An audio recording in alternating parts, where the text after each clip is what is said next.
Chapter 251, Giant Tree. Jenna's brother gone mad, Lumien's rage surged.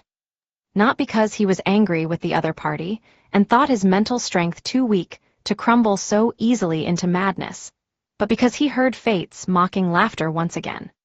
He noticed yesterday that Julian blamed himself for Elodie's death and showed signs of withdrawing into himself, but that was far from madness. Even if he faced psychological issues in the future, they would be prolonged, not an instant breakdown. Unless something happened last night that dealt Julian another heavy blow. Damn fate. Franca shared the surprise. Yesterday, she had warned Jenna to keep an eye on her brother's mental state, but she hadn't expected Julian to lose his mind so swiftly. As far as she knew, he was a resilient young man. He was in good health, and his emotions wouldn't easily be affected or trigger dangerous tendencies. It would be normal for him to isolate himself or indulge for a while, but a complete breakdown in one night seemed unlikely. Jenna had mentioned Julian's inclination towards extremism, but that was for the sake of their family. With his sister still alive, burdened with debts, and the need to become an underground singer, it was evident that Julian would persist and work hard to share the load until the debts were repaid. If his psychological issues persisted until then, he might collapse or quietly take his own life. This led Franca to suspect that Julian had been agitated once again the previous night. She had similar concerns about Jenna's mother's decision to commit suicide, but she refrained from mentioning it to avoid upsetting Jenna. Franca understood Elodie's feelings and choices, but suicide felt too hasty and impulsive, as if something had influenced her emotions. Before transmigrating into this world, Franca had read many reports of such nature. She knew that the torment of poverty, self-blame for burdening the family with debts, fear of being incapable of labor, and pure selfless love could drive an optimistic person into a desperate situation, leading them to sacrifice themselves. However, such matters typically involved a period of internal struggle before they were carried out. After all, everyone had a will to survive and would consider their loved one's feelings. While it wasn't impossible to commit suicide upon understanding the circumstances, the chances were quite low. Franca speculated two possibilities. First, Jenna's mother might have been psychologically affected by her physical condition. Second, the explosion at the chemical plant might have been part of the motives of the Member of Parliament Secretary, Roan, and others. The subsequent abnormal and widespread emotional fluctuations could be connected to those events. Is Julian in a similar situation? Franca shifted her gaze to Jenna, who approached room 207, sobbing. What happened? Julian got fired, Jenna said, her expression filled with resentment. Just because he didn't go to the factory yesterday afternoon. But who thinks of work when their mother has just passed away? After leaving the hospital, he immediately went to his master to request time off, but they handed him a dismissal notice instead. He had been an apprentice there for a whole year. Damn it, Franca cursed. Can't they just deduct some money? Are they heartless? Do none of their own family members die? They said it needed to be requested in advance. It can't be done afterward. Jenna wiped her tears. Julian broke down this morning. He cried like a child, blaming himself and expressing his fear of losing his job. I waited until he was exhausted from crying and fell asleep before rushing over to find you. I went to Rue des Blouses Blanches first but found no one there, so I came here. As she spoke, her words meandered, as though a flood of emotions had surged within her and needed release. Franca let out a relieved sigh. It doesn't seem too grave, sounds more like an overwhelming breakdown. Trust me, a genuine psychiatrist can heal your brother completely. I'll arrange an appointment for you right away. As Franca spoke, she turned and headed towards the staircase. The anger in Lumien's heart intensified. Forgetting to request time off, getting fired on the very day he made the request, succumbing to new disturbances, and spiraling into madness. It all seemed too coincidental. Motherf asterisk seeker termiborose. Motherf asterisk seeker inevitability. Lumien spun towards Jenna and said sharply, "Let's pay a visit to the factory owner and your brother's master." Jenna pursed her lips and replied simply, "Okay."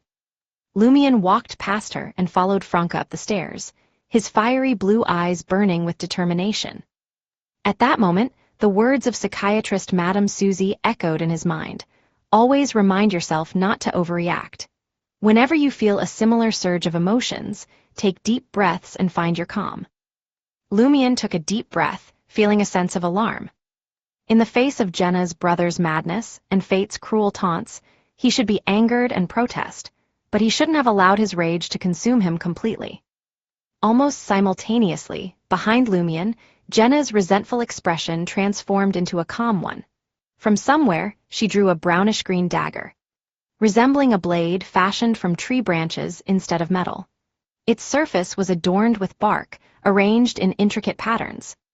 With a swift motion, Jenna thrust the dagger towards Lumion's back. Reacting swiftly, Lumion twisted his body, narrowly avoiding a fatal blow. The dagger found purchase between his shoulder and back, drawing blood. Jenna leaped back with agility, while the crimson blood from Lumion's wound flowed profusely, like crimson fire. The bark on Jenna's brownish-green dagger seemed to come alive, greedily absorbing Lumion's blood. In that moment, the muscles on Jenna's face contorted, rendering her unrecognizable to Lumion and Franca. In an instant, she transformed into an enchanting and ethereal girl, her features captivating. Lumion's pupils dilated as he recognized the impostor. Charlotte Calvino. Charlotte Calvino, the leading actress of Théâtre de l'Ancien Cage of Pigeons. Charlotte blended seamlessly with her surroundings, evading Lumion's fiery crimson fireball with ease. Amidst the thunderous explosion, the door to room 207 crumbled. The actress chuckled and uttered, "You regained your senses swiftly. I couldn't eliminate you directly. But it matters not. We only require a small portion of your blood." On Avenue du Marché, outside the khaki-colored four-story building that housed the Member of Parliament's office, Jenna stepped into the banquet hall with bewilderment. Before her eyes lay an array of exquisite desserts, savory dishes, and glasses of vibrant-colored drinks spread across long tables. In one corner of the hall, a small symphony band played a soothing melody, accompanied by the sparkling brilliance of a crystal chandelier and the gentle rays of sunlight pouring in through the windows. Amongst the crowd were individuals clad in brown jackets, linen shirts, and nondescript attire from the market district, appearing rather out of place amidst the opulence of the banquet. Some stood in a corner, their expressions vacant, while others regarded the luxurious items with resentment. Some consumed food in a state of confusion, while others savored champagne with excitement, relishing the taste of an affair reserved for the upper class. Instinctively, Jenna retreated to a dimly lit corner, her expression impassive as she silently observed everything around her. Meanwhile, on the fourth floor of the Member of Parliament's office, Hugues Artois, dressed in a black tailcoat and a dark blue bow tie, his sideburns mottled and his nose prominent, stood behind a window, surveying the market district. This chaotic and antiquated place belonged to his kingdom. "Monsieur Member of Parliament, why host a condolence banquet and invite these plebeians?" Roan, wearing gold-rimmed glasses and sporting neatly combed hair, asked in confusion. Hugues Artois smiled. "It is the duty of a Member of Parliament. Before assuming another identity, I must fulfill my obligations. Furthermore, by offering condolences and assistance to the grieving people at this time, I will leave a lasting impression in their minds. They may become my loyal followers in the future. When the time comes, their conversion will be easier." The red-haired Cassandra chuckled. "And they shall remain oblivious to the fact that it is you, a Member of Parliament, who has brought calamity, pain, and despair upon them. They will only perceive the care and concern from a high-ranking figure, satisfied by your promises." Secretary Roan nodded, a smile playing on his lips. "In their eyes, Monsieur Member of Parliament is an esteemed figure they can only admire from afar. They dare not approach or question him, let alone harbor suspicions, vent their anger, or harbor hatred. As long as there is no organization among them, they will never dare to resist." Hugues Artois laughed and declared, "That is precisely why we must sow division among them, fueling their animosity towards each other." With those words spoken, Hugues Artois turned his gaze towards the sunlit window and muttered to himself, Those under the mother tree of desire must have already commenced their actions, I presume. En Rue Anarchy, just outside Auberge du Coq d'Oreille. Without warning, the ground split open and the center caved in, catching several vendors off guard. They tumbled into the abyss, their screams abruptly silenced. A colossal brownish-green tree sprang forth from the depths, its branches spreading in every direction. Stretching across multiple blocks, it ensnared Auberge du Coq d'Oreille within its leafy embrace. The eloping couple, amidst their verbal sparring, found themselves once again engaged in their favored pastime. Anthony Reed, the information broker, sought refuge beneath a rickety wooden table, trembling uncontrollably. Meanwhile, Pavard Neeson, the proprietor of the underground bar, reached for his sketchpad, downing a gulp of liquor as he sketched with an expression of deep concern. The immense brownish-green tree continued to grow, unabated. Chapter 252, Ancient Times. Lumien's fireball missed its target, Charlotte, and in response, countless branches and vines slithered into Auberge du Coq d'Oreille from every direction, entwining the walls, floor, windows, and ceiling. They twisted together in a tangle of brown and green, creating an impenetrable barrier. In an instant, the entire scene transformed into a surreal illusion before solidifying once more. Before him stood an immense tree, its shades of brown and green blending together harmoniously. Its roots delved deep into the earth, while its majestic crown reached ever higher towards the heavens. Lumien's eyes widened as he realized he had been unknowingly transported. It was reminiscent of his previous journeys into Paramita, where he would find himself in a new place without any awareness of the transition. Gone was Auberge du Coq d'Oreille. Now, his feet trod upon the tangled knots of tree roots that carpeted the ground. His gaze ascended to the colossal tree, reminiscent of ancient legends, as the vast expanse of the sky with its painted-like blue hue and fluffy white clouds loomed above. The tree's surface was marred by repulsive, damp growths, and each branch appeared to bear the weight of a structure, a building, a road, and other peculiarities. Auberge du Coq d'Oreille was among them, perched upon a brownish-green tree trunk, intertwined with countless branches and vines, revealing a mere dozen windows to the world. Through one of the glass windows, Lumien caught sight of the eloping couple engaged in passionate lovemaking, while the information broker, Anthony Reed, cowered under a wooden table, trembling in fear. The other tree trunks held objects enshrouded by branches, leaves, and vines, appearing ethereal and hazy, as if they were scenes recorded by a magnetic field through foggy air. Within this realm, ancient buildings with pediments, herringbone roofs, and lead-framed windows emerged. Women clutching gas street lamps were embraced from behind, priests stood before nude men, and individuals leaped out of glass windows while covering their behinds. Exquisite bodies were carried on trays to dining tables, orgies unfolded with clothing strewn about, and an evil beauty turned her head to reveal 2 black goat horns. A bishop naked from the bottom half-heard confessions from believers in front of a sacred emblem. The scenes varied in architectural styles, clothing, and hairstyles, some evoking ancient times, while others seemed to have occurred just yesterday. Behind Lumien, crimson fire ravens materialized, half illusory. He swiftly scanned the area, yet Franca was nowhere to be found. Franca hadn't been transported to this place, caught between reality and illusion. En Rue Anarchy, amidst the tree roots, branches, and vines, street vendors and pedestrians devoured the food they sold. Even after vomiting, they continued to eat with unwavering determination. Some forcefully pinned down members of the opposite sex on the street, others drawing daggers to attack peers who had provoked them or dared steal their spots. In scenes of utter chaos, certain individuals approached glass windows, attempting to entice their reflections into a dance with a gentlemanly bow. Pedestrians and carriages traversed the streets, seemingly oblivious to the extraordinary circumstances.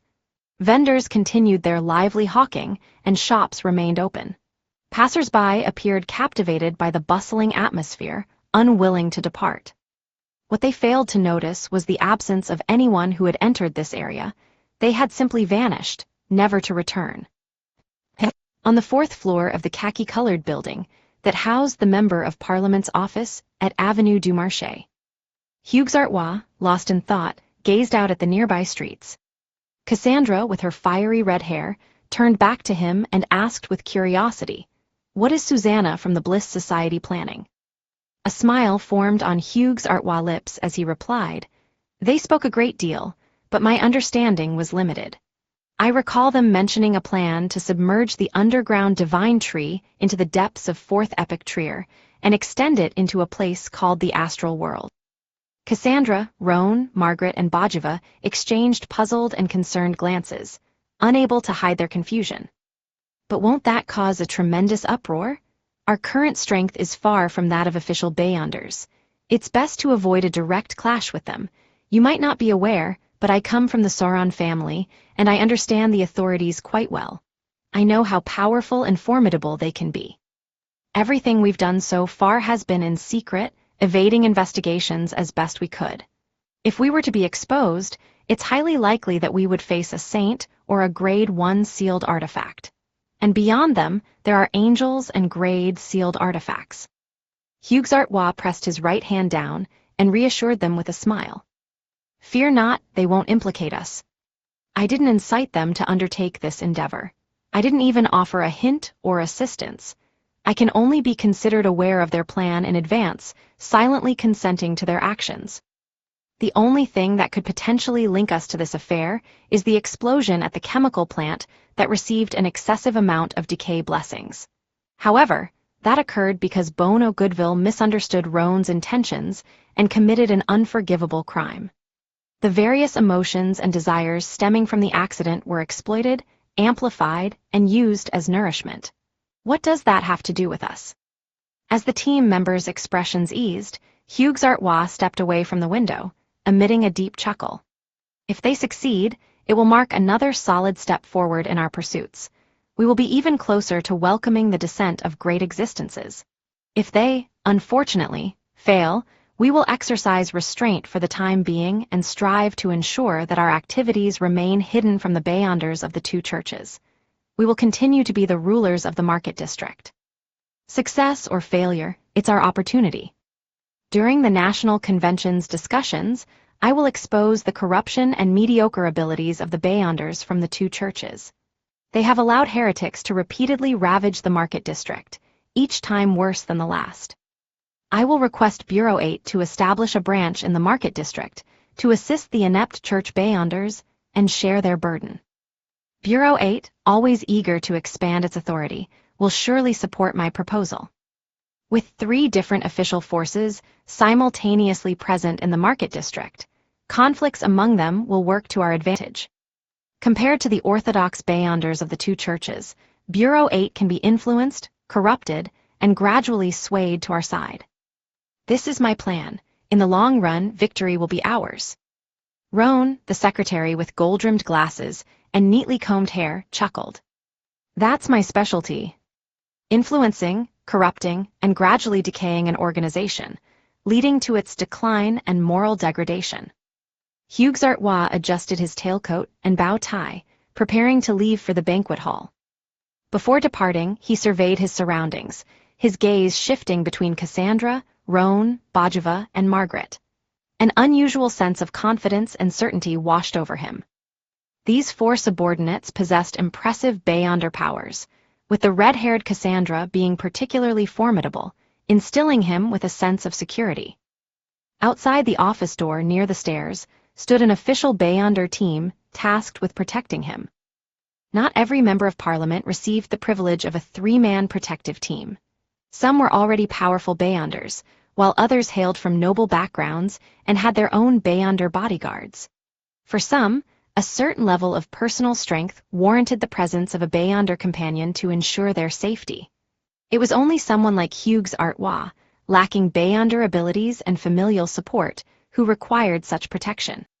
According to the rules, the responsibility of safeguarding Hugues Artois rotated among the Eternal Blazing Sun Church, the God of Steam and Machinery Church, and Bureau 8.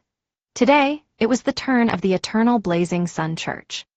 In addition to the Beyonders, the entire building housed 10 well-trained professional security guards armed with firearms. They were members of Bureau 7, a branch of the Inti's Intelligence and Homeland Security Committee, the Special Services Bureau, responsible for providing basic protection to members of parliament and high-ranking government officials. Standing by the door, Hugues Artois awaited Roan, his secretary, to open it. With a smile on his face, he lifted his head slightly, puffed out his chest, and confidently walked out, descending the stairs. On the ground covered with tangled tree roots, Lumion surrounded himself with semi-illusory fire ravens, once again spotting Charlotte Calvino, the leading lady of Théâtre de l'Ancien Cage à Pigeons. With a remarkable talent for acting, Charlotte gracefully wandered through the illusory scenes formed by the various tree trunks. Sometimes, she adorned a corset dress and styled her hair in an elegant bun. Other times, she embraced contemporary fashion, donning a fitted dress, a small coat, and long boots. On certain occasions, she even transported herself to the era of the Sauron royal family, embodying their love for masculine attire and blending seamlessly with the corresponding backdrop. In this ethereal process, whenever she left one misty illusory scene, she promptly emerged in another, as if leisurely strolling through different eras of Trier. Beneath the dim glow of the gas street lamps, Charlotte wore a smile as she addressed Lumion. "You should consider yourself honored. You are the first dissident to enter the divine tree and merge with it." The crimson fire, ravens encircling Lumion condensed, but refrained from attacking. This was because Charlotte constantly flickered between illusory scenes, altering her appearance with each transition. Her voice echoed from all directions, forming sentences. Lumion had already donned black gloves. His right hand was in his pocket, gripping Mr. K's finger tightly. Charlotte continued her discourse, introducing the situation as if through an aria, as if it were insufficient to satisfy her inner desires. This ancient tree of shadow predates the construction of present-day Trier. Its roots were buried deep underground. It brings delight and sustenance to the people of Trier. With the aid of the devil lineage and devoted followers, the ambience here gradually transformed according to the deity's desired path. The people of Trier have never failed it. Both debauchery and pleasure are inherent to human nature. Year after year, they showered it with various excessive desires, providing it with nourishment. Over a millennium has elapsed. Although Trier hasn't reached the expected pinnacle of unbridled joy and indulgence until death, it has taken form. The divine tree's growth has now reached a crucial crossroads. In such a situation, pure desires and emotions can no longer play their primary role. They can only serve as firewood for the fire. We require a sacrifice of considerable magnitude. And you, who possess corruption at the angelic level but lack commensurate strength, are the perfect choice. Lumion's heart skipped a beat upon hearing this. His pupils dilated, as if he wished to see Charlotte's face clearly. "Does she know that I carry the sealed power of inevitability within me?" Charlotte grinned. "The first time you summoned High Priestess Susanna, she sensed the terrifying angelic power sealed within you. She didn't dare possess you. Her subsequent attempts to kill you were not solely motivated by Charlie." Chapter 253, Root of the Problem. Upon hearing Charlotte's words, Lumion grasped the problem in an instant. As soon as he reached the market district and attempted his first summoning dance, he unintentionally summoned Susanna Madeyes, who had been drawn to Charlie, into his room. At the time, Susanna seemed eager to possess him, but she instinctively sensed the danger lurking within the seal and refrained from acting. This mirrored the behavior of the peculiar creatures Lumion had summoned before. It appeared that only by compelling them would they dare to take hold of him. Hence, Lumion didn't see anything amiss then. Even when he later encountered Susanna Madeyes again and gained deeper insight into the Bliss Society, he failed to connect the dots. But now, he realized his oversight. Susanna Madeyes was fundamentally different from the strange creatures he had previously summoned. The dissimilarity didn't lie in her status as a Sequence 5 evil spirit who had failed to attain godhood, but rather in her possession of reason and the ability to think. Besides being extremely fanatical and persistent, she could also lead and develop a secret organization. When such an evil spirit sensed the tremendously dangerous power sealed within Lumion's body, even if she didn't immediately recognize it as angelic-level corruption, she would have left in confusion and sought revelation from the evil god she believed in. By the time she grasped the situation, Lumion, possessing the strength of a low-sequence Beyonder equivalent to an angel, would be irresistibly appealing to heretics skilled in sacrificial rituals. He would be no less enticing than 100 million Veraldor abandoned on the street before a Scrooge. Had it not been for Lumien's quick thinking, temporarily stunning her with fallen mercury and deceiving Susanna Mad-Eyes during their second encounter, the situation might have reached its conclusion before the official Beyonders arrived. For Charlie, an ordinary person, to successfully descend from the 5th floor to Lumien's door and seek help despite Susanna Mad-Eyes' threats and lingering presence, it seemed more than just mere luck. One couldn't trust the words and emotions of an actor, especially those who were particularly good-looking. In Charlotte Calvino's performance, Lumien had been scanning the surroundings, hoping to utilize a hunter's instincts to find an exit from this peculiar space. Yet, aside from the entangled tree roots blanketing the ground, the colossal slowly growing brownish-green tree, and the oil painting like blue sky with white clouds, there was nothing else. In such an environment, Lumien's pyromaniac instincts made him stop hesitating. He released his grip on Mr. K's finger and flung it into the air. Almost simultaneously, the semi-illusory crimson fire ravens condensed around him took flight, each tracing an elegant arc as they soared toward the illusionary scene where Charlotte Calvino stood, and the fog of the past lingering on the surrounding branches. Charlotte stepped out of the Grand Palace, suspected to be a scene depicting Emperor Rosel's affair, and entered the White Maple Palace during the Sauron royal era. There, a Beyonder who had transformed into a man due to a potion, but hadn't changed his sexual orientation, was scrutinizing the noble lady's spouses. The rumbling sounds persisted, yet Charlotte effortlessly evaded the onslaught of fire ravens. The fog-shrouded scenes of the past remained unyielding, as if they were truly non-existent. However, the brownish-green branches that bore them showed signs of scorching and charring. The Tree of Shadow was, after all, a tree, and thus susceptible to combustion. The only issue was that Lumien's fire ravens inflicted minimal harm upon it. In an explosive moment, Mr. K's finger detonated like a bomb, transforming into a gruesome rain of flesh and blood that draped Lumien in a hooded robe of crimson. To Lumien's dismay, Mr. K didn't appear immediately. It was uncertain whether it would take time to sense his presence, or if the Tree of Shadow had isolated this space from the real world. Charlotte ventured into the illusory scene of a torrential downpour, where a few naked figures sprinted about. Her white silk dress seemed drenched, adhering to her body and accentuating her unusually exquisite form. She bestowed Lumien with a smile, her eyes akin to serene lakes tinged with timidity, innocence, and purity. A searing flame coursed through Lumien's being, igniting from his head down to his very core.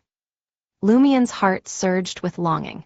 He darted between the entangled roots, heading toward the brownish-green tree and the captivating figure of Charlotte Calvino. Charlotte didn't traverse the various illusory scenes. Instead, she stepped onto a tree branch below and leaned against the brownish-green trunk. Her body trembled slightly, as if yearning to hide but finding no escape. Lumien's eyes blazed with a reddened fury as his gaze fixated upon Charlotte's sparkling eyes, moist lips, graceful neck, and alluring curves. His thoughts became a chaotic haze. Thus, he failed to notice Charlotte's abdomen and legs sinking into the brownish-green trunk. He failed to observe the crack forming, unveiling a colossal moist flower. The vivid red flower bloomed gradually, akin to an enormous mouth anticipating its prey. Lumien lunged toward Charlotte, propelled by his fervor. Charlotte couldn't help but smile. At that very moment, a muffled explosion erupted from Lumien's right pocket. Boom! Underneath his blood-colored robe, a ball of flames burst forth, ripping through his pocket and igniting his shirt, causing an agonizing pain to course through Lumien's waist.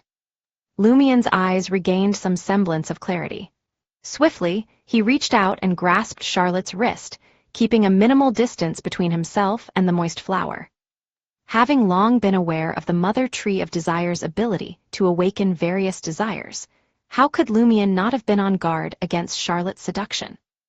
However, in order to prevent the other party from detecting his defenses prematurely and setting a trap, he chose not to directly soak the mysticism-smelling salts in cloth and place it near his nose. Nor did he turn the dagger around, preparing for the collision that would bring him back to his senses. In their current predicament, such methods held little reliability, for Charlotte might not allow him to truly pounce on her. Hence, Lumion opted to create a small fireball with a delayed explosion in his pocket, all the while gripping Mr. K's finger. If he remained unaffected and the fireball near detonation, he could choose to dispel it and create another. The small fireball inflicted negligible harm upon him. Its primary purpose was to awaken him through pain. As for the resultant burn injuries, Lumion paid them no heed. Pyromaniacs held no fear of such trivialities. In an instant, Lumion seized Charlotte's wrist, and he caught a flicker of fear on her face.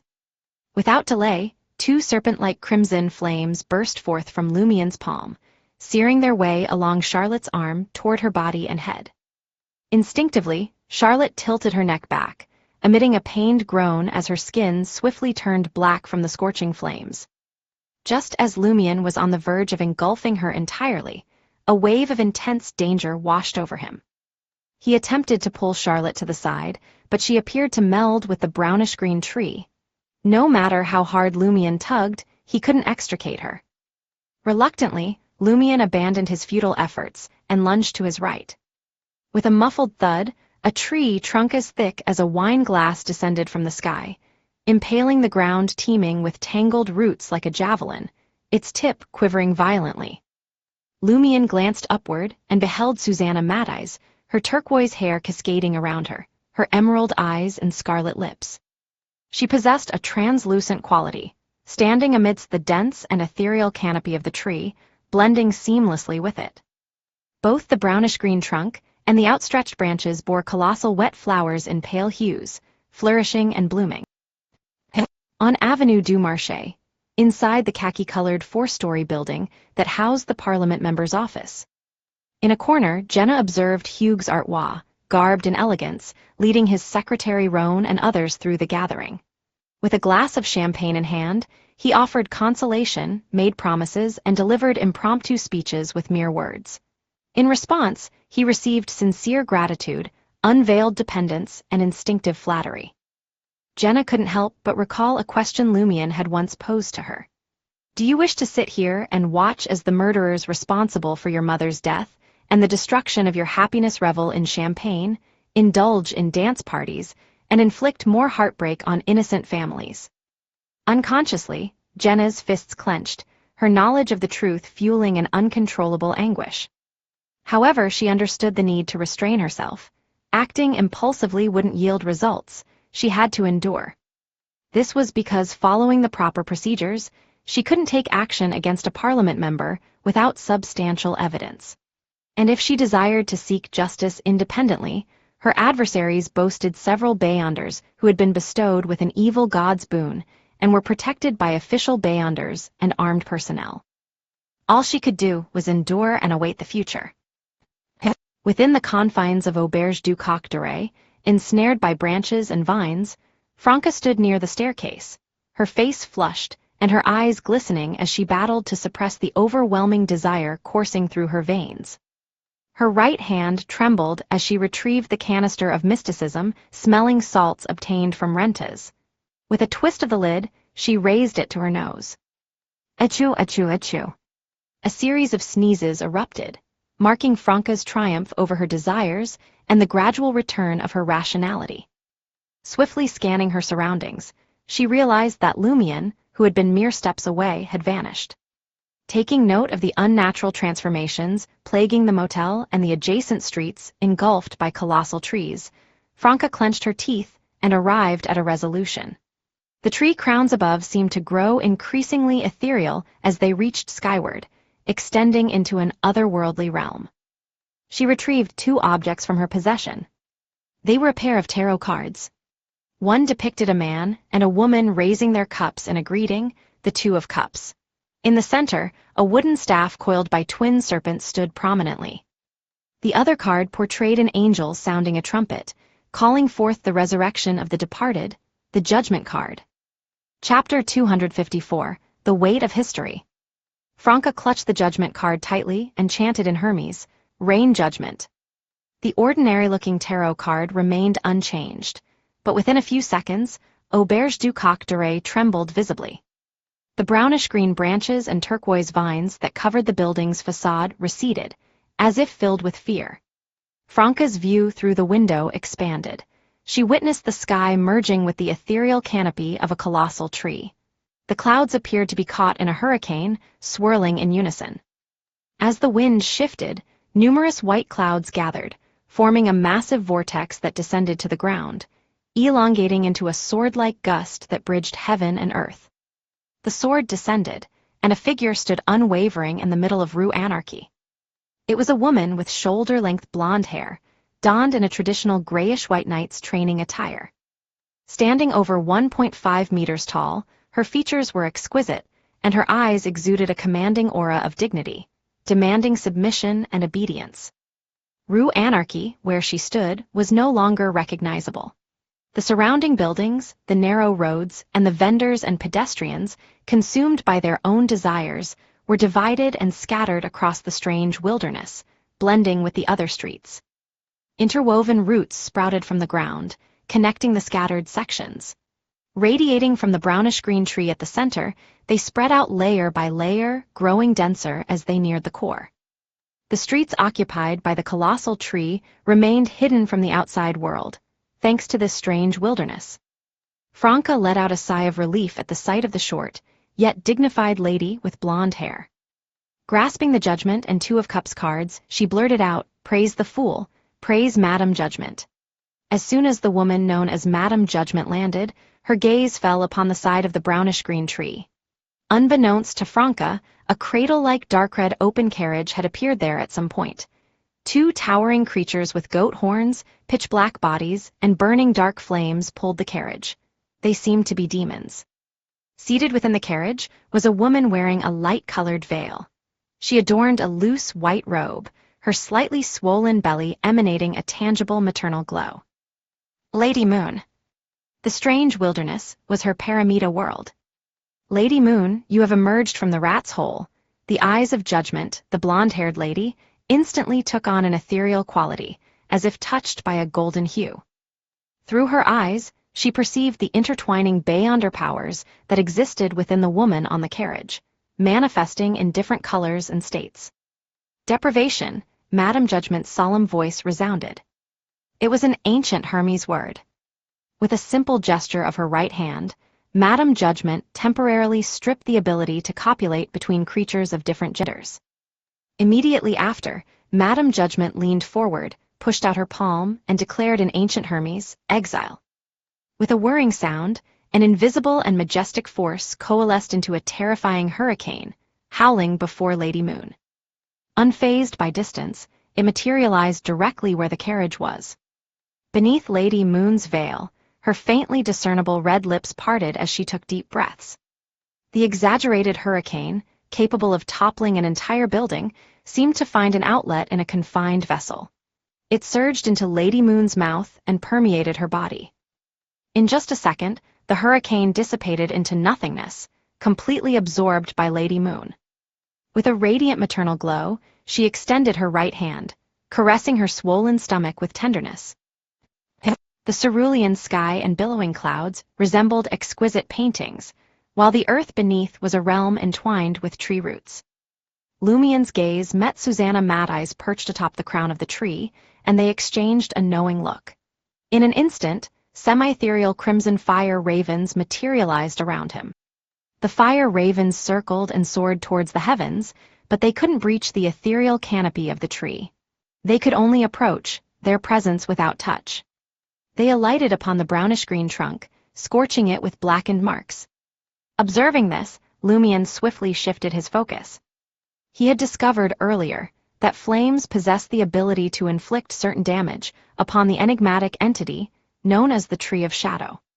Crimson fireballs condensed one after another, hurtling towards the branches of the tree.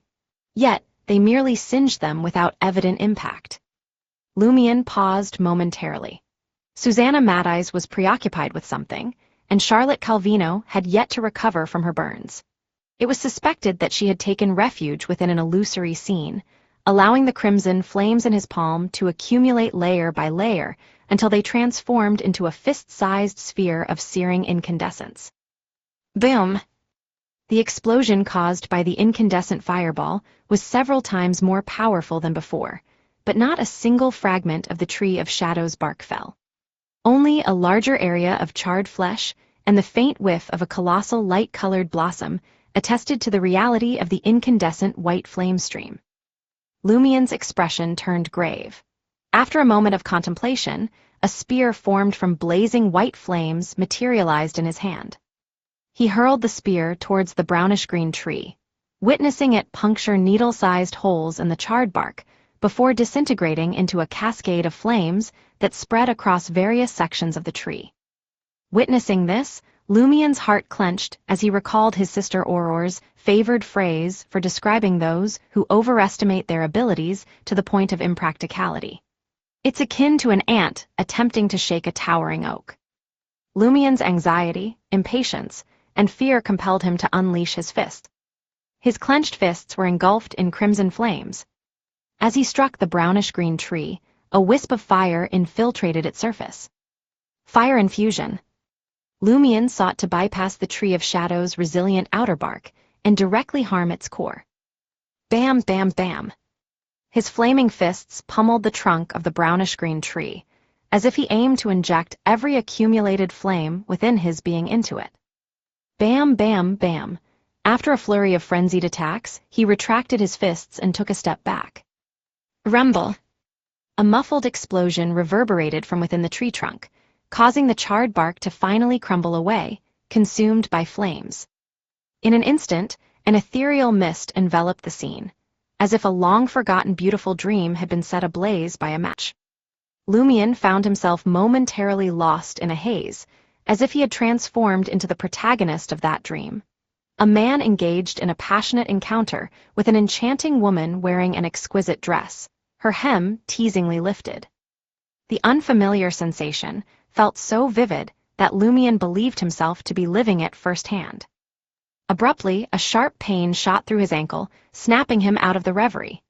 He discovered numerous branches and vines emerging from his surroundings, stealthily coiling around his feet, their thorns piercing through his blood-colored robe, sinking into his flesh, and greedily drinking his blood. Lumien grunted, crimson wisps emanating from his body, manifesting into a vibrant cloak of fiery flames that swathed his robe of flesh and blood. Amidst crackling sounds, the branches and vines ignited, quickly withering into brittle twigs and ashen remnants.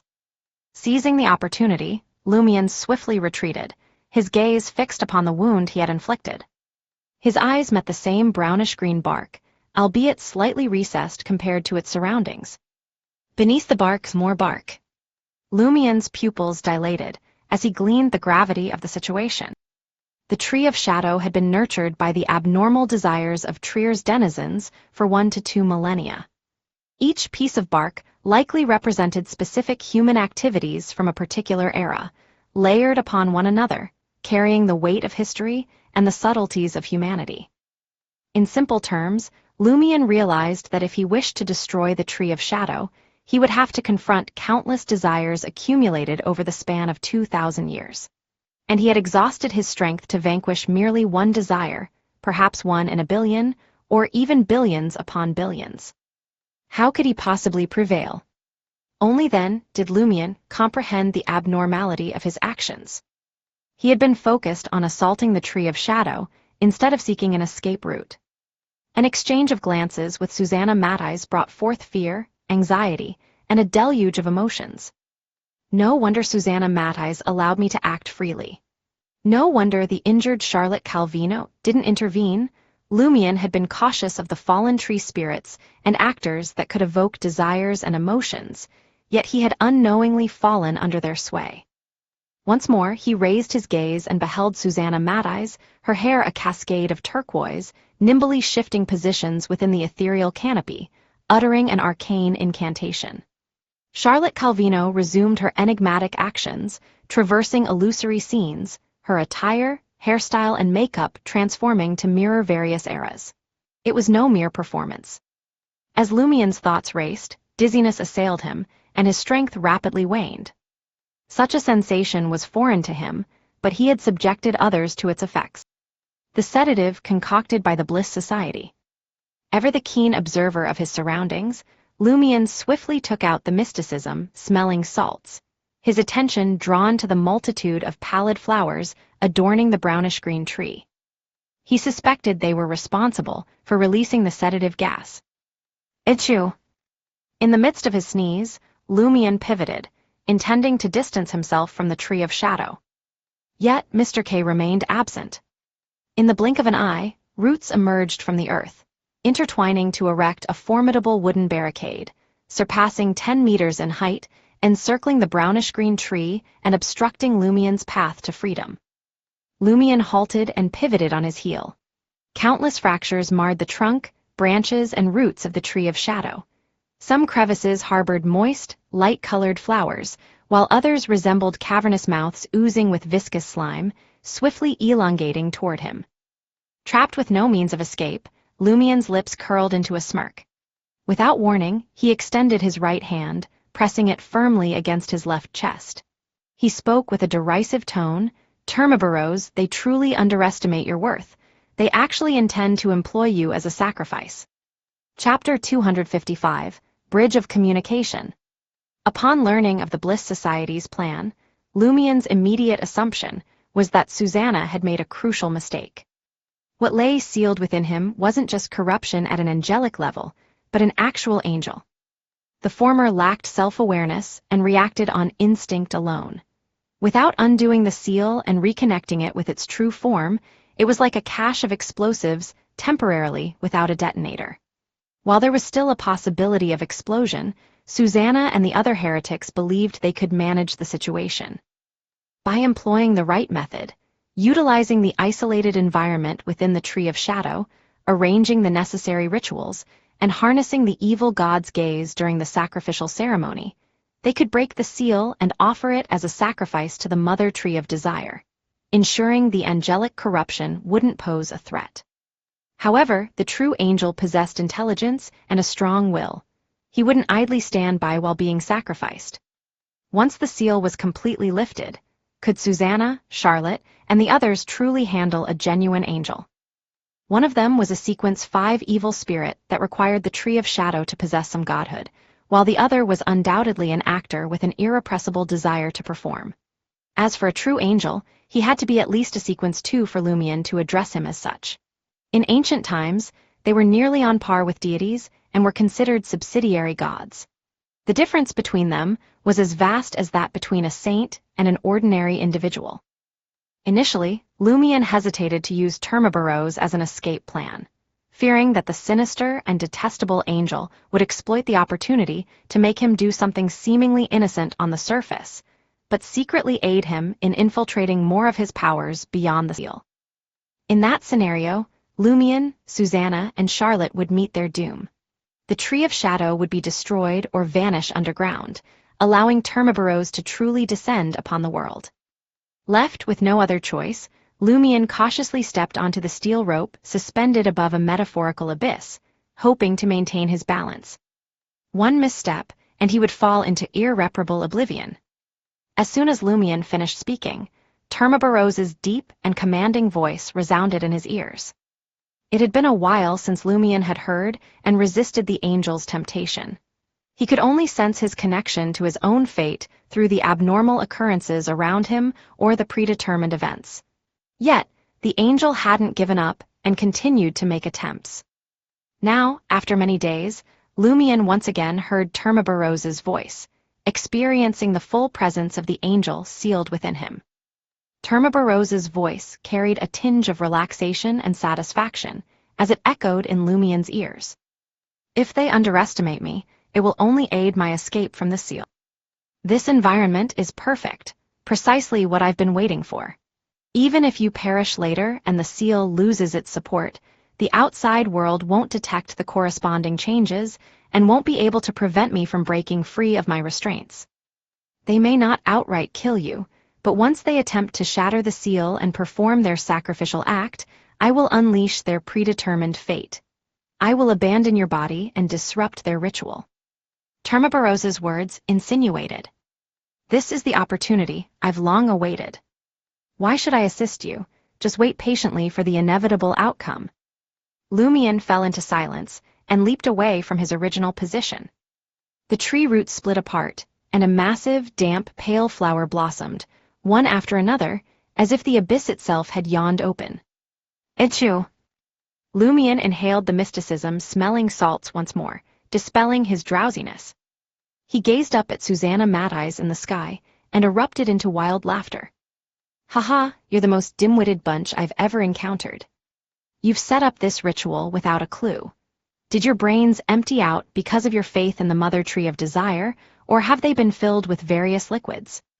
Let me enlighten you. What's sealed inside me isn't corruption at the angelic level, but a bona fide angel.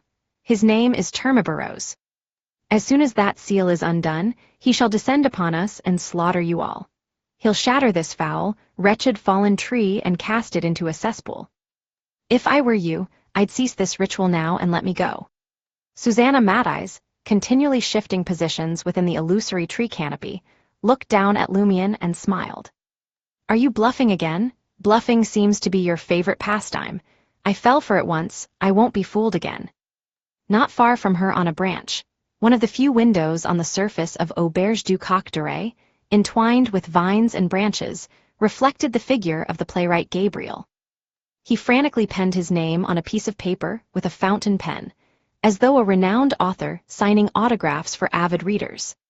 He had succumbed to the allure of his script, Lightseeker, gaining fame and becoming a household name.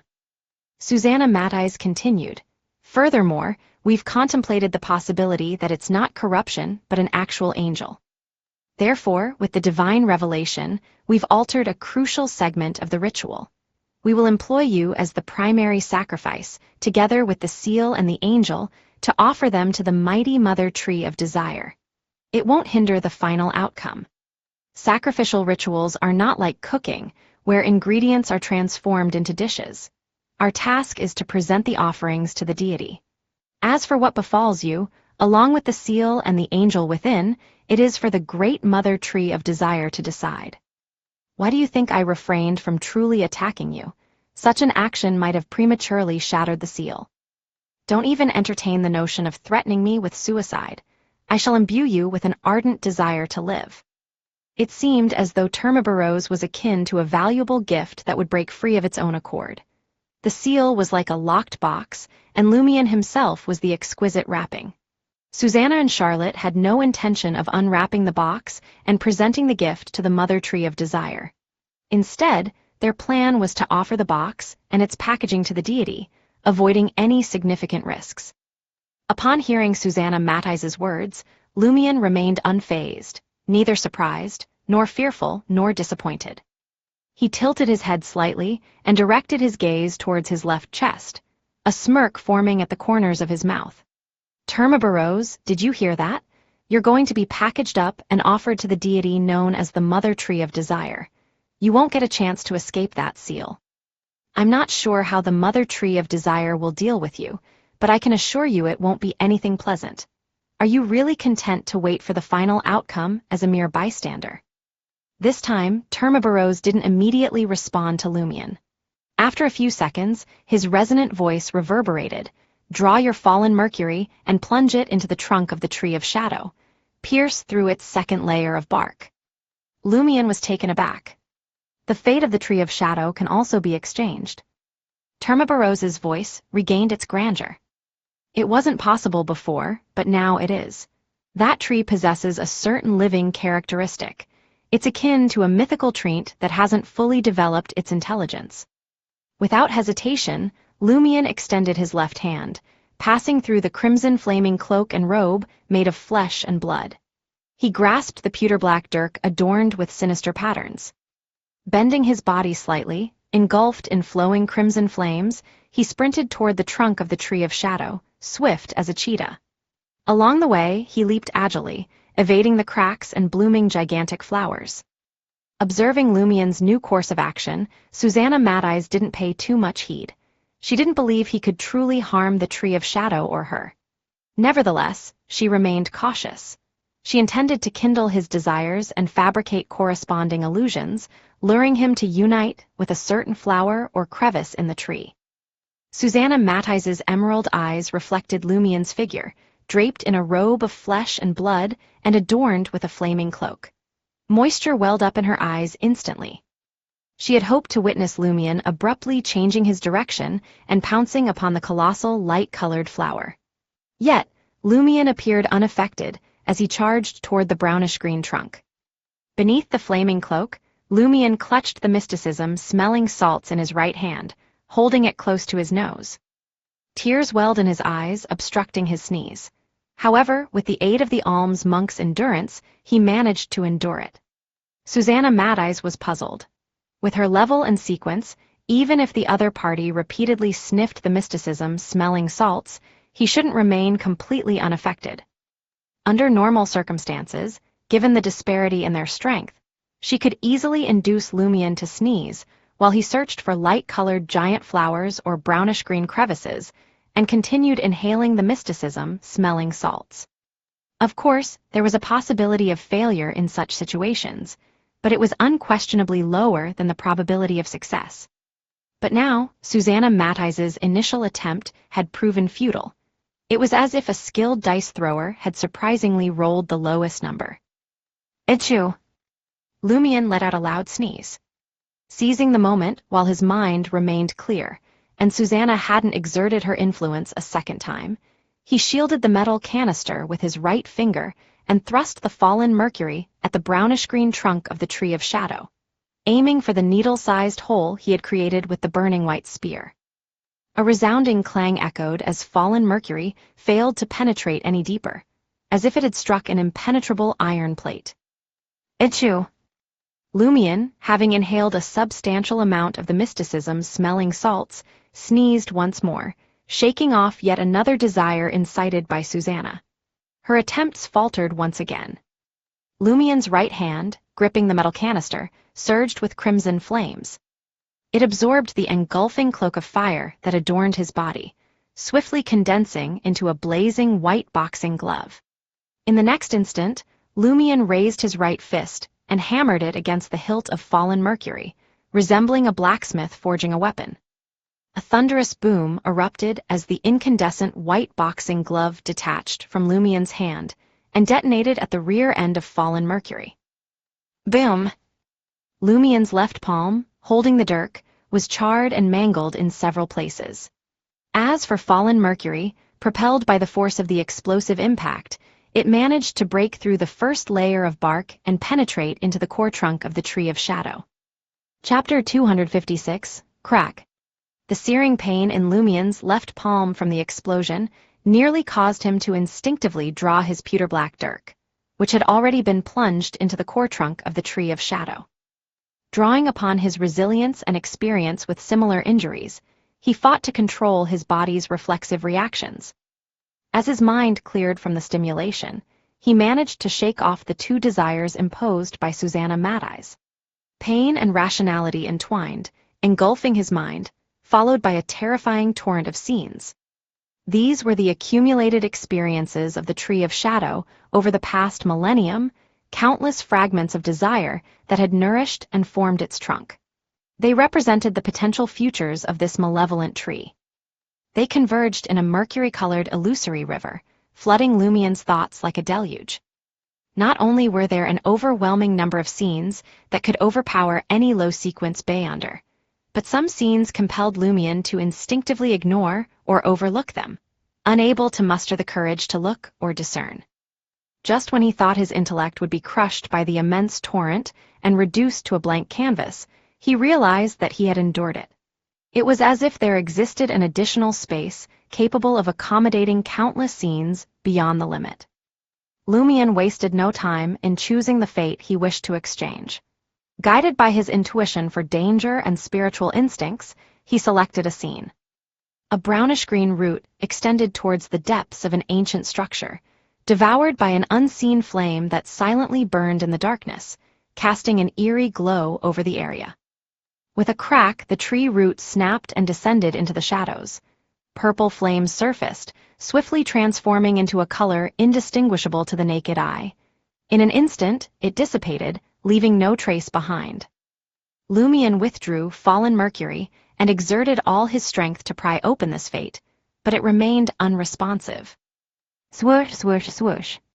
Brownish-green tree trunks, not excessively thick, hurtled towards Lumion like javelins precisely thrown by a platoon of soldiers. Each one possessed the potential to impale and skewer a target upon the gnarled tree roots. In the ethereal canopy of the tree, Susanna Matthijs's emerald eyes widened as she attempted to employ various abilities related to desires, be it for sex, food, greed, or acting, but all in vain. Opting for the tree spirit's powers, she aimed to deliver a physical blow. Bound to the tree of shadow, the methods available to her were far more potent than those of her counterparts, who relied on ordinary trees as companions. Though she still doubted that the so-called cursed blade could harm the tree of shadow, Lumion's confidence and performance left her somewhat uneasy. Subconsciously, she believed it wiser to disrupt whatever he was doing. She would rather err on the side of believing it to be seriously harmful, and take excessive precautions in advance than be careless and witness unforeseen changes and the possibility of failure. The former would at most waste a certain amount of strength and energy, delaying the completion of the ritual a little. The latter might bring about changes she didn't want to see and an outcome of failure. Even if the probability was low, she had to take preventative measures. She couldn't wait until it happened before attempting to rectify it. The flesh robe enveloping Lumion's body abruptly contracted, diminishing his size and evading the majority of the javelin-like tree trunks. Two of them landed on Lumion's left and right shoulders, leaving him unable to dodge or evade. The flesh and blood constituting the robe acted as disciplined soldiers receiving an order. They surged towards the impending strike, constructing layers of blood-colored cushions. With a resounding impact, the layers of flesh were pierced by the two brownish-green tree spears. More flesh surged forth, hurriedly filling the void. Although Mr. K's finger had transformed into a robe of flesh and blood to mitigate the damage, Lumion's legs buckled under the force akin to that of a sledgehammer, causing him to tumble backward. In that moment, he felt the fate of the brownish-green tree root, which had been burned by the invisible flames, loosen its grip. The illusory power prying it loose didn't solely belong to Lumion, but also to his left chest, emanating from an unknown source. Gritting his teeth, Lumion utilized the momentum of his fall to laboriously stir up that fate. With great difficulty, he transformed it into a droplet of mercury and exchanged it with the fate of encountering the Monsaurus ghost, stored within the pewter-black dirk. With a crisp crack, fractures spread across fallen mercury, as if it struggled to bear the burden of fate. Some fractures were unnaturally long, others were delicate, and some ran straight through the blade. With a thud, Lumion collapsed onto the coiled tree roots, entrenched in the ground, freeing himself from the lingering forces of the brownish-green tree javelins. His shoulder throbbed with pain, but he remained physically unharmed. The robe woven of flesh and blood began to disintegrate, trickling down, obstructing the pale-colored flower and the brownish-green crack as they unfurled their mouths in an attempt to devour Lumion. When he collapsed, he crushed them. With a resounding boom, crimson flames erupted, consuming the malevolent entities. Seizing the opportunity, Lumion swiftly rolled over and maneuvered to a relatively safe position. Only then did Lumion recall a crucial issue. Amidst dodging attacks from trees, branches, leaves, vines, roots, and flowers, and taking whiffs of the mysticism-smelling salts, he whispered amidst sneezes. Encountering the Monsaurus ghost, a chew, doesn't necessarily mean that the Monsaurus ghost will attack immediately. If it took a while, what was the point of his previous efforts? Disregarding the fact that the Monsaurus ghost would assault the Tree of Shadow every month or two, even if it attacked every 4 to 5 minutes, Lumion found it despairing. When the time came, the preparations for the ritual would surely be complete. The sacrificial ceremony would have already commenced. Under the watchful eyes of the evil god, the Mother Tree of Desire, there was a high likelihood that the Monsaurus ghost would choose to wait a while before returning, based on its previous patterns. Termabarose's majestic voice resonated within Lumion's body, and ears once again. It approaches, it is a destined fate. In the ethereal canopy of the tree, Susanna ceased her attacks on Lumion. Utilizing the Tree of Shadow, she remotely guided Charlotte in controlling the sacrifice while delving her consciousness into the brownish-green tree, searching for any potential issues resulting from the pewter-black Dirk's assault. The sooner she discovered it, the sooner she could resolve it and propel the sacrificial ritual forward. Upon hearing Termabarose's words, Lumion couldn't help but inquire, can the monstrous ghost truly destroy the Tree of Shadow? Although both entities were malevolent, the giant tree that had been rooted in Trier's soil for over 1,000 years, nourished by countless desires and linked to a hidden evil god, appeared loftier, more menacing, and more wicked. Termabarose's deep voice resounded. No. However, it possesses the ability to influence the Tree of Shadow to some extent, creating an opportunity for you to escape. Just as Termabarose finished speaking, Lumion caught sight of a sudden black shadow beside him. The figure stood slightly hunched, resembling an elderly man burdened by the weight of life. The monstrous ghost. It had bypassed numerous restrictions and obstacles to arrive in the alternate space occupied by the Tree of Shadow. With a single stride, the stooped figure reached the edge of the brownish-green trunk. Susanna and Charlotte noticed its presence. They instinctively sensed a threat, yet they didn't connect the black shadow to Trier's legend of the monstrous ghost. Frantically, they stirred up the various desires of the monstrous ghost, but their efforts were like stones cast into an unfathomable abyss. There was no response whatsoever. For the first time, Lumion beheld the true appearance of the monstrous ghost. It was neither an elderly man nor even human. It more closely resembled a viscous black shadow taking on a human form, hunching its back. The monstrous ghost fixed its gaze upon the Tree of Shadow for 2 seconds before pressing itself against the brownish-green trunk. In an instant, it transformed into a malevolent, pitch-black liquid that corroded the layers of tree bark. A sizable pool of moist darkness spread across the surface of the massive tree trunk, steadily contaminating its surroundings and expanding its reach. Within moments, the entire lower portion of the Tree of Shadow was overtaken by the black shadow, rendering Susanna Mad-Eye's and Charlotte Calvino's attacks futile. The next second, the old painting like blue sky and white clouds, along with the ground intertwined with tree roots, trembled visibly as if experiencing a violent earthquake. Faint illusory cracks appeared on the surface of the tree trunk, the ground, and even in the sky. Some of them slowly widened, revealing glimpses of the street beyond, a distorted microcosm of chaos influenced by branches, vines, and desire. Be prepared, Termabarose's grand voice echoed in Lumion's ears. Realizing that she couldn't halt the monstrous ghost and that the situation was rapidly deteriorating, Susanna Mad-Eyes wore a resentful expression and recited an incantation in ancient Hermes. Son of the god who should never have been born, you are a cage for the imprisoning curse, an evil that erodes history. I implore your assistance. The instant Susanna Mad-Eyes finished speaking, the branches beneath the ethereal tree crown began to secrete a viscous, pitch-black liquid.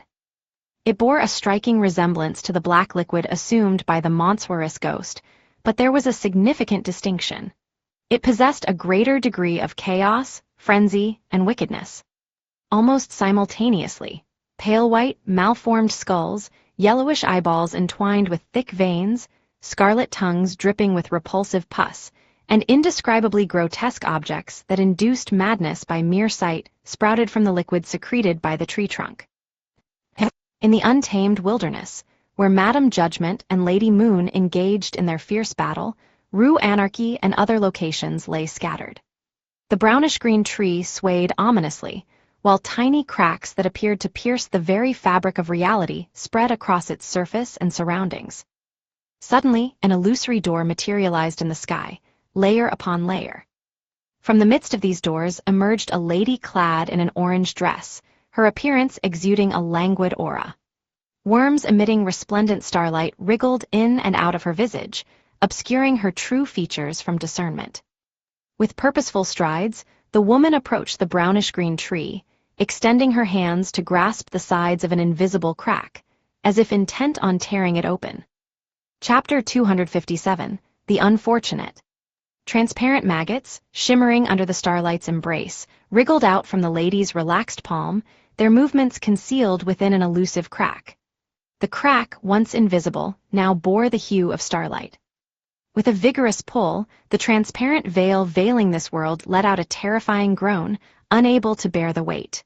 It parted forcefully, yielding to the unstoppable momentum. Amidst an indescribable shattering, the crevice ripped apart, transforming into a colossal cavity adorned with glimmering starry specks. It resembled the entrance to a tunnel, leading to an unknown realm. In a mere instant, the woman in the orange dress vanished from the wilderness. Seated within the cradle carriage, Lady Moon's expression flickered. She commanded the demon-like creatures pulling the carriage to follow her into the tunnel. Madame Judgment trailed closely behind. In a world where tree roots intertwined and ethereal clouds resembled oil paintings. As the branches of the otherworldly tree secreted viscous black liquid and peculiar entities sprouted, Lumion felt his mind teetering on the edge of madness, despite Termabarose's warning not to gaze skyward. His skin prickled, and the flesh beneath twitched unnaturally, as if masses or tumors were about to form. At that moment, pure starlight bathed the world, casting its radiance upon Lumion's eyes. Not far from him, a minuscule crack instantaneously expanded into a mystical and enigmatic door of starlight. "Shut your eyes and rush through the doorway," Termabarose's resonant voice echoed in Lumion's ears. Without a moment's hesitation, Lumion clutched fallen Mercury tightly with his bloodied left hand and sprinted toward the starlit door. Squeezing his eyes shut, Lumion relied on a hunter's instinctual understanding of spatial location and precise distance, reaching his destination within a few strides. Unperturbed by the changes around him or the lurking dangers, he leaped into the unknown. After a brief bout of dizziness, Lumion sensed as though he had ascended from the depths of a profound lake, his entire being easing. He opened his eyes and beheld the brownish-green silhouette of the shadow tree, not far away, Auberge du Coq d'Oreille, and other buildings cloaked in branches and vines. He witnessed streets divided by peculiar forces in various sections of the wilderness, merchants and passers-by indulging in their individual desires, and Franca gracefully leaping from a second-story window of Auberge du Coq d'Oreille. He had departed from the alternate realm within the Tree of Shadows, yet he had not returned to the tangible world. Franca also caught sight of Lumion nearby. She exclaimed with excitement, "Hurry, find the exit." Although she had summoned Madame Judgment and felt a measure of confidence, she desired no lingering stay in this place. How could a mere sequence 7 like herself partake in a battle involving demigods? Even observing from a distance posed significant risks. Lumion nodded and sprinted toward Franca, scanning his surroundings for any signs of an exit. The more he surveyed, the more he sensed the resemblance to Paramita, a boon from the Great Mother. However, there were no hordes of undead or demons casting sinners into the abyss. Could it be that the Bliss Society's operation involved the followers of the Great Mother? Lumion swiftly formed a hypothesis and shouted to Franca, who was mere inches away, to the edge of the wilderness. Drawing from his experience, if this place was indeed Paramita, they should be able to escape from the wilderness's periphery. Franca nodded slightly and followed, without questioning his instruction. Suddenly, the wilderness convulsed with a violent quake, and a low rumble echoed from within the brownish-green tree. The sky darkened, and the world itself teetered on the brink of collapse. The branches and vines that had ensnared the buildings and streets swiftly withdrew. Vendors, pedestrians, and residents, caught in the grip of their desires, snapped out of their dazed states. They ceased their ravenous feasting, released their grip on their partners, and rose in fear. Bloodied and bewildered, they halted their savage violence and looked around in a state of confusion. In Auberge du Coq d'Oreille, the bickering eloping couple ceased their romp. Oblivious to the wrongness of their actions, they were perplexed as to why the sky had darkened so drastically, as if evening had descended upon them. Anthony Reed, trembling beneath a wooden table, regained his composure. He emerged and peered out the window, his expression darkening. Gabriel, who had been frantically signing his name, suddenly regained his senses. He wondered if the stress had taken its toll on his sanity while he polished the Lightseeker script, incorporating the theater manager's feedback. Pavard Neeson, owner of the underground bar, set aside his paintbrush but couldn't tear his gaze away from the drawing board. Though he had only sketched it hastily, he felt it was the most remarkable work he had ever produced. It surpassed even his loftiest standards. Unconsciously, he yearned to return to that state, but he couldn't. In the blink of an eye, all the branches and vines retracted into the Tree of Shadows. Most of the vendors, pedestrians, and residents who had regained their senses beheld the ominously terrifying brownish-green tree.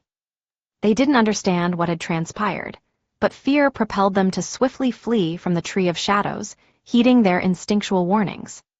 In that moment, Susanna Mad-Eyes, her turquoise hair flowing, materialized atop the ethereal tree crown. Below her stood Charlotte Calvino, wearing an expression of disappointment, frustration, and hatred. The escape of the sacrificial offering signaled a temporary failure in their sacrifice. They promptly departed the alternate realm to evade the repercussions of the demigod-level clash. Susanna Mad-Eyes, beset by the backlash and the influence of godhood, appeared increasingly ethereal, as if she could dissipate at any moment. Lumion and Franca, racing toward the wilderness's edge, flickered in her weakened gaze, yet she lacked the power to influence them. Under normal circumstances, her fusion with the Tree of Shadows granted her the ability to exert her powers from a distance. However, the backlash from the interrupted ritual and the uncontrolled corruption following the Son of God's descent had nearly claimed her life. She was now in an extremely feeble state. The tenacious and evil spirit that she was, Susanna Mad-Eyes refused to surrender so easily. She yearned to capture Lumion and drag him back into the Tree of Shadows to resume the unfinished ritual.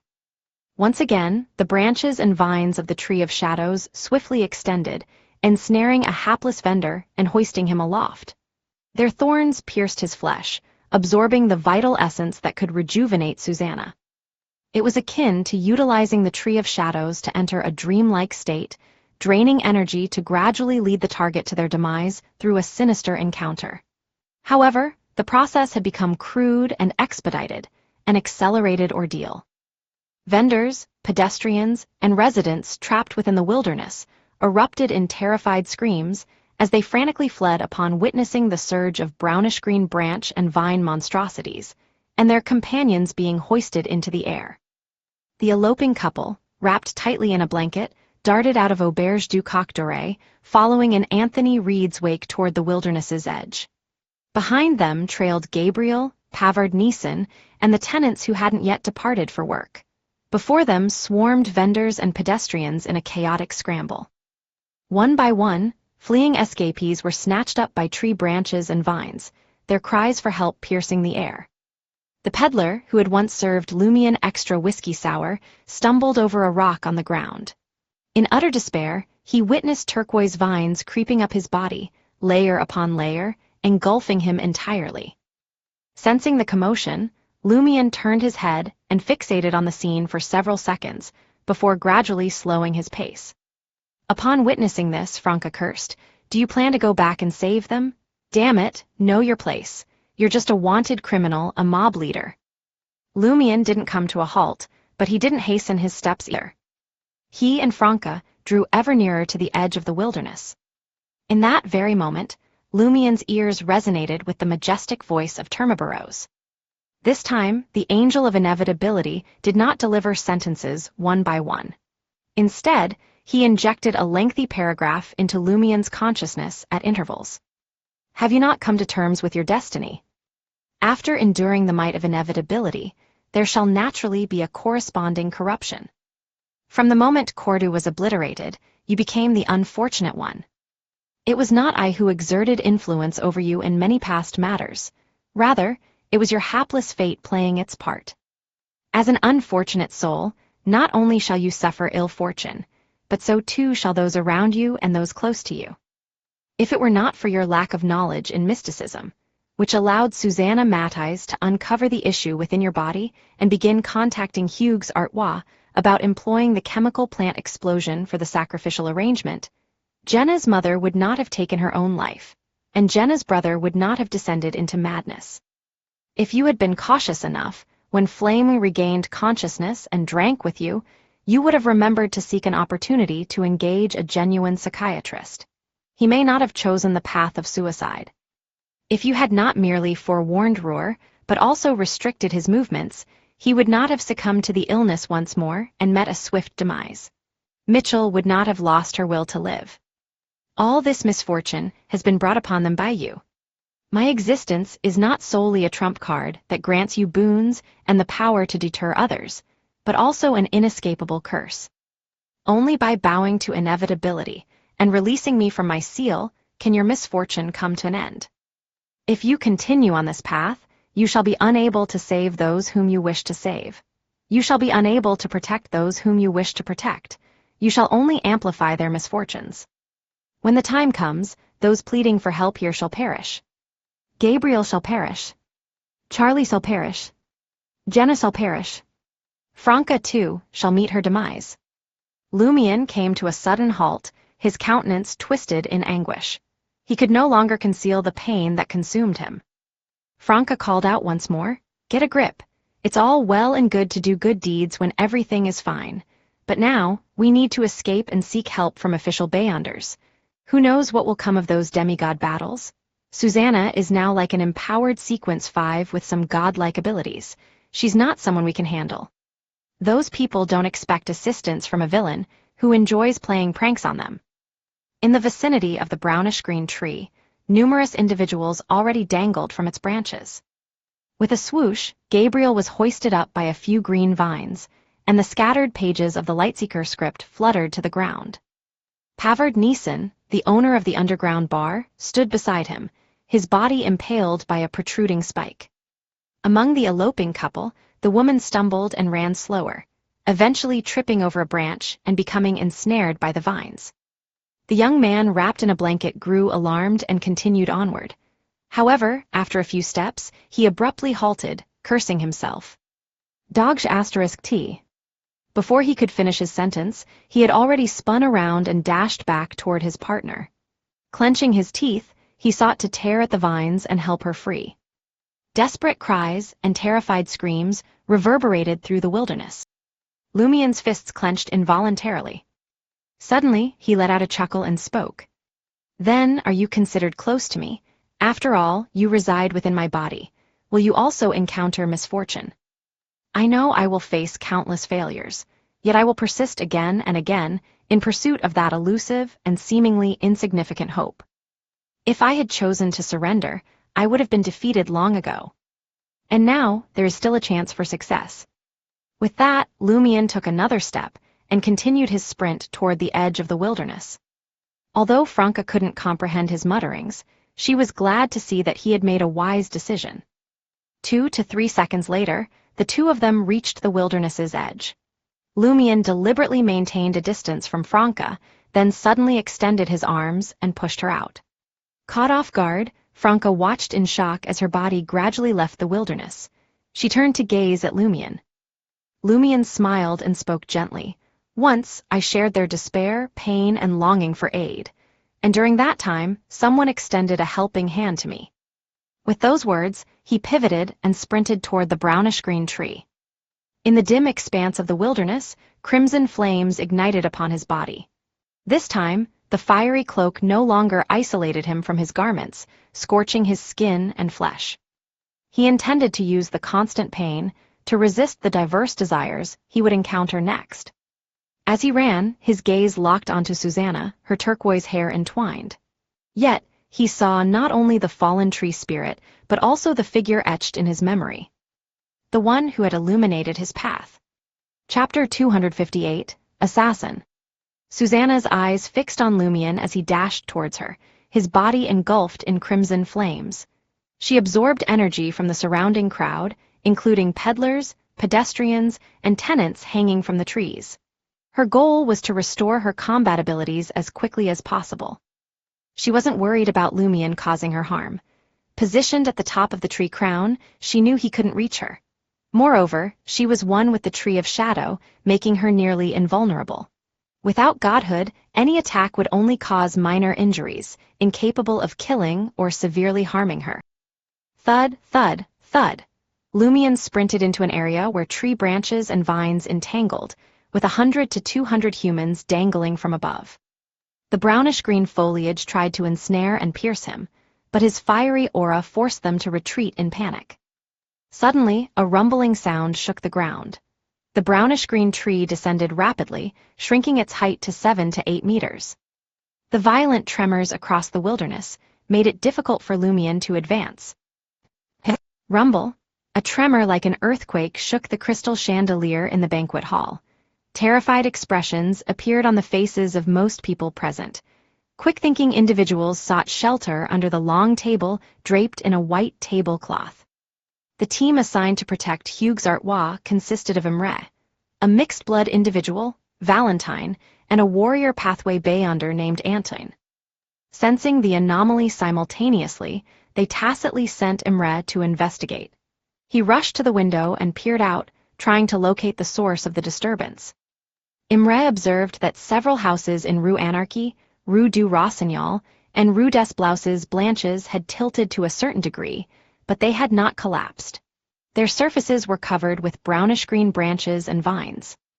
In comparison, the prominent feature was the brownish-green tree, situated roughly on Rue Anarchy. It descended, adorned with numerous tree tumors and flowers. The scene lasted only a few seconds before returning to normal, as if an unsuccessful painting had been replaced by another work. "What's happening?" Hugues Artois calmly approached the window and inquired.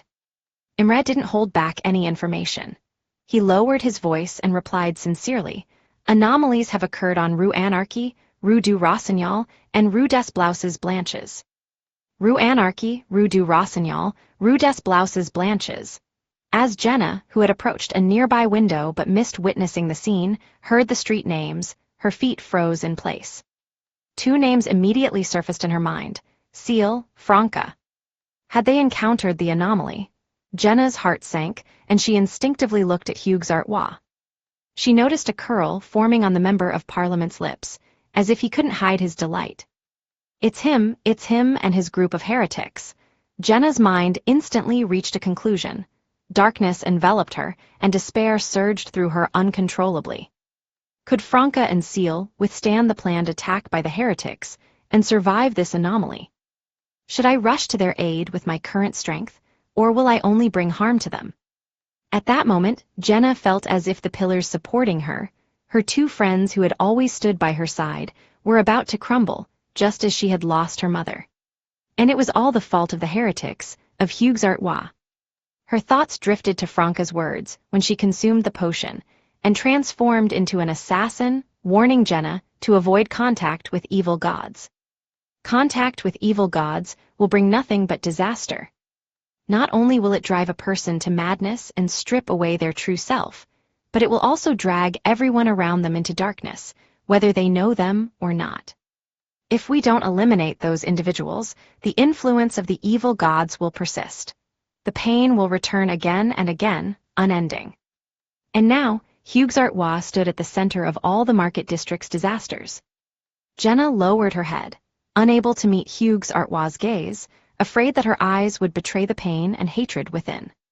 Hatred consumed her. Yet she could only remind herself that her brother Julian was still alive, albeit with a certain mental ailment that could be cured. If he lost his sister next, he might truly spiral into irredeemable madness. After the banquet concludes, after the factory owners provide their compensation, and after I settle all our debts, I'll take Julian and leave the market district and Quartier du Jardin Botanique. We'll find another place to live, far from the ensuing pain. Jenna repeated these words to herself, desperately trying to contain her emotions. Why is there another anomaly? Hugues Artois questioned Imre, Valentine, and Anton. Imre offered a bitter smile and replied, "I witnessed that tree. It has appeared multiple times in Trier's history, but it has never been fully resolved. Ever since joining the Purifier team in Trier, he had learned about the hidden dangers lurking beneath the ground that couldn't be entirely purified. The brownish-green tree was one of them.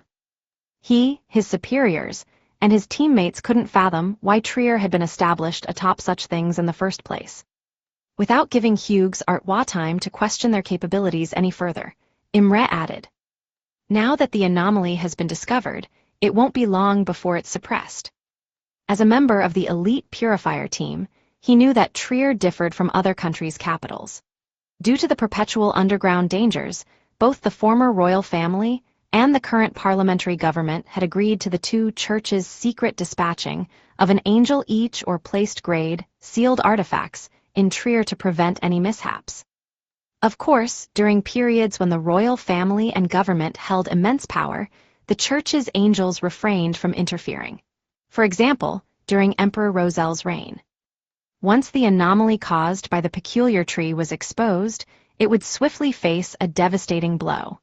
Although it couldn't be completely eradicated, it would be kept under control for a considerable time.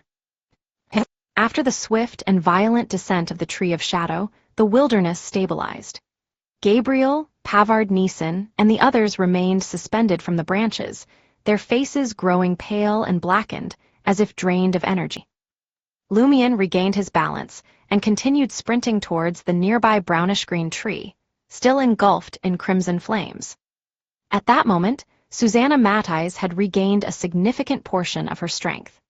Lumion's figure appeared in her eyes, awaiting his approach within the range of her current abilities. Behind Lumion, a shadow detached itself from its owner and stealthily lunged at his back. It was Charlotte Calvino, acting as a shadow.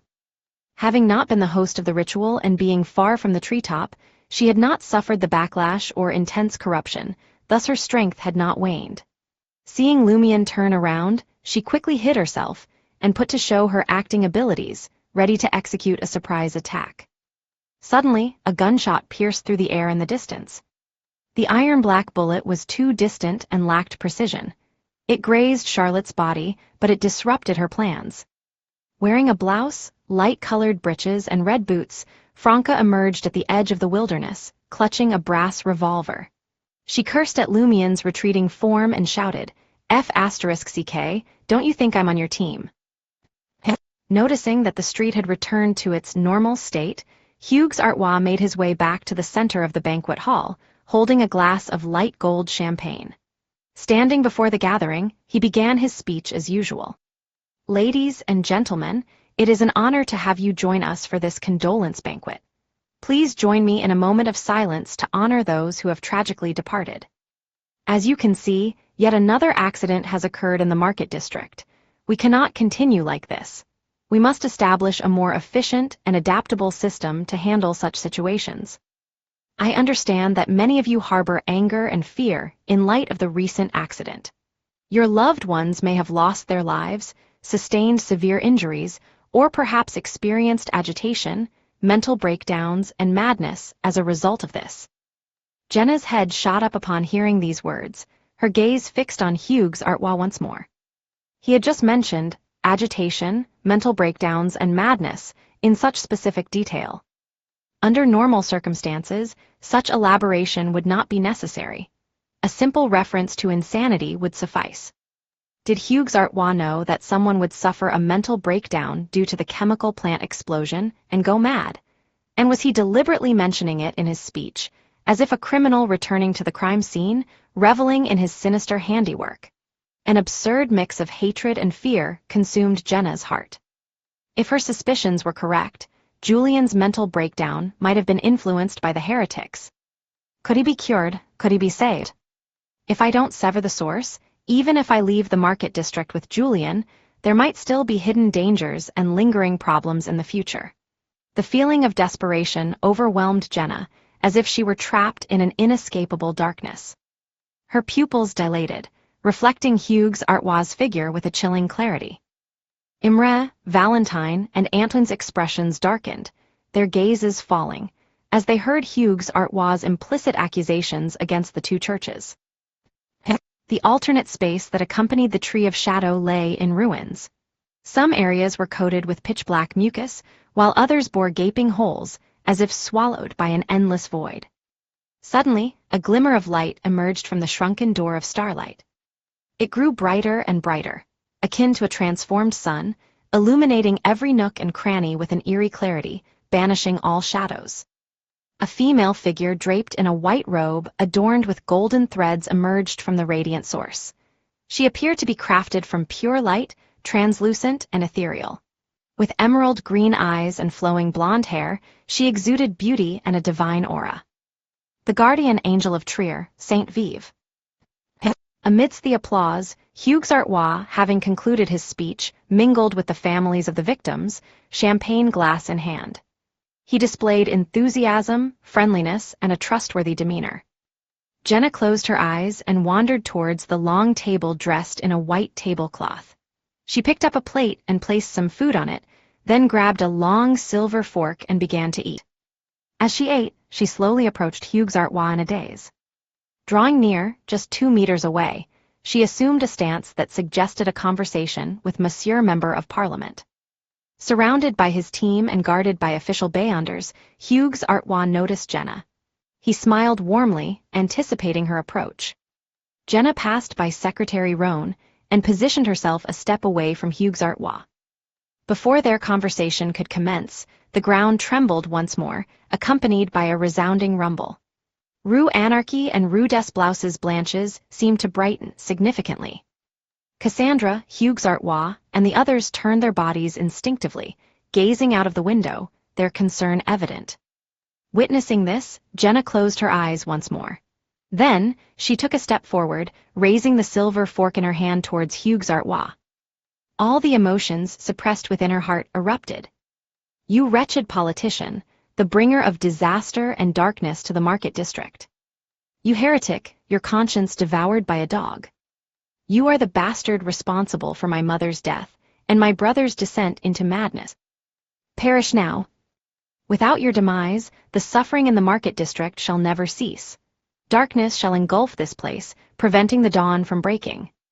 Indeed, with heretics surrounding you and the protection of official Beyonders, anyone attempting to confront you would meet their demise here, dissuaded by the risk. But what if an assassin has no intention of leaving alive? Jenna channeled all her hatred, outrage, and pain into the long-handled silver fork in her grasp. She unleashed an assassin's mighty blow, aiming for Hugues Artois' exposed right eye as he turned his body. In that moment, she glimpsed the surprise, confusion, and fear etched upon his face. She witnessed Hugues Artois frantically glancing towards Cassandra, pleading for assistance.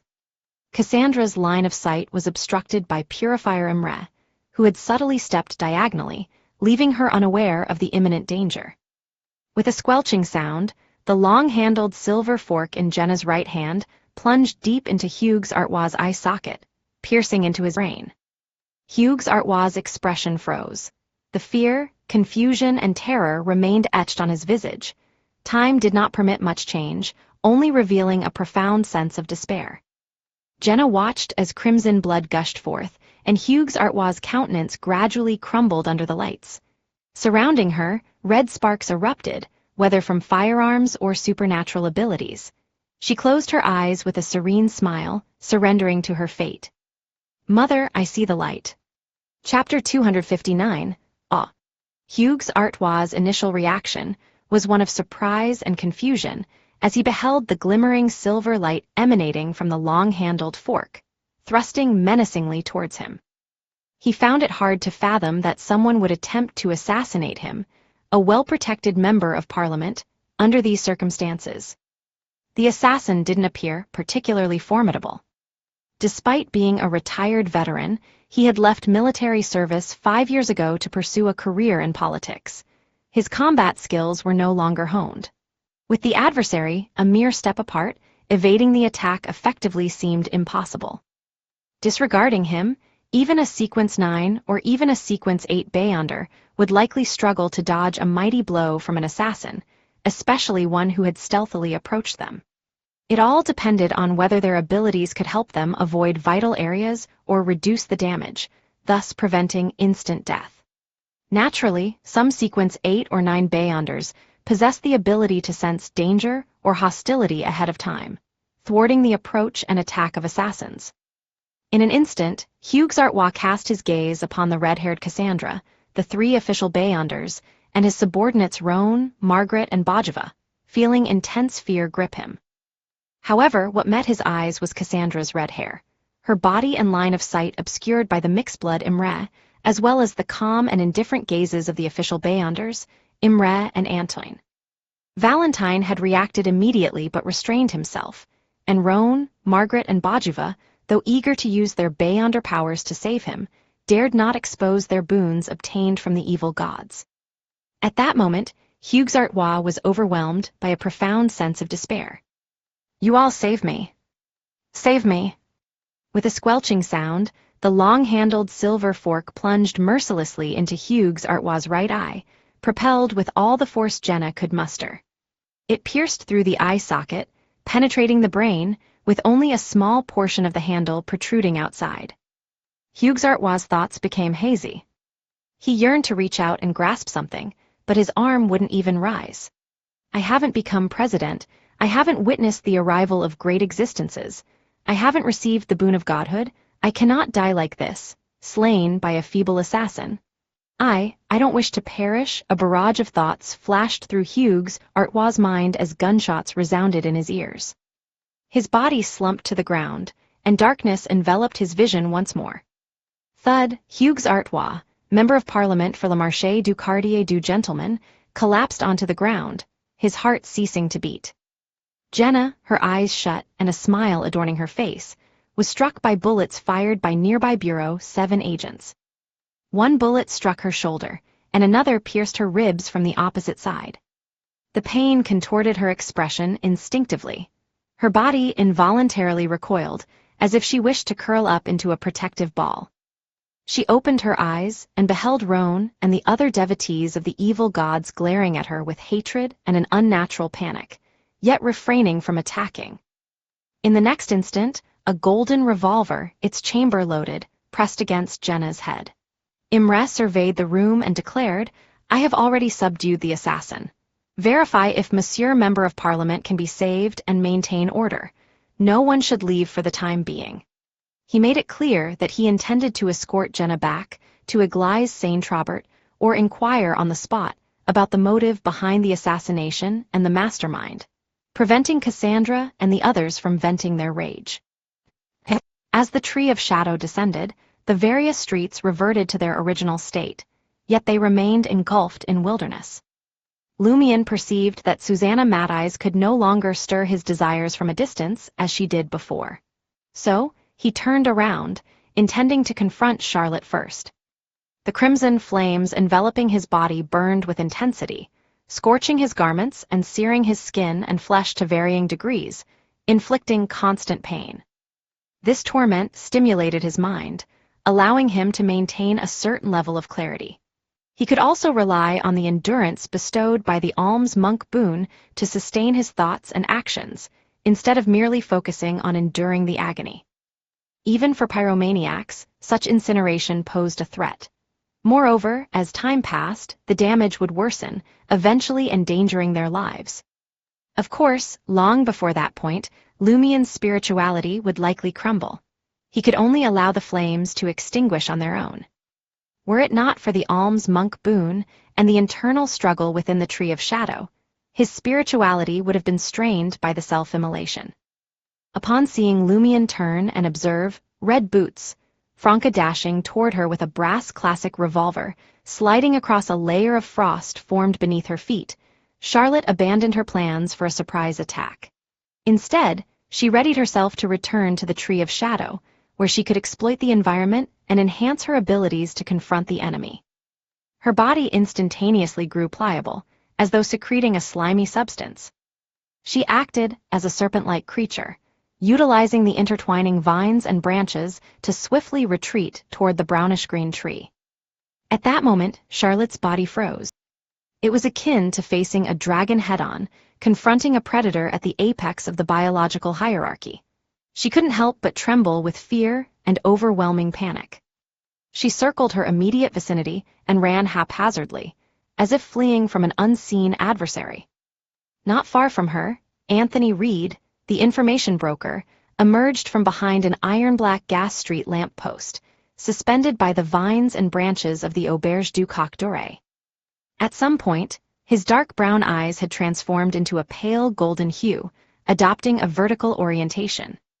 He was a psychiatrist, a Sequence 7 psychiatrist of the spectator pathway. He had just employed In ancient times, it was referred to as dragon might. The brownish-green vines and branches surrounding Anthony Reed, manipulated by Susanna rather than the Tree of Shadow, cowered and retreated from him. Observing Charlotte's descent into madness and confusion, rendering her unable to evade Lumien's attacks, Susanna, who desperately absorbed vitality, narrowed her eyes and cursed, unable to conceal her deep-seated hatred. "You shall all perish. Today you shall all meet your demise." Swoosh, swoosh, swoosh. On the Tree of Shadow, new tree trunks distinct from the main body shot forth like javelins, aimed at impaling Lumien in the midst of the wilderness. Apart from utilizing the abilities of the fallen tree spirit, Susanna Madeyes had not yet regained sufficient strength to affect targets dozens or even nearly 100 meters away. Lumien had foreseen this. With a roll, he positioned himself within the area where Charlotte aimlessly fled. Thud, thud, thud. The tree trunk javelins impaled the ground nearby, pounding the wilderness like hammers. Lumien rose to his feet, engulfed in crimson flames. He extended his arms slightly and let out a boisterous laugh. "Bring it on, kill me." If Susanna were to blanket the area with relentless assaults once again, he could still find a way to evade them. However, Charlotte, lost in her state of confusion, would undoubtedly meet her demise. As he bellowed, half-illusory crimson fire ravens materialized behind Lumien. They circled and traced multiple trajectories, fixating their sights on Charlotte Calvino. The branches and vines on the ground surged wildly, swiftly ensnaring Charlotte, shielding her from harm. A series of thunderous sounds resounded as the crimson fire ravens descended upon Charlotte, shattering tree branches and igniting vines, systematically stripping away layer after layer of the actor's outer shell. Bang! Franca, who had closed the distance, stepped in and extended her right hand, firmly squeezing the trigger. An iron-black bullet flew from the classic brass revolver and struck Charlotte's head with precision, piercing through the gap created by the fire ravens. The enchanting, pure, and delicate visage instantly shattered, with red and white fluids splattering forth from her eyes, nose, and mouth. With only its severed head remaining, the lifeless body stumbled a few steps in confusion before finally collapsing to the ground. "Go to hell," Susanna roared. With that cry, brown branches, green vines, thick limbs, and pale-colored blossoms surged forth in a multitude of forms, converging upon Lumien, Franca, and Anthony. Despite the nightmarish scene unfolding before them, Lumien sensed no immediate peril. Until Susanna Madeyes regained a certain level of strength, an attack that consumed a significant amount of spirituality posed no true threat. Lumien charged forward once more, carrying the crimson flames that devoured his flesh, venturing deeper into the primordial forest-like setting. Vines ignited, flowers turned to ash, branches charred, yet none impeded the enemy's advance toward the Tree of Shadow. Suddenly, the objects recoiled, drawing the suspended human captives back into the embrace of the Tree of Shadow. Susanna had thought it through. There was no need to squander energy merely to vent her rage. It was wiser to await the approach of the three prey, luring them into the range where desire could take hold, before employing her most formidable abilities to deal with them. She could not accept her current weakness. That was one of the reasons why she refrained from invoking the incantation to seek assistance initially. Before dragging the offering into the Tree of Shadow, the Son of God dared not reveal himself in Trier. In the future, Susanna possessed a measure of confidence and needed to push the offering to a certain extent, securing the protection of the ritual. Only then could she utilize her fusion with the Tree of Shadow to confront the Son of God. The Son of God was astonishingly deranged. He would never restrain the corruption he might inflict upon his subordinates. As for Lady Moon, she had merely pledged to intercept potential saboteurs temporarily. Susanna dared not permit devotees of other deities to enter the Tree of Shadow. Thud, thud, thud. Lumien raced through the abruptly vacated wilderness and dilapidated streets, sprinting toward the brownish-green tree. Franca and Anthony each selected their respective angles of attack and followed suit from different directions. The fortunate vendors, pedestrians, and tenants who had yet to be ensnared by the branches and vines seized the opportunity to flee the wilderness, making their way towards the outskirts. Chapter 260, Cracking. It didn't take long for Lumion, Franca, and Anthony to approach the Tree of Shadow, stepping within the effective range of Susanna's powers. One of them had run out of mysticism smelling salts and was consumed by crimson flames. His skin grew numb, but his flesh still burned with pain.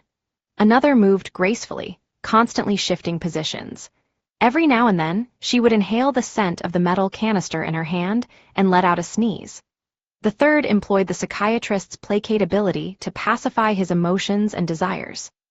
In the ethereal crown of the tree, Susanna Madeyes, positioned only 4 to 5 meters above the ground, grunted.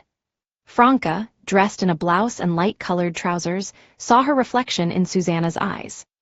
Suddenly, intense fear gripped Franca. Yet this fear didn't arise from the outside world or grow abnormally intense. Rather, it originated from her understanding of the current situation and her desire to survive. Susanna Madeyes, fused with the peculiar tree, couldn't be treated as a mere Sequence 5. She ought to be regarded as a weakened Sequence 4, one lacking an incomplete mythical creature form. Franca believed that Susanna Madeyes would swiftly dispatch her, Lumion, and the information broker. Before saving anyone, she had to save herself. Franca halted, her yearning for life impossible to suppress. She struggled, torn between the urge to flee and the nagging feeling that she shouldn't abandon her teammates. Susanna Madeyes' emerald eyes shifted toward Anthony Reed. The information broker, his emotions and desires now stabilized, shuddered suddenly, an all too familiar fear surging from the depths of his heart. A spectator afflicted by severe mental deficiencies is all too easy to deal with. Anthony Reed fully comprehended his predicament, yet he lacked the power to resist. A helpless sigh escaped his lips. When his placate failed, he trembled and retreated to a corner, succumbing to overwhelming fear. Swiftly, Susanna Madeyes incapacitated Lumion's 2 companions, leaving them unable to offer aid for the moment. Then, she directed her gaze at Lumion, who stood less than 10 meters away from the Tree of Shadow. As an evil spirit, Susanna possessed boundless extremism and persistence. She still sought to capture this sacrifice. Despite the ritual causing a great uproar, prompting numerous saints and even angels to rush and intervene, making its success unlikely, the Tree of Shadow could not be destroyed. It wouldn't even suffer significant harm. Unless the eternal blazing sun, or the god of steam and machinery, were willing to bury the millions of people residing in Trier and expose even graver underlying problems underground, there would always be another opportunity, even if the present one failed. As long as Lumion remained within her grasp, the sacrificial offering that perfectly sealed an angel, it wouldn't take long for Susanna to attempt the ritual once more. Hence, the malevolent spirit, Susanna Madeyes, desired to capture Lumion alive. In an instant, Lumion's pace slowed, his mind consumed by the same thoughts. I mustn't die, I mustn't die. If I perish, Auror will have no hope of revival. I must survive and uncover the truth behind the Cordu disaster. I must understand why Auror believes in inevitability. These people have no connection to me. What does it matter if they die? Don't countless lives perish every day in this world? Can I even prevent that? Lumion's pace grew sluggish, his expression contorting in agony. The fiery crimson flames that engulfed him continued to burn, inflicting pain while also sharpening his senses. But the more aware he became, the stronger his desire to survive. This time, Susanna's influence over his desires had not faltered. The fallen tree spirit summoned an array of vines, branches, and tree trunks from the Tree of Shadow, ensnaring Lumion within a small circular perimeter of less than 10 meters. The once open space transformed into a dense, ancient forest teeming with vegetation. Damp, pale-hued flowers sprouted from the roots, vines, and branches, releasing odorless anesthetic gases that threatened to lull the surroundings into a deep slumber. In that moment, Lumion's yearning for life aligned with his other thoughts. To escape this dire predicament and survive, he had to press forward and defeat Susanna Mad-Eyes. Lumion surged forward once more, gathering semi-illusory crimson flames behind him, spiraling them toward Susanna Mad-Eyes, who hovered merely 4 meters above the ground. He didn't expect this assault to harm the fallen tree spirit. After all, Susanna Mad-Eyes had merged with the Tree of Shadow, granting her formidable defenses and vitality. Moreover, she wasn't a mindless foe who couldn't dodge attacks or employ superpowers to safeguard herself.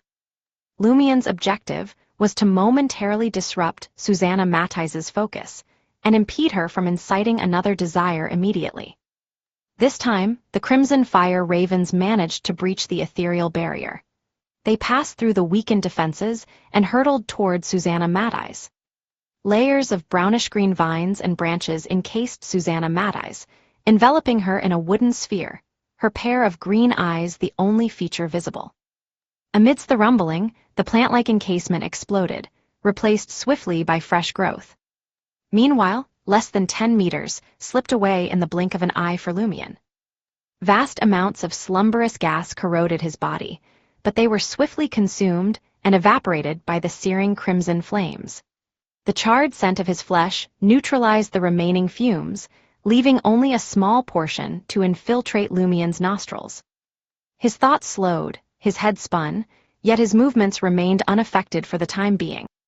Harnessing his momentum, Lumion alternated between his left and right feet, launching a forceful kick against the brownish-green trunk. He propelled himself forward by a couple of meters before leaping high into the air, his gaze fixed upon Susanna Mad-Eyes. Behind him, a colossal fireball gradually took shape. His eyes reflected the wooden sphere and Susanna Mad-Eyes' emerald-green gaze. It seemed as though he intended to hurtle himself at the treetop, obliterating the encasing of plants with the mighty fireball. This particular stance bore an evident element of showmanship. Lumion's desire to perform had been subtly provoked by Susanna Mad-Eyes, even if his ceaseless pain could only be slightly suppressed. Susanna Mad-Eyes grinned, allowing sharp brownish-green tree trunks to emerge from the surface of the encasement like a porcupine bearing its spikes, ready to impale any unsuspecting prey. Once Lumion sustained grave injuries, the vines and branches forming the sphere would unfurl, taking complete control of their captive. As the massive fireball solidified, Lumion began his descent. Yet instead of lunging at Susanna Mad-Eyes, he regarded her with an air of superiority, eye to eye. Still, he refrained from attacking. He continued his descent. Susanna Mad-Eyes wore a puzzled expression, perplexed by his failure to walk into her trap. Only when Lumion touched down below the treetop did he make his next move. The massive, incomplete fireball detonated, propelling him toward the trunk of the Tree of Shadow like a cannonball. In his left hand, he wielded Fallen Mercury, now adorned with cracks.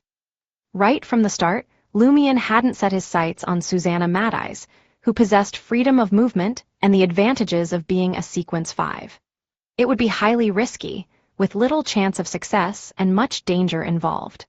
His sole objective was to strike the Tree of Shadow with Fallen Mercury, a single strike. Without the enhancement of Termiborose, Fallen Mercury alone wouldn't be enough to alter the fate of the brownish-green tree. However, Lumion was confident that Susanna Mad-Eyes had fused to some extent with the Tree of Shadow.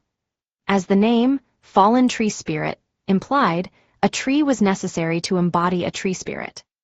This understanding derived not only from Lumion's observations, but also from Franca's speculations and Susanna Mad-Eyes' own admissions and actions. In essence, when Fallen Mercury pierced the Tree of Shadow, there was a strong possibility that it would alter the fate of Susanna Mad-Eyes, who had merged with it, rather than the fate of the Tree of Shadow itself. Lumion's actions were intended to deceive Susanna Mad-Eyes into overconfidence, ensuring she wouldn't impede his approach to the Tree of Shadow or hinder him from gathering a fireball for propulsion. And Susanna Mad-Eyes' manipulation of his desire to perform only fueled Lumion's confidence further. Though acting was a waste of time and could potentially lead to missed opportunities, it also served as a cover for one's true intentions.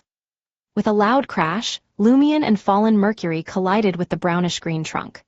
Ribs cracked, wrists snapped, his entire body battered by the explosion and impact, but he managed to drive the pewter black dirk through the outer bark and into the second layer. As expected, Lumion didn't see the torrent of historical scenes. Instead, he sensed the illusionary river, shimmering with a mercury hue that belonged to Susanna Mad-Eyes. In the next instant, his desire was manipulated once again, and a barrage of javelins rained down from the ethereal tree crown. Releasing his hold on the pewter black dirk, Lumion entrusted the rest to fallen Mercury.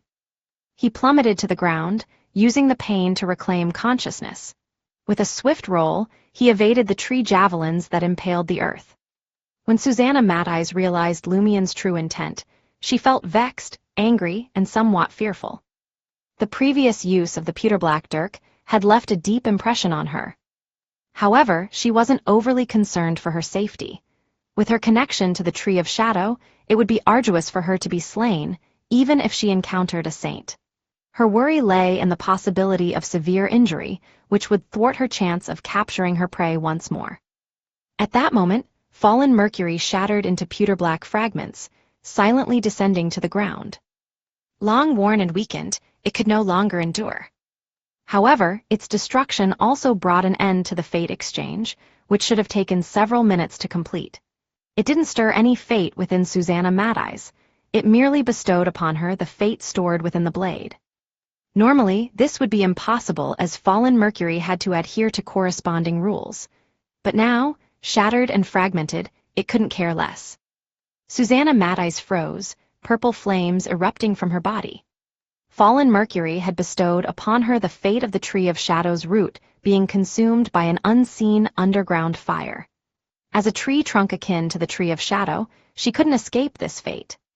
In a mere second, the purple flames vanished, leaving Susanna Mad-Eyes reduced to ashes, her eyes filled with disbelief and astonishment. A tree trunk erupted in flames, cracking and collapsing. Chapter 261, Escape. The branches and vines pursuing Lumion swiftly withdrew, as if responding to an unseen command. A javelin-like tree trunk crashed down, causing the rest to vanish into thin air. Gasping for breath, Lumion cast his gaze upward as he sprinted onward. At that moment, his eyes fell upon the incinerated form of Susanna Mad-Eyes, consumed by the vegetative sphere that had enveloped her. Not far off, he witnessed an unfamiliar tree trunk snap and succumb to fiery destruction. She's dead, relief flooded Lumion's being. She's dead. The burden of his struggle lifted, and he crumpled to the ground, no longer able to hold on. The crimson flames that had enveloped him abruptly extinguished, unveiling his charred and disfigured body. With great effort, Lumion struggled to prop himself up, his back pressed against the vine and branch-adorned wall of the Auberge du Coq Doré. He resembled a forsaken vagabond, abandoned by the world, a hint of derision in his voice as he observed the Tree of Shadow sinking deeper and deeper into the earth. Moreover, he witnessed the vines and branches retracting into the main trunk, the once suspended individuals released from their tethers and descending to the ground from varying heights. Among the initial group of victims, whose essence had been drained, 3 to 4 individuals remained, suspended nearly 3 meters above the ground. Already weakened, most of their remaining vitality escaped as they suffered the harsh impact, causing them to lose consciousness on the spot. Perhaps there was still hope for their salvation, or perhaps they were beyond rescue. The hundreds who had been suspended but had not yet lost a significant portion of their essence sustained various injuries from the fall. Though their lives were not immediately endangered, they hurriedly rose to their feet, driven to escape to the fringes of the wilderness. Gabriel's complexion turned pale, bruises marring his hands and feet. Rather than fleeing, his initial instinct led him to stoop and collect the scattered Lightseeker script from the ground. The eloping couple, entwined together in their suspension, exchanged curses for being a hindrance, but they supported one another as they limped forward, their legs injured from the fall. They joined the fleeing throng, vanishing into the distance. Pavard Neeson, the proprietor of the clandestine underground bar, suffered relatively minor injuries. Grasping the freshly drawn draft, he raced ahead. Charred and weary, Lumion settled on the street, leaning against the Auberge du Coq Doré, situated perilously close to the Tree of Shadow. Tilting his head back against the wall, he wore a faint smile while observing the energetic exodus of peddlers, passers-by, and inhabitants of modest abodes as they fled towards the outskirts of the wilderness. Within the confines of the Tree of Shadow, Lady Moon beheld a tumultuous clash unfolding, with numerous angels and saints joining the fray. Her faction faced mounting pressure due to reinforcements from the two churches and Bureau 8. An overwhelming sense of retreat washed over her. Should this continue, the two churches might resort to drastic measures, beseeching divine intervention. Lady Moon swiftly resolved. Deprived of several abilities and ensnared by various prohibitions, she pressed against the bulge in her abdomen and parted her lips. An ear-piercing shriek erupted within this alternate realm, causing the nearly 2-meter-tall Tree of Shadow before her to undergo an instantaneous metamorphosis. Upon the branches and mist-shrouded bark, which depicted scenes from the past, figures born from diverse desires, now lifeless, sprang back to existence, save for Emperor Roselle. Many were demigods, emerging from their respective histories, with vacant, icy expressions and an aura of chilling darkness. Resurrection. Empowered by the divine fetus nestled within her womb and the unique essence of the Tree of Shadow, Lady Moon temporarily revived the accumulated desires from over a millennium in their original corporeal forms. Though the revival would be short-lived, and the resurrected beings notably weaker than before, the sudden influx of demigods into the battle within mere seconds could profoundly impact the unfolding chaos. It was precisely due to the timely aid of the divine fetus that Lady Moon dared to linger behind, partaking in this tumultuous clash.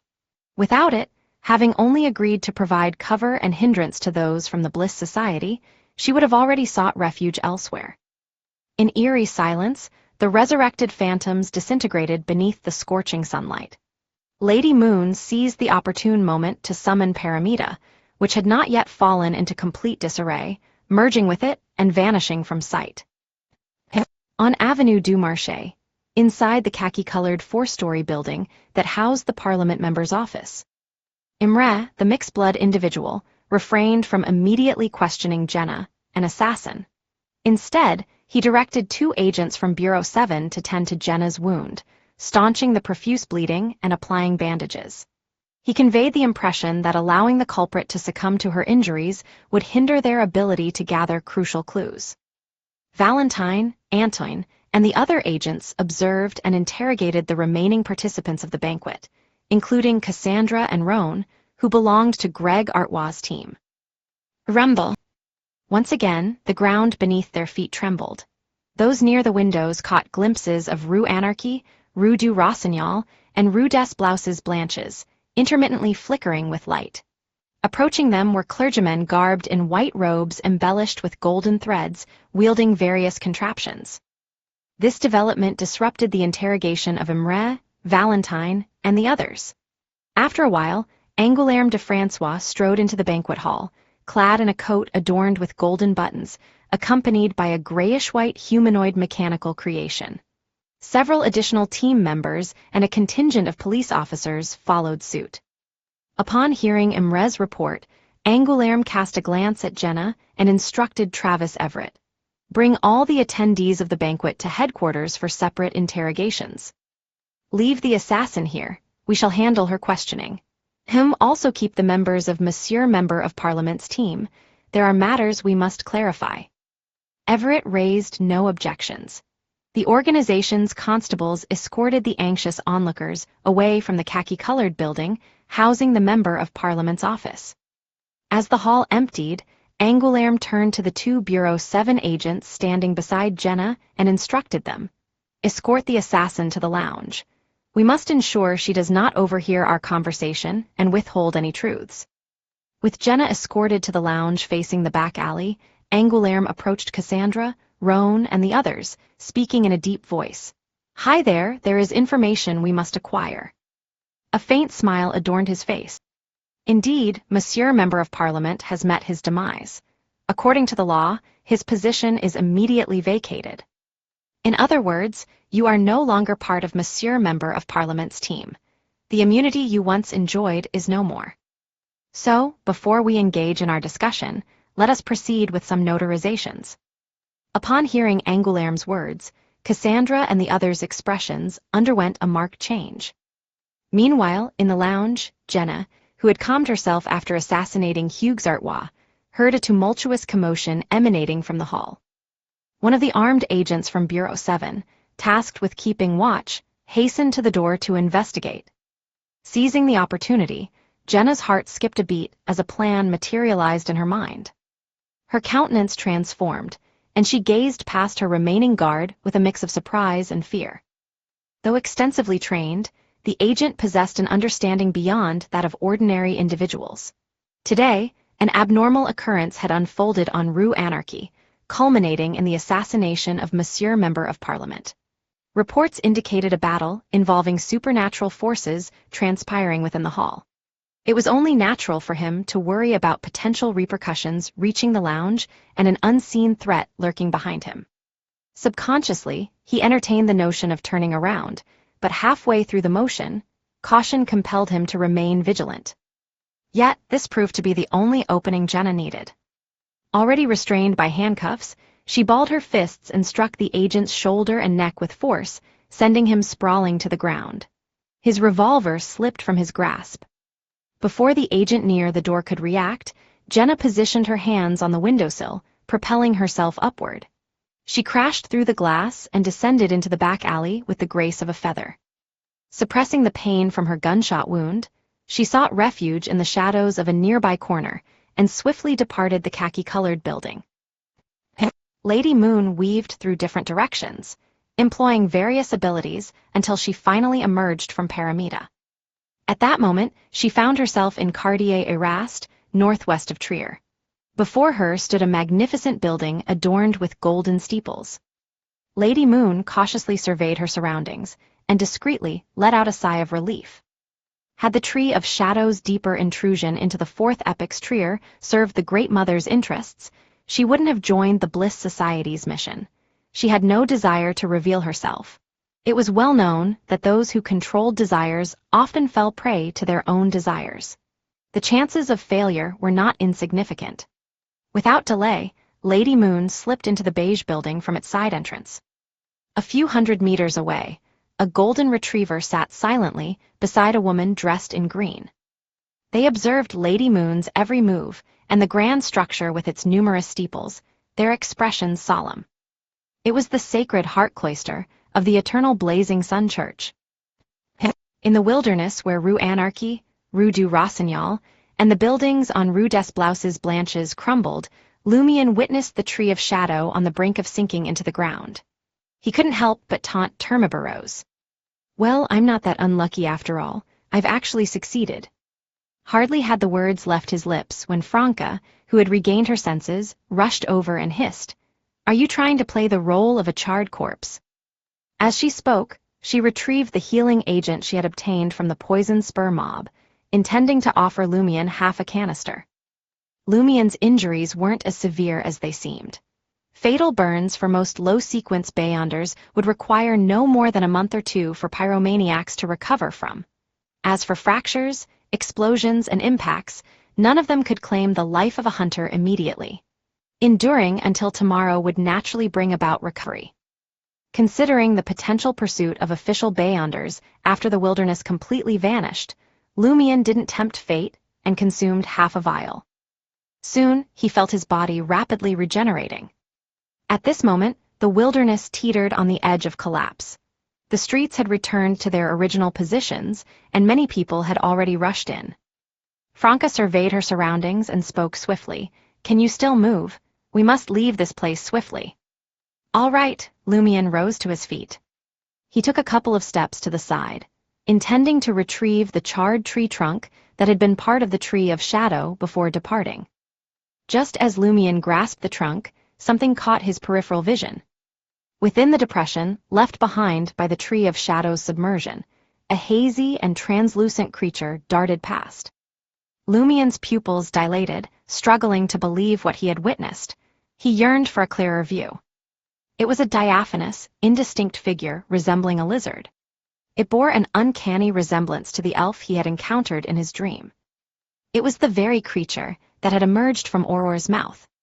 Chapter 262, Review.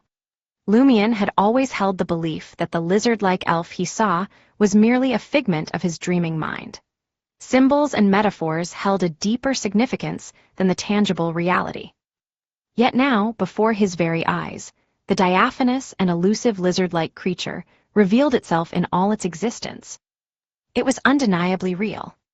Moreover, it had appeared in Paramita, emerging from the deep chasm left by the Tree of Shadow, a most peculiar event involving formidable powers.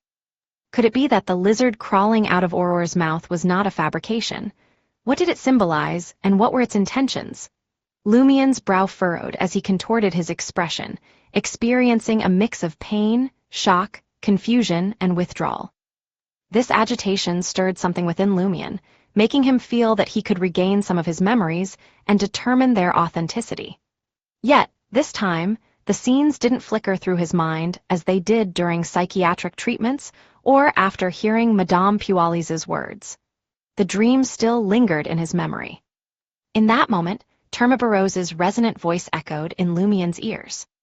Do you truly believe that I am responsible for all the anomalies and misfortunes surrounding you? Do you think you can escape Susanna Mad-Eyes, who is nearly a demigod with a backup plan, by relying solely on the efforts of the sealed me and a sequence 7 Beyonder like yourself? Do you believe that Susanna Mad-Eyes' failure is solely due to her being an evil spirit, extremism, impatience, and lack of preparation before the ritual? Is there no other underlying reason? These words overlapped and resounded in Lumion's mind, allowing him to grasp their meaning within a short span of time. Lumion was taken aback, feeling as if he had been plunged into an icy lake, experiencing the transition from early summer to winter. He blurted out, "Then what is it?" Termabarose remained silent, as if sensing and comprehending something. In an instant, Lumion's joy surged. He felt the heavy burden on his shoulders dissipate significantly. Does this mean that Auror truly fell under the control of that peculiar lizard-like creature? Was that why she remained oblivious to any abnormality when awake, seeking assistance from the outside world alongside me? No, perhaps she sensed that something was amiss. The correct interpretation of the letter's order should be, "We are getting weirder. The people around us need help as soon as possible." Franca nudged Lumion. "Why are you lost in thought? Hurry, let us leave this place swiftly. The official Beyonders and clergymen have arrived." Lumion shook off his daze and dashed with Franca to the far end of Rue Anarchy, his singed clothes clinging to his body, along with the tree trunk originating from the Tree of Shadow, not Susanna's later creation. During this process, 2 revelations suddenly dawned upon him. As an angel of inevitability, Termabarose also displayed an astute understanding of various matters. It is inconceivable for him to remain oblivious to Susanna Mad-Eyes' offering him as a sacrifice to the Mother Tree of Desire with me as the primary vessel without unsealing the seal. He is no novice to the mystical world like me. Therefore, he never anticipated the outcome of Susanna Mad-Eyes breaking the seal from the very beginning.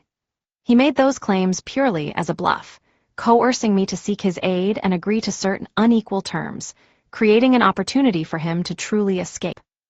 What he didn't foresee was my choice to deceive Susanna Mad-Eyes, compelling him to provide me assistance based on the information she provided. No, he must have considered this possibility, but he had nothing to lose by attempting it. What if I had not devised a swift solution at that critical moment? Damn it, his intentions are far too sinister. I could have fallen victim to his deception with the slightest carelessness. Likewise, Susanna Mad-Eyes is no paragon of honesty. Since she sought guidance from the Mother Tree of Desire and acknowledged the possibility of an angel being sealed within me, why wouldn't she contemplate the potential transmission of power through the seal? Subsequently, she prayed for power capable of withstanding the influence of Termabarose's leaked power, or even surpassing it. I failed to perceive it then, and came dangerously close to corruption despite being distant. Had I not escaped the Tree of Shadow in the nick of time, I would have succumbed to corruption. Why didn't Susanna Mad-Eyes seek assistance right from the start? Could it be that corruption poses a threat to her as well? Indeed, despite unforeseen circumstances during the Cordu ritual, the Padre, as the host of the sacrificial ceremony, was shielded by the power of inevitability. He did not transform into a monstrous entity or merge into the three-headed giant like the others, and successfully escaped. Susanna Matthijs also planned on relying on the protection of the ritual to resist corruption. Hence, she bought time, awaiting the completion of the ritual's preparations. She did not target and control me initially, because she knew that pushing too hard would prompt Termaboros to intervene prematurely, introducing too many uncertainties. Thus, she endeavored to create an illusion for me, fostering the belief that resistance and escape were within reach. Only when I broached the subject of the angel did she stall for time, stringing together a series of seemingly revealing words. She concealed her true trump card, biding her time for me to make the wrong choice with Termaboros's aid and fall into her prearranged trap. Although she did not anticipate the attack from the Monsuaris ghost, had it not been for an external intervention exploiting the crack created by the ghost, I would have remained trapped within the Tree of Shadow's depths. Moreover, she was on the verge of officially activating the ritual and gaining protection. Damn it, beautiful actors truly possess the knack for deceiving others. As Lumion and Franca sprinted ahead, their surroundings suddenly transformed into a surreal spectacle. Vibrant layers of colors intertwined with indescribable, fantastical creatures. His head spun, and his vision became hazy. When his sight cleared, Rue Anarchy was nowhere in sight, and the vibrant palette had vanished. Instead, he found himself standing on a verdant hillside, facing Madame Magician, adorned in an orange dress. "She's here too," Lumion glanced around but couldn't spot Franca. As if sensing his unspoken question, Madame Magician smiled and spoke. The Two of Cups departed with her major arcana card to attend to some matters. The Two of Cups, Lumion was perplexed. "That's Franca, she is one of us. Her code name is Two of Cups, just as you are the Seven of Wands," Madame Magician casually explained. "You have officially joined our ranks. Speak to the Two of Cups later and have her introduce our organization. I won't say much." Not only is Franca a member of the Curly-Haired Baboons Research Society, but she is also part of the secret organization utilizing tarot card codenames. Lumion felt a mix of surprise and elation. This meant that he and Franca were true comrades. Madame Magician scrutinized Lumion's charred countenance and fragmented attire. From somewhere, she produced a simple brown suit tailored for a man and tossed it to him. "Change into this later. While it's not particularly scandalous for Trarians to roam the streets nude, one mustn't entirely succumb to the surroundings. You must maintain your true self. Only then can you resist the potion's corruption and minimize the risk of losing control." Lumion caught the clothes, and Madame Magician pondered for a moment before speaking. "Tell me in detail what has transpired recently. Although I knew you would encounter followers of the evil gods and become entangled with them, I did not anticipate you getting embroiled in such weighty matters directly." Lumion recounted the events, starting from his arrival in Trier to his use of the summoning dance to lure Susanna Matthijs. He focused on the sacrificial ritual, Termaboros's involvement, and the enigmatic lizard-like creature. As Madame Magician listened, her expression grew solemn. Once Lumion finished speaking, she nodded slightly and said, "This is highly abnormal. Both Termaboros and that elf are far from ordinary." She gazed at Lumion, speaking in a direct manner. "It wasn't Termaboros who aided you in enhancing Fallen Mercury's abilities within the Tree of Shadow, and allowed the Monsuaris ghost to arrive early. Not him." Lumion had speculated the issues that Madame Magician might uncover, but he never expected her to address this matter so clearly. If not Termaboros, then who else could it be? Moreover, the subsequent changes only occurred after the compromise of the inevitable angel. "I don't have the answers either." Madame Magician shook her head slowly. "What I can affirm is that the seal of that great existence wouldn't allow Termaboros to unleash such power. If that were possible, he would have long manipulated you to assist him in breaking the seal." Observing Lumion's perplexed expression, Madame Magician continued, "All Termaboros can do is influence your judgment and choices. After all, he is sealed within you, and your fates are intertwined to a certain extent. To put it simply, concerning Charlie's situation, Termaburose couldn't expedite Susanna Mattise's recovery. He couldn't dictate when or how she planned to find Charlie. He could merely utilize this situation to instill in you the intention of employing the luck transference spell to alter Charlie's fate and augment the corresponding likelihood. From this standpoint, do you believe he possesses the capability to enhance fallen Mercury's abilities and allow the timely arrival of the monstrous ghost? However, it is plausible for him to aid you in shouldering the burden of the past scenes within the Tree of Shadow. Hence, I have consistently advised you to seek my counsel beforehand on critical and perilous matters, rather than making decisions on your own.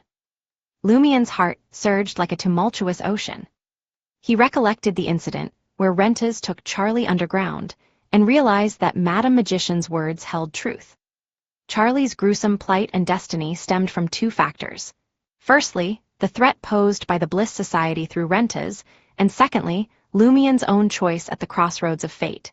Thus, once Rentes was slain by their hands, Charlie's fortune merely improved marginally. Only when Lumien made the correct decision did everything revert to normalcy. There were no indications of Termaburose's influence.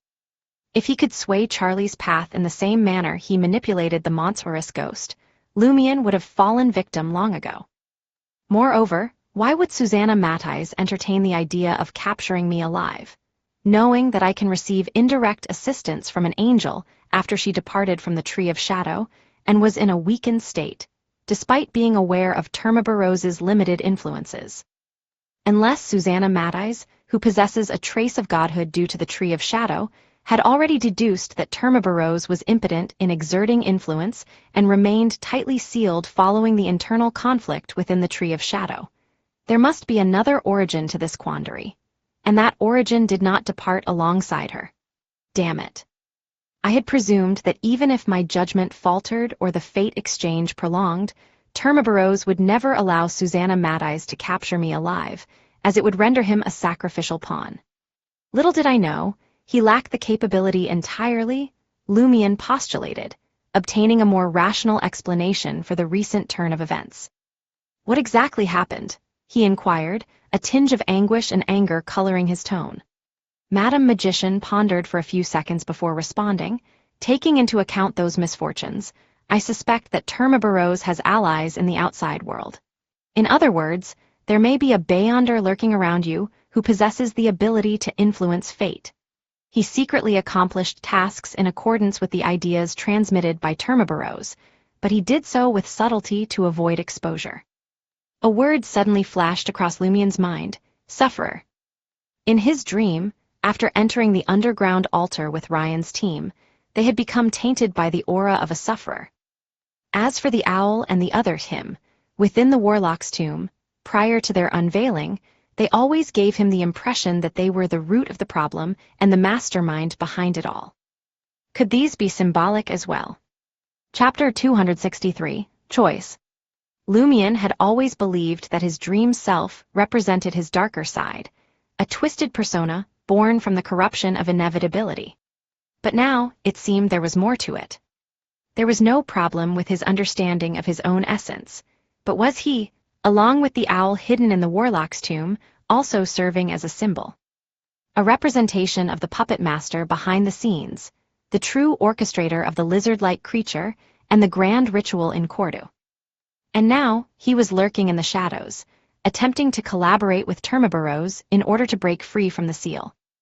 However, Termaburose's attitude towards the lizard-like creature seemed to suggest otherwise.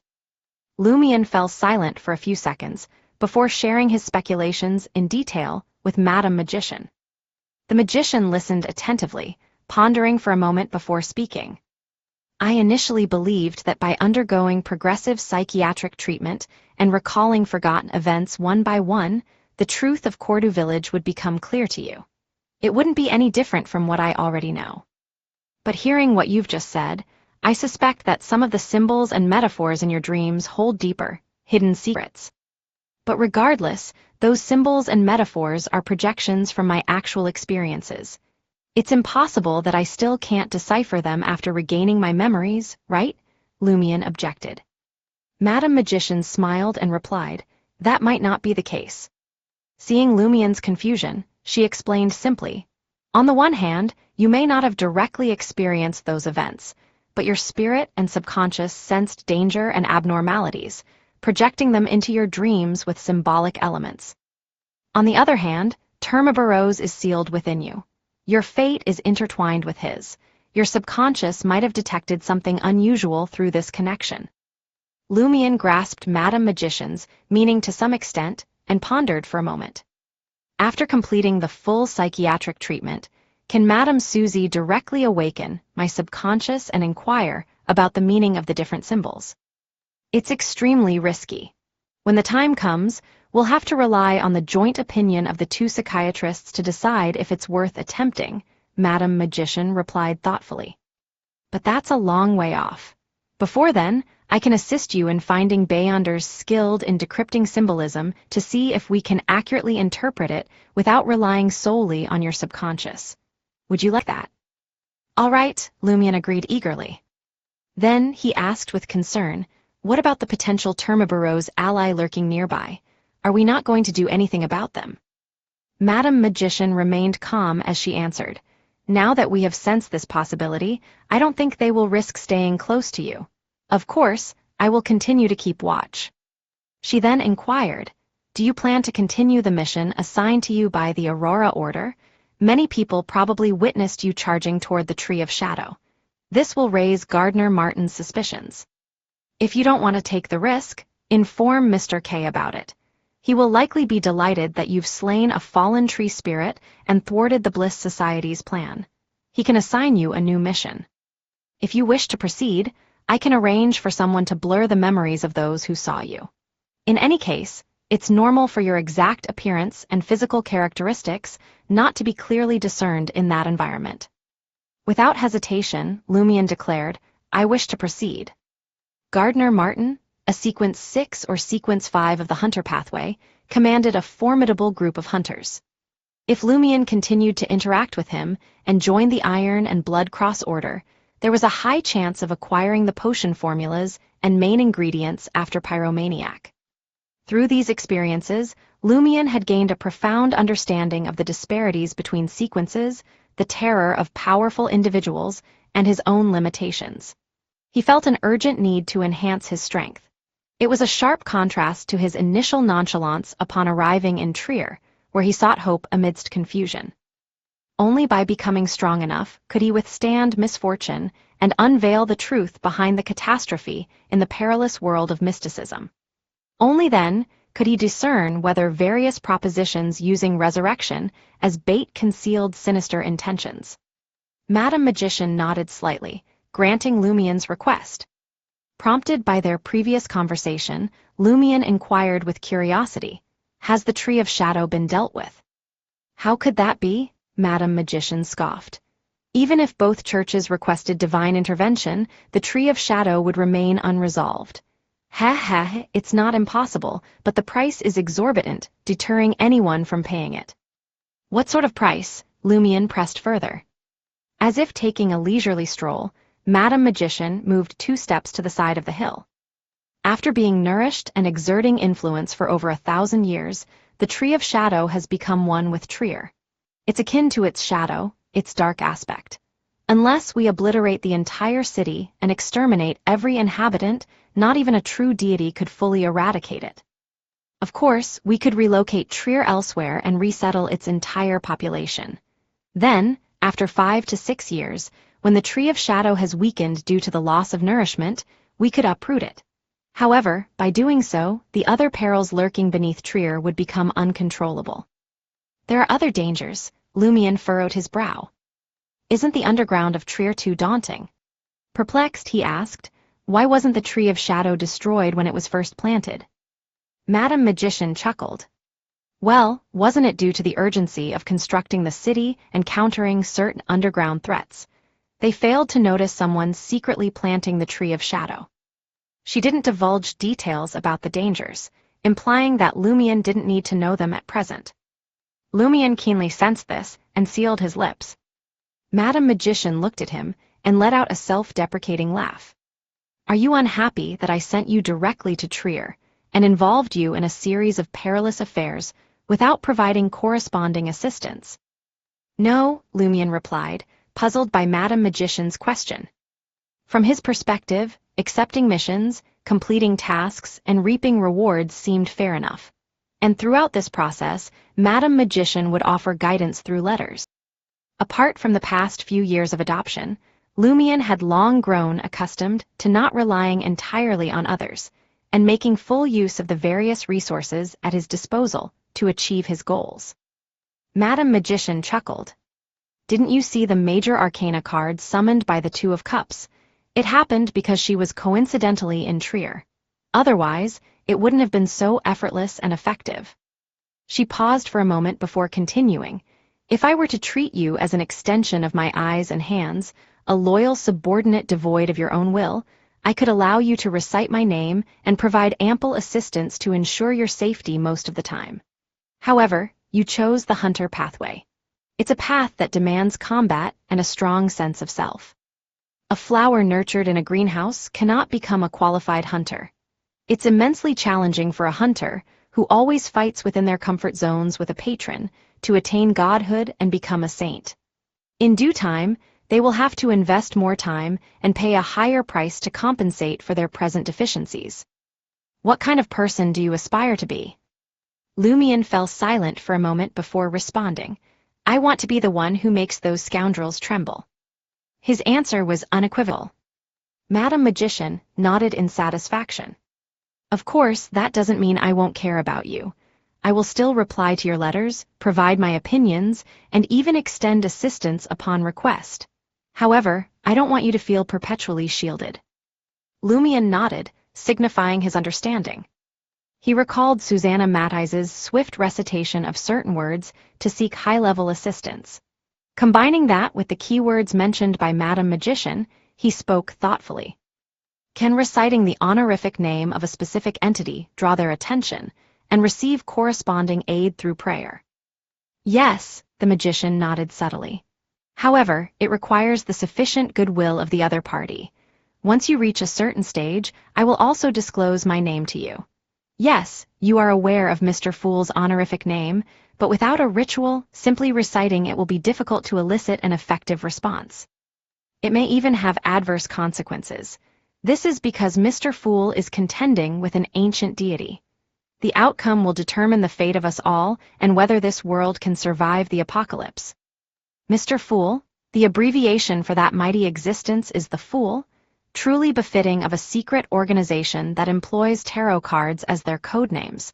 When Lumion heard of the Fool, he instinctively connected it to the tarot cards he encountered daily, rather than associating it with the honorific name. It seemed more like a description. Madame Magician changed the subject and glanced at the tree trunk in Lumion's hand. This is a valuable item. Attacks without godhood cannot harm it, and upon striking a target, it may trigger a particular desire. If you acquire Beyonder characteristics that align with it, you can find a way to employ a saint-level artisan to combine them, turning it into a mystical item. You shouldn't carry it with you at all times, though. Otherwise, your desires will gradually spiral out of control. It poses great danger for Beyonders who consume potions. Just as she finished speaking, Madame Magician turned her head slightly, as if listening to something. Then, she addressed Lumion, that will be all for today. In the blink of an eye, Lumion's vision filled with a blend of vibrant colors and ethereal, indescribable creatures. In the next moment, Rue Anarchy appeared before him, riddled with cracks. Madame Magician had vanished, leaving Lumion bewildered, as he hastily donned the clothes and pants he held in his hands. His attention was then drawn to Franca, standing not far away. Simultaneously, the two of them exchanged smiles. Before they could convey their shared sense of being part of the same secret organization, Jenna emerged from the alley shadows, dressed in a grayish-blue gown. Lumion and Franca instinctively went on guard. Jenna winced, gripping her wounded ribs, yet expressed joy. Damn it, you guys are all right. She appears genuine, Franca mumbled and approached her, concern etched on her face. What happened to you? Why are you injured? Jenna cast nervous glances around and lowered her voice. I assassinated Hugues Artois and ended up getting shot. Damn it, you succeeded, and you managed to escape, Franca exclaimed, taken aback. Even she didn't believe she could pull off such a feat. What was this called? This was the embodiment of a true assassin. Lumion noticed a few passers-by en route Anarchy, so he interrupted Jenna. We can discuss it once we reach Auberge du Coq d'Oreille. I'll extract the bullet and treat your wounds. I still have half a vial of healing agent, Franca chimed in happily. She supported Jenna, and, following the shadows along the roadside, they made their way back to Auberge du Coq d'Oreille. As they neared their destination, they encountered Anthony Reed, the information broker. Lumion chuckled derisively. I thought you'd have escaped. I still have some unfinished business in the market district, Anthony Reed replied vaguely. The four of them took a few more steps and laid their eyes upon the beige 5-story building. Auberge du Coq d'Oreille leaned a little more than before. Cracks marred its walls, intertwined with withering vines and branches. As the remaining tenants had yet to return, it exuded an indescribable dilapidation and silence. It had been some time since the catastrophe. Amidst the crowd, a young man dressed plainly disembarked from the steam locomotive, carrying an old suitcase. He left the platform behind and strolled all the way to Rue Anarchy. There, he laid eyes upon the beige 5-story building, its surface adorned with streaks of vibrant red paint. Auberge du Coq d'Oreille, he murmured, reciting the name of the establishment. He reached into his pocket, feeling the banknotes and coins, realizing it was likely within his means.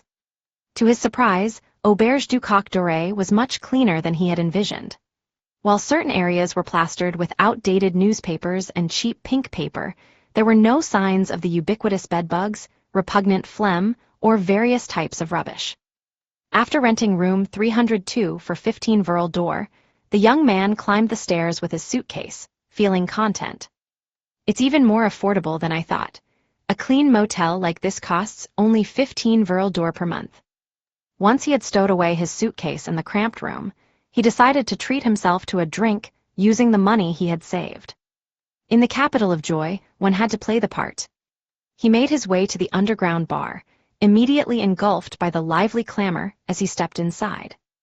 A man in a shirt and bow tie, beer in hand, flailed his short arms, energetically expounding to the people around him. Others reveled, singing and dancing, refusing to be subdued. At the bar counter, a few patrons sat with an intriguing contraption. Curiosity piqued, the young man approached, examining the rubber hose and glass canister of the device. He asked with fascination, "What is this?" A handsome customer with blonde hair streaked with black turned his body and responded with a bright smile. It's called the idiot instrument that tests an individual's intelligence, or you could say that it measures a person's foolishness. End of Volume 2, Lightseeker. Chapter 264, Secret Organization. Volume opening, Everyone is a hunter and everyone is prey. Deputy Director of Lone Kingdoms, MI9 spotted in the crossfire of Market District terror. Fiery debate at National Convention. Eternal Blazing Sun, Church's role in Hugues Artois assassination. Shocking malpractice. Negotiating the limits. Two churches in talks over parliamentary immunity restrictions. No oath, no immunity. Debating the rights of unsworn members. National Convention or Heretic Haven. Hugues Artois shielding heretics behind Market District terrorism. The headlines from different newspapers stood out, capturing Jenna's attention under the blazing afternoon sun. She scanned the newspaper's headlines, witnessing the fervent debate taking place from different angles. Jenna's gaze eventually settled on the wanted posters adorning the newsstand side. Guillaume Bainet. Pualis de Roquefort. Lumiere. Celia Bello. Jenna stared at her own poster, finding it peculiarly enchanting. The portrait displayed bore no resemblance to her. Her features were almost reversed, except for her undeniable beauty. Even her brother Julian would fail to recognize her as his sister, let alone any bounty hunters. And so, Jenna continued her studies at the Théâtre de l'Ancien Cage à Pigeons by day, and entertained audiences with her voice at the Salle de Bal Brise by night, making ends meet. Her life remained unchanged, just as it had been. If it weren't for the daily newspaper debates surrounding Hugues Artois' demise and the ensuing conflicts, Jenna would have doubted whether her act of assassinating him was merely a dream born out of emotional turmoil. Based on Franca's findings and her own speculations, the official Beyonders seemed to appreciate Jenna's elimination of Hugues Artois. They believed she had made a significant contribution in eradicating a group of heretics. Had it not been for the pressure from the National Convention and the various restrictions in place, they might have even considered honoring Jenna with a medal. Hence, they intentionally spread misleading information, crafting a wanted poster that deviated from reality. They employed an investigation as a pretext to aid Jenna's brother, Julian, in purging the malicious powers that had destabilized his emotions. They cured his latent psychological illness and provided him with a legitimate occupation as a fitter, all under the guise of humanitarianism and support for believers. For Jenna, aside from the necessity to avoid her neighbors whenever she encountered Julian, her life remained relatively unhindered. She pursued her studies in theater acting and transformed into showy diva whenever the need arose. Drawing from Franca's experience, if Jenna lingered in the market district for a few more days, the purifiers of the Eternal Blazing Sun Church would likely approach her, sharing common knowledge and taboos to prevent any accidental disasters caused by her wild Beyonder powers. They might even attempt to recruit her as an informant. If it were a Beyonder from the Church of the God of Steam and Machinery, they might choose to observe her covertly, trailing her steps and uncovering the source of her Beyonder characteristic. Depending on the circumstances, they would determine whether to apprehend her immediately and transform her into an informant or play the long game to capture more significant players. The purifiers, on the other hand, would likely adopt a more transparent approach, considering Jenna's substantial assistance in their cause. Jenna paid little mind to these matters. If the official Beyonders sought her capture, she would flee. If they wished to recruit her as an informant, she would comply. And if they disregarded her altogether, she would continue working to repay her debts and save for next year's tuition. Retracting her gaze, Jenna, dressed in a grayish-white gown, stepped out of Theater de l'Ancien Cage à Pigeons. She turned towards Rue des Blouses Blanches, seeking some rest before adorning her face with smoky and decadent makeup, preparing to become the captivating showy diva at the Salle de Bal Brise. Apartment 601, 3 Rue des Blouses Blanches. Franca, clad in a blouse, light-colored breeches and wooden slippers, warmly greeted Lumion. Theater de l'Ancien Cage à Pigeons proves more profitable than anticipated. At the Heretics' estate charity auction for the post-disaster reconstruction, Gardner Martin had acquired Theater de l'Ancien Cage à Pigeons for 50,000 Verle d'Or and entrusted its management to Franca. Most of the profits were left in her hands as his mistress. During the auction, he had also secured Auberge du Coq Doré for 2,000 Verle d'Or. Occasionally, he dispatched individuals to conduct peculiar investigations, as if seeking to uncover the truth behind the disaster. Lumion undoubtedly took charge of the daily operations. As the weather warmed, Lumion embraced the change by donning a light brown pair of trousers, a crisp white shirt, and a black waistcoat. He didn't bother with a coat. Rather than inquire about the profits of Theater de l'Ancien Cage à Pigeons, Lumion surveyed the surroundings and posed a question. I wish to know more about the secret organization we've joined. He had initially assumed Franca would inform him at an opportune moment. However, after waiting for several days, it seemed Franca had forgotten about the matter, leaving Lumion no choice but to seek answers himself. Franca was taken aback, her surprise evident as she blurted out, "You don't know. You joined without any knowledge of the organization."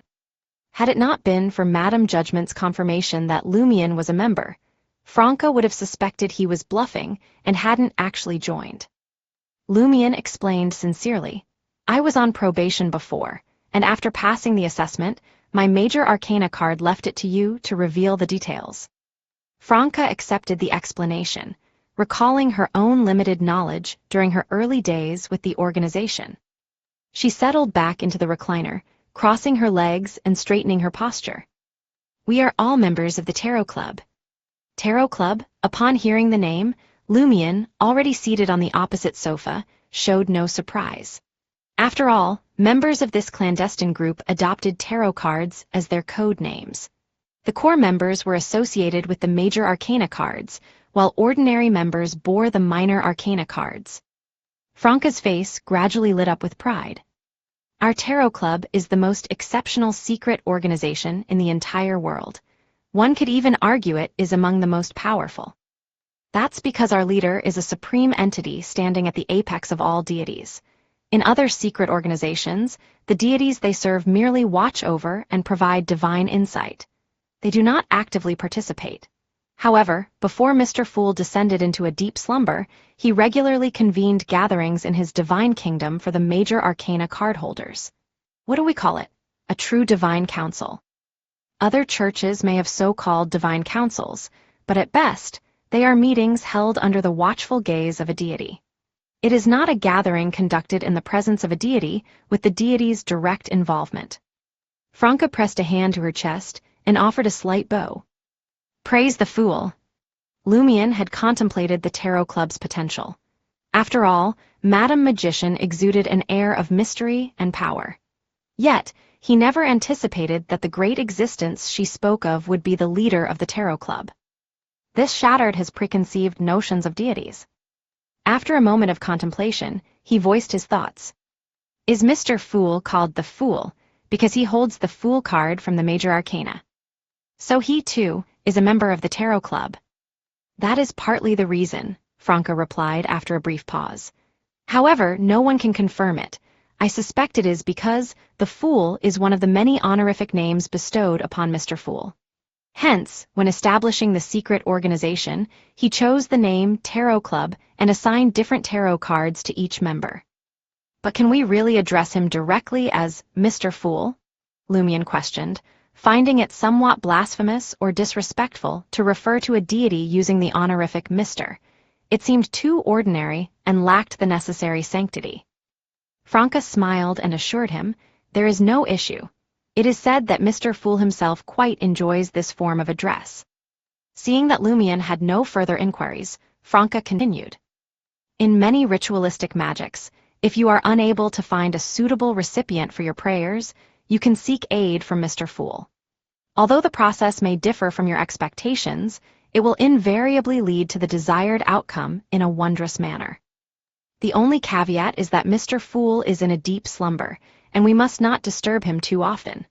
According to my major arcana card, we should not do so more than once a month unless absolutely necessary. Reciting his honorific name alone will not draw attention or assistance. In fact, it may result in failure and pose a certain risk. The power inadvertently released by a slumbering deity is capable of obliterating us countless times over. Thus, we must perform a ritual to ensure our safety. Madame Magician had mentioned this before, but as per her explanation, Mr. Fool's slumber holds more significance than mere sleep.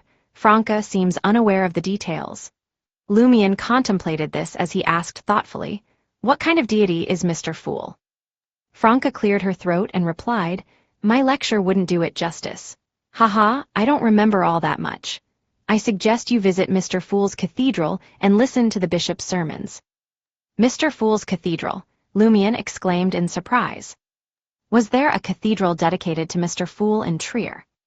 Weren't there only 2 churches in Intis? Franca explained, Mr. Fool's church primarily resides in the Rørsted archipelago of the Sonia Sea and some locations in the southern continent. However, due to the beliefs of many merchants, sailors, bounty hunters, and treasure seekers at sea, we often encounter followers of Mr. Fool at Lavigny docks in the Square district. Later, for certain reasons, the 2 churches agreed to construct a small cathedral there for Mr. Fool's church, allowing passing sea merchants to offer their prayers. However, proselytizing or preaching outside the cathedral is strictly prohibited. Most Trarians are unaware of its existence. The Square district lay on the north bank of the Esrenzo River, west of Trier. Lavigny docks bustled with various goods arriving from numerous seaside ports. Sea merchants frequently passed through, while sailors sought to experience the vibrancy and prosperity of Trier. To the west of Lavigny docks stood Trocadero town, renowned for its Trocadero liquor. Lumion nodded and said, I shall find time to visit and listen. With that settled, he asked curiously, what is the connection between Mr. Fool's Church and our tarot club? Chapter 265, The Major Arcana Cards. Franca, sitting cross-legged in the recliner, had long pondered over this question. After careful consideration, a smile curved on her lips as she spoke. Mr. Fool's Church is akin to an independent subsidiary of our tarot club. Observing Lumien's bewilderment, she went on to explain. Each of our tarot club's major arcana cards represents an influential figure in the world, be it in reality or mysticism. I suspect that the Pope of the Fool's Church is one such figure. As for the other major arcana cards, they may lead different organizations. While these organizations might not believe in Mr. Fool, they can provide assistance to certain operations of the Tarot Club. To put it simply, the Tarot Club is the highest governing body directly overseen by Mr. Fool. Each holder of a major arcana card possesses a distinguished status and their own sphere of influence, and one such holder is the Fool's Church, Franca elaborated. Lumien grasped Franca's meaning roughly and inquired, how many major arcana cards do we have? Franca shook her head and replied, I cannot provide an exact number as the identities of the major arcana card holders are kept confidential. The only card we interact with the most is the major arcana card to which we are subordinate. Well, mine is Madam Judgment. Mine is Madam Magician, Lumien added. Franca chuckled. It seems that these two cards often appear together. Yes, our tarot club has a habit of scattering the entire deck of tarot cards at the scene after completing a task. We also place the card that represents us in the most prominent position. Isn't that wasteful? Lumien interrupted Franca. What harm is there in using a deck of tarot cards? Don't you find such actions cool? Franca muttered. You can leave the card that represents you, but what use is a deck without one? You'll have to buy a new one next time. If you visit the factory and customize a large number of tarot cards with just one card, you'll become an easy target. I can draw it myself, Lumien proposed, already formulating a solution. While he couldn't replicate the printed quality, he could capture the main characteristics of the Seven of Wands. Franca fell silent for a moment, then said, wouldn't something you draw have a mystical connection? Wouldn't you have to expend energy to counter divination? Sigh, we don't have to scatter them every time. We don't have to scatter them when working with non-tarot club members. We don't have to scatter them during stealth missions, such as the one we're on now. And we don't have to scatter them when we're under suspicion. Damn it, how did we get off track?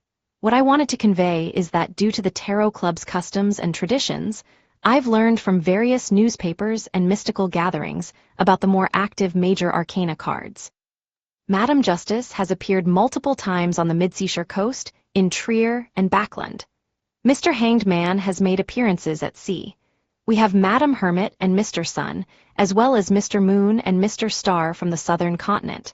As for any other major arcana card holders, I'm unaware. Madam Justice, Mr. Hanged Man, Mr. Sun, Madam Hermit, Mr. Star, Mr. Moon. Lumien realized that the names possessed an air of mystery and sophistication, unlike the mundane-sounding Seven of Wands and Two of Cups. After pondering for a while, he recognized a crucial point mentioned by Franca. Madam Justice had been seen in Midseashire, Trier, and Backland. Apart from Madam Judgment and Madam Magician, this was the only major arcana card with confirmed sightings in Trier. Lumien distinctly recalled that Madam Susie had mentioned the possibility of people from the West Midseashire coast being beyonders of the spectator pathway. This implied that she had a good understanding of the West Midseashire coast. Considering that she and the other psychiatrist were in Trier, their areas of activity overlapped by at least 2/3 with Madam Justice's. Furthermore, when Madam Magician mentioned that the two psychiatrists were equals and that his psychological problem involved matters at a higher level, Lumien suspected that one of them was Madam Justice.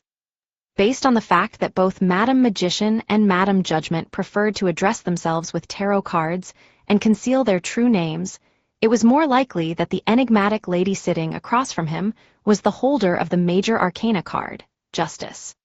Susie, on the other hand, seemed to be her subordinate minor arcana card. With these thoughts in mind, Lumion glanced at Franca, who had adjusted her sitting position, and spoke. Were you planning to find a genuine psychiatrist for Jenna's brother from within our tarot club? Franca, confused by Lumion's sudden change of topic, was taken aback. No, I intended to approach members of the Curly-Haired Baboons Research Society. I try my best not to contact my Major Arcana, Madam Judgment, unless it's a particularly critical or serious matter. Although she always appears composed and willing to help, do you know? She's a true demigod and a prominent figure with godlike status. I can't burden her with trivial matters frequently. She says she doesn't mind, but who knows if she's truly honest. Each insignificant problem might decrease her favor towards me.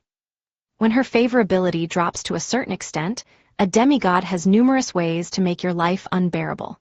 Besides, you won't even know why it's happening. I usually handle things on my own. If that fails, I turn to Gardner Martin or the members of the Research Society. And if that doesn't work, I consider reaching out to Madame Judgment. Lumion shared the same sentiment, but he had the excuse of reporting the mission's situation and suppressing Termabarose's influence. He could write to Madame Magician from time to gather information. In any case, he was already in the process of writing a letter. There was no harm in asking. Observing that Franca's psychiatrist wasn't the same as his own, Lumion didn't mention Susie. He nodded gently and replied, "Same here." Franca glanced around and lowered her voice. However, don't hesitate to seek help when you need it. The resources and influence wielded by Major Arcana card holders exceed your imagination. What you find difficult can be resolved with a mere command or thought. Wasn't my mystical item, the Ring of Punishment, incredibly powerful? Madame Judgment granted it to me directly upon my request. She even allowed me to owe an equivalent exchange for a period of time.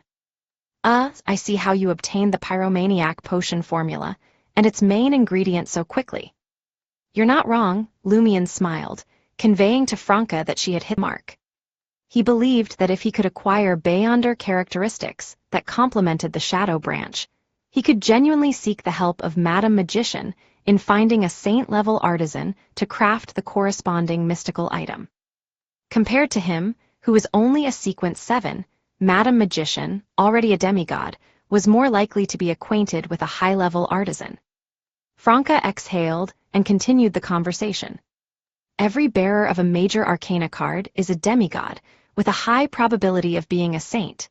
At the very least, the more active ones don't seem to be at the level of grounded angels.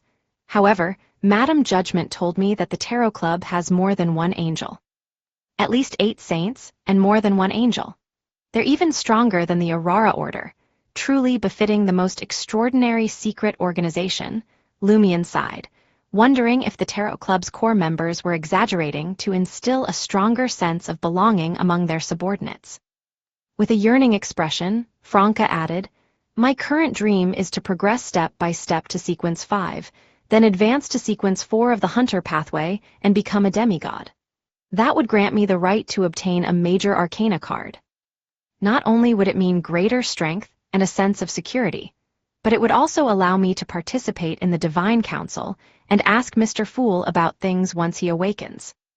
According to Madame Magician, obtaining a Major Arcana card isn't dependent on advancing to sequence 4 and becoming a demigod." Lumion dealt Franca a blow to prevent her from having overly high expectations. However, Franca didn't mind at all. She smiled and said, "In any case, my question will have to wait until Mr. Fool wakes up. When the time comes, demigods will undoubtedly be more qualified than other members to obtain a Major Arcana card." At this point, she looked at Lumion and continued, "Apart from us, there are 4 more minor Arcana cards active in Trier. In total, there are 23 cards in the world, but there might be fewer. Many Beyonders find it fashionable to scatter tarot cards at the scene of an incident and intentionally imitate us. They might do it to misdirect the official Beyonders' investigation.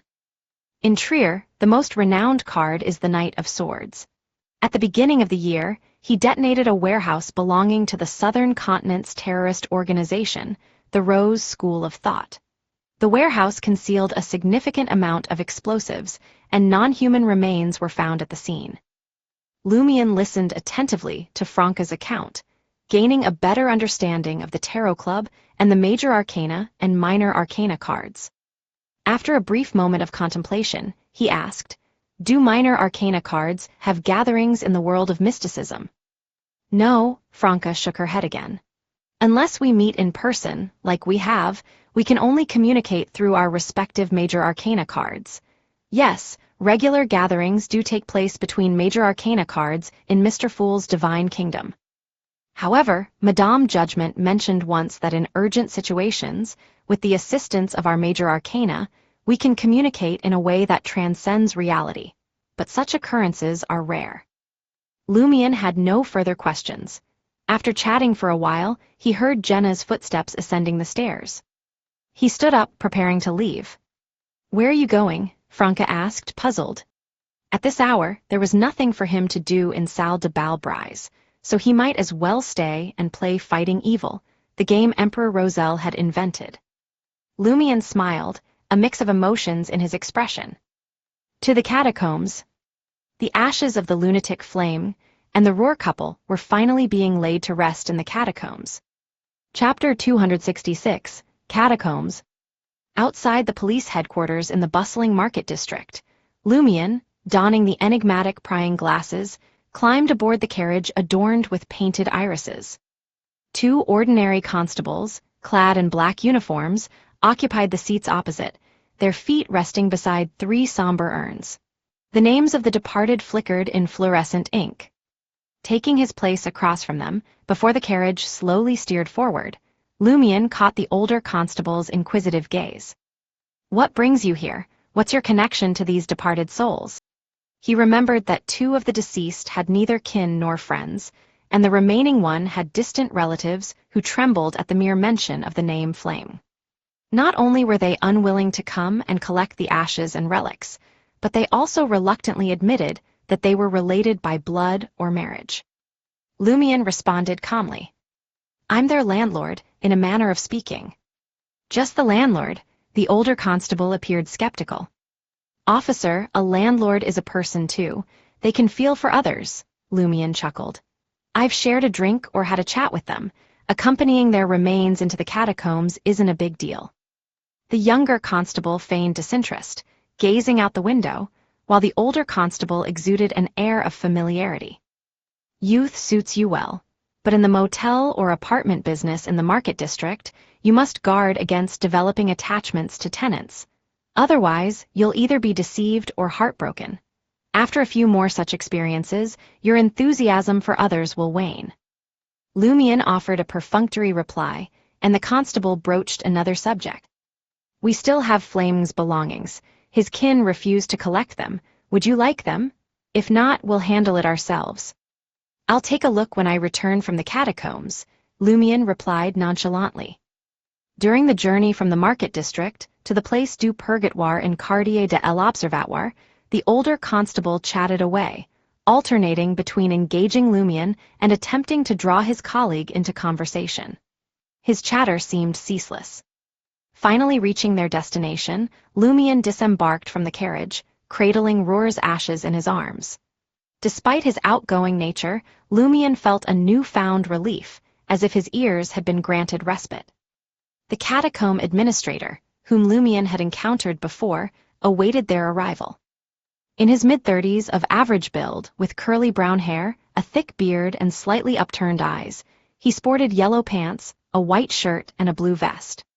"Kendall, why is it you again?" The older constable greeted him warmly. Kendall held an unlit carbide lamp and smiled. "Robert, I heard you were coming, so I made sure to delay my other duties and be here for you." As Kendall spoke, he scrutinized Lumion and emphasized, "You didn't forget to bring the white candles, did you?" "That will be the last thing I forget." Robert, clutching Flame's urn, fumbled in his pocket and retrieved 3 white candles. He tossed one to his colleague and another to Lumion. With everything in order, Kendall ignited the carbide lamp and turned around, leading them deeper into the darkness, down the stone staircase comprising 138 steps.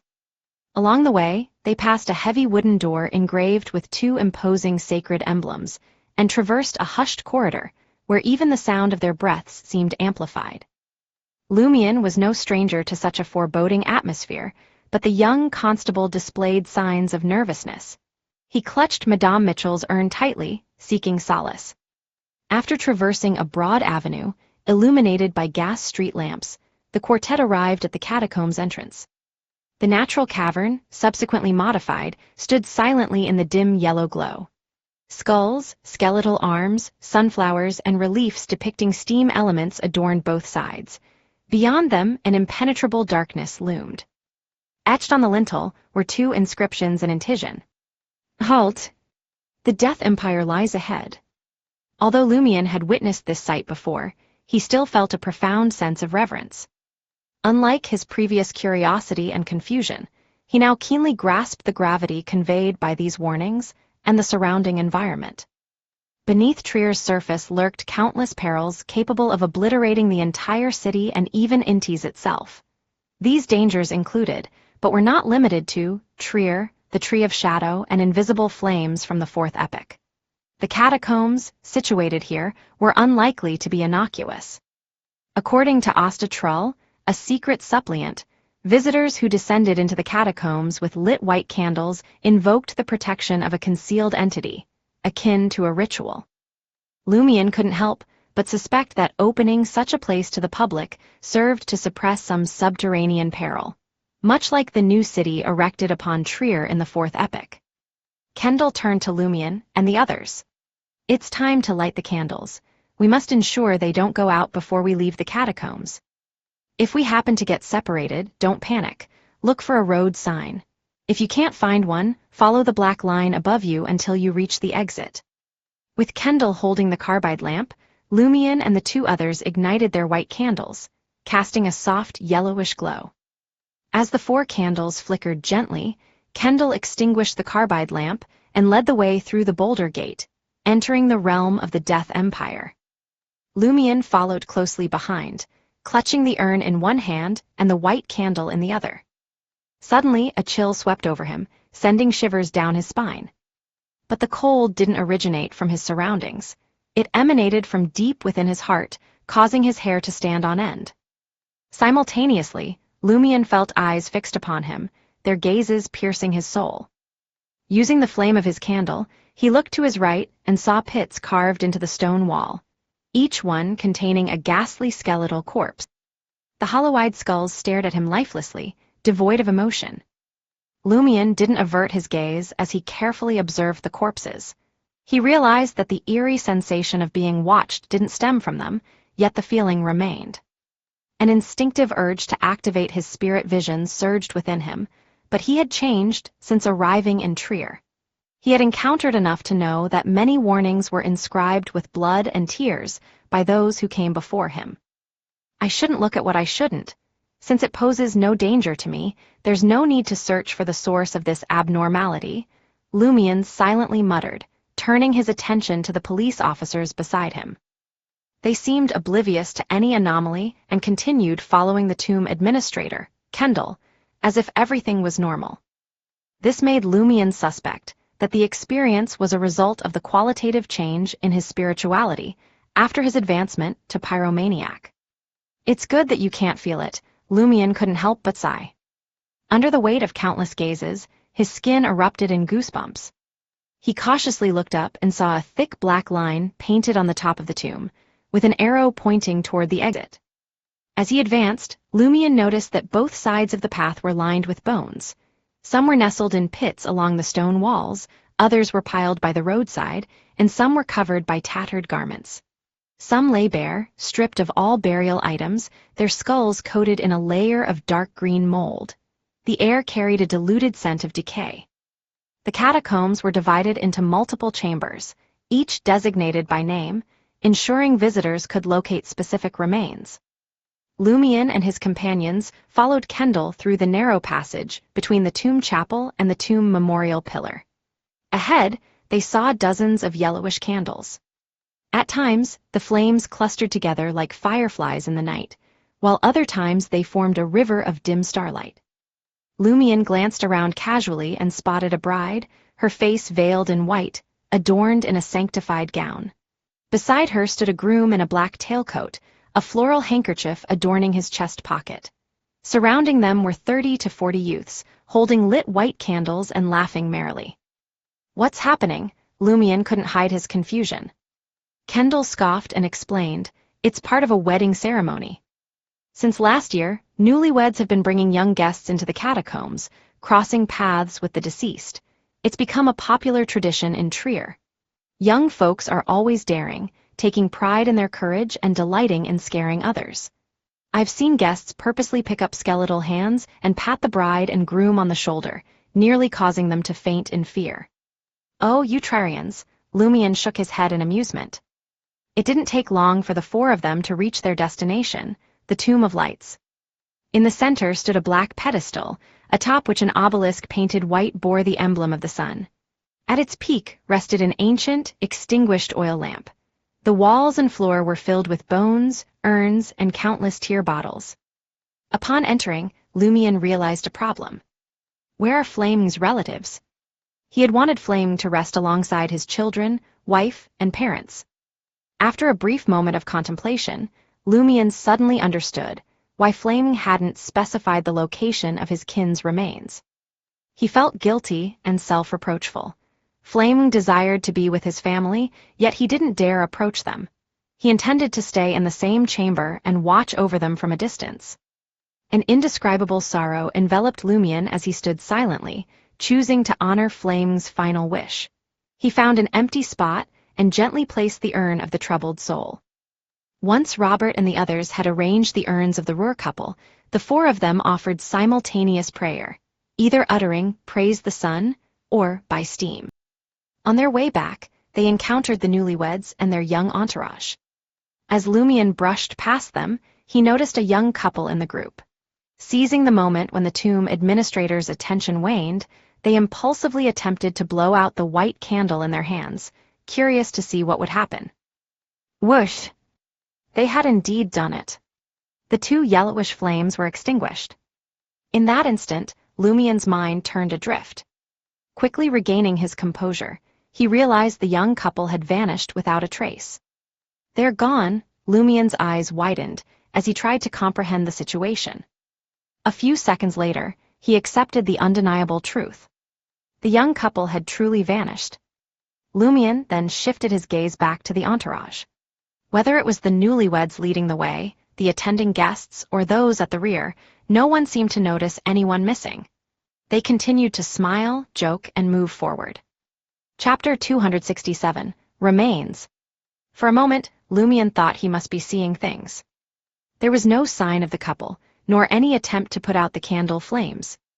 If Lumion hadn't witnessed it himself and been well aware of the dangers lurking in underground Trier, he might have questioned whether the problem was with his own mind rather than searching for any trace of the couple's existence. The people behind the couple hastened their steps and caught up to the person in front, closing the sudden gap in the procession. They showed no surprise, fear, or confusion. Everything appeared normal. Lumion, already aware of the countless unseen gazes fixed upon him, felt the goosebumps on his skin intensify. Subconsciously, he glanced at Kendall, the tomb administrator, who led the way with two police officers, to gauge his reaction to the recent events. Clad in yellow trousers and a blue vest, Kendall held an extinguished carbide lamp in one hand and a quietly burning white candle in the other. He walked directly toward the exit of the catacombs, seemingly oblivious to the strange happenings surrounding the entourage. Suddenly, Kendall turned around and met Lumion's gaze. "Is something the matter?" Kendall's deep voice reverberated through the passageway, echoing in the nearby skull chambers. Lumion maintained a composed demeanor and replied calmly, "I'm afraid I might get lost." Kendall nodded almost imperceptibly. "Then I'll slow down." He continued toward the exit, deliberately reducing his pace. He staggered slightly, remaining silent, resembling a zombie from a horror novel. Lumion held the flickering yellow candle and passed by the laughing wedding party participants, who occasionally made eye contact with the white skulls. Thoughts raced through his mind. They truly didn't notice that someone was missing. When they leave the catacombs, will the families of the man and woman discover their absence? I've always wondered, The catacombs are open to the public, and university students often take risks and dance among the bones. Are there truly no issues? Even visitors guided by the catacomb administrators disobey the warnings, let alone youngsters who venture in with a solitary white candle. Initially, I believed there were safety measures, or that accidents were infrequent enough not to deter those individuals. Now, it seems to be a different matter altogether. Lumian suspected that not only would the body of the person, consumed by the catacombs, vanish, but even the memory of their existence would be erased from the minds of friends and relatives. Why can I remember them? Could it be because Termaburose is sealed within me, connecting my fate to his to some extent? Why do the government and the two churches continue to open such a perilous place to the public? Do the catacombs require a constant flow of living people to keep something suppressed? Are those who disregard the warnings deemed necessary sacrifices? The more Lumian dwelled on it, the more his hair stood on end. He forced himself not to delve further into the analysis. Without sufficient information, he couldn't explore the matter any deeper. Regardless, there was nothing worth investigating within the catacombs. Visiting occasionally posed no threat as long as he adhered to the rules. Once they entered the catacombs, the talkative police officer Robert fell silent, clearly uncomfortable in the environment.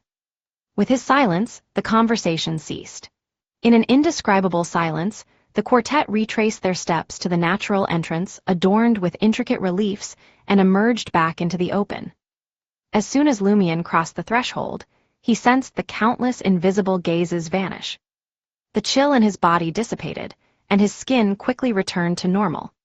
Phew, Robert exhaled deeply. I always feel uneasy whenever I'm in the catacombs. Kendall, how can you go in more than 10 times a day and still be so cheerful? Kendall chuckled and replied, Do you think we remain unaffected? If we're not on night duty, those with families rush to find their wives. If not, they head to places like Rue de la Murille and bask in the warmth of others. To be honest, after spending so much time here, I feel as if I'm slowly turning into a corpse. As they conversed, Kendall lit the carbide lamp and extinguished the candle in his hand. Returning to the surface, Robert glanced at the police headquarters carriage, parked outside the entrance building, and sheepishly smiled at his colleague and Lumian. That prolonged discomfort makes me need to use the loo. Wait for me, I'll go to the restroom first. With that, he headed toward the 2-story building, painted a muddy gray, which served as the ticket office for the catacombs. Lumian gazed at the stone-engraved dome and positioned himself by a pillar at the edge, absent-mindedly observing the pedestrians on Place du Purgatoire. The other police officer boarded the carriage and settled in to wait. At that moment, Lumian felt a sudden chill. It resembled the sensation he experienced upon entering the catacombs, though not as intense.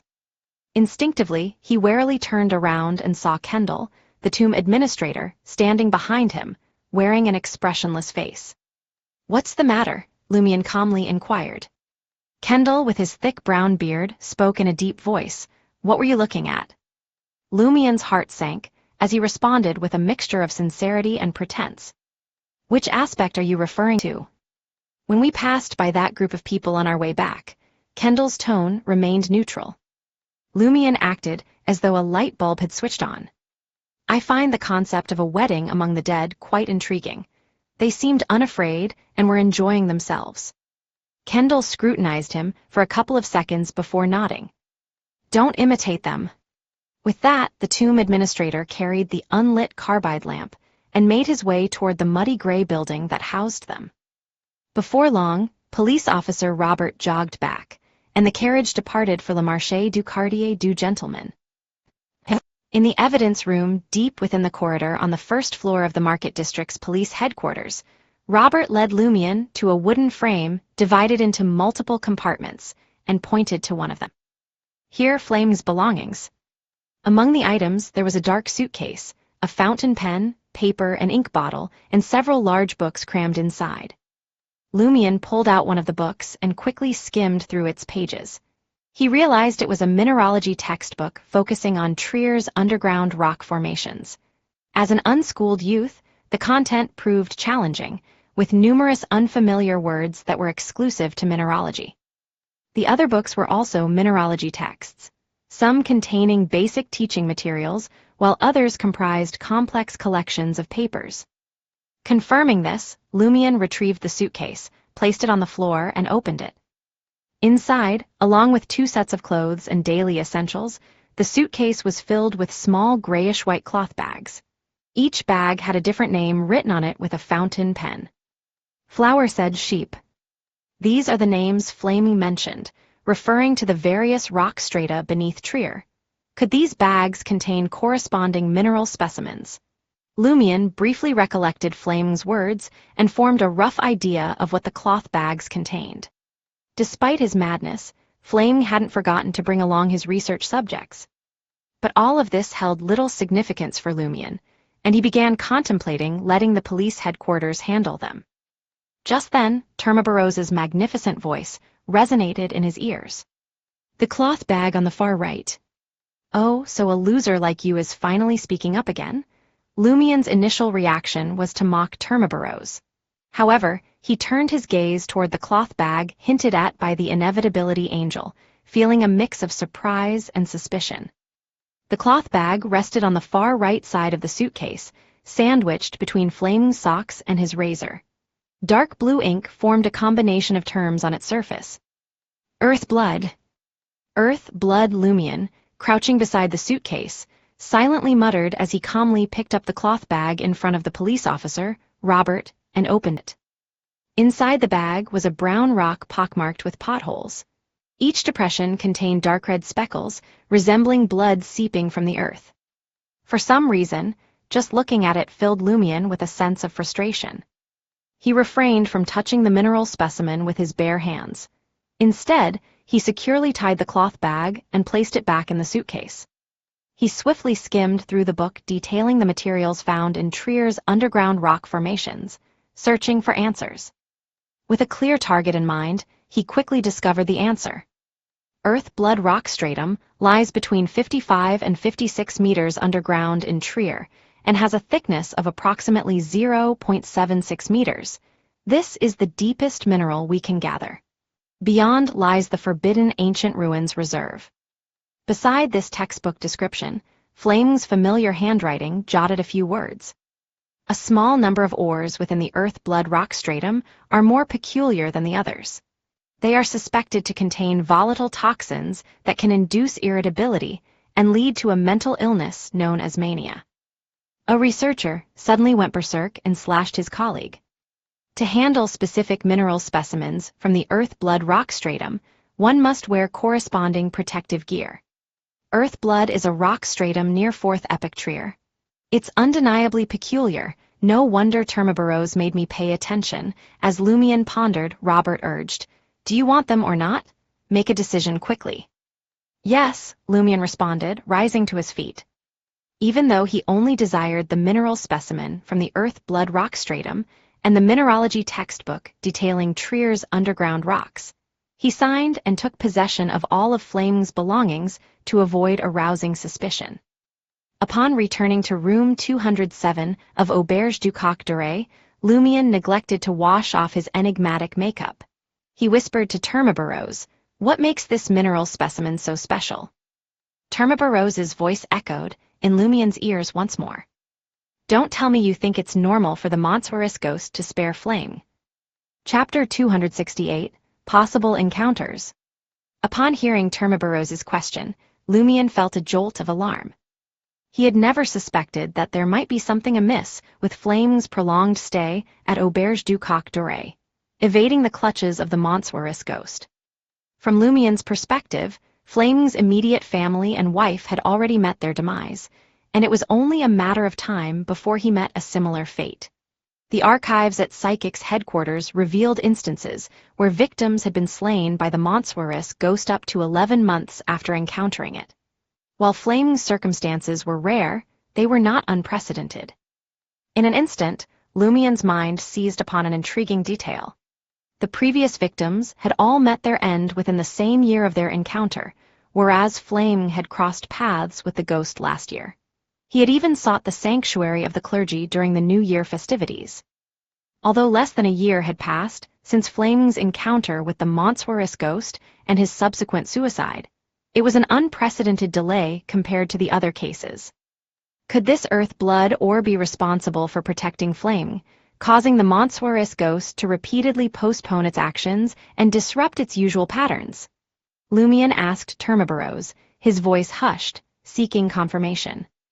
Termaburose was a true angel, devoid of power due to a perfect seal, but possessing remarkable insight, knowledge, and level made him capable of deciphering many matters. Termaburose replied in a majestic voice, "It instills fear and repulsion in the monstrous ghost, but it holds no power of its own. For you, this could be a crucial key." A key, Lumion swiftly made numerous connections. The key to a hidden chamber in 4th Epoch Trier. Termaburose responded in an unusually deep voice, "You will inevitably enter 4th Epoch Trier. It is where your destiny, both treacherous and serendipitous, awaits you. Rather than remaining passive, it would be wiser to explore proactively, leveraging the insights gained from each venture to better prepare yourself." "Aren't you revealing your intentions too quickly?" Lumion couldn't help but chuckle. "Are you trying to hasten my demise, so that you may utilize the unique underground environment to block the signal of the collapsing seal and ensure your own safe escape?" Given that the Tree of Shadow hadn't taken root in 4th Epoch Trier, Lumion held no interest in venturing underground. Without awaiting Termaburose's response, he left the room and made his way to the nearest washroom, eager to wash off the mystical makeup that concealed his true identity. Having eliminated the latent threat, Lumion settled at a wooden table and began to write. It was clear that both Flame and the Earth Blood Ore were extraordinary cases. He couldn't simply follow Termaburose's directives. Consulting Madame Magician was imperative. If he lacked knowledge and blindly believed the words of an angel tied to an evil deity, he would inevitably suffer dire consequences, even risking his life. Termaburose's voice resonated once more. "Can you truly trust this magician, this tarot club as they claim? They sealed me within your body instead of seeking my eradication. I fear they have ulterior motives, intending to exploit you for their nefarious purposes. They cast you into Trier, the very heart of the storm, yet they displayed no concern nor made any inquiries about your well-being. Don't you find this suspicious? It cannot be explained away as mere training." Lumion beamed and said with a sigh, "Have you never deceived or manipulated others in the past, relying solely on your status and abilities to achieve your goals? Would you like me to purchase a copy of The Art of Persuasion and read it aloud daily for your instruction? Allow me to enlighten you. Such tricks wouldn't have ensnared me during my early teenage years. I am well aware of those I can depend on, my true friends, my adversaries, and those I must remain wary of." Termaburose fell silent, seemingly contemplating whether to acquire the art of rhetoric. Lumion swiftly penned a letter to Madame Magician, detailing the recent developments, and entrusted it, along with the Earth Blood Ore, to the puppet messenger he had summoned. In due time, a reply arrived from Madame Magician, who returned the mineral specimen. "I'm relieved to see that you remained cautious, and didn't fully trust Termaburose's words. However, there is some truth to what he said. The ore lacks inherent power, but it carries remnants of unknown auras and characteristics, mostly dissipated.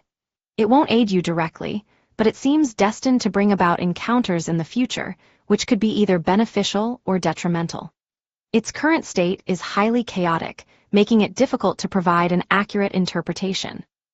What Termaburose intentionally misled you about is that the fortuitous encounter he spoke of might not necessarily occur in 4th Epoch Trier, but somewhere underground.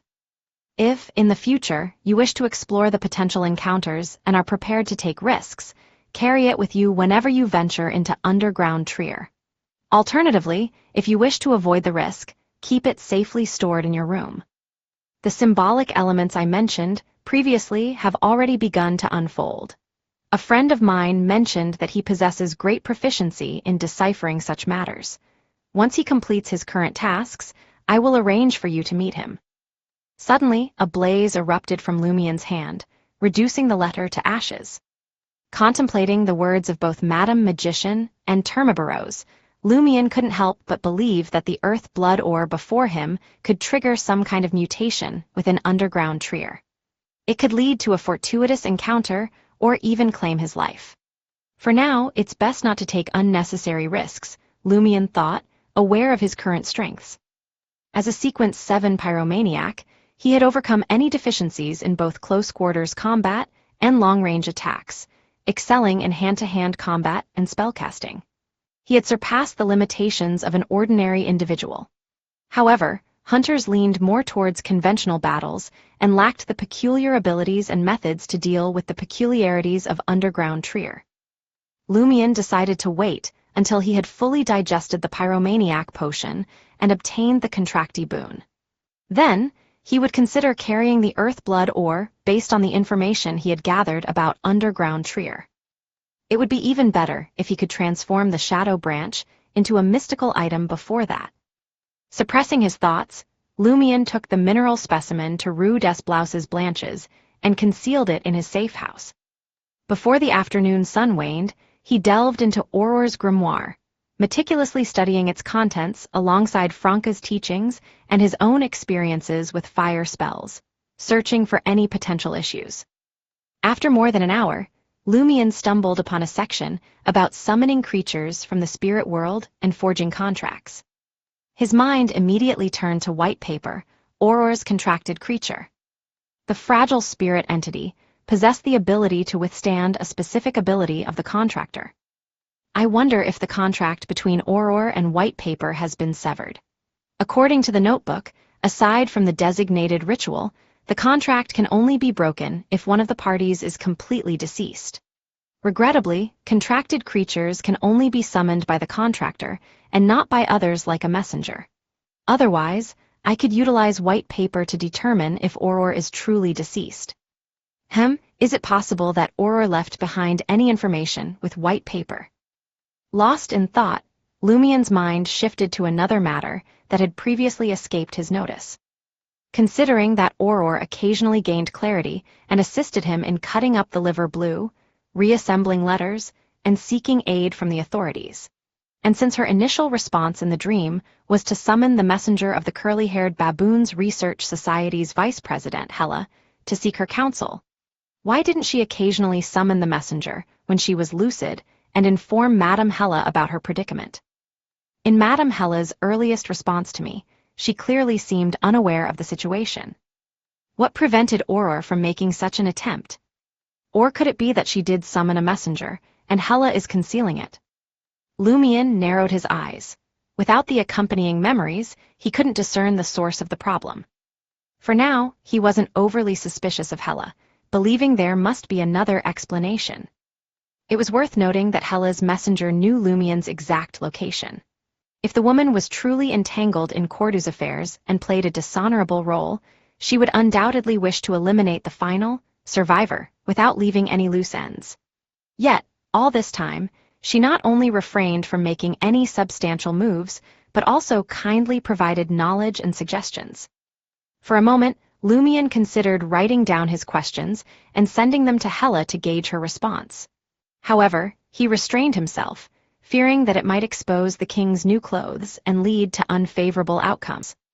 He decided to first have a conversation with Franca and gather opinions from her teammates in the curly-haired Baboons Research Society and the Tarot Club regarding Hella's trustworthiness. If Franca believed Hella to be reliable and had shared information about the curly-haired Baboons Research Society with her Major Arcana card, Lumion would request Madame Magician to keep a watchful eye before sending inquiries to Hella. He forced himself to regain composure and resumed studying Auror's grimoire. Only when evening arrived did he leave Rue des Blouses Blanches, making his way onto Avenue du Marché and entering his salle de bal Brise. "Good evening, boss." Greetings echoed from all directions as Lumion nodded in acknowledgement and led Louis and Sarkota to the second floor. Before he could settle in at the café, René, the dance hall manager, approached him. The slender middle-aged man pressed a hand to his chest and bowed respectfully. "Monsieur Seal, Monsieur Martin requests your presence at Rue des Fontaines tomorrow at 10 a.m. Boss wants to see me." Lumion was both surprised and delighted. He was taken aback that Gardner Martin had sent for him despite the recent lack of incidents. Yet, He couldn't help but feel a sense of joy at the prospect of further interaction with Gardner Martin and the opportunity to gain his trust to join the Iron and Blood Cross Order. Chapter 269, Islander. All right, Lumion nodded at manager Renee. Lumion dabbed his mouth with a napkin and rose to his feet. He strolled towards one of the cafe's balconies, casting his eyes over the nocturnal scenery of Avenue du Marché. The gas street lamps cast a soft, golden glow, illuminating the carriages and pedestrians that traversed the road. At that moment, people streamed into Salle de Bal Brise one after another, joining the revelry within. To be honest, Lumion preferred the cozy atmosphere of the basement bar at Auberge du Coq Doré to this place. It allowed him to unwind and find enjoyment. From his perspective, the patrons of Salle de Bal Brise were excessively self-indulgent. They cared little for their families or their futures. All they sought was a night of revelry, drowning themselves in alcohol, beauty, dance, and uproar. In contrast, the regulars at the basement bar were mostly tenants of Auberge du Coq Doré. They would return around 9 or 10 p.m. and had to be in bed by 1 a.m. They drank, sang, boasted, and frolicked, making the most of those fleeting 2 to 3 hours to find their own slice of joy. Only then did they gather the courage to face the arduous tasks of the following day and embrace the promise of a new dawn. It was akin to kerosene lamps that required regular refueling to continue casting their light. Lumion surveyed Avenue du Marché for a few minutes before his attention was abruptly drawn to a familiar figure. There stood Charlie, adorned in a white shirt and blue waistcoat, embroiled in a street brawl, his formal coat casually slung over his arm. Now we're talking, Lumion smiled, a touch of nostalgia and sentimentality washing over him as he used an expression that had recently gained popularity. Pressing his right hand against the balcony, Lumion gracefully leaped from the second floor, landing nimbly at the edge of Avenue du Marché. With a few brisk strides, he reached the scene of Charlie's altercation.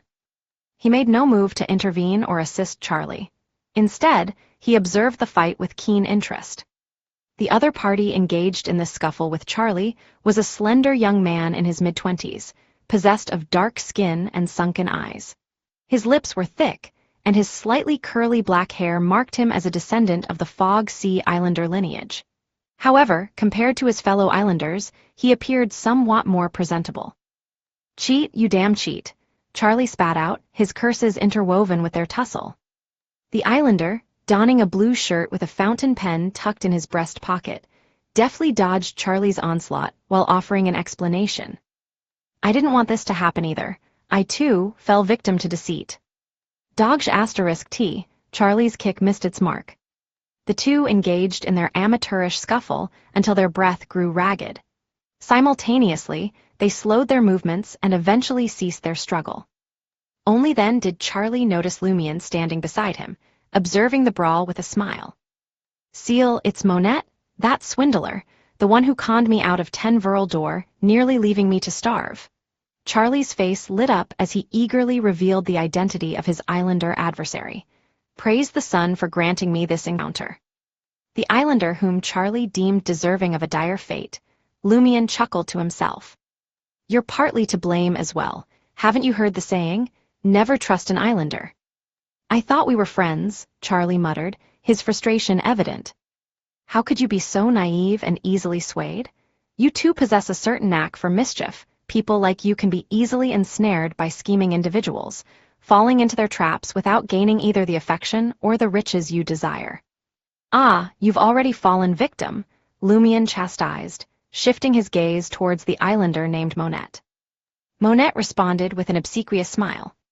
"I genuinely intended to help Charlie find employment, but I, too, fell prey to a scam and lost all my money. I couldn't face Charlie, so I secretly departed from Auberge du Coq Doré." As he spoke, he reached into his pocket and withdrew a stack of banknotes, counting 3 5 Verle d'Or bills. He handed them over to Charlie. "I returned to the market district to find you and return your money, along with interest." Charlie's emotions eased considerably as he verified the authenticity of the 3 banknotes under the glow of the street lamps. He asked, still somewhat suspicious, "Are you someone who gets scammed easily?" Ever since Charlie had encountered Monette until his departure, he had only witnessed him conning others. He had never seen him on the receiving end of such deals, true to his islander identity. Monette sheepishly smiled and replied, "Not only was I swindled once, but I fell for it a second time. The first instance, I encountered a group of people who claimed that Salle de Bal Unique in Quartier de l'Observatoire wanted to expand and were offering shares for sale. Each lot cost a mere 200 verle d'or.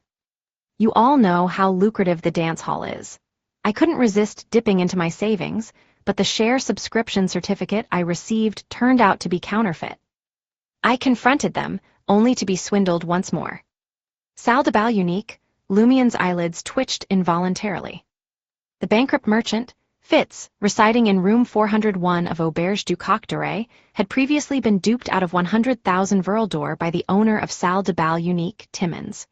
Fitz had sought Lumien's aid in recovering the sum, but Lumien had investigated and consulted several sources. He found the dance hall's practices dubious, possessing a formidable network. They appeared to wield considerable power, causing Lumien to abandon the commission. Now, he had encountered another victim of Salle de Bal Unique. "You were swindled by them once before. How did you fall for it a second time?" Charlie couldn't fathom such foolishness. Monette cleared his throat twice. "They openly confessed to being a group of swindlers and refused to return the money. They even said that reporting them to the authorities would be futile. Impressed by my skills, they asked if I was willing to learn the art of deception from them, allowing me to recoup my losses. In the end, they merely taught me what I already knew. They only gave me something else." "What was it?" Charlie was always a curious one. In the blink of an eye, Monette retrieved a transparent monocle from his pocket. He smoothly placed it into his right eye socket. For some reason, Lumien sensed an inexplicable change in Monette as soon as he wore the monocle. It was as if he had transformed into a different character altogether. The corners of Monette's mouth curled slightly as he positioned the monocle over his right eye. He glanced at Charlie first, then turned his gaze towards Lumien. His eyes shifted from Lumien's face to his chest and hands. Lumien felt a subtle unease, but he detected no immediate danger. Monette smiled and said, "Are you Seal, the mastermind behind the idiot instrument?" "Yes," Lumien did not deny it and remained silently cautious. Monette adjusted the monocle on his right eye. "Quite adept at pulling pranks, I must say. Would you like this monocle? It's of no use to me. I could exchange it for some cash. With it, you can disguise yourself as a member of Salle de Bal Unique and earn a good amount of money there." "Do I look like a fool to you?" Lumien promptly rejected Monette's suggestion without hesitation. "I have no interest in donning monocles." He had always been skeptical of the peculiar rules of Salle de Bal Unique, keeping his guard up. Disappointed, Monette redirected his gaze, removed the monocle, and turned to Charlie. "I've given you the money and the interest. If you ever need anything in the future, come find me at Salle de Bal Unique." Charlie scoffed dismissively. He still harbored suspicions that Monette had intended to scam him in the past. After the islander left Avenue du Marché, Lumien turned to Charlie. "Remember to keep your distance from that fellow. Otherwise, you might end up encountering the same situation with Susanna Mad-Eyes." The latter part of his statement was a fabrication, primarily to instill fear in Charlie and ensure he took the advice seriously. Charlie was instantly alarmed. Without questioning further, he hastily nodded and replied, "All right, all right." At midnight, Lumien and Jenna, the latter wearing a sparkling red dress, exited Salle de Bal Brise and made their way towards Rue des Blouses Blanches. Jenna did not inquire about the reason for their route. After a moment of silence, she spoke up. "Have you ever felt like nothing matters, lost and devoid of motivation?" "Definitely," Lumien replied casually, his gaze fixed on the street ahead. "In such moments, you must rediscover the meaning of life and determine what truly matters to you." Jenna fell silent once more. After a while, she asked, "Have you ever experienced something akin to an illusion shattering within you? A mysterious cosmos materializing, adorned with stars of varying sizes?" "No," Lumien replied after a brief pause. He had experienced the sensation of illusory objects abruptly disintegrating. It occurred every time the potion was completely digested. However, he knew nothing of the mysterious cosmos or the glimmering stars of different magnitudes. Jenna remained silent, deep in thought about the implications of this phenomenon or contemplating other matters. Soon enough, they arrived at apartment 601, 3 Rue des Blouses Blanches. Franca was already back, and regarded them warily as they entered side by side. Before she could inquire, Jenna brought up the topic of the shattered illusions and the appearance of the mysterious cosmos. Franca was taken aback but spoke joyfully. Your assassin potion has been fully digested. Assassinating a parliament member in public and under heavy security certainly facilitated the digestion process. Is this a sign of potion digestion? Lumion couldn't hide his surprise and perplexity. Why do I experience only the first half and not the second? Franca scrutinized him suspiciously. You've never experienced it before. How did you advance then? Not only is the seal on me restraining Termiboros, but it also restricts some of my mystical senses. That's right. The seal resides within me. It's impossible for it to have zero impact. Lumion formed a vague hypothesis and casually brushed it off. It wasn't as pronounced. Franca, more concerned about her female companion, did not press the matter further and curiously asked Jenna. So, have you managed to summarize the principles of acting? Acting principles? Jenna pondered for a moment. After the assassination, I learned many principles. Yes, assassination is a matter of risking one's life. It is the ultimate form of punishment, a calamity for those criminals. Enthusiastically delving into the acting method and discussing acting principles with Jenna, Franca suddenly remembered Lumion's presence. What's the matter? She glanced at her male companion, who had settled onto the sofa. Lumion met her gaze and indicated that they needed to speak privately. Jenna instantly understood, excused herself to change clothes, and retreated into the guest bedroom. Lumion lowered his voice and addressed Franca. What do you make of Hela? What kind of person do you think she is? Chapter 270, Agreement. Madame Hela, how do you know her? Franca's immediate reaction was one of surprise and astonishment. She quickly remembered that Lumion's sister, Muggle, was also a member of the Curly-Haired Baboons Research Society. She hastily added, Did your sister mention Madame Hela to you? Lumion nodded. Not only did she mention her, but she also gave me the incantation to summon Madame Hela's messenger. Did she suggest seeking help from Madame Hela when you faced trouble? Franca speculated. Are you planning to summon Madame Hela's messenger and ask if she can be trusted? Sort of, Lumion affirmed. I've already established a connection with Madame Hela and summoned her messenger, but today I realized that some of my sister's actions during the disaster in Cordu were unusual. It seems to be connected to Madame Hela. I don't know if I should question her directly. Observing that Lumion hadn't provided further details about the disaster in Cordu or Auror's abnormal behavior, Franca understood why and refrained from prying. She pondered and replied. Personally, I trust Madame Hela. Damn it, you've established a connection with her without even telling me. Well, she's one of the most advanced members of the Curly-Haired Baboons Research Society on the paths of the divine. There are suspicions that she belongs to the corpse collector pathway. Not only does she willingly share her knowledge and experience with us, but she also offers assistance whenever possible. The items she trades are only slightly more expensive than their cost price. To many of us, including your sister and me, Madame Hela is like a dependable older sister. She has rescued us from helplessness, anxiety, and indecision. We trust her implicitly. Understood, Lumion sighed with relief. I'll have an honest conversation with Madame Hela to uncover the true cause of the problem. At this point, he changed the subject. Does your major Arcana card know about the Curly-Haired Baboons Research Society? I haven't mentioned it to her directly. All I said was that I joined a secret organization that provides mutual assistance. However, she seems to be aware of the Research Society's situation. Franca lowered her voice unconsciously. I suspect I'm not the only member of the Tarot Club in the Curly-Haired Baboons Research Society. With his lingering doubts cleared, Lumion turned around, smiling, and waved his hand. I'm going to summon Madame Hella's messenger. Hey, it's still early. Want to play fighting evil for a couple of hours before heading back? Franca, who wasn't fond of going to bed early, tried to find some entertainment.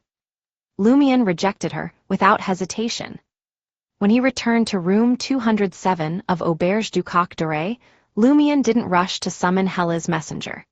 Instead, he unfolded a piece of paper and wrote to Madame Magician once again. He briefly mentioned the curly-haired Baboons Research Society and informed the demigod that Aurore was willing to seek help anonymously from the authorities when she was lucid. However, she hadn't summoned Hella's messenger for advice, which didn't align with her behavior in Lumion's dream. He didn't know if Aurore was under another restriction or if there was an issue with Hella. Before long, Madame Magician replied with a simple line. Based on the information we have, Hella is trustworthy. Lumion relaxed and began writing a letter to Madame Hella. In the letter, he candidly pointed out Aurore's abnormality and asked if she had missed receiving any letters. Skilled in the process, Lumion made slight adjustments to the altar and changed the ingredients. He swiftly summoned a human skull that appeared to be made of pure silver. As he gazed at the pale white flames silently burning in the skull's eye sockets, pyromaniac Lumion felt a greater sense of danger emanating from it than ever before. It was no less intense than the feeling he got from Madame Magician's puppet messenger. The pure silver skull clamped onto the letter and vanished into the dense darkness around it. Lumion didn't rush to tidy up the altar. He patiently waited. As time ticked by, a letter suddenly materialized on the wooden table in front of him, and he hadn't sensed its arrival until the end. Of course, this was a significant improvement from before. Previously, he only noticed it after the pure silver skull had placed the letter. Lumion unfolded the letter and swiftly scanned it under the glow of the 2 yellow candles on the altar. I haven't received any letters from Muggle since February of this year. I understand that a one-sided story lacks credibility, but if you carefully consider it, you should find some details that support this matter. I suspect that some force had influenced Muggle, causing her to refrain from seeking help from me for some reason.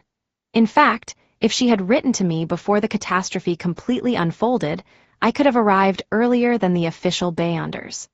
I might have been able to save Muggle and prevent the catastrophe.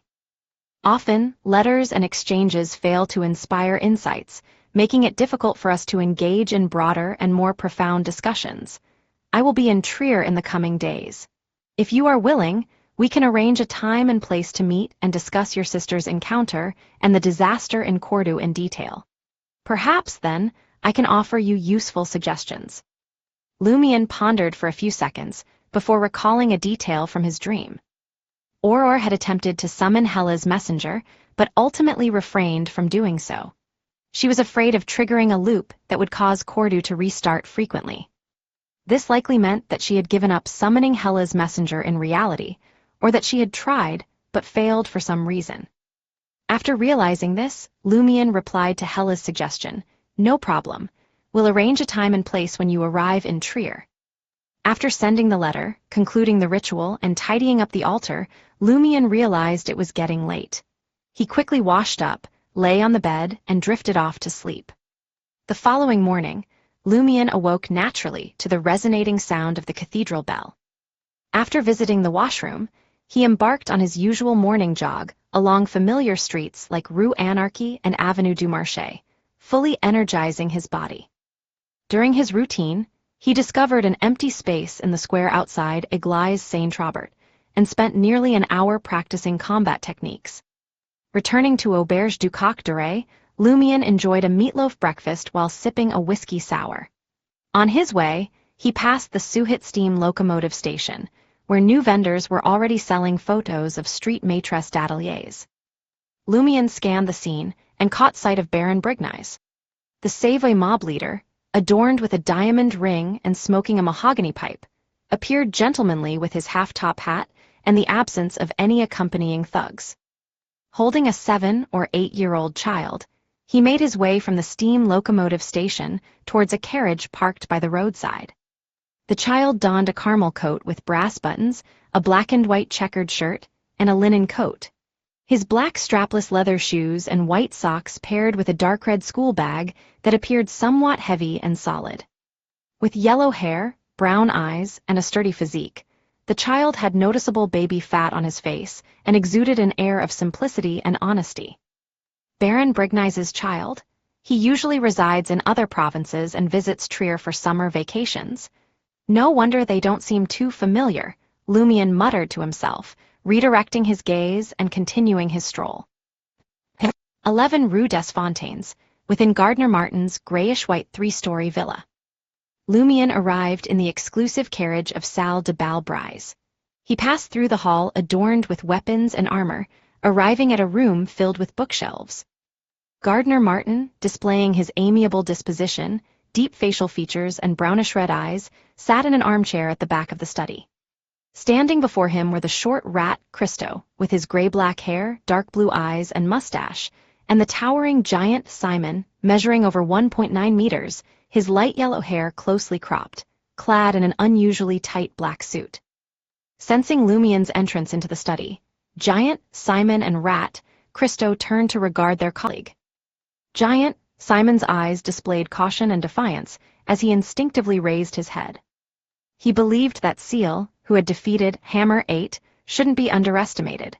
However, he also believed that he himself was unquestionably stronger than that fool and might not lose to Seal. Rat Christo showed no evident emotions, but the right pocket of his dark brown shirt suddenly stirred, as if something alive resided within. Christo slipped his right hand into his pocket, his expression abruptly changing. His gaze upon Lumion grew intense with fear, and he couldn't help but smile obsequiously. Lumion felt a tad uneasy. After pondering for a moment, he suspected that Rat Christo had used an item in his pocket to see that Lumion had advanced to sequence 7 and become a pyromaniac. In contrast, Giant, Simon clearly lacked such intuition, failing to notice the subtle shifts in his colleague. "Good morning, boss," Lumion energetically greeted Gardner Martin. A few days ago, he had informed the boss of the Save mob that he had consumed the potion and advanced to pyromaniac. Gardner Martin nodded slightly, shifting his gaze from Lumion's face to Rat Christo and Giant Simon. After nearly 10 seconds, he spoke in a low voice. "I have a mission for all of you. At precisely noon, retrieve something from underground Trier and bring it to Rue des Fontaines." Mission? Lumion's eyebrows twitched, sensing a potential trap. As a new Beyonder to the Save mob, trust between him and Gardner Martin was still lacking. Why would he be assigned such a crucial and confidential task? With these thoughts racing through his mind, Lumion had two conjectures. Either he was mere cannon fodder or this was a test. Chapter 271, Acting. With this in mind, Lumion's gaze automatically drifted over Rat, Christo, and Giant Simon, taking them in. He sensed that the chances of them becoming expendable pawns were slim. Potion-consuming Beyonders, unlike the blessed relying on divine favors from evil gods, were a rarity. They couldn't be simply stockpiled at will. Firstly, the ingredients required were specific, and secondly, ample time was needed. At the mid-sequence, luck and mastery of the acting method played a role. If he were to use them as mere pawns in this mission, the likelihood of reclaiming the Beyonder characteristics would be greatly diminished. It constituted a substantial portion of Gardner Martin's control over the underground world in the Market District. As a member of the secretive organization, the Iron and Blood Cross Order, Gardner Martin could indeed bear such a loss, but he wouldn't make such a colossal sacrifice for something insignificant. And if the mission was of sufficient importance, sending only one sequence 7 and 2 sequence 8 Beyonders was clearly inadequate. Shouldn't Gardner Martin be concerned about failure? With this realization, Lumion swiftly revised his conjecture. Either this was a preliminary test, a low-risk mission designed to assess him, regardless of whether Rat, Christo, and Giant Simon were aware of it, or it was indeed a crucial and perilous operation. While using them as pawns, there would be powerhouses present as a safety net. This was also a test. With this in mind, Lumion's initial reaction was to gaze at Gardner Martin and accept the mission, projecting an image of an ambitious young man striving to climb the ranks. If it was the first possibility, this was his best chance to prove himself. If it was the second possibility, Lumion still had Mr. K's finger quietly nestled in his pocket as a trump card. When the time came, if he needed to divulge his affiliation with the Aurora Order to ensure his survival, he could abandon the Iron and Blood Cross Orders mission. As long as he remained alive, he could await another opportunity. After the catastrophe caused by the Tree of Shadow, Lumion visited Psychic's headquarters and met Mr. K before Gardner Martin could conduct an investigation. He concealed his experience with the Tree of Shadow, merely mentioning that something had occurred in the market district, trapping them in a peculiar wilderness. Then the brownish-green tree descended, and Susanna Mad Eyes appeared, draining everyone's energy.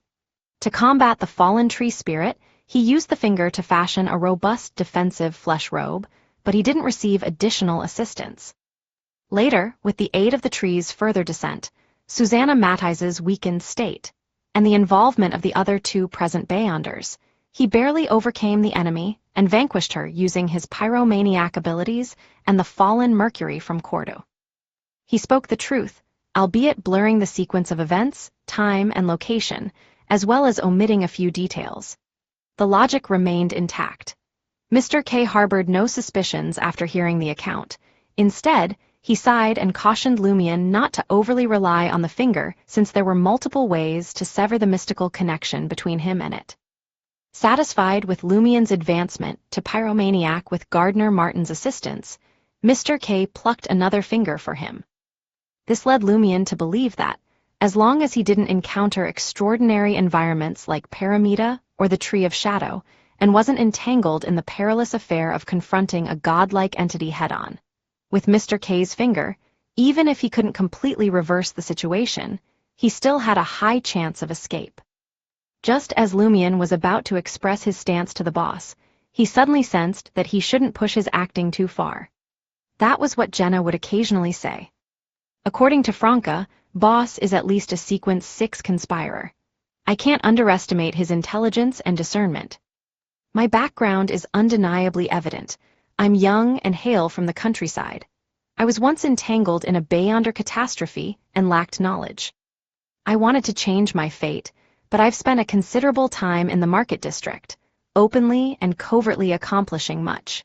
Even with what the boss only knows, it should be enough for him to perceive that I'm not an ignorant country bumpkin who acts rashly and mercilessly. Based on today's incident, the impression the boss has of me should be someone capable of detecting mission abnormalities and potential dangers. Simply agreeing without reason or observation would only raise suspicions of ulterior motives or reliance on something.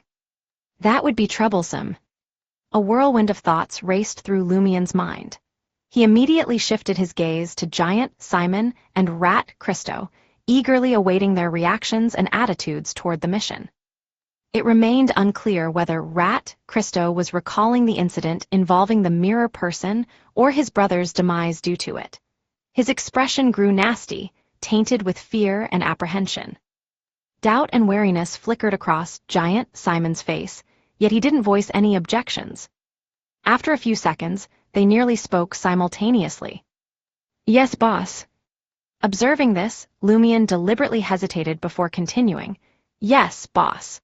With keen eyes, Gardner Martin observed Lumion, Christo, and Simon, assessing their expressions and demeanors. After their unanimous agreement, the boss of the Savoy mob grinned with satisfaction and said, I shall now disclose the mission details.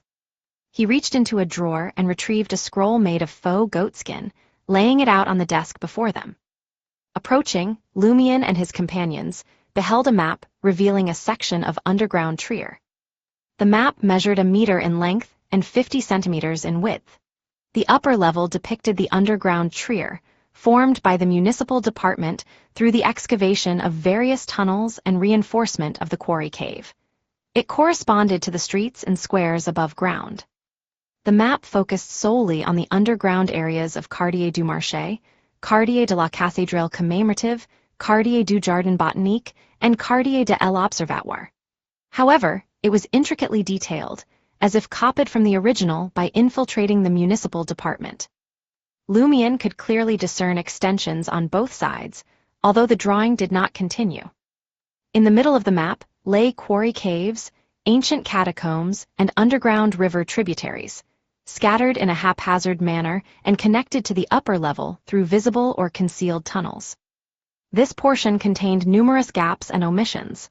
Beside these areas were inscriptions such as "to be investigated," "to be explored," and "to be searched." The lower levels of the map encompassed collapsed mines and more missing information, as if veiled in a shroud of fog. Even the Iron and Blood Cross Order, a secret organization, lacked comprehensive knowledge. Numerous passageways extended downward from this level, but the map did not indicate their connections. Fourth Epoch Trier, the place referred to as the ancient ruins reserved by the authorities. It's evident that this map is a copy of a more comprehensive one. A complete version includes Fourth Epoch Trier. The Iron and Blood Cross Order possesses extensive knowledge of the underground, Lumian speculated, as he committed the incomplete map to memory. After his three subordinates had taken a cursory glance at the map, Gardner Martin pointed to a location and said, "This is your destination." It marked a collapsed mine, yet there remained some open space. Situated at the lowest level of the map, it was near Fourth Epoch Trier. Above it, corresponding to Avenue Selbu, Rue des Mauvais Enfants, and Place de la Forêt, lay the intersection between Quartier de l'Observatoire and Quartier du Jardin Botanique. It's called the Albert Mines, Gardner Martin introduced. To reach it, you must traverse two privately bored tunnels. It remains unknown to the authorities and most people who travel underground. As he spoke, Gardner Martin traced the tunnel with his finger and instructed Lumian, Christo, and Simon on the correct entrance. Finally, he sighed with a tinge of emotion and added, 6 years ago, Albert Goncourt, the leader of the rebellion and the mastermind behind the uprising, relied on this mine, which he discovered and named, to elude the army, police, and official Beyonders who were searching the underground. He survived. 6 years ago, rebellion, uprising, Lumian instantly recalled what he had witnessed and heard. During the war with the Lone Kingdom, prices in Trier skyrocketed, leaving people in despair due to the exorbitant cost of food. This triggered a massive protest that swept through the city, resulting in various conflicts. From Gardner Martin's words, it was evident that the protest wasn't purely spontaneous. Someone had planned and guided it. Was the Iron and Blood Cross Order also involved? Lumian continued to gaze at the map, lost in thought. Concluding his explanation, Gardner Martin said, "Your task is to reach the Albert Mines before noon and await the arrival of a trader who will hand you a box.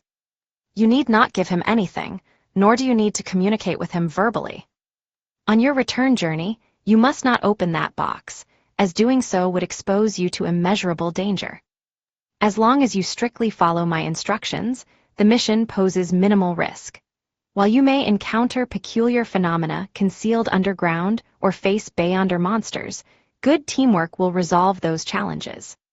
After providing them with additional guidance, Lumian, Christo, and Simon each took a carbide lamp and departed from 11 Rue des Fontaines, making their way to the nearest entrance to underground Trier. Casting a final glance at the now out-of-sight grayish-white villa, Lumian considered the impression Gardner Martin had of him. With a smile, he casually inquired of Rat, Christo, and Giant Simon, "Have you undertaken similar missions before?" Rat, Christo fell silent for a few seconds before answering, "Thrice." "Once," Giant Simon replied in a slightly buzzing voice. Lumian chuckled. "Well, the fact that you're still alive suggests that such missions aren't too perilous." Rat Christo remained silent, as though he had fallen into a grim recollection. Giant Simon reassured himself, echoing Lumian's words. "You're right, perhaps this is a test from the boss. Those who pass may have an opportunity to advance further." Lumian smiled. "And what about those who fail? Do they perish on the spot?" Chapter 272, Charismatic Artist. Giant Simon found himself momentarily speechless, struggling to find the right words. After a few seconds of contemplation, he finally spoke up. "Are you out of your mind? If you fail, the worst outcome would be missing an opportunity." Rat Christo chimed in. "If the mission is truly important, the boss wouldn't hesitate to handle it personally. he wouldn't send us, and if it's not a significant task, the risk won't be too high. This train of thought mirrored Lumien's initial concerns. Lumien glanced towards the nearby entrance of underground Trier, intentionally wearing a smile. Perhaps we're merely bait in this scenario. For instance, the boss suspects that a faction is secretly watching us, so he has deliberately devised this mission.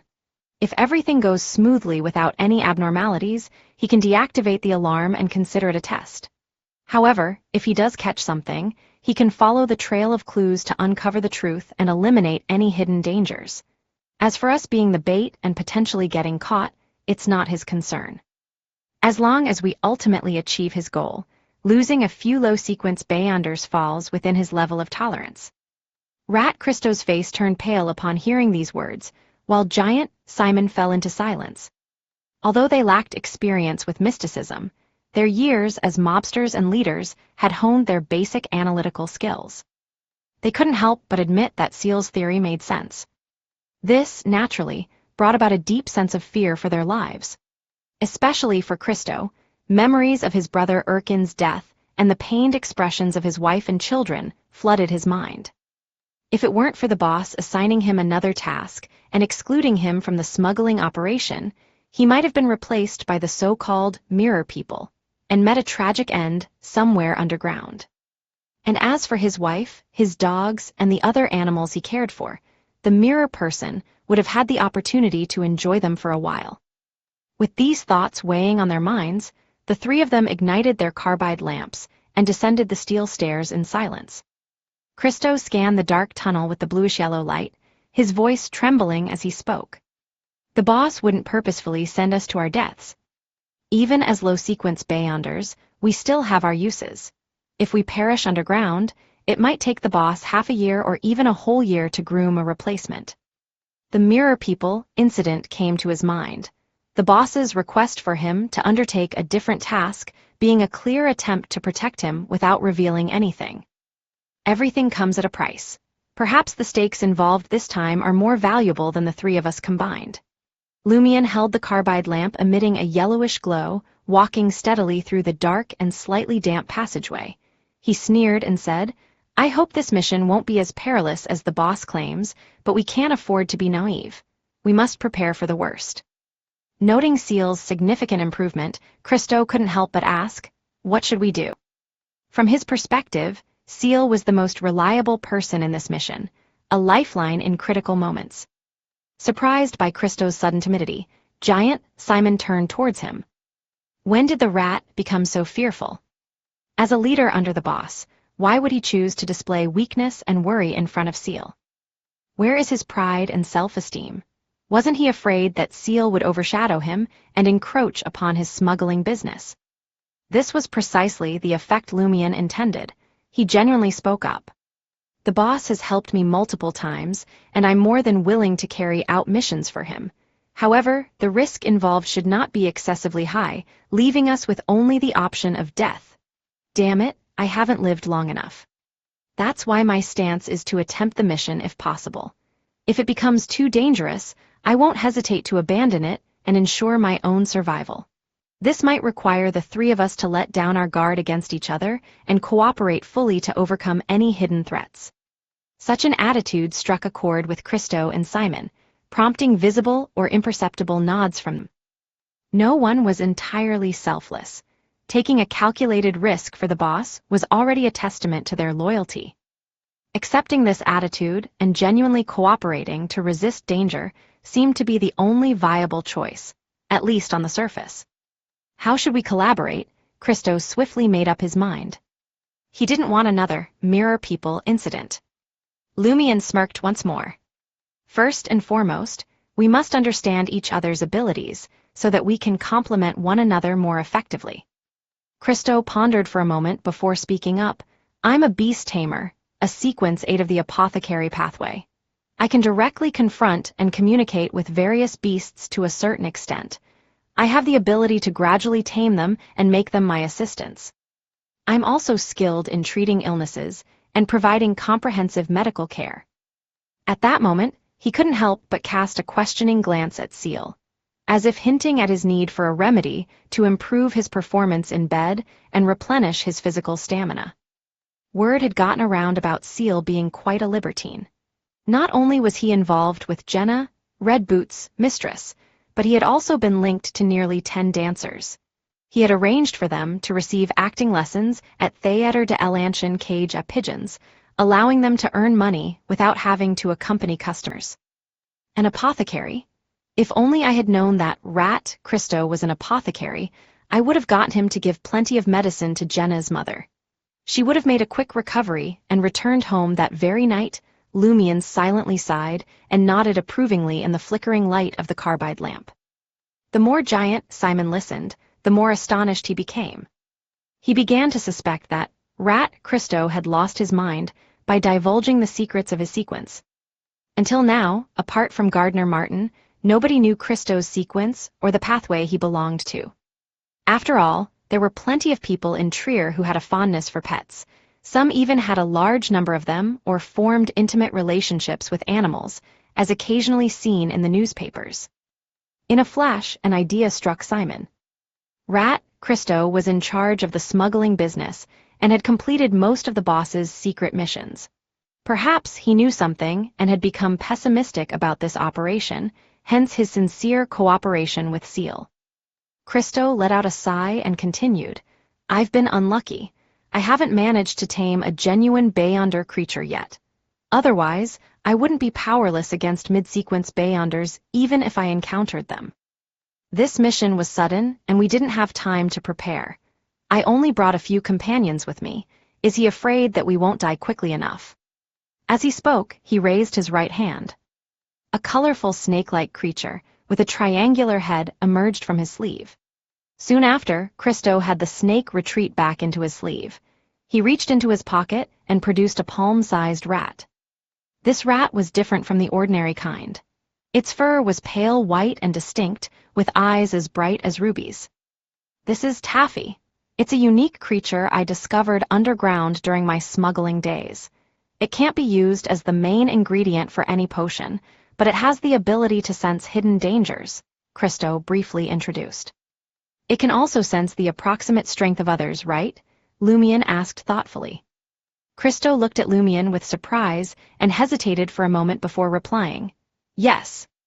Recognizing that Christo had already divulged enough information, Lumian didn't press further, despite suspecting that he possessed other abilities or other animal companions. Instead, he shifted his gaze to Giant Simon.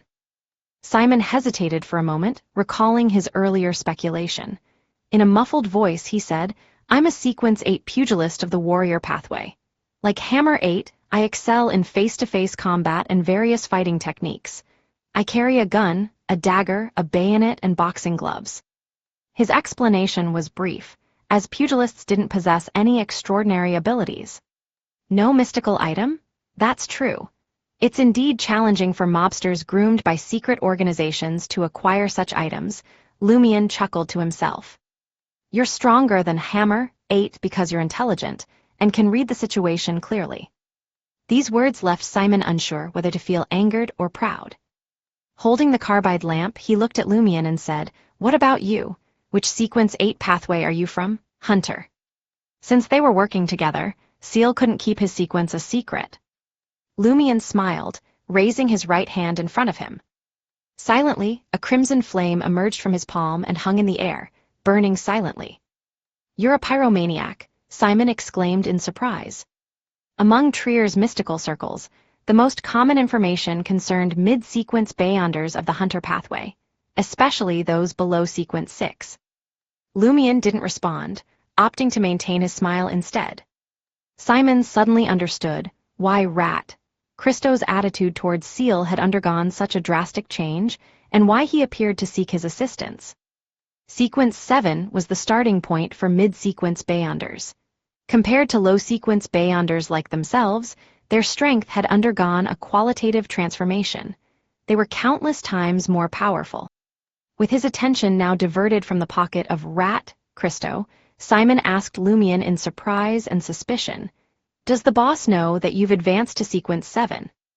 "The boss provided me with the necessary supplementary ingredients," Lumion truthfully replied, dissipating the crimson flame in his palm under the yellowish glow of the lamp. Simon's pupils dilated. Lumion looked around and continued, "That's why, if I can complete this mission, I will do everything in my power to see it through." With those words, he pulled out an iron-colored canister and tossed it to Simon. "This is scorpion poison that I obtained from Hammer 8. You can apply it to your weapon. Increasing your strength will increase our chances of survival." Simon caught the canister, momentarily taken aback. Though Seal disgusted him and they were at odds, his knowledge, intelligence, strength, and approach to things made him seem reliable. Unconsciously, he found himself listening to him and following his lead. Lumion, who was walking ahead without turning back, let out a sigh of relief. He had exaggerated the risks and instilled fear to dampen the spirits of Rat, Christo, and Simon, plunging them into a state of worry. Then, by revealing his own strength, offering convincing suggestions, and providing small favors, he would establish himself as the team's leader. Only then could he fully harness the team's combined strength, without exposing his hidden trump cards, and effectively combat any potential threats. Chapter 273, Traitor. Holding the carbide lamp aloft, Giant Simon trailed behind Lumion for a few steps, his keen eyes picking up on the inconsistencies in Lumion's words. "Seal, the boss knows you've turned into a pyromaniac. He won't just toss you aside recklessly, will he?" Lumion gazed ahead at the tunnel bathed in the yellowish glow, a smile playing on his lips as he posed a question without turning around. "How long have I been with the Save mob?" Both Giant, Simon, and Rat, Christo had a moment of enlightenment and found themselves in agreement with Lumion's explanation. It was true that Lumion, a Beyonder with a dubious past who had recently joined the mob, had brought with him a crucial ingredient for a potion. Such a person couldn't be trusted right off the bat. They had to undergo a series of tests in the form of missions. And if Lumion were to meet his demise during one of these missions, it would simply be chalked up to his ill luck. Losing a foreign Beyonder was far less painful for the boss than losing a subordinate he had meticulously groomed. The two leaders of the Savoi mob hesitated no longer. They cautiously followed Lumion, maintaining a distance of 2 to 3 steps. It was a familiar arrangement, much like when they traveled with a few mobsters stationed at similar positions behind them. In the midst of their journey, Giant Simon donned gloves and applied a small amount of scorpion poison to his dagger, bayonet, and boxing gloves. He then returned the canister to Lumion. The trio descended into the tunnel marked on the map. Despite their soft steps, the special environment caused their footfalls to echo faintly in the dark, eerily silent underground. Nearly 45 minutes later, they passed through the area marked as an ancient tomb and arrived at the entrance of a concealed passageway. It led to an abandoned quarry cave that had lain dormant for ages. The ground was uneven, covered in moss. In the distance, the sound of an underground river could be heard, occasionally accompanied by the rumbling of a steam subway passing by. Lumion observed for a moment, clenching the ring of the carbide lamp between his teeth. With both hands, he grasped a protruding stone wall and climbed to the cave's summit. Then, extending his right hand, he pushed an apparently ordinary stone behind him, wedging it between the side wall and the cave roof. A pitch-black hole materialized, allowing someone as tall as Simon to bend over and crawl through. The hidden tunnel had been fashioned using a long-forgotten ventilation system that already existed in a nearby quarry. The three of them hunched over and strode deeper into the underground tunnel. Gradually, the sounds of the underground river and the steam subway faded away. Apart from their own breathing and footsteps, the surroundings were silent as a tomb. After nearly half an hour, Lumion and his companions followed the markings on the map and leaped from an exit, emerging into an already existing underground cave. From high above, stalactites dangled like the menacing teeth of a terrifying beast lurking in the darkness. Lumion didn't rush to enter another hidden tunnel at the cave's base. Instead, he turned to Giant, Simon, and Rat Christo, who had accumulated a fair amount of dust on their heads. Wearing a grave expression, he spoke. "Before we proceed, let's confirm something to avoid any mishaps. We won't have time for verbal communication." "All right, Both Rat, Christo, and Giant, Simon accepted Lumien's words without question. With a subtle nod, Lumien replied, "Firstly, from the moment we enter the second tunnel until we return here, no one is allowed to speak. Make use of physical gestures as much as possible. If that's not feasible, you must obtain my permission before uttering a word." This precautionary measure stemmed from Gardner Martin's advice regarding the lack of need for communication with the traitor. Lumien had expanded its scope and made it absolute to prevent any potential mishaps. Christo and Simon recalled the boss's counsel and nodded in agreement. Observing their response, Lumien pressed on. "Secondly, no matter what anomalies occur, unless something attacks both of you, stay calm and act in accordance with my lead. Thirdly, I won't force you, but if you wish to survive, it's best to heed my instructions."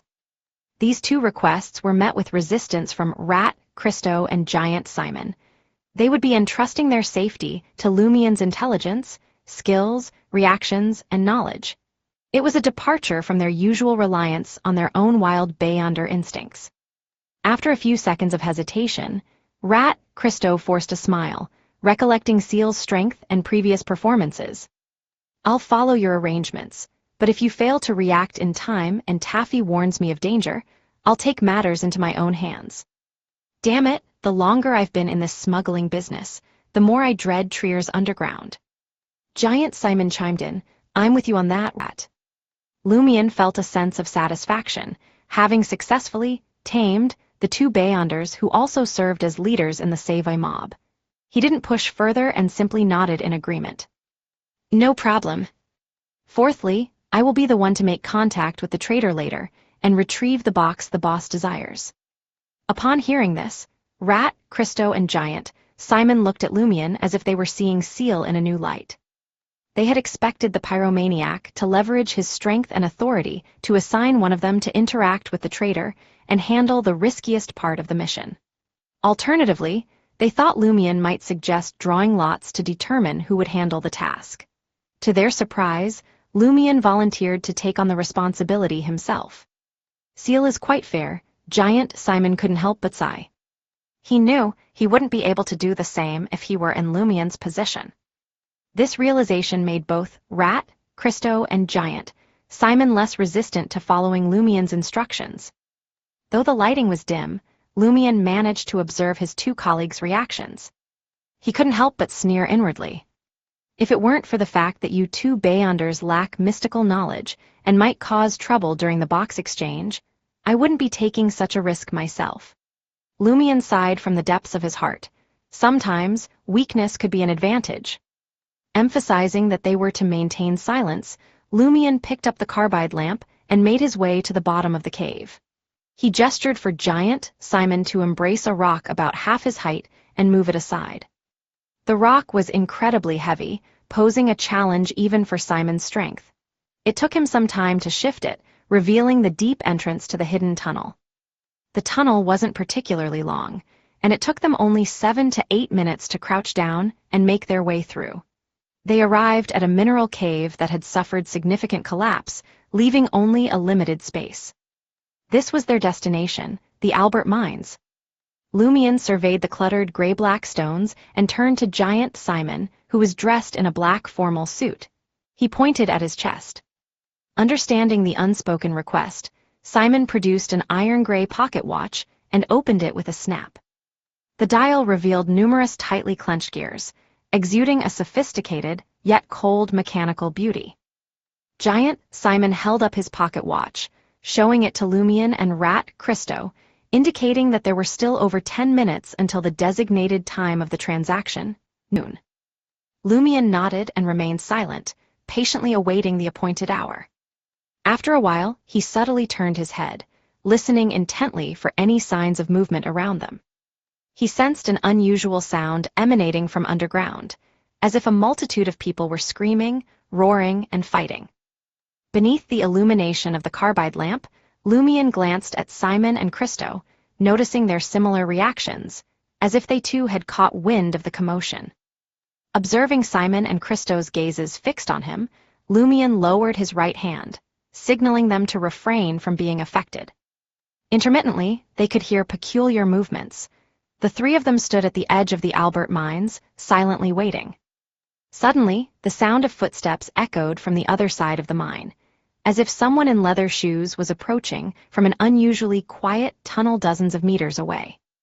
Is that the traitor? Lumion mused, casting his thoughtful gaze in that direction. The footsteps paused and then resumed, resonating through the Albert mines. When they were merely a few meters away from the entrance, they mysteriously ceased altogether. After a brief wait, Lumion and his companions spotted a figure emerging from the opposite mine entrance. It was a man over 1.8 meters tall, donning a white shirt, yellow vest, black formal suit, and dark pants. He clutched a small brown leather suitcase in his hand. The man wore a silk top hat pulled low, casting a shadow over his face. However, Lumion's hunter eyesight allowed him to discern the man's appearance with the aid of the 3 carbide lamps. The man had short auburn hair, brownish-red eyes, slightly unkempt and thick beard and thick eyebrows. He resembled a starved male bear, exaggeratedly thin. The collar of his shirt was tightly fastened, as if he dreaded the cold. Lumion held the carbide lamp and was about to approach the man. But then Christo tugged at his arm. When Lumion turned his head, Christo anxiously and fearfully pointed at his right pocket. Does this mean that Taffy, the peculiar rat, has issued a warning of danger? But judging from Christo's behavior, the threat hasn't materialized yet and is still manageable. Otherwise, he would have already turned and fled. Lumion interpreted the signs and nodded at Christo, indicating that he would proceed with caution. Christo didn't stop him. He watched Lumion with concern as he advanced toward the traitor. As he closed the distance, Lumion's gaze carefully assessed the man's physique, analyzing every detail. His clothes are slightly oversized, as though they don't quite fit him. He seems fearful of something, yet his eyes hold anger and hatred. His hands don't extend beyond his sleeves, and they're concealed within, including the handle of the suitcase, his feet. Lumion's pupils dilated, as he noticed that the traitor wasn't wearing shoes, but rather a pair of gray socks. This contradicted the sound of leather shoes they had just heard. Could it be that the footsteps didn't belong to him, but someone else? Lumion grew increasingly vigilant. With limited space remaining in the Albert mines, he swiftly arrived in front of the traitor. The man, resembling a starved bear, chuckled and inquired with a hint of amusement, "Did Gardner Martin send you?"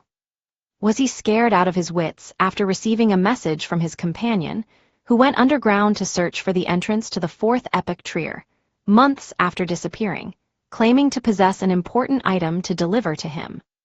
Chapter 274, Escape. The entrance to 4th epoch Trier. The Iron and Blood Cross Order is hunting for it. This person reappeared after vanishing for months. Lumion's mind raced upon hearing the traitor's words. He kept in mind the warning not to speak and tried his best not to. Leaning forward slightly, he extended his right hand to receive the small brown leather suitcase. The man, resembling a starved bear, didn't refuse and chuckled. "If I were Gardner Martin, I'd pray I never find out what's in this box." What does this mean? Lumion wondered as his palm touched the suitcase.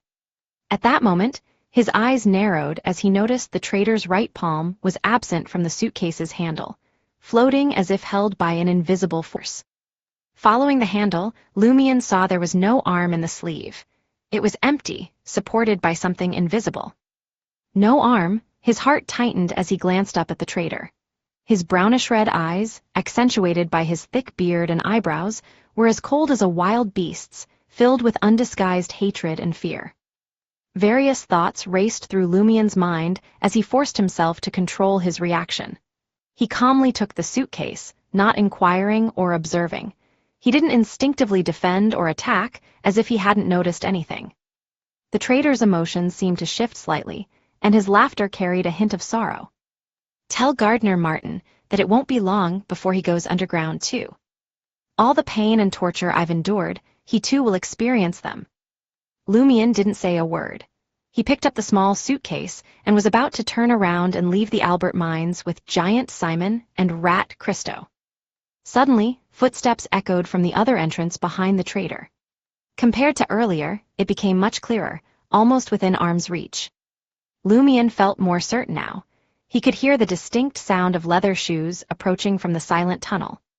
In an instant, a figure emerged before Lumion, Christo, and Simon. It was a man, completely naked, his head missing, blood oozing from the neck wound. He wore only dark blue shorts and strapless black leather shoes. With 2 swift steps, the headless monster reached the traitor from behind, stretching out its hands, seizing his head, and yanking it upwards. "Save me, save me," cried the traitor, unable to hide his panic and fear.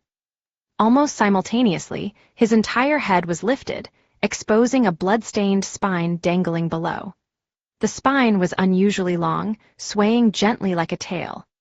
Silently, the traitor's shirt, vest, pants, and formal attire lost support and collapsed to the ground. He had no body left, only his head connected to the bloody spine. "Save me, save me!"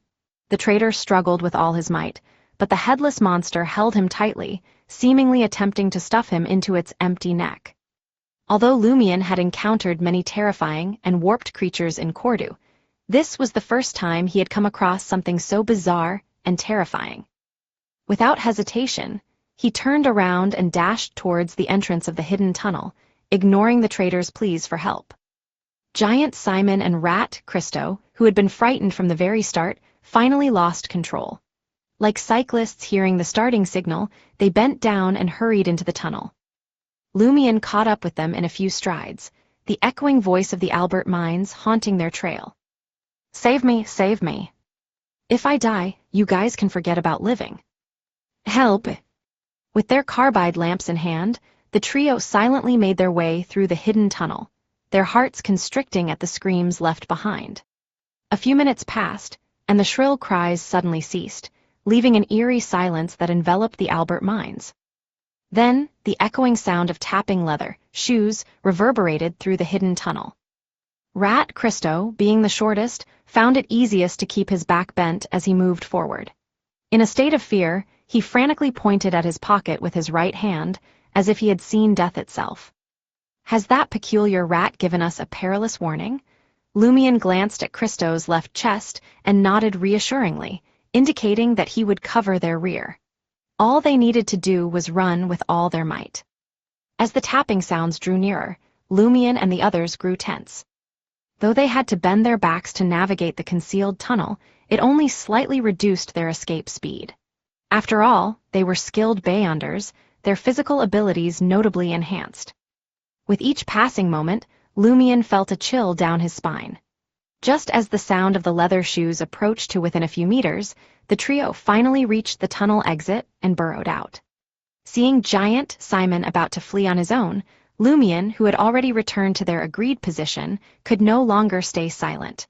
He lowered his voice and growled, "Block the door." As he spoke, he turned around and abandoned the carbide lamp and small suitcase, attempting to push the heavy rock beside the exit. Giant Simon subconsciously ignored Lumion's command, but his heart still trembled from the low shout. Throughout their journey, he had grown accustomed to following his instructions, as if it were the only way to ensure his survival. He found himself caught in a dilemma. After a brief moment of hesitation, Giant Simon suspected that if he ran away and left Seal to fend for himself against the monster, Seal might very well attack him and kill him as a deserter once he survived the attack. Rat Christo had similar thoughts, but he believed that if they both didn't help, Seal wouldn't waste time blocking the tunnel exit. When the time came, whoever ran the slowest would become the monster's first target, buying enough time for the other two to escape. After evaluating each other's pathway characteristics and sequences, Christo realized he was definitely the slowest. Moreover, he couldn't injure Giant, Simon, and Lion Seal in a short period of time, meaning he couldn't slow them down and overtake them. Without hesitation, he stopped fleeing and returned to the tunnel exit, assisting Lumion in pushing the stone to block the door. Taking a cue from the rat, Giant Simon chose to obey and turned around. Together, in just a few seconds, the trio secured the entrance to the hidden tunnel. The sound of footsteps faded into nothingness. Simultaneously, Rat Christo couldn't contain his surprise and delight, exclaiming, "Everything's fine now." There was no more visible movement in his pocket, where the rat named Taffy resided. Lumion didn't share Christo's exuberance. He picked up the carbide lamp and small suitcase, speaking in a deep voice. Let's talk when we get back to the first underground level. Giant, Simon, and Rat, Christo's relaxed minds tensed up once more. Instinctively, they followed Lumion up the rock wall and turned into another hidden tunnel. Along the way, they didn't encounter any attacks, but being underground meant they were surrounded by either complete silence or occasional strange sounds. After their recent fright, the environment was far from pleasant for them. If Lumion hadn't remained calm and composed, Giant, Simon, and Rat, Christo might have resorted to drastic measures.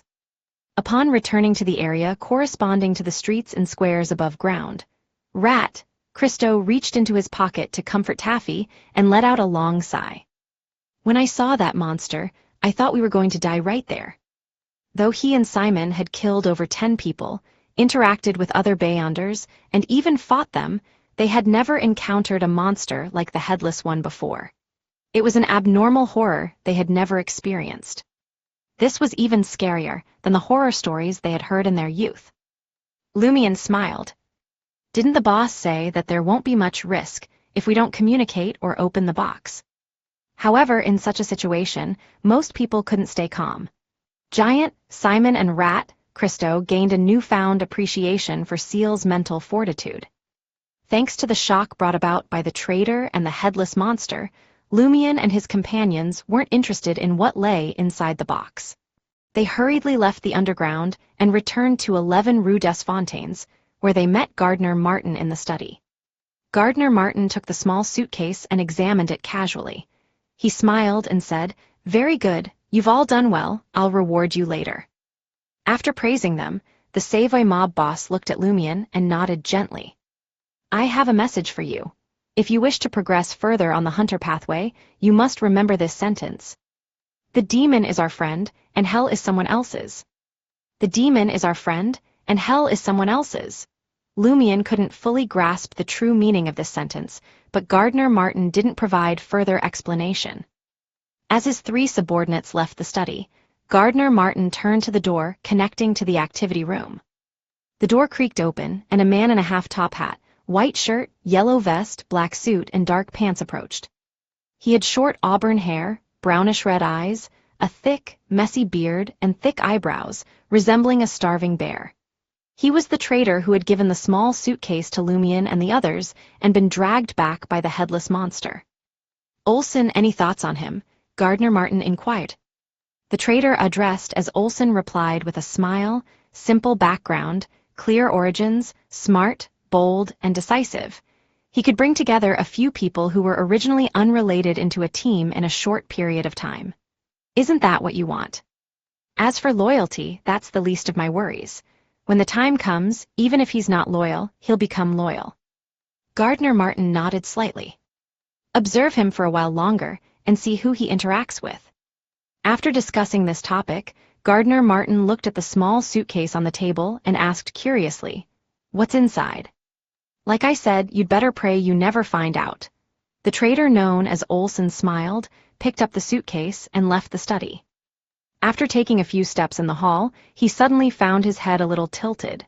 He raised his hands, held his head, and straightened it with a snap. Chapter 275, Poaching.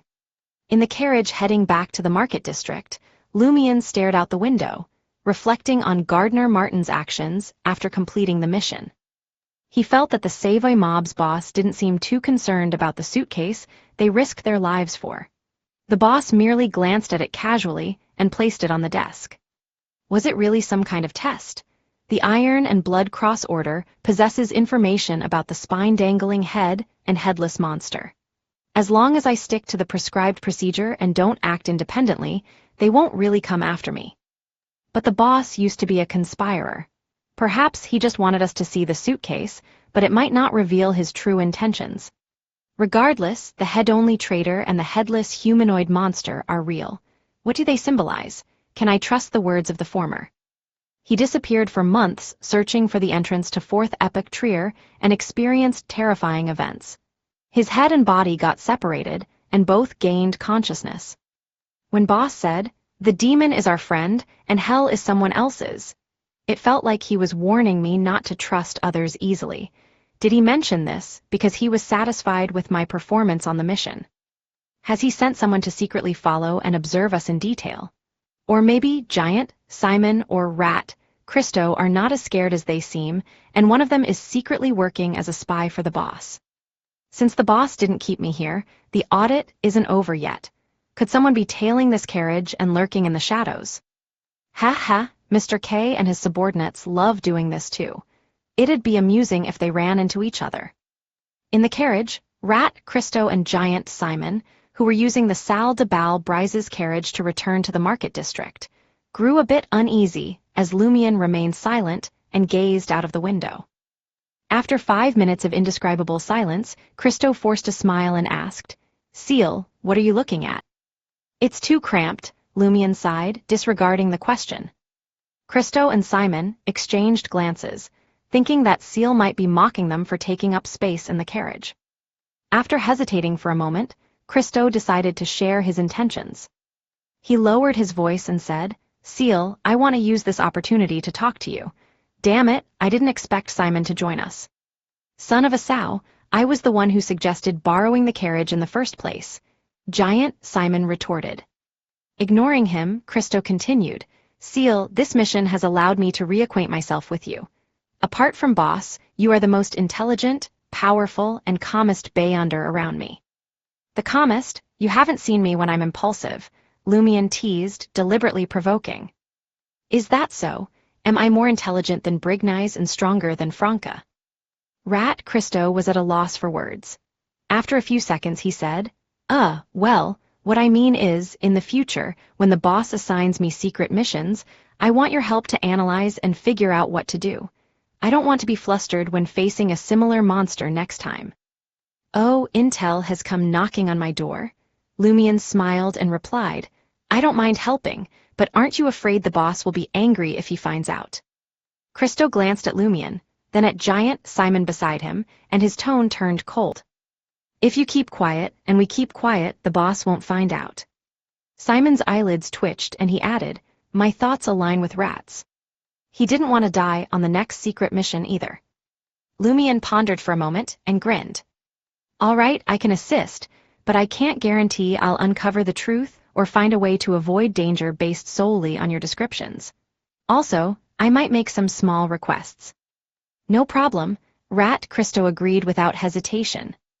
Today's encounter alone wouldn't have pushed him to this state. He had just escaped the Mirror People incident, and his nerves were on edge. Giant Simon also expressed his agreement. Then, he looked at Lumion and cursed himself softly. He cleared his throat and said, "Seal, my big bro, I apologize. I wasn't too friendly before, and I even encouraged you to deal with Red Boots when you were new to the Save mob and knew little about us. I'm a rough and unrefined guy. I can't say pleasant words, but I hope you can accept my apology. In the future, I, Simon, will follow your lead." "Wow, you've grasped the situation so quickly, and you're so humble. This fellow is quite a talent." Lumion pretended to be nonchalant and replied, "I've already forgotten about the past. Besides, have I targeted you or sought revenge recently?" With that said, Lumion added inwardly, "Well, it's mostly because I'm too busy to bother with a mere mob leader like you." Simon breathed a sigh of relief, convinced that Seal wasn't too petty. Lumion smiled and questioned, "Why do you call me Big Bro? I'm much younger than you." Simon smiled sheepishly. "You're already a Sequence 7. In terms of strength, I should call you Big Bro." Lumion couldn't help but jest. "If you stick to addressing someone by their sequence, will you have to call me Uncle once I reach Sequence 6? Simon hesitated for a moment before clearing his throat.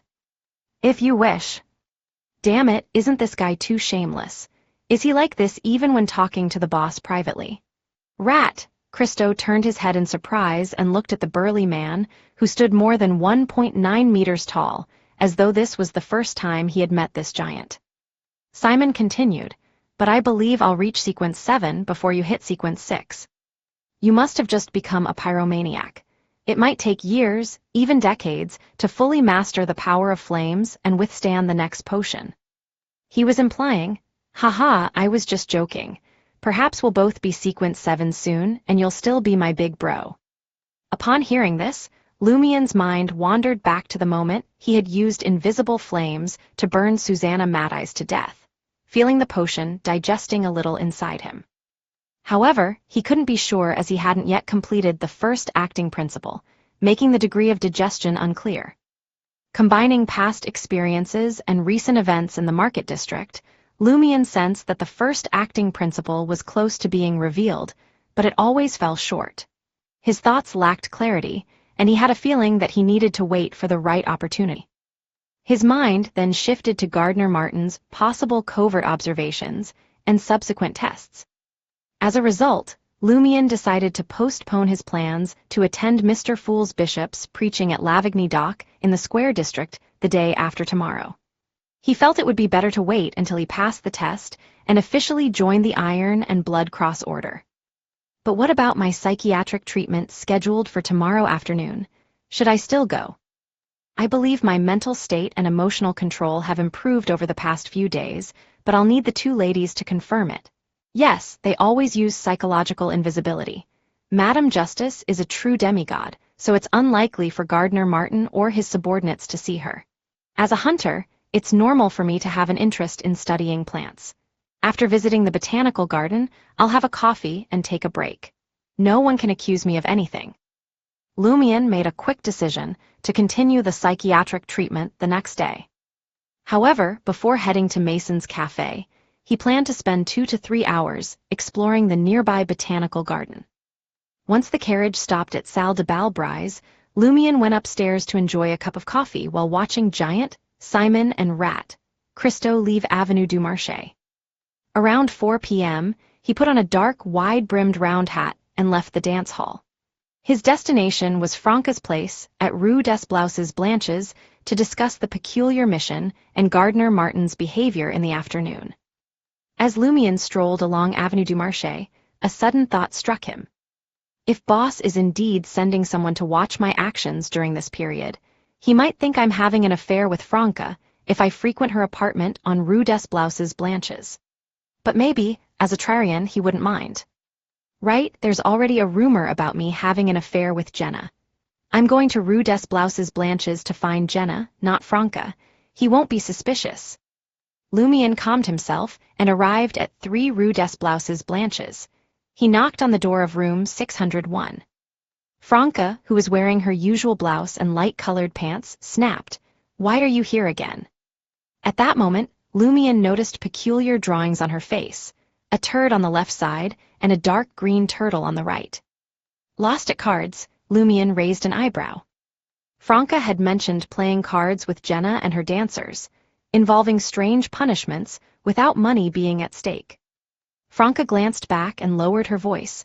"Jenna has been in a bad mood lately. I'm trying to find a way to cheer her up." Lumien followed her gaze and noticed that Jenna's face was also decorated with strange drawings, moles, and a pig's mouth. The lead dancer had similar marks. "In that case, I'll wait for you to finish," Lumien said as he entered the living room. Assuming Seal was there for Jenna, the lead dancer hurriedly got up, washed her face, and left apartment 601. Being in a better mood, Jenna teasingly asked Lumien, "Are you here for me or Franca?" "That came out wrong," Lumien replied honestly. "Boss assigned me a strange mission, and I want to consult Franca." Curious, Franca asked, "What mission is it?"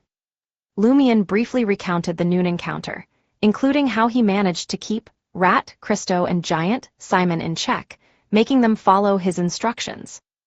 Both Franca and Jenna were scared by the head-only traitor and the headless monster, and they fell into silence for a moment.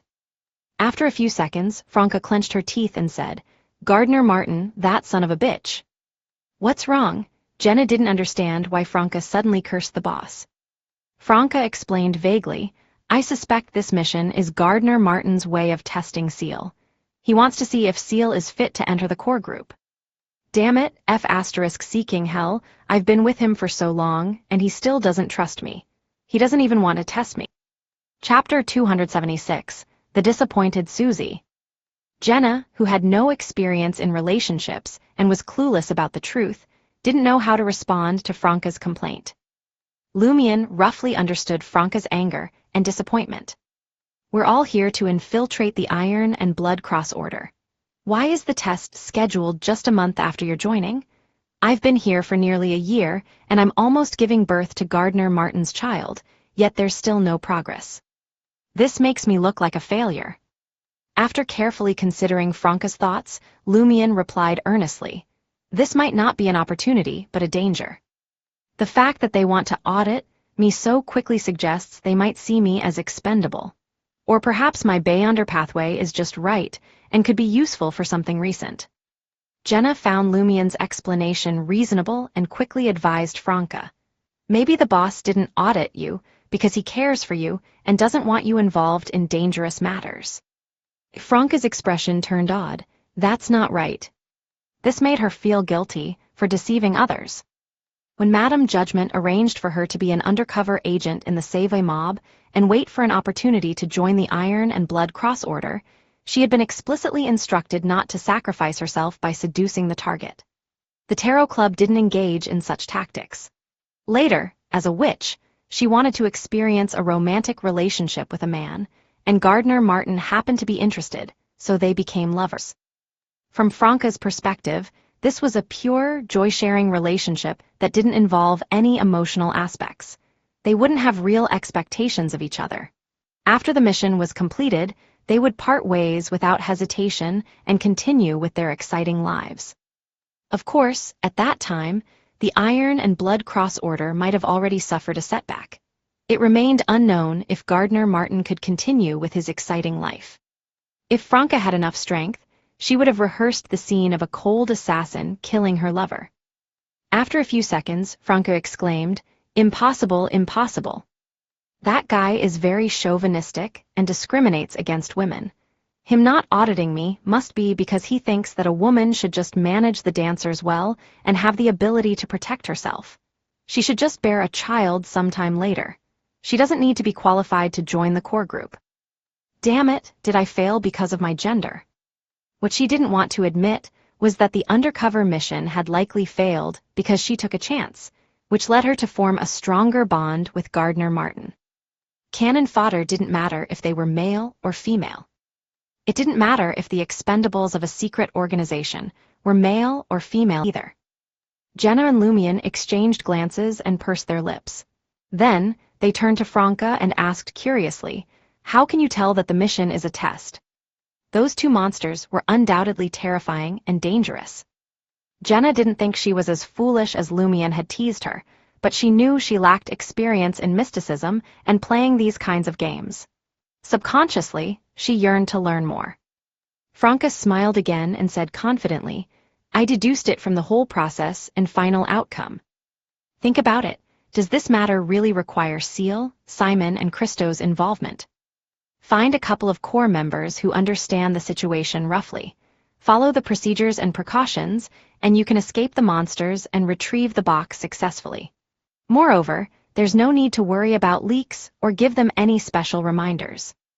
No matter how dangerous the darkness around us seems, the fact that nothing happened this time suggests that there's a way and people to resist them. If someone else were to go, they could still complete the transaction." Jenna pondered Franca's analysis for a while and exclaimed in admiration, "That's true, damn it. Why didn't I think of that just now?" Hearing this, Franca and Lumion exchanged smug and pleased glances. The fact that Jenna could curse meant she was gradually feeling better. Lumion had also considered this, before concluding that the boss was auditing him. So, it was very likely that there were observers around him during this period. After some thought, Lumion asked Franca, "Do you know what those two monsters are?" They lurked underground and were suspected to be related to Fourth Epic Trier. Lumion might have to venture underground in the future using earth blood mineral. Knowing about the terrifying monsters he might encounter would help in his preparations. Franca appeared thoughtful. After a while, she said uncertainly, "Neither I nor anyone I know has encountered such monsters, but I've heard rumors from sailors. On the Sanya Sea, there's a port called Banzi. Once, a humanoid monster with a spine and no head appeared there. It sounds quite similar to what you described, but the port is now abandoned, likely due to damage caused by a high-level power. Banzi, Lumion wasn't unfamiliar with the term. Madame Magician had used it once to illustrate Cordu's likely fate. It had been severely corrupted and directly destroyed by the church, leaving a deep impression on Lumion. After chatting for a while, Lumion and Jenna returned to Salle de Bal Brise. Jenna had changed into a beige fluffy short dress and transformed into showy diva. Late at night, upon returning to room 207 of Auberge du Coq Doré, Lumion drew the curtains and unfolded a piece of letter paper. He penned down his encounter, thoughts, and Franca's analysis, preparing to send it to Madame Magician. Shortly after, he arranged the altar, creating a wall of spirituality, and summoned the arm-height puppet messenger. In the faint blue candlelight, Lumion gazed at the pale white spirit world creature in a light gold dress, with light blue eyes and pure golden hair. A sudden idea struck him, and he asked thoughtfully, "Is there someone monitoring me nearby?" The messenger spoke in an ethereal and illusory manner. "Yes." "There really is." Lumion wasn't surprised and pressed further. "Can he or they discover that I'm summoning you?" The messenger's eyes flickered as she replied disdainfully, "They're not worthy." Relieved, Lumion thanked Miss Messenger and watched her vanish into the candlelight with the letter. Before long, a neatly folded reply appeared on the desk in room 207. Lumion skillfully opened it and began reading. "It's not a good thing to be chosen so quickly and be tested.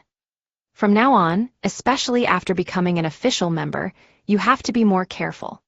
Once you're assigned a mission and feel that things aren't simple, something that even Mr. K might not be able to handle, find an opportunity to summon my messenger and inform me. The two monsters you encountered are indeed similar to those in Banzi, but they are quite different. They seem to have their own consciousness. As for what abilities and characteristics they can display, since Banzi Harbor has already been destroyed, I can't give you any useful information." I believe most of what the head said is true. What it didn't say was that it and its body might have entered Fourth Epoch Trier during the months he was missing. There's a high chance they possess a method to enter Fourth Epoch Trier. You need to pay special attention to this matter. By the way, the sequence after Alms Monk is a contractee. You need to sign a contract with different creatures and obtain one of their abilities. When the time comes, don't be in a hurry to choose. Write a letter and tell me that you already have the corresponding power. I can give you a pile of information on spirit world creatures for you to choose from. I have significant knowledge in this area. I'll also give you a copy of sites in the spirit world. Madame Magician truly possesses a deep understanding of the spirit world. Lumion gleefully crumpled the letter and watched it fuse with the crimson flames.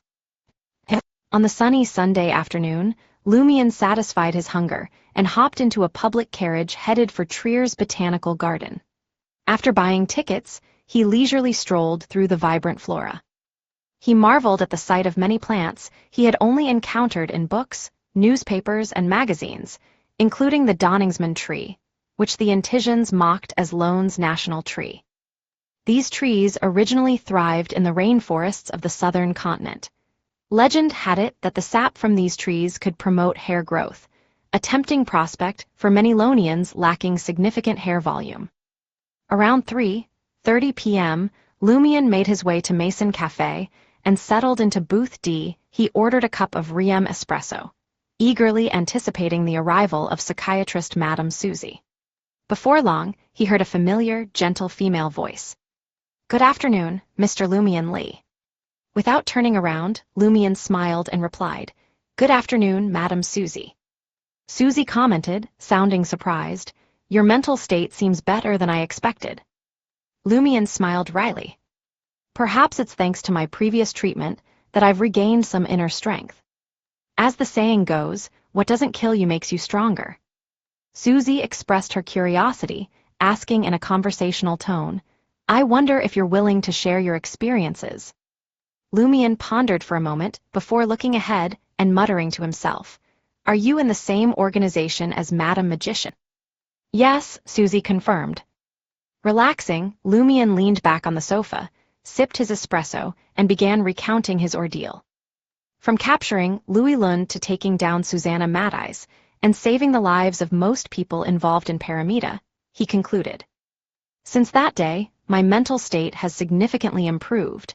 It's like a fire still burning within my heart. Susie responded gently. Sometimes, life itself plays the role of a psychiatrist. Those experiences indeed triggered your inner strength and improved your condition. However, it also requires resilience and a suitable personality. Otherwise, one might easily descend into a state of collapse, despair, self-blame, and abandonment. And this vulnerability might be exploited by the angel sealed within you. At this point, Susie's emotions were complicated. She added with a hint of disappointment, "Your remarkable progress has rendered the treatment plan I prepared for today useless." Chapter 277, Guidance. Susie's words elicited a chuckle from Lumion. "Isn't that a good thing?" Susie replied, smiling, "That's a good thing. One of the happiest moments for every psychiatrist is to see their patient gradually emerge from their trauma." Lumion probed, "Can we move on to the next stage of treatment?" "Let's have a chat first. I'll assess your mental state." Susie's voice was gentle, and her demeanor remained calm. "About what?"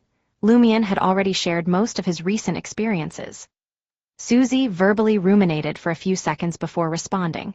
"We can talk about what else you're confused or troubled about." Lumion fell silent momentarily before continuing. "Am I really the unlucky one? Will I bring disaster to the people around me?" This time, it wasn't Susie who answered, but the other lady. She said with a soothing chuckle, "If disaster is the inevitable fate of those around us, it isn't your fault. If it comes because of you and fate turns sour, it just means that destiny isn't set in stone. The entity sealed inside you by Mr. Fool isn't the entity named Inevitability, just an angel from the same realm. He can't use his powers and can only rely on others, so he can't determine a changed fate." "So, you're saying I had a chance to change their fates, but I blew it all." Lumion sipped his espresso, his voice unconsciously deepening.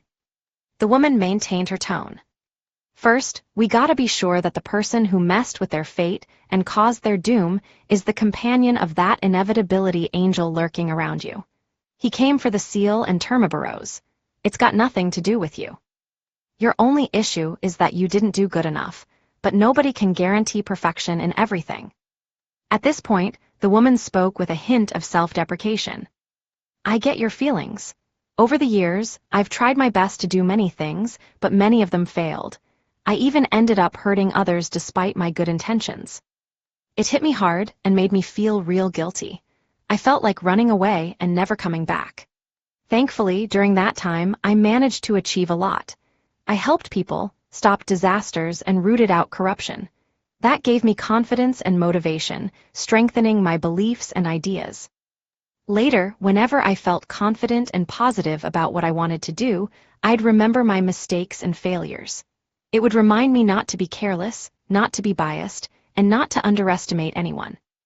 Likewise, when setbacks and guilt hit me, I'd remember the people I helped and the disasters I prevented. It reminded me that I'm not all bad, and my beliefs and ideas have a positive side. Our past experiences are both a burden and a source of strength, motivation, and growth." Lumion listened intently, finally facing the guilt in his heart and not suppressing it anymore. "Maybe some tragedies could have been avoided if I knew more about mysticism. It is my problem, but I'm not the one causing the disaster. I just haven't done a good enough job. I need to fix this weakness. I gotta strive to improve and be more careful in the future. I can genuinely save those who want help and bring disaster to those bastards who intentionally cause harm." As these thoughts raced through his mind, Lumion recalled the peddlers, pedestrians, and tenants who had fallen from the Tree of Shadow. He remembered how he had watched with a smile. Phew, he let out a slow breath, leaning back against the sofa. "I feel much better now."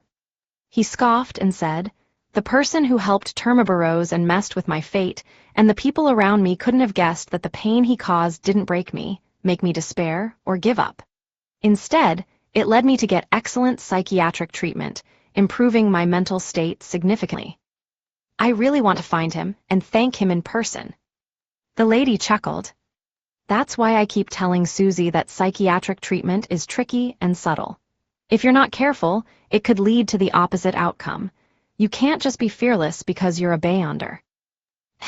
Let me remind you of something. We can't assume the target's current intentions solely based on their original image and goals without sufficient evidence. Lumion didn't quite understand. What do you mean? The lady explained in a gentle voice. Many people are deceived because they always assume the other person remains the same, believing that their personalities and thoughts won't change due to the environment, experiences, and circumstances. Take what you just said as an example. Have you considered another possibility? Termabarose's companion might have deliberately brought those misfortunes not to make you collapse, but to stimulate you and awaken the power in your heart, allowing you to break free from your mental cage and regain your mental state. How is that possible? Lumion responded subconsciously. Could Termabarose's companion be so benevolent? She smiled and replied, just because I'm giving an example doesn't mean it's true. But why is that impossible? Perhaps that person initially wanted to cooperate with Termabarose and use various methods to influence your state and create an opportunity for him to escape the seal. However, gradually, he realized that this was an opportunity that could turn him into an angel. As he receives more boons and sees the angelic level door, he can extract Termabarose's power by controlling you. He can even undo the seal and devour him while he is weak. And to increase the probability of success, he has to ensure that you're in good condition. You can extract Termabarose's power time and time again, weakening him. How is it? Does he have a motive to help you improve your mental state? Lumion fell silent. The more he thought about it, the more he realized that from a human's perspective, this was an undeniable possibility. After a few seconds, he retorted, "Is that person not afraid of angering the entity known as Inevitability? The power from boons is definitely more influenced by the higher-ups. They are proud to carry out their will and wouldn't have any blasphemous thoughts." The woman in psychological invisibility laughed meaningfully and said, "The being known as Inevitability desires an obedient angel to descend upon this land. Whether it's Termabarose or another bestower, I reckon he holds no particular preference or inclination." That's true. If someone devours Termabarose, they might become an angel of the Inevitability domain. Perhaps this is what Inevitability expects. If Termabarose can make it here, so be it. If he fails and faces a seal or purification, other bestowers will seek a way to devour his relic and become an angel. Ultimately, an angel in service of Inevitability will emerge on Earth. But the identity of this angel is not crucial, Lumion pondered as he nodded gently. Suddenly, a wave of inspiration washed over Lumion. He considered the lady who was suspected of wielding the Justice card. Was she not only using this opportunity to teach him, but also conveying these words to Termabarose? Could she be creating a rift between Termabarose and Inevitability, making him distrust his companion? If I can think of this possibility, surely Termabarose can as well. He could have figured this out, but since his companion has been discovered, he wouldn't dare to show himself for a long while, nor would he communicate with him. In such times, suspicions would easily grow between them. Once the seed of suspicion took root and flourished, it would prove difficult to uproot in the future. A spectator is truly terrifying. Lumion sighed and said sincerely, "I understand." The lady smiled and said, "So, we can't assume that people won't change. They can evolve over time. We need to pay close attention to their circumstances and thoughts. Other Beyonders might not need to think so deeply, but your next sequence is a conspirer. You have to learn to analyze human nature." Lumion nodded, gaining a fresh perspective on Gardner Martin's teachings. The demon is our friend, and hell is someone else's. Continuing the discussion, he smiled and asked, "Is it possible that Termabarose's companion intended to help me improve my mental state from the beginning?" "That's a possibility," Susie replied, "but what would be the reason?" "Why?" Lumion inquired. His expression suddenly changed, and he sat up straight, trembling slightly. "Maybe, just maybe, she wanted to help me. She's..." The lady, suspected to be the holder of the Justice card, interrupted gently. "Your memories are unlikely lying to you." Lumion let out a long sigh and relaxed against the sofa once more. The lady's voice remained soft as she continued. However, in the world of mysticism, there are cases where a person's death might not be their true end. The world of mysticism holds too many mysteries. Once I encountered a follower of an evil god. He suddenly died just as I was about to eliminate him. It felt too coincidental, so I examined his corpse, his fate, and various mystical connections. Everything seemed in order. He was truly dead, and his family and friends believed so as well. Later, when I was eradicating a subsidiary branch of an evil god cult, I came across him again. He had assumed a new identity with a new fate and mystical connection. This time, he met his final end. From him, I learned the sequence name of an evil god pathway, Deceased. They can use death to escape their original fate. This is similar to the substitution spell, but it seems simpler and lacks prerequisites. Moreover, after the substitute's demise, the original identity and fate appear irretrievable. Lumion pondered on this, recalling a ritualistic magic that came with Alm's monk. Chapter 278, Consultation. The lady believed to hold the justice card fell silent, and it was Susie who spoke up. Your mental state has improved significantly. If you'd like, I can guide you back into the dream to awaken those forgotten memories. No problem. Lumion leaned against the sofa and closed his eyes. Unbeknownst to him, he dozed off. He found himself in Cordu, bathed in sunlight amidst the mountains, surrounded by turquoise alpine pastures. White-gray sheep roamed like clouds, creating a painting-like scene. The events unfolded like an art exhibition. Lumion alternated between experiencing them firsthand and observing as a bystander, his thoughts deeply immersed in the unfolding drama. As the events progressed, the weather mirrored Lumion's mood, turning increasingly gray and devoid of sunlight. Occasionally, the fog lifted, revealing an azure sky. These memories confirmed Lumion's suspicions. An anomaly had been brewing in the village from May to June of last year. Initially, he didn't pay much attention, but by the end of the year, he realized the seriousness of the issue. Auror didn't take his concerns seriously, dismissing them without investigation. He later discovered skeletons in Louis Lun's closet and extracted information from him. In the new year, more villagers began revealing certain problems, leading some unaffected ones to sense that something was wrong.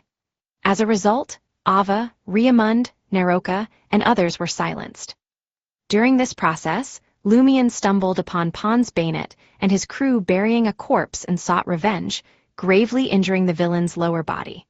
However, he couldn't take on the thugs alone and ultimately failed. Pons Bayonet almost crippled him, but Auror arrived just in time to rescue him. Only then did Lumion realize that something was amiss with his sister. She was suspected to be part of the Padres group and held a high status. Most of the time, she appeared cold and indifferent, which was completely different from the sister Lumion knew. Only rarely did she show her true self. Worried for both her and her brother's future, she sought help. However, she never mentioned summoning the messenger of the curly-haired Baboons Research Society's vice president, Hela. The information in Lumion's dream likely came from her soul fragment.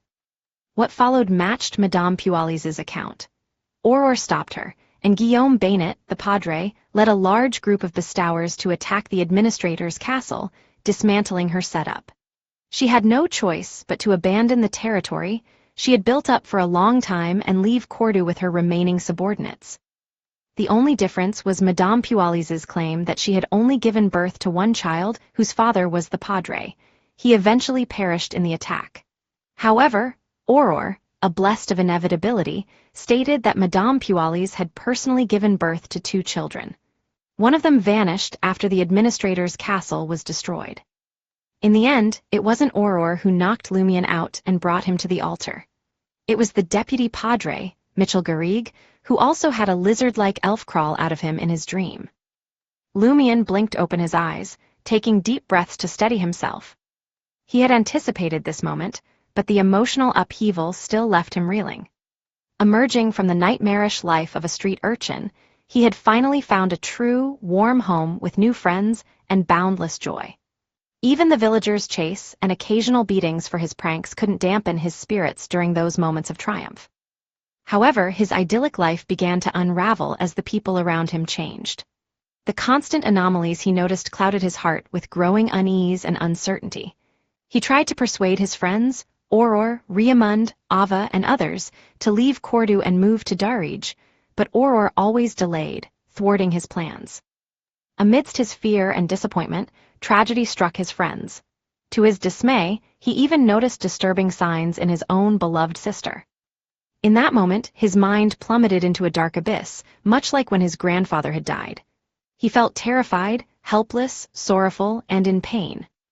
But this time, he also felt a profound sense of despair.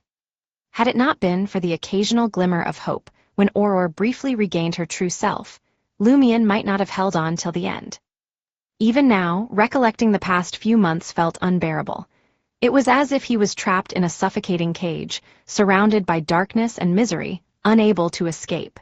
It was suffocating, painful, and full of despair. Phew, taking deep breaths, Lumion gradually regained his composure and offered a bitter smile. Just as I suspected. He hadn't personally experienced the remaining pieces of the puzzle concerning the catastrophe. He needed to decipher the dream's symbols or find the Padre Guillaume Bainet to obtain the missing information. Susie spoke in a gentle tone.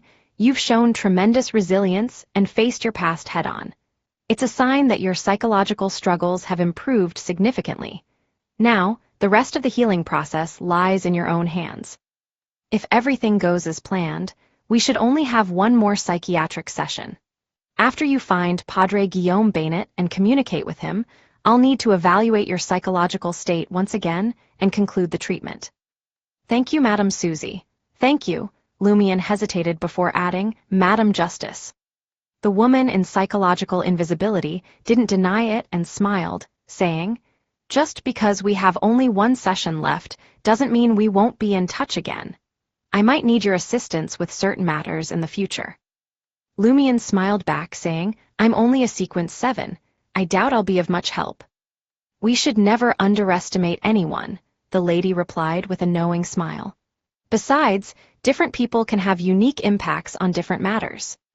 Lumion nodded and said, no problem. He pondered for a moment before changing the subject. Ladies, after the Cordu disaster, my sister pushed me away and instructed me to take note of her grimoires. Given your understanding of human nature, what might be hidden in her notebook, and where could it be? Though Lumion had studied Auror's entire grimoire multiple times, he still couldn't grasp many aspects or find anything suspicious. Susie responded promptly. Auror wouldn't have intentionally left any messages or clues in her grimoires. If there were, she would have told you directly or hinted at it once she regained consciousness. Lumion nodded slowly, accepting her explanation. Auror could have sought help from Hela's messenger, but she chose not to. Susie continued, I believe there might be something in the notebook that Auror once considered normal, but later suspected was amiss. So, identifying any abnormalities through superficial observation alone would be challenging. No wonder I've been stumped for so long, Lumion asked anxiously. Then how can I figure out if there's a problem? The holder of the justice card seemed lost in thought as she spoke. Since you've deduced that the anomaly began in May or June of last year, focus on that particular time frame to find the root of the problem. If the source truly lies with Auror, she must have encountered something before that period that caused her transformation. So, pay special attention to the grimoires 6 months prior. It's likely to contain something significant that triggered her change. Additionally, the grimoires from the last 3 months might reveal Auror's true intentions. They are an essential part of the castle in her heart. If you analyze these 2 time periods, you're most likely to find something relevant. January to June last year, and January to March this year, Lumion mentally noted Madame Justice's advice. As Auror's grimoire spanned over 5 years, narrowing down the suspected content would save Lumion a considerable amount of time and effort. If he focused solely on the notebooks from those 2 periods, his workload would decrease by 90%, enabling him to analyze and consider them more effectively.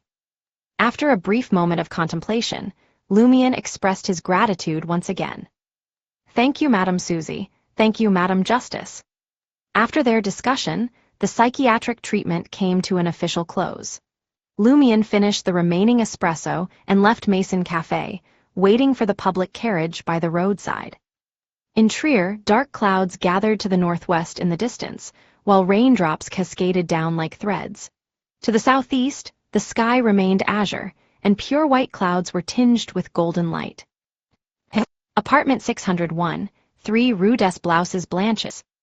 Let's attend a gathering, Franca said to Jenna. What gathering? Jenna, who hadn't yet put on her smoky makeup, asked with confusion. Franca rarely invited her to such events. Franca chuckled. A mysticism gathering. Now that you've digested the assassin potion, you should consider advancing to instigator. Attending mysticism gatherings, gathering materials and information, and earning money and supplies are compulsory tasks for every wild Beyonder. Advancing, Jenna was bewildered, as the term was unfamiliar to her. Franca clicked her tongue and explained, an important figure told me that the number of evil god believers will increase in the foreseeable future. The same goes for various mysticism-related disasters. If you wish to protect yourself, your brother, and the people you care about, you must progress step by step on the divine paths and grow stronger. Jenna fell silent for a few seconds before finally nodding and saying, Okay. Then let's go, Franca smiled again. However, Jenna hesitated for a moment before adding, should we invite Seal? It seems like he also needs to attend mysticism gatherings. Franca's expression froze. Chapter 279, Deep Valley Cloister. After a moment, Franca forced on a reassuring smile and spoke, Don't worry about him. He's got his own mystical gatherings. Jenna nodded and didn't say much more. With disguises, masks, and a bit of makeup, they left 3 Rue des Blouses Blanches and made their way to Avenue du Marché. They hopped on subway line 2, which connected the bustling market district's Suhit steam locomotive station to the elegant Cathedral District's northern Trier train station. Their destination was Quartier 9, the renowned Quartier de la Maison d'Opéra in the northern continent. They arrived at the world's largest and most vibrant arcade, surrounded by department stores and fancy shops. The colorful glass dome above, supported by steel frames, painted the sunlight with a touch of grandeur, showcasing scenes of sacredness and epic tales. To make up for the dimness from the stained glass, new kerosene lamps on the iron-black street lamp poles burned brightly, emitting a dazzling white light. They were called draft lamps that utilized the heat they generated to turn kerosene into steam, spraying it onto the scorching mantle around it, creating a bright white light. In terms of illumination, they were far superior to conventional gas street lamps or regular household kerosene lamps, a modification of the Church of the God of Steam and Machinery. Jenna followed Franca into the public washroom in the middle of the Opera House arcade. Each found a stall, changed their clothes, and applied simple makeup to downplay their looks. After that, they headed underground through a nearby entrance. Unlike other districts in Trier, the underground street beneath the Opera House arcade was bustling with people. Cafes, galleries, beer houses, and small shops filled the space, making it feel anything but dark, cold, or confined. Only when they left the area did Jenna find her usual impression of underground Trier. As assassins, they could see in the dark. However, to avoid exposing their sequence abilities to those attending the mysterious gathering, they each held a carbide lamp that cast a bluish-yellow light ahead. Studying Franca's actions closely, Jenna mimicked her and donned a silver metal mask that covered the upper half of her face. Silently, she ventured deeper into the damp tunnel. After walking for a while, Franca pointed to a fork in the road and smiled. There's a legend of ghosts in that direction. What's the legend? Jenna asked, playing along. Franca grinned and replied, They say people in the opera house often hear strange male voices coming from underground. They hired several bounty hunters to investigate, but none of them returned. Didn't the official Beyonders intervene? Jenna inquired, puzzled. They did, but they found nothing. That's because it's a legend we made up, Franca chuckled. Jenna was even more perplexed. Why make up such a legend? For amusement. Franca assured her, smiling, to prevent the people of underground Trier from meddling with our gathering. Jenna finally realized the reason behind it. So, you scared them off, and they wouldn't dare come here. No, Franca shook her head with a serious expression. No, it's not about scaring them away. It's about diverting their attention to that area so they don't bother with the surroundings. In simpler terms, it gives the adventurous Trier citizens and university students something to keep them occupied. Having grown up in Trier, Jenna fell silent. After a few seconds, she muttered, "Damn it, the Trierians around me are nothing like this." Everyone worked diligently.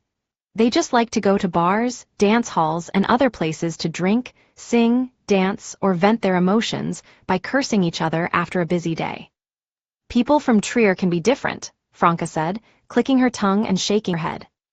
As they talked, they squeezed through a gap and entered a new tunnel, arriving at a quarry cave overgrown with dark green moss. Outside the quarry cave stood a white skeleton, its face hidden behind an iron mask, its eye sockets dark and empty. Jenna, who had never encountered anything related to mysticism before, couldn't help but feel her heart race with fear. Franca raised her hand and greeted, "You always send a skeleton. Is all this caution really necessary?" "Damn it, you even put a mask on the skeleton. What's there to be embarrassed about?" she added. The white skeleton spoke with a voice that sounded like metal rubbing against metal. "I like a line from the Adventurer series. That's basic courtesy." With its eye sockets devoid of flames, it looked at Jenna. "Who is she?" "My friend, I brought her here to take a look," Franca simply replied. The skeleton didn't push for more information. It cracked its neck, signaling that they could enter the quarry cave at the back. Inside, Jenna saw many people in various disguises, either sitting on rocks or standing in a corner. Silence enveloped the place. After scanning the area, Jenna lowered her voice and asked Franca, "They're letting me in just like that? Isn't this too easy? Aren't they concerned about my trustworthiness or safety?" Franca smirked and replied, "I trust him and he trusts me." "Is that so?" Jenna nodded, but she sensed something strange. "How did that skeleton know it was you? Weren't you disguised?" "He has a special way of recognizing people," Franca vaguely explained. 15 minutes later, more people arrived one after another. By the time the iron-masked skeleton announced the official commencement of the trade gathering, nearly 20 people had gathered in the quarry cave. Jenna observed the transactions with curiosity, absorbing the new terms as Franca whispered them to her.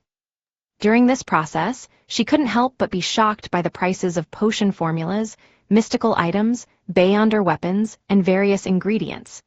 Even the cheapest ones required an entire week's salary as an underground singer. As for the expensive ones, she felt that she had no hope in her life. The last third of the trade gathering focused on commissions. Jenna sat up straight, hoping to find one that could earn her a large sum of money. A man dressed in a black robe, resembling a warlock from horror stories, spoke in a deliberately shrill voice. "I have a mission worth 20,000 Verl d'Or." 20,000 Verl d'Or. All eyes in the room turned to the entrustee. Jenna was no exception. She had never seen such a large sum of money in her life. The man glanced around and said, "The gatekeeper of the Deep Valley Cloister in the Hill District has been missing for 3 days. I hope you can help me find him or his corpse.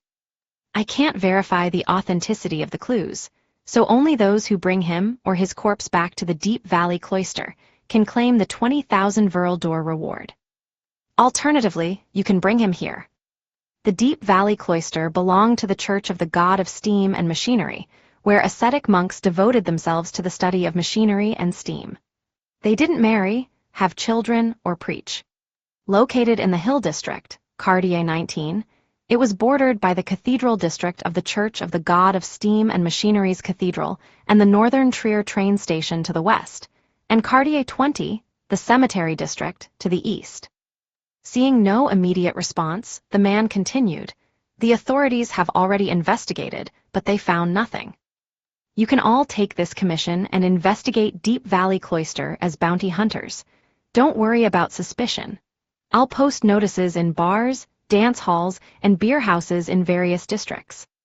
I can give it a try. It won't cost me anything if I come up with nothing. At most, it'll take some time for me making money." Jenna turned to Franca, tempted. Franca nodded, agreeing that they could take on this mission. She was curious about the case, and she wanted Jenna to gain some experience before resorting to dangerous assassinations. If they sensed any danger or discovered something amiss, they could retreat in time. Of course, the high bounty was also appealing. After a brief silence, the participants began asking questions one after another. They wanted to gather enough information before starting their investigations. The entrustee's responses were brief. He informed everyone that the missing Cloister's gatekeeper was Pinker, a resident of nearby Deep Valley town in his early 50s. He was a devout believer of the god of steam and machinery, and he had never married. With a fanatical passion for machinery, he became a gatekeeper at Deep Valley Cloister after owning fields. He returned home once a week, spending one day each time, but he didn't disappear at home. One night, while the monks were testing a steam contraption in the courtyard, they spotted Pinker standing at the door of the gatekeeper's hut, watching with interest. But the next morning, he was gone. Jenna took note of the information, just like during her acting studies. Before long, the mysticism gathering concluded, and the participants departed in groups. A few nights later, Lumion sat at the bar in Salle de Bal Brise, savoring his favorite absinthe and watching Jenna sing and dance. Just then, Louis approached him and whispered in his ear, "Boss, the big boss is here. He's waiting for you at the cafe on the second floor." Boss came personally. Lumion was slightly surprised. Without saying a word, he downed the rest of the green liquid, stood up, and headed towards the stairs. At that moment, Gardner Martin stood near the window, dressed casually in a dark brown jacket and a wide-brimmed hat, as if he had just come from the docks or the depot. He looked at Lumion with his brownish-red eyes for a moment before motioning for the others to leave. Soon, only Gardner Martin and Lumion remained in the cafe. The Savoy mob boss smiled and said, "I've expressed my admiration for you more than once, haven't I?" "Indeed, thank you, boss," Lumion nodded. Gardner Martin's expression turned serious. "Are you interested in joining my circle? This will allow you to come into contact with more Beyonders, stronger powers, and abundant resources." "Is that all for the audit?" Lumion wondered, not hiding his puzzlement. "What's the price?" Gardner Martin smiled again. "The price is that you might encounter more danger and have to follow orders to complete certain missions. However, as long as you do well, you will definitely progress rapidly. Perhaps in a few years, you can take my position." Lumion pretended to hesitate and pondered for a moment before saying, "I don't have a problem with that." Gardner Martin nodded solemnly. "Before that, you need to undergo a test. Go to 13 Avenue du Marché now, and stay there until the sun rises." 13 Avenue du Marché, Lumion frowned, doing his best to recall. Finally, he remembered where that was. Asta Troll, the secret suppliant, considered it the most dangerous place in the market district. It was the burned-down building that had yet to be demolished. Chapter 280, The Knocker. As Lumion thought of 13 Avenue du Marché, his first instinct was that Gardner Martin intended to do him harm. "The place is abnormal, a mystery even to official Beyonders. Why are you asking me to spend the night there?" The image of the dark, charred building he had seen through the mystery-prying glasses still lingered in his mind, with a blurry face staring back at him through the empty eyes behind a window. It had given him an uneasy feeling, as Asta Troll had warned it was a dangerous place. However, Lumion had no interest in exploring it and wouldn't have triggered any anomalies due to him lacking an adventurous spirit, so he put it aside. Amidst his thoughts, Lumion dismissed the idea that Gardner Martin would set a trap in the charred building to harm him. As a member of the Iron and Blood Cross Order, a secret organization, a powerful Beyonder likely at Sequence 5 or at minimum a 6, Gardner had other, more direct methods to deal with subordinates with ulterior motives. Simultaneously, Lumion recalled everything he had seen and heard recently. The charred building stood close to Rue des Blouses Blanches. Each time he passed it while going to his safe house from Salle de Bal Brise or searching for Franca, he would see vagrants seeking refuge from the rain inside. Never had he witnessed any official Beyonders or patrolling police shooing them away, nor had he heard of any fatalities occurring there. For 3 reasons, Lumion considered the charred building highly perilous. Firstly, Ostatrol's spiritual perception had urged him. Secondly, its existence remained intact, as if some mysterious force prevented its demolition. Thirdly, his experience with the mystery-prying glasses had left him with a certain feeling. Combining all these signs, Lumion couldn't help but think there was indeed a problem. And it wasn't some trivial matter either. Though under normal circumstances, these abnormalities were unlikely to be triggered, they required specific conditions. But if there wasn't any trouble, why would Gardner Martin arrange for me to spend the night there? Is it some kind of courage test? That's pointless, Lumion thought to himself. He believed that the most striking impression he left on Gardner Martin, and the others, was that of his boldness. After a brief moment of contemplation, Lumion stared at Gardner Martin, showing his concern and suspicion. 13 Avenue du Marché, I've heard there's something strange going on there. If nothing were amiss, what kind of test would it be to send you there for a night? Gardner Martin replied with a smile. As long as your response is flawless, I believe you'll come out of it unscathed. So this is a test to see how I handle a sudden abnormality without any prior information. Lumion nodded in understanding, but the situation left him even more puzzled. If that's the case, why did Gardner Martin come here in the middle of the night and ask me to go to 13 Avenue du Marché immediately? Couldn't he have waited until daytime for me to do this? Then, he could test my ability to gather information and see who I'll contact. Now, I won't have the chance to summon Madame Magician's messenger and seek her opinion or possible help, allowing me not to face the hidden danger of the charred building alone. But Gardner Martin doesn't know that I can summon a demigod's messenger. That's probably not what he's worried about. If he suspects that I have another faction backing me, he wouldn't have given me a chance to infiltrate the core, in other words, the Iron and Blood Cross Order. He would have already found a way to make me completely disappear. Yes, if he really suspects me, he'll give me ample time to see where I go and who I contact to determine if there's a problem. He must have some hidden motive for making things so urgent. Giving me time to prepare means I might go back on my word.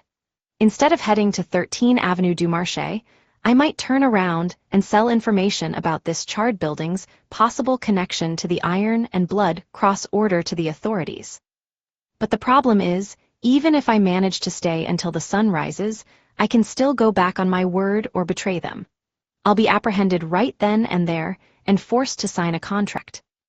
After careful consideration, Lumion still couldn't decipher Gardner Martin's true intentions. The test was likely just one aspect, but there had to be a hidden motive. The only thing Lumion was sure of was that Gardner Martin wasn't planning to kill him, at least not for the time being. This mission might be life-threatening, but the real danger lay elsewhere. With various thoughts racing through his mind, Lumion finally made up his decision. All right, I'll go now.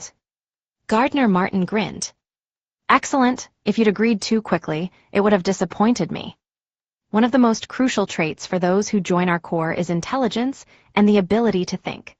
Otherwise, why wouldn't I just purchase a few new steam robots from the god of steam and machinery church? Are you suggesting that Franca is smart, but not very much so? She thinks, but not holistically. Lumion couldn't help but criticize inwardly. Of course, he knew that this wasn't the reason why the boss refused to let Franca join the core team. After his inner critique, Lumion responded to Gardner Martin with a smile. I'm looking forward to experiencing the core you've described, boss. As he spoke, he turned around and prepared to head downstairs to 13 Avenue du Marché. Gardner Martin casually called out to him, Don't reveal this to anyone, not even to those sleeping with you, like Jenna, who's singing downstairs. All right, Lumion said, though he didn't give it much thought. He had to share this with Franca and Jenna. However, the two of them had been busy investigating the disappearance of the Deep Valley Cloister's gatekeeper, and hadn't paid much attention to the affairs of the Savoy mob. After leaving Salle de Balbrise, Lumion touched his left chest. Then he drew a triangular sacred emblem, as if praying to the god of steam and machinery for good luck. There was still water on the ground from the rain. Lumion followed the iron-black street lamps and reached the intersection near Rue des Blouses Blanches at a moderate pace. A pitch-black 6-story building stood diagonally in front of him. Many of the walls had collapsed, as if pairs of empty, pitch-black eyes had grown out of the house. At that moment, 2 or 3 tramps were sleeping on the ground floor, devoid of doors or window frames. It was strewn with blackened bricks and charred wood. Lumion stood by the roadside and observed for a while, but he couldn't find the blurry face pressed against the window. Must I wear the mystery-prying glasses to see it? Without hesitation, Lumion passed through the filthy doorway and entered the target building. He felt no abnormalities from his body to his soul. Walking around the tramps, Lumion found what appeared to be the activity room. There was a small room inside. The wooden door was charred and wobbly, but it remained intact. Beyond the shattered glass window lay an alley behind Avenue du Marché. Lumion walked in and carefully closed the wooden door. Then he sat by the window, ready to climb out of the abnormal building at a moment's notice. Amidst the inevitable torment, time ticked by and the night deepened. Lumion remained oblivious to any abnormalities. It was so quiet that only the tramp's occasional coughs echoed. Suddenly, he straightened his back. He heard sluggish footsteps. The footsteps drew nearer, knocking on the dilapidated wooden door that couldn't be locked, instantly tainting the quiet night with an uneasy atmosphere. At that moment, Termabarose's magnificent voice echoed in Lumion's mind. "Don't respond. Don't respond." Lumion's hair stood on end. Although he couldn't fully trust the Inevitability angel, considering the current situation, he chose to look at the door silently after weighing the pros and cons. Knock, knock, knock. The knocks on the door echoed one after another, the intervals long, slow, and heavy. Knock, knock, knock. After a while, the person outside finally spoke. "Help me, I was the one sleeping outside. Help me, a murderer has barged in." This fabrication is absurd. Lumion calmed his tense nerves by entertaining himself. He didn't respond, acting as though there was no one in the small room. The voice outside grew more intense, but the pace slowed. There was an indistinct, strange pause. He's here, I'm about to be killed. The next one is you." As soon as he finished speaking, the person knocking on the door suddenly let out a scream. Lumion heard a dull thud. Thud, it was as if someone had fallen to the ground. Then, a heavy object outside the door was slowly dragged further away. Before long, a bone-chilling cutting sound filled the room, accompanied by the sound of gnawing and loud chewing. An image suddenly surfaced in Lumion's mind. A shadowy figure squatted on the ground, dividing a human corpse with an axe and other items. Occasionally, it would pick up an arm and take a few bites. After a while, the similar commotion vanished. Knock, knock, knock. There was another knock on Lumion's small room. "If you don't open the door, I'll come in myself." It was the same person who had asked for help. Lumion gazed at the shaky wooden door and had an idea. As long as I don't respond, the abnormality outside won't be able to open this door and truly threaten me. This door is clearly unlocked and was burned by the fire. It's very fragile, but it can't open it. It doesn't have the ability to open any door. Does it require a response from the person behind the door to establish a connection in the mystical sense? As these thoughts raced through his mind, Lumion gained a deeper understanding of the current situation and felt more confident. Knock, knock, knock. Amidst the knocking, the person outside spoke in a staccato manner. "I am not lying. I really will open the door and come in. I'll give you another 10 seconds. Lumion scoffed, feeling increasingly certain. He wanted to mock the other party in his heart and tell it to open if it had what it took, but he was worried that it would also be considered a response, so he suppressed those thoughts. Knock, knock, knock. 3 more knocks separated by a long pause. Suddenly, Lumion heard an inaudible creak. Then he saw the rickety wooden door slowly pull back, revealing a dark crack. It was opening. Chapter 281, Reflection. As the charred and decrepit wooden door creaked open slowly, Lumion felt a shiver down his spine, like ice water trickling over his scalp. Wasn't it impossible to open the door? Was my guess wrong? If it could open the door, why did it take so long and talk so much? Just get on with it. Is there something wrong with its brain?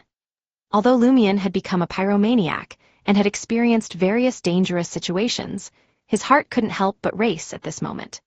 It felt like a steam locomotive hurtling on tracks and pillowwood.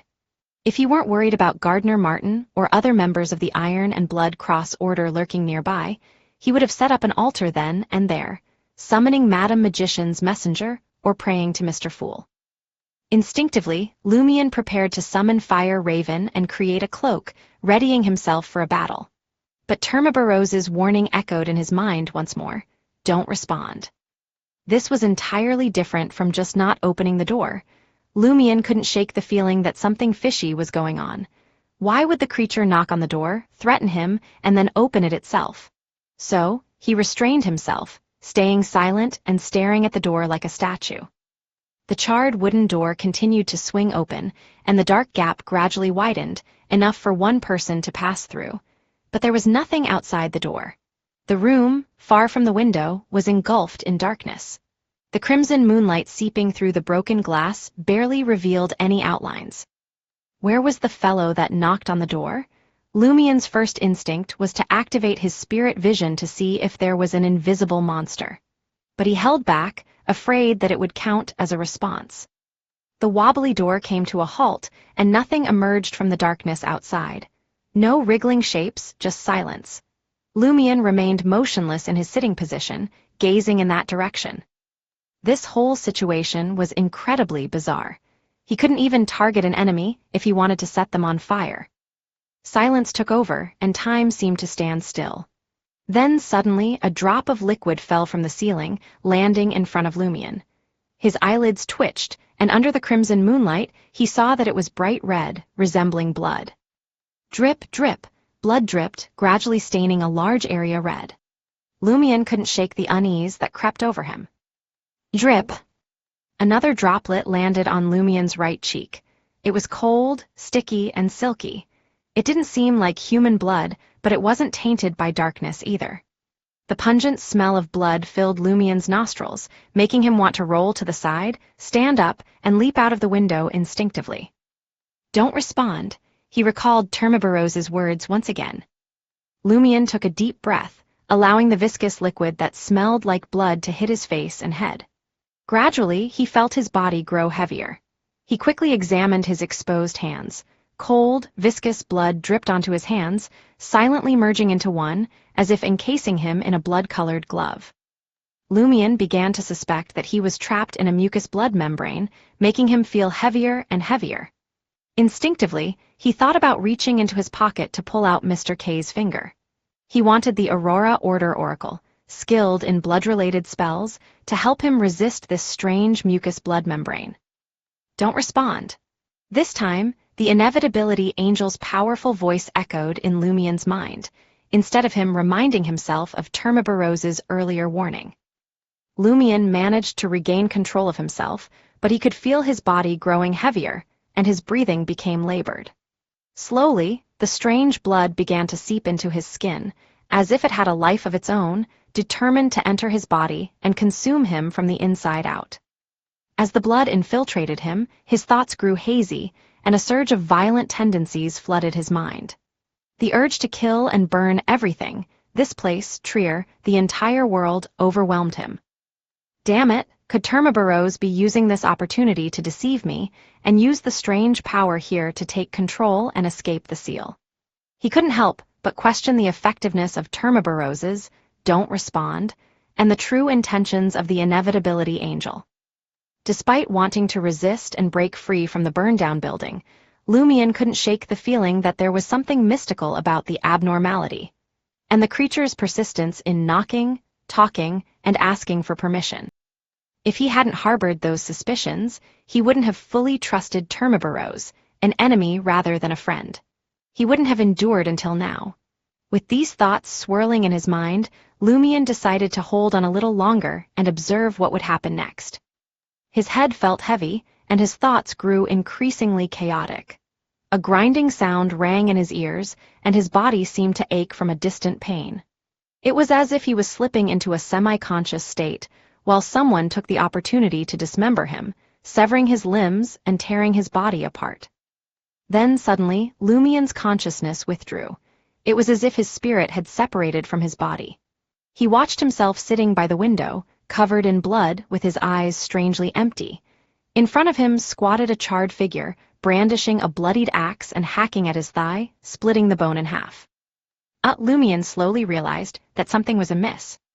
He instinctively looked down and saw that his body remained whole. He was still sitting by the shattered window, but the scene he witnessed was no longer the crumbling, charred wooden door. Instead, he saw a reflection of his surroundings and his own dismemberment by the burnt shadow. Compared to his severed legs and extracted bones, the most striking aspect was his empty, lifeless eyes. After a brief daze, the horrifying and bloody vision disappeared, and the open, dilapidated wooden door returned to his sight. He knew it wasn't an illusion because he felt as if he had surfaced from water, and his entire body relaxed. If I had responded, what would have happened? Would the nightmarish scenes I saw have become real? Would that response have established a mystical connection, allowing those terrifying and almost illusionary encounters to materialize?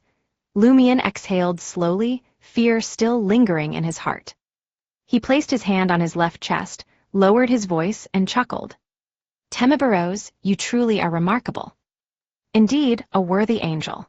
Even in his sealed state, he easily discerned the essence of the abnormality. Termibaros's voice echoed, overlapping as if from multiple sources. The abnormality here is considered minor. Minor? Lumian couldn't believe it. If you hadn't reminded me not to respond, and if I hadn't been determined enough, something terrible might have occurred. That Gardner Martin, that vile scoundrel, really wants me dead. Termibaros replied in a thunderous voice, You won't die. The abnormality will merely transform you, leading your thoughts to become fanatical about certain things while rejecting others. Lumian pondered the explanation, finding it a bit hard to grasp. Just then Termibaros added, It's like being conquered, both physically and mentally. Suddenly, realization dawned on Lumian, and he spoke quietly. Gardner Martin wanted me to stay here overnight so he could use this anomaly to control me and eliminate any potential threats. No wonder he came to Salle de Balbrise so late and didn't give me time to think. Termibaros confirmed Lumian's suspicion. Have you only just realized how shallow you are? Lumian cursed under his breath and thought to himself, even if he succeeds, I won't be under Gardner Martin's control. I'll be manipulated by the power of this place. Isn't he worried that something might go wrong?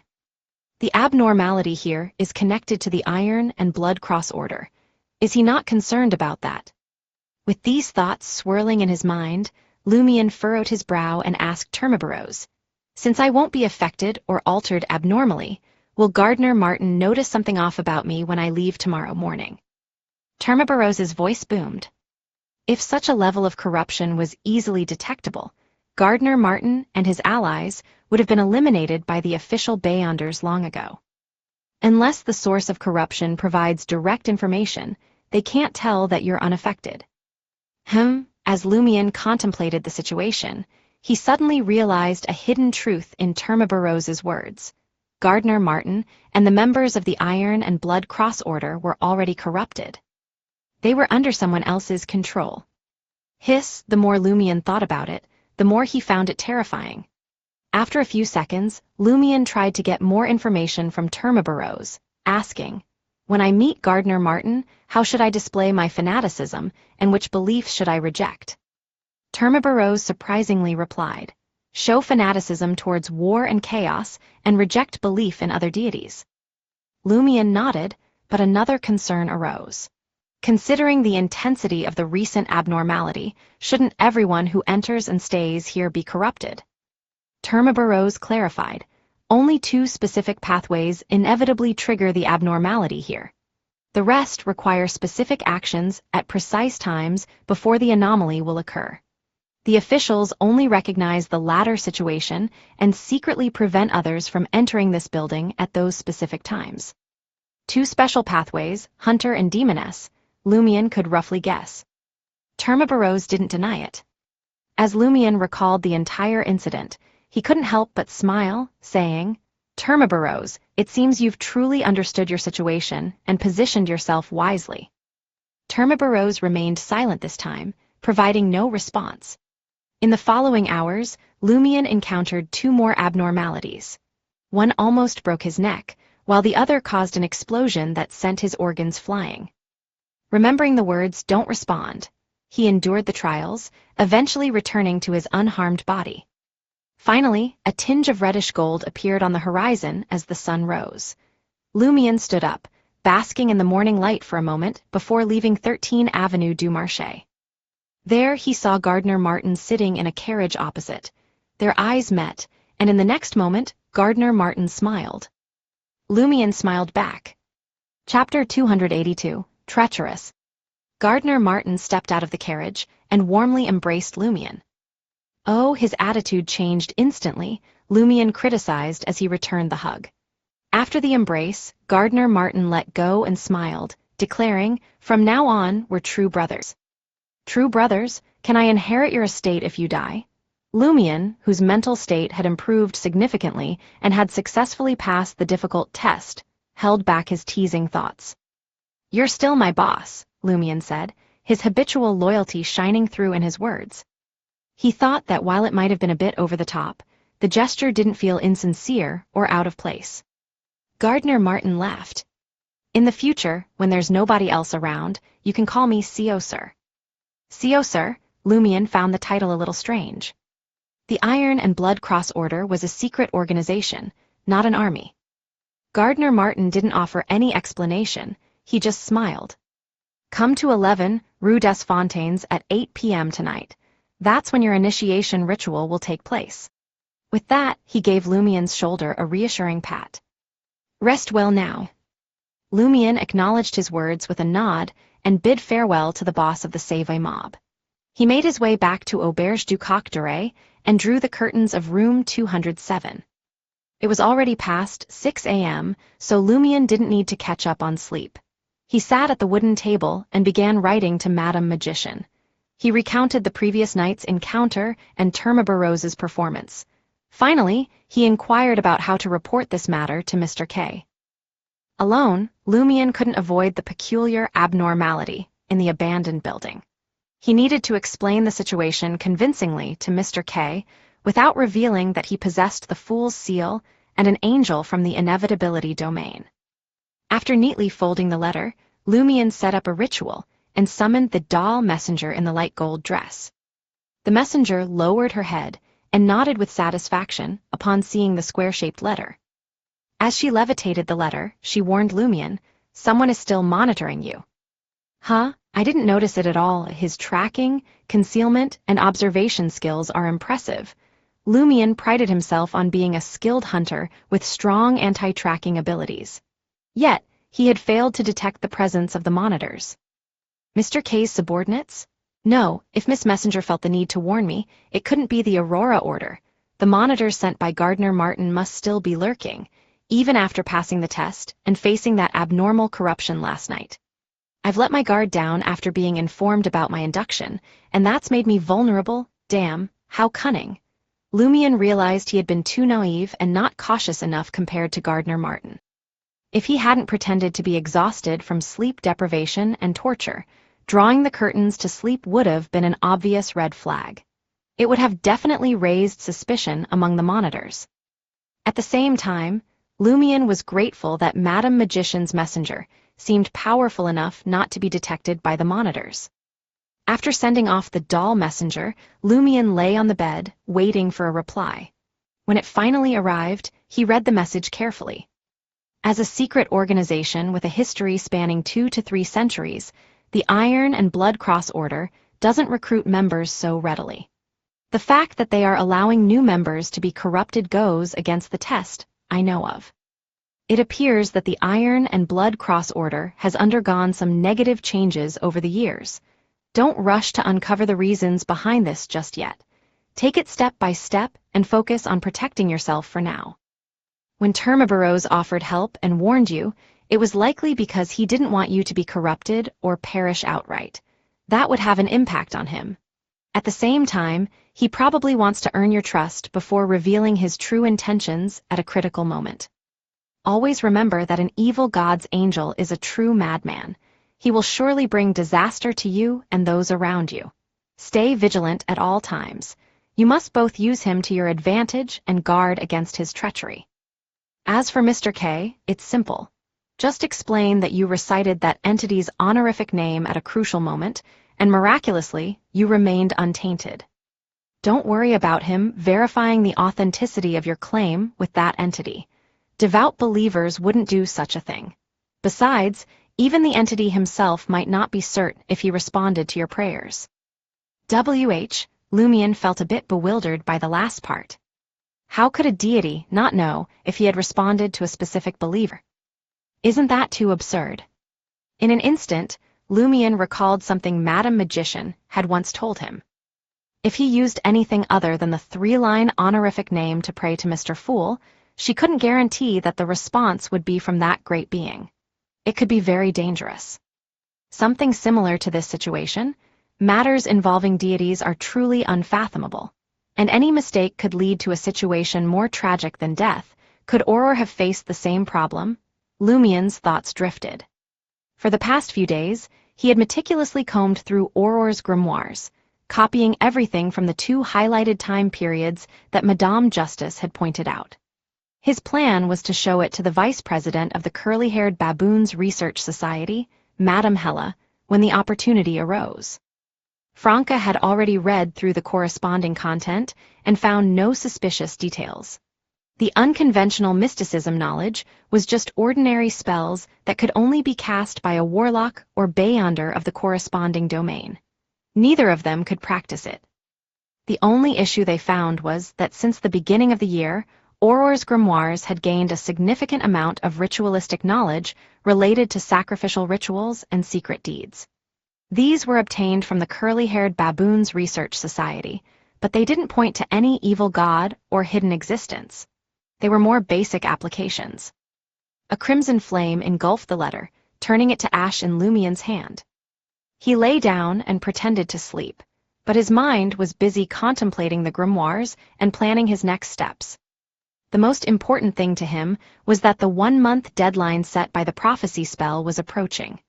Guillaume Bainet, the Padre, would appear somewhere in Quartier de la Princesse Rouge.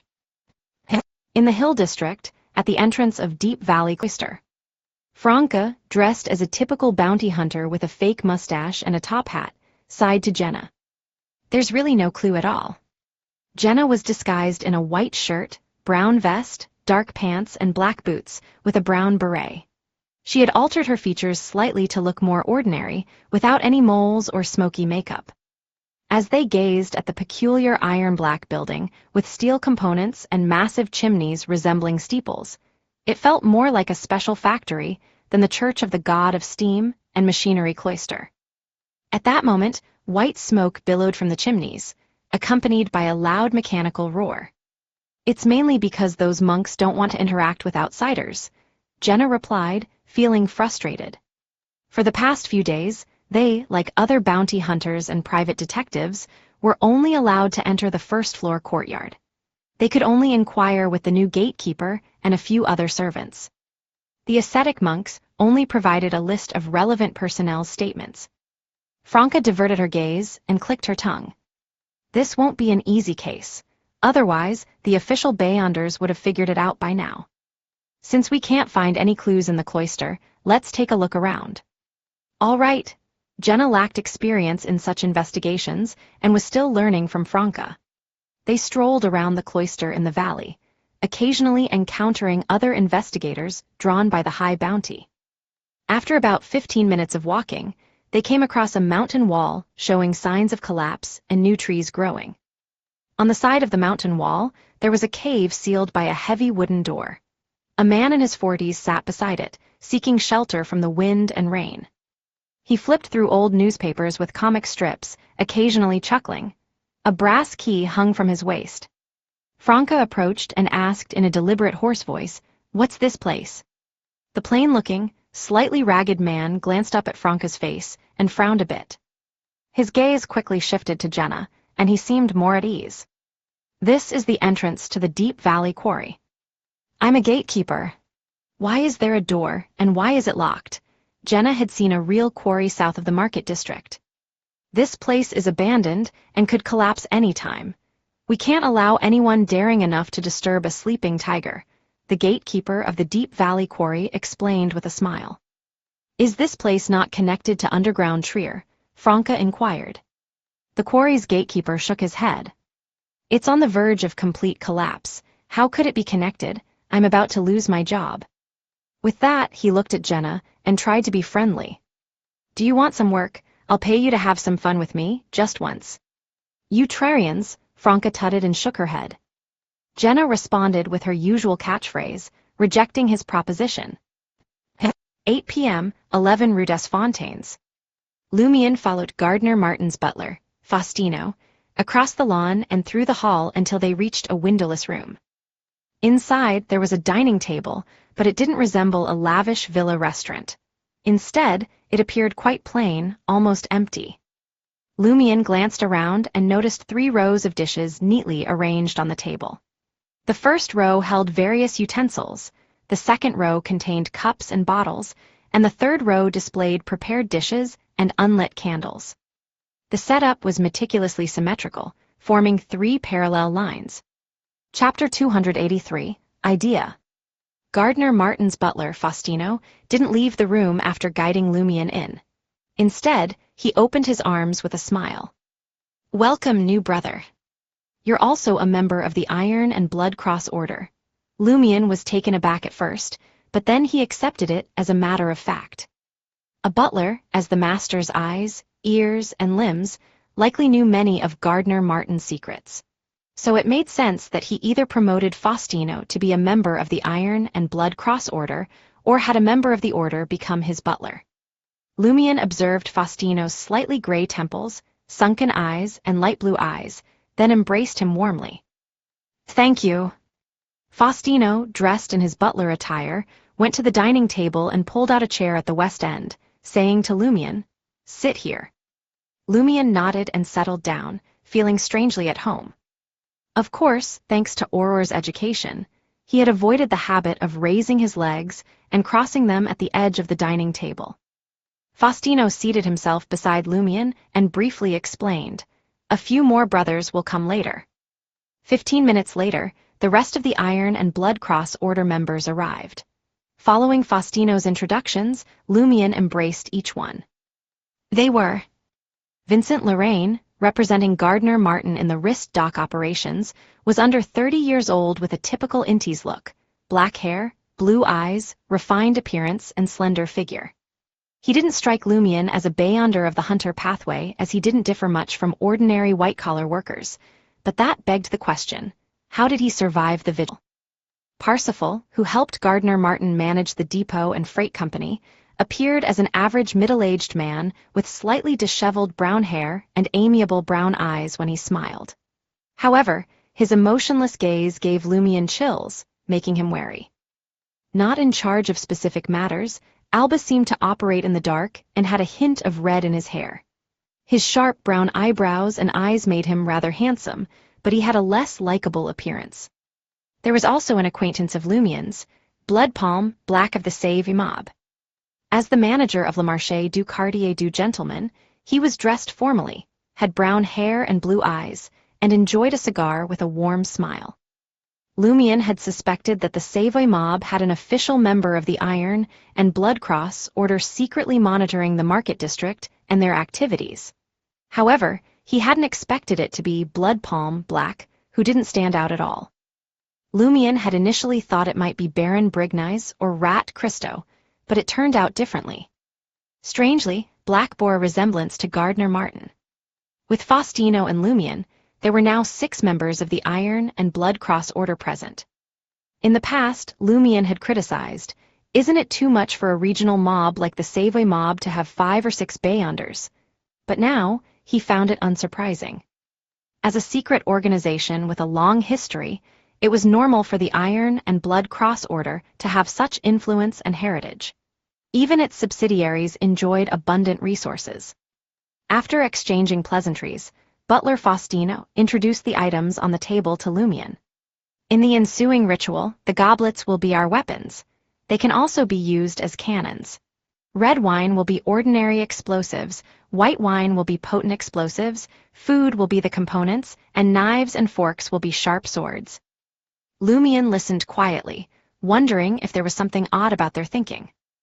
Are they too self-aware? Or is there some mystical significance to this? By the time Faustino finished speaking, Gardener Martin, now wearing his tailcoat and an iron cross medal embedded with a ruby over his chest, entered the room. He stood on the east side of the long dining table, facing the 6 seated members on the west side. With a swoosh, the 5 members, excluding Lumion, stood up in unison. Oh, Lumion inwardly sighed as he rose to his feet. Good evening, CEO sir. Faustino, Black, and the others greeted him in unison. Lumion was slightly slower to respond. Gardener Martin motioned for everyone to take their seats and smiled. We'll officially begin the ritual when the supervisor arrives. Seal, let me tell you what the corps you're about to join represents.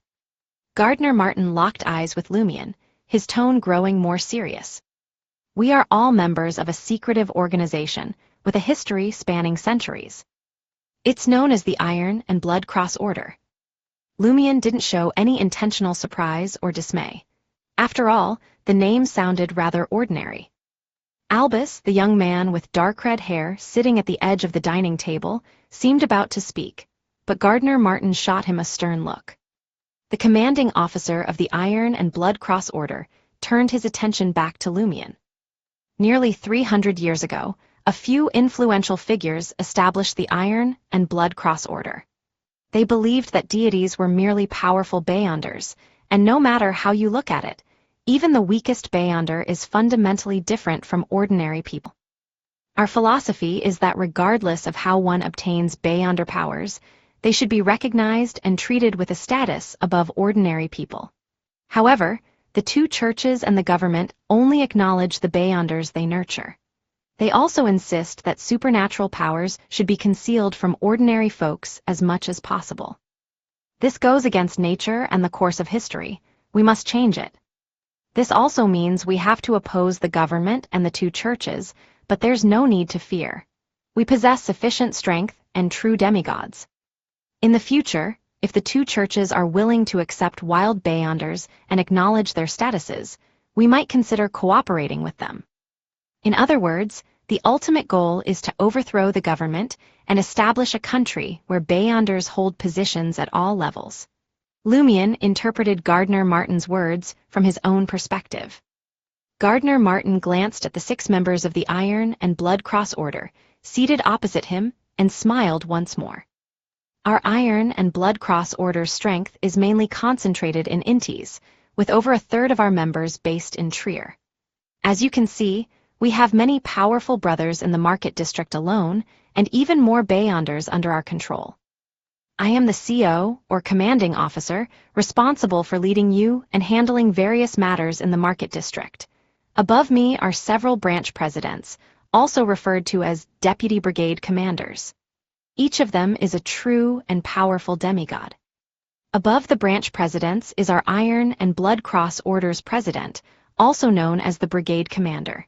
He is a mysterious and formidable figure. Below me are NCOs. When we have more than 10 brothers in the market district, I'll appoint 2 NCOs to assist me in management. NCOs receive additional resources and support. Is this some kind of military game? Lumion guessed from the titles of the different levels within the Iron and Blood Cross Order. Gardener Martin turned his gaze to the door and spoke. Apart from that, we also have many supervisors. Each supervisor acts independently and patrols the areas under the jurisdiction of different commanding officers. In the future, if anything happens to me and I exhibit any abnormalities, you must find the supervisor immediately and report the situation to him. Similarly, if you discover that the supervisor has done something abnormal, inform me immediately. Gardener Martin grinned playfully at Lumion and said, Seal, let me introduce you to Olsen, the supervisor in charge of the market district. Perplexed, Lumion followed Gardener Martin's finger and looked at the door.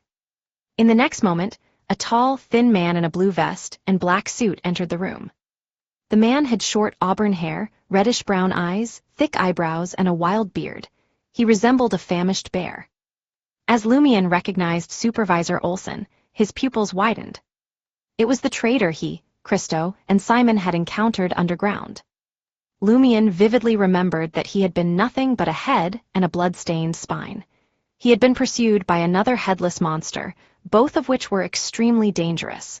Yet, here he was, underground and appearing at Gardner Martin's house. Lumian couldn't help but glance at Olsen's hands, noticing his fair skin and the small suitcase he carried. He has a body again. Has he merged with the headless monster?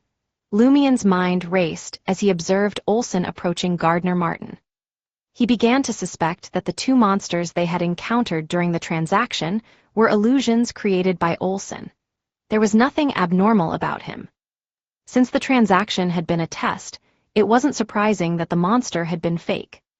But was it not too realistic? Lumian watched with suspicion as Gardner Martin and Olsen each took a goblet and addressed everyone present, "Load the explosives." Albus, Parsifal, and the other members of the Iron and Blood Cross Order placed a goblet in front of them and poured alluring red wine into them. So this is how you load explosives. Lumian recalled Faustino's words about goblets being weapons or cannons and wine being explosives. After filling the cannons with explosives, Gardner Martin called out, "Attention! Port arms!" In an instant, everyone stood up and placed their right hands on the goblets filled with red wine. "Present arms," Gardner Martin gave another command. In unison, he raised the goblet to his chest. Lumian marveled and followed suit, imitating the actions of the other members around him. Chapter 284, Entering the Order. Gardner Martin observed the Iron and Blood Cross Order members opposite him and nodded with satisfaction. "Aim!" At this command, Faustino and the others raised their goblets to their lips. "Is this what aiming means?"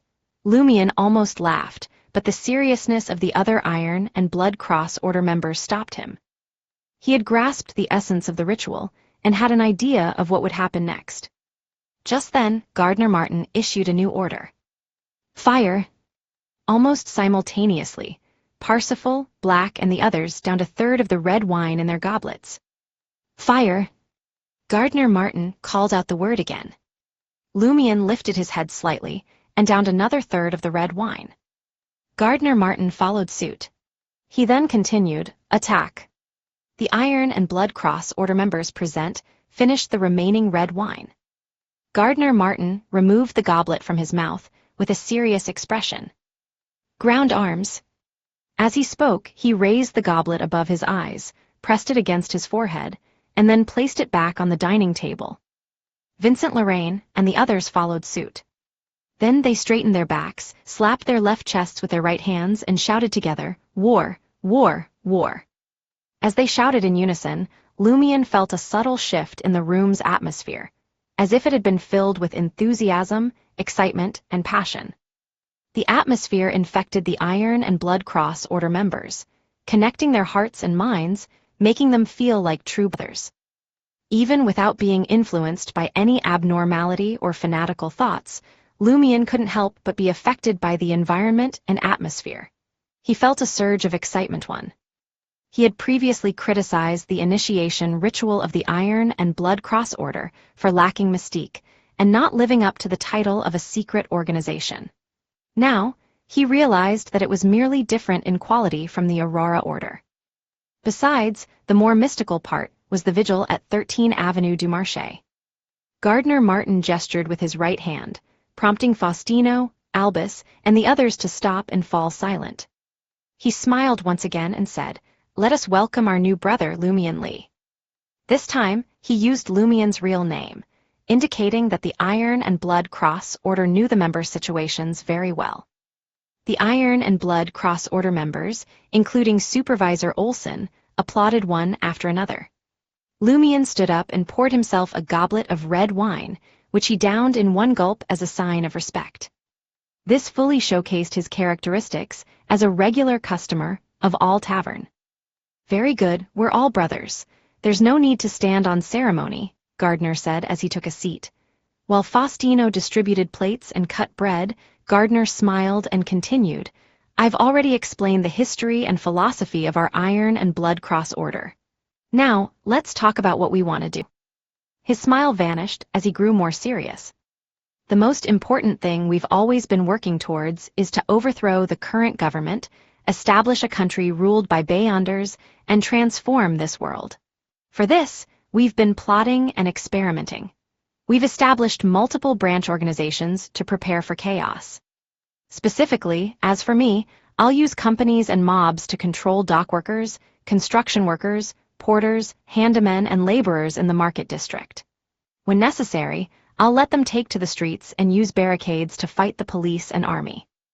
Lumion furrowed his brow and asked in confusion, "Isn't it said that Beyonders are fundamentally different from ordinary people? Beyonders are superior to ordinary people.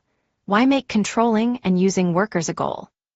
He found it ironic that the Iron and Blood Cross Order's philosophy and actions were completely inconsistent. Although this could be considered normal, concepts were concepts and slogans were slogans, and they couldn't be equated to reality. Gardner Martin could always address these matters at a later time. It didn't feel right for his words to contradict himself just seconds later. If he hadn't just joined this secret organization, Lumion's tone would have been even more mocking. Gardner Martin grinned. "Very perceptive, you've noticed a very important problem. Before this, only Albus suggested it.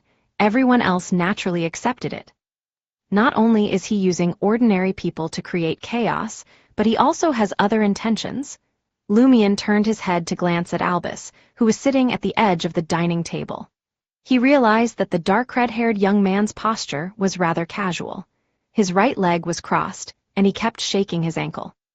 Gardner Martin explained simply, "First, you need to understand something.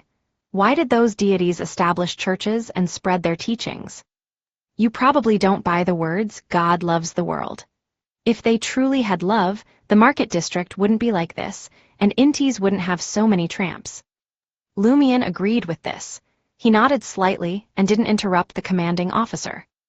Gardner Martin smiled and said, "We reckon that deities require believers, and we've proven this over the centuries.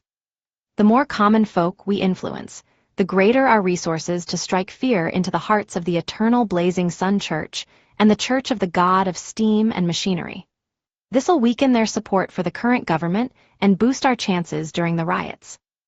Eventually, it'll become a crucial bargaining chip to make them agree to us, if not outright support us." "They're all just bargaining chips." Lumion's eyes flickered.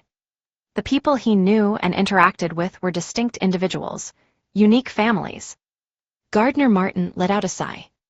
"If we aim to control more workers and citizens, we need the government and the National Convention to cooperate with us.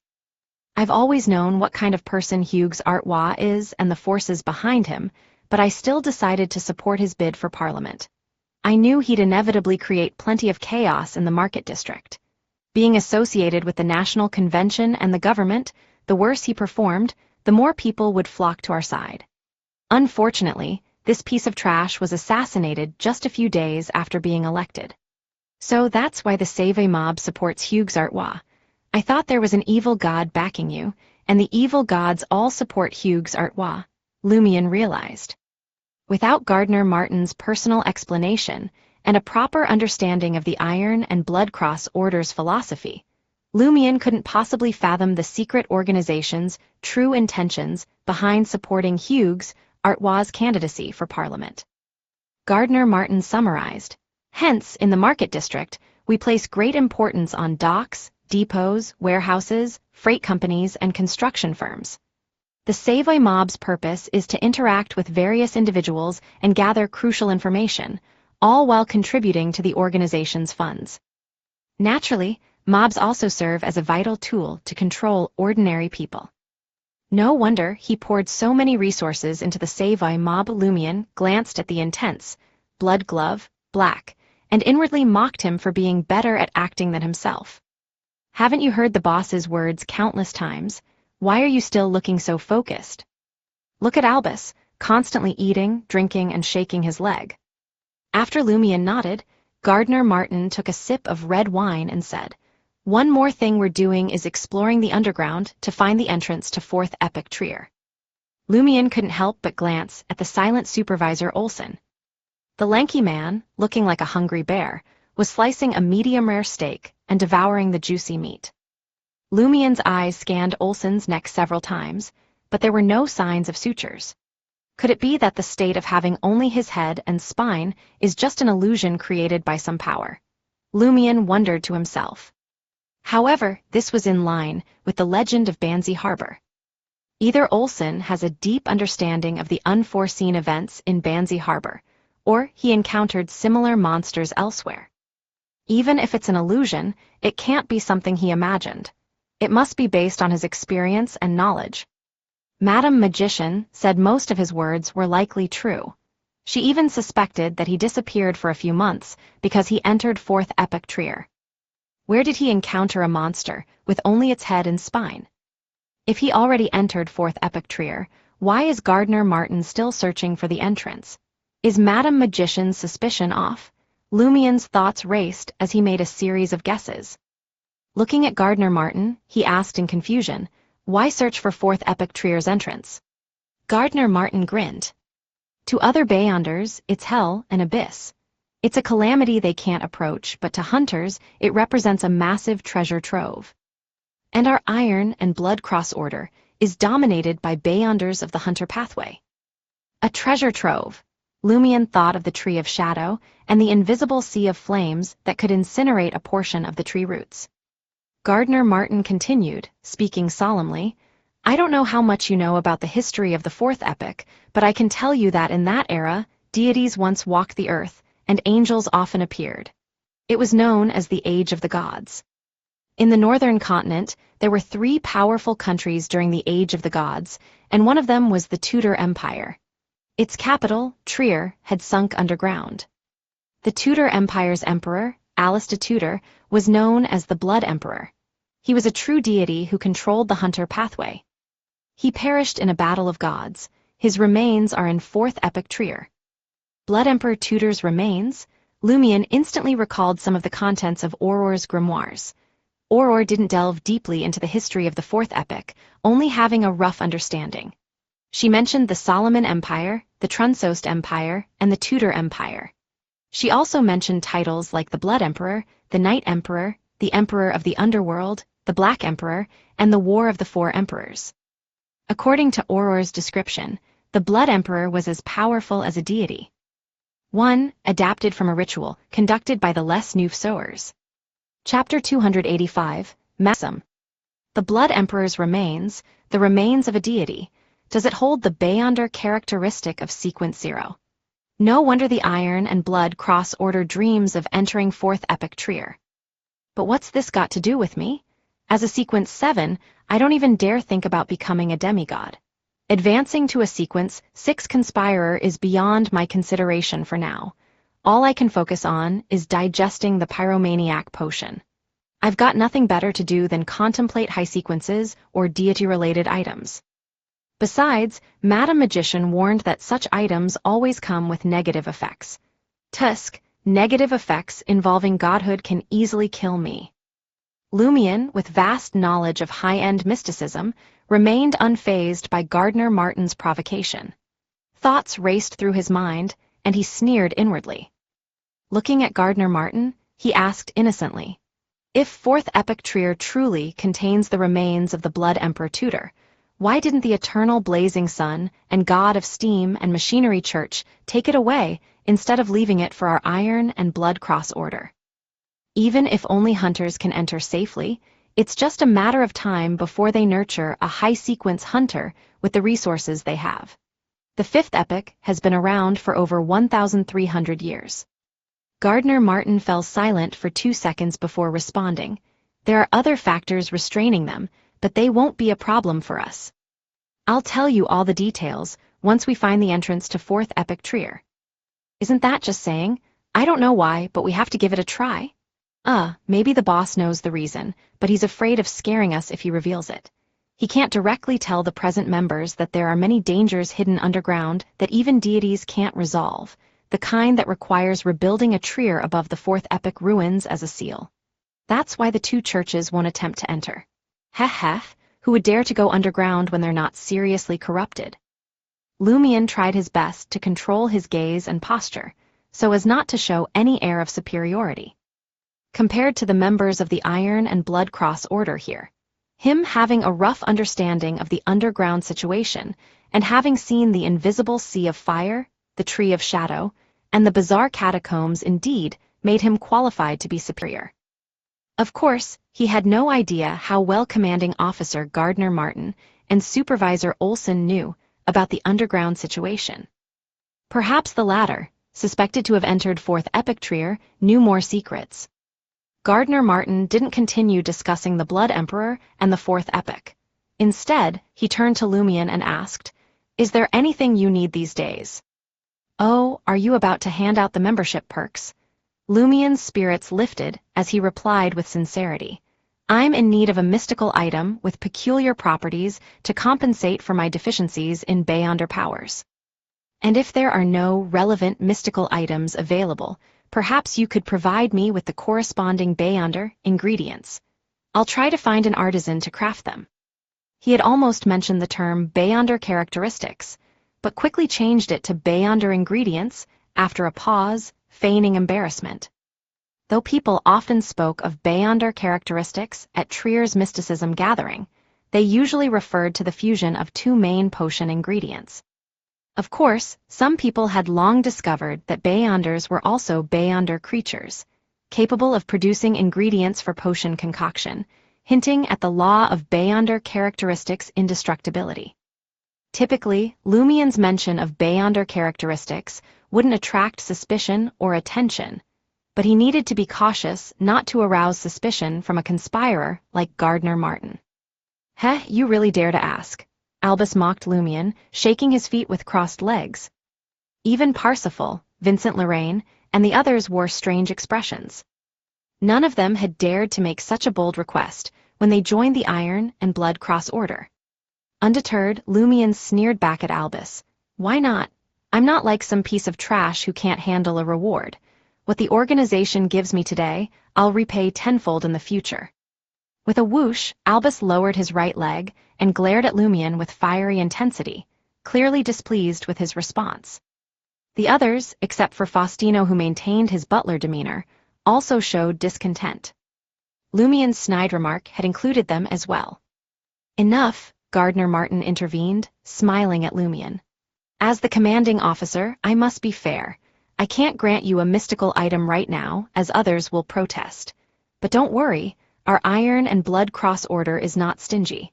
Once you complete a few missions and accumulate enough merit, I'll provide you with a few mystical items to choose from.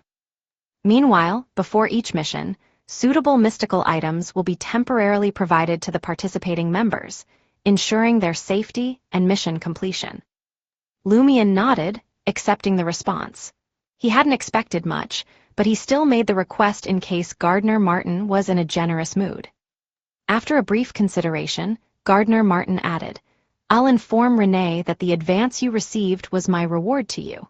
You'll still get your share from Salle de Balbrise in the future." "Thank you, CO sir," Lumion expressed his joy openly. This meant his membership door gift was 12,000 Verl d'Or, a significant sum. Hence, most of the money he spent on advancing to Pyromaniac came from the Aurora Order and the Iron and Blood Cross Orders financing. His gratitude was genuine, as he had only contributed less than a third of the expenses himself. Gardner Martin cut into a medium steak, chewing and swallowing before asking, "Any other questions?" Deliberately, Lumion inquired, "How can I quickly master the Pyromaniac potion?" He wanted to see if the acting method was common knowledge within the Iron and Blood Cross Order. Gardner Martin chuckled and replied, "That's an excellent question. To master a potion, you need to start with its name, get close to it, understand it, and embody it. In addition, I have to tell you a maxim: flames can both incinerate others and harm yourself." Lumion listened attentively and got a rough idea of the situation. The Iron and Blood Cross Order kept the precise interpretation of the acting method hidden from ordinary members, using vague descriptions, regulations, warnings, and maxims to guide them without revealing everything. This approach allowed ordinary members to avoid certain risks while gradually gaining insights by sticking close to the potion's name. They could speed up their progress, but couldn't fully grasp a more suitable acting principle for themselves. In other words, it was easier for them to master the potion than wild Beyonders and advance in shorter periods. However, other than the talented, those who stuck close to the acting requirements couldn't compare to Beyonders who knew the acting method. Lumian suspected that he would only learn the entire acting method once he became an NCO and received greater attention from the Iron and Blood Cross Order. He believed that such a secretive organization spanning centuries must possess the acting method. In contrast, Madame Magician of the Tarot Club had already given him extensive high-end mysticism knowledge, including the acting method. As for Mr. K, Lumian was unsure if he had forgotten to teach the method due to devotion to his prayers and work, or if he believed Lumian would naturally encounter it at the Iron and Blood Cross Order, and exposing him to this knowledge too early would put him at risk of exposure. Pyromaniac is all about setting fires. Just go to the National Convention building and set it ablaze. You'll master the potion in no time, Albus taunted Lumian, pushing the matter. Lumian scoffed and replied, I'm a pyromaniac, not an arsonist. Meaningless acts of arson will only harm myself. Albus sneered, how do you know it's meaningless? Burning is the meaning. Lumian clicked his tongue. Then why don't I burn your hair too? After engaging each other for a while in an argumentative manner, Gardner Martin intervened in the conversation, which was becoming increasingly meaningless and close to a personal attack. Lumian shifted the conversation to probe the Iron and Blood Cross Order's knowledge of the underground. I went to the Catacombs some time ago and sensed something amiss, but I couldn't figure out what it was. CO, sir, do you know anything about it? Gardner Martin glanced at Supervisor Olson beside him and finally replied, that has nothing to do with our actions. You don't need to know. All I can say is that the danger lurking there is as serious as that in the fourth epoch Trier. Lumian nodded thoughtfully and continued asking questions while enjoying the delicacies.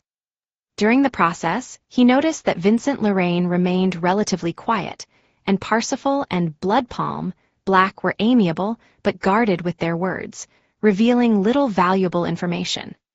Faustino seemed to play the role of a butler instead of the secret organization's official member. Only the dark red-haired Albus, despite his malicious and mocking comments, gave Lumian some useful insights. By 10 p.m., the initiation concluded, and Lumian was the last to leave 11 Rue des Fontaines, boarding the carriage belonging to Salle de Balbrise. As the carriage moved, Lumian's heart skipped a beat as he looked up at the seat opposite him. At some point in time, another person had joined him, Supervisor Olson, who looked like a hungry bear. The traitor who played the underground monster. Chapter 286, Magic Mirror Divination. Ignoring Lumian's tense state, Olson spoke in a deep, raspy voice. As per tradition, I must speak to you in private as supervisor. Lumian let out a relieved breath. About what? Olson placed the brown suitcase beside his left leg. If you discover anything suspicious about your commanding officer, Gardner Martin, or any abnormal occurrences, report them to me immediately. That's only right. A spot will be vacated only if something happens to the boss, Lumian thought silently with a hint of mockery before asking, how do I contact you? Olson looked into Lumian's eyes and said, leave the information in the basement of 13 Avenue du Marché. 13 Avenue du Marché? The Iron and Blood Cross Order is indeed linked to the burned-down building. Olson might have entered Fourth Epoch Trier and is likely seriously corrupted. Does he have a way to exploit the anomaly at 13 Avenue du Marché? Lumian recalled the previous night and felt that Supervisor Olson was even more mysterious than Commanding Officer Gardner Martin. He suspected that Olson was secretly monitoring his movements at 13 Avenue du Marché. Gardner Martin was clearly unwilling to enter unless necessary. Combined with the burning of 13 Avenue du Marché over a decade ago, Mr. K had mentioned that the Iron and Blood Cross Order had drifted from the other organizations that believed in that entity in recent years. Madame Magician had mentioned that the current vigil ritual wasn't the Iron and Blood Cross Order's usual test. Lumian vaguely formulated an incomplete sequence of events in his mind. He believed that 13 Avenue du Marché hadn't been burned down by the Iron and Blood Cross Order. However, they had subsequently discovered the secret there and suffered the corresponding corruption, evoking an abnormality. Of course, it could be the other way around. Perhaps some members of the Iron and Blood Cross Order had been corrupted elsewhere, allowing them to grasp the anomaly at 13 Avenue du Marché. All right, Lumion nodded in agreement. As Lumion's mind raced with questions, he turned to Supervisor Olson, a look of puzzlement on his face. Was the traitor I saw in the Albert mines really you? Can your head leave your body and survive autonomously, or was that an illusion you created? Olson let out a husky chuckle before responding. Coincidentally, as supervisor, I have 3 things to tell you. Firstly, what the eyes see may not be true. Secondly, we will eventually enter the 4th epoc's Trier. It is an inevitability. And thirdly, don't readily trust in the words of others. Don't readily trust in the words of others? Interesting. Should I believe your first point? What I saw in the Albert mines was actually real? Heh heh. It's fine to talk about inevitability in front of me, but will Termiboros tolerate it? Lumion pondered, resisting the urge to place his right hand on his left chest. Seeing Olson pick up the small brown suitcase again, Lumion couldn't help but ask. What's in there? Why do you keep carrying it? Olson smiled. If I were you, I'd pray I never find out the answer. With that, Supervisor Olson opened the carriage door and leaped into the darkness, disappearing instantly, without intentionally concealing himself as he had done when he first arrived. Acting all mysterious, Lumion muttered under his breath. Taking the carriage back to the bustling market district, he resisted the urge to hurry to Auberge du Coq Doré or the safe house on Rue des Blouses Blanches to contact Madame Magician's messenger and report his official admission into the Iron and Blood Cross Order.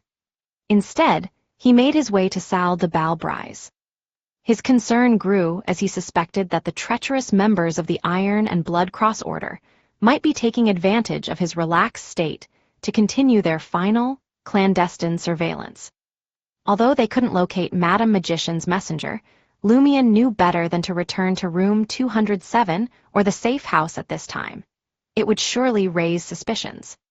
Taking a seat at the bar counter, Lumion ordered a glass of kirsch. As he savored the drink, he immersed himself in the lively song and dance happening on the stage.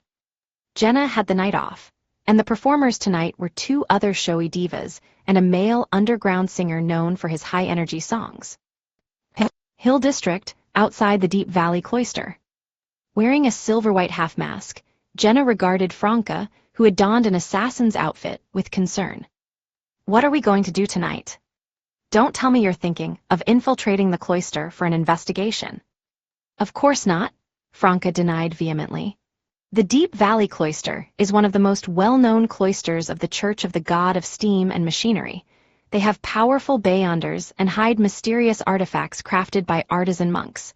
With our abilities, we'd only be walking into a trap, or worse. Franca couldn't help her mind from wandering. She had heard rumors that though the monks in the cloister were focused on steam and machinery and didn't marry or have children, it didn't mean they refrained from sex with others. The Church of the God of Steam and Machinery didn't prohibit such interactions. Some said that some monks would seek out street girls from time to relax, while others engaged in affairs with colleagues or men who sold their bodies. There were still a large number of people who had mechanical fetishes or were truly undergoing ascetic training, capable of controlling themselves. Of course, Triarians tended to exaggerate and embellish these rumors with their own ideas. It likely strayed far from the truth. Franca didn't entirely believe it, but she couldn't dismiss it entirely either. She believed that some monks might have such inclinations, but they were likely not the majority. Nonetheless, infiltrating a cloister as a wild beyonder was dangerous. They could be accidentally killed by machinery, used as experimental subjects, or become playthings for a select few monks. The chances of success were slim. In short, whether male or female, anyone below sequence 4 or lacking enough confidence ought to forget about infiltrating the Deep Valley Cloister. Behind her hood, Franca smiled and explained in a good mood, "We scoured the area today, but found no clues. But there's one place we haven't checked." Jenna thought for a moment and asked, "That deep valley quarry?" "That's right," Franca affirmed with a grin. "Tonight, we'll infiltrate it and conduct a search." In truth, she didn't expect they would find anything since the official Beyonders had likely completed their investigations. Franca wanted to guide Jenna through the process and acquaint her with such matters. "Okay," Jenna nodded slightly. Franca saw this as an opportunity to instruct her. "Before we officially infiltrate, there's some preparatory work we must do. For assassins, it's about familiarizing themselves with the environment, gathering information, and observing locations and routes. As for witches, they must perform divinations beforehand." With that, Franca took out a palm-sized mirror she always carried. Jenna immediately focused. She had long been intrigued by mirror-related witch abilities. Previously, after she assassinated Hugues Artois and fled to Auberge du Coq Doré, Franca heard that she had left blood at the scene. Franca had swiftly used mirror substitution to sever the mystical connection between Jenna's true self and the spilled blood. Franca surveyed the area and spoke in hushed tones under the cover of evening shadows. "When you become a witch, you'll naturally master magic mirror divination and staff divination. Learning other divination methods is easy for witches. The key to successful magic mirror divination is choosing the right entity to pray to. The mystical symbol of the mirror connects you to an unknown being, and their answers can be obtained through this connection. However, if the unknown entity holds malice or is in a state of madness, they may influence the divination or provide a result that traps you, putting you in danger. When the time comes, I'll give you a few relatively safe entities to pray to. These have been verified. Among them, the one with the most accurate divination results will require you to pay a corresponding price. Unless the matter is extremely critical and urgent, I usually avoid praying to him." "What price?" Jenna's curiosity was piqued. Franca cleared her throat awkwardly and said, "The price could lead to you experiencing social embarrassment or something not as severe, but it will certainly be uncomfortable." She recalled the first time she prayed to that entity for magic mirror divination. In front of Madame Judgment, she was asked, "When you're masturbating, do you occasionally fantasize about certain men and feel tempted to try new experiences?" That question almost made her shatter the intermediary mirror. At the time, she had recently become a witch and still identified fully as a man, even though her body had already transformed into a woman's. It was natural that she would occasionally fantasize, but this revelation made her feel guilty and ashamed. Yet, she was forced to answer honestly in front of a demigod. Even now, Franca couldn't help but cringe at the memory, wanting to bury her head in the sand and avoid any recollection. What was social death? This was it. Franca believed that this incident had affected her when she subsequently approached Gardner Martin to give it a shot. This caused a crack in her psychological defense and make her give up on herself. Embarrassment, social death, Jenna understood the implication behind Franca's words. Though Jenna had her thoughts, she chose not to voice them aloud. Franca provided a brief explanation of magic mirror divination, concluding with a demonstration. She gently caressed the surface of the mirror and recited the name of a safe entity. As an aqueous light shimmered in the mirror, she posed a serious question. "Will exploring Trier's deep valley quarry tonight be dangerous?" Since it was a question-based divination, the requirements for the statements weren't too stringent. Under Jenna's curious and hopeful gaze, a deep, old voice emanated from the mirror, as if it had emerged from the depths of a river. "There is a certain level of danger." Chapter 287, Key. Franca finished the magic mirror divination and then turned to Jenna, giving her interpretation of the answer. "Normally, this means it's dangerous, but we can handle it. If we're careful, we should be fine." Jenna asked in surprise, "I thought the divination results would be straightforward." Surprisingly, such a brief sentence came with such a long explanation. "It's straightforward," Franca emphasized with a smile. "If you visit the Divination Club in Quartier de la Cathédrale commémorative and find amateurs, their readings will be even vaguer. It makes it easier for them to interpret any result. Oh, have you never had anyone do divination for you before?" Jenna nodded frankly. Performing a divination cost a fortune. Franca looked thoughtful, her eyes darting around. You can subscribe to Psychic, Lotus, Arcane, and Hidden Veil. While they have their problems and errors in specific applications, they offer valuable basic knowledge about mysticism. Ah, right, Seal often buys those magazines. You can, I'll help you borrow them. All right. Jenna had only heard of mysticism magazines, but had never bought one. Having obtained satisfactory divination results, the duo, who had observed the route and surroundings during the day, swiftly arrived at the entrance of Deep Valley Quarry under the cover of the night. The gatekeeper, who seemed to be in his 40s, was sleeping in a small hut made of rocks. Wrapped in a dirty, old, and thin felt cloth, he leaned against the mountain wall. Suddenly, a slender, smooth palm reached out from the shadow beside him, covering his mouth with a white handkerchief. The gatekeeper didn't struggle. Within seconds, he went from slumbering to unconsciousness. Franca, wearing a black hood, emerged from the shadows and clicked her tongue, sighing.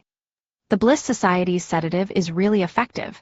It saves me a lot of trouble. For this operation, she had borrowed Rentez's sedative from Lumion.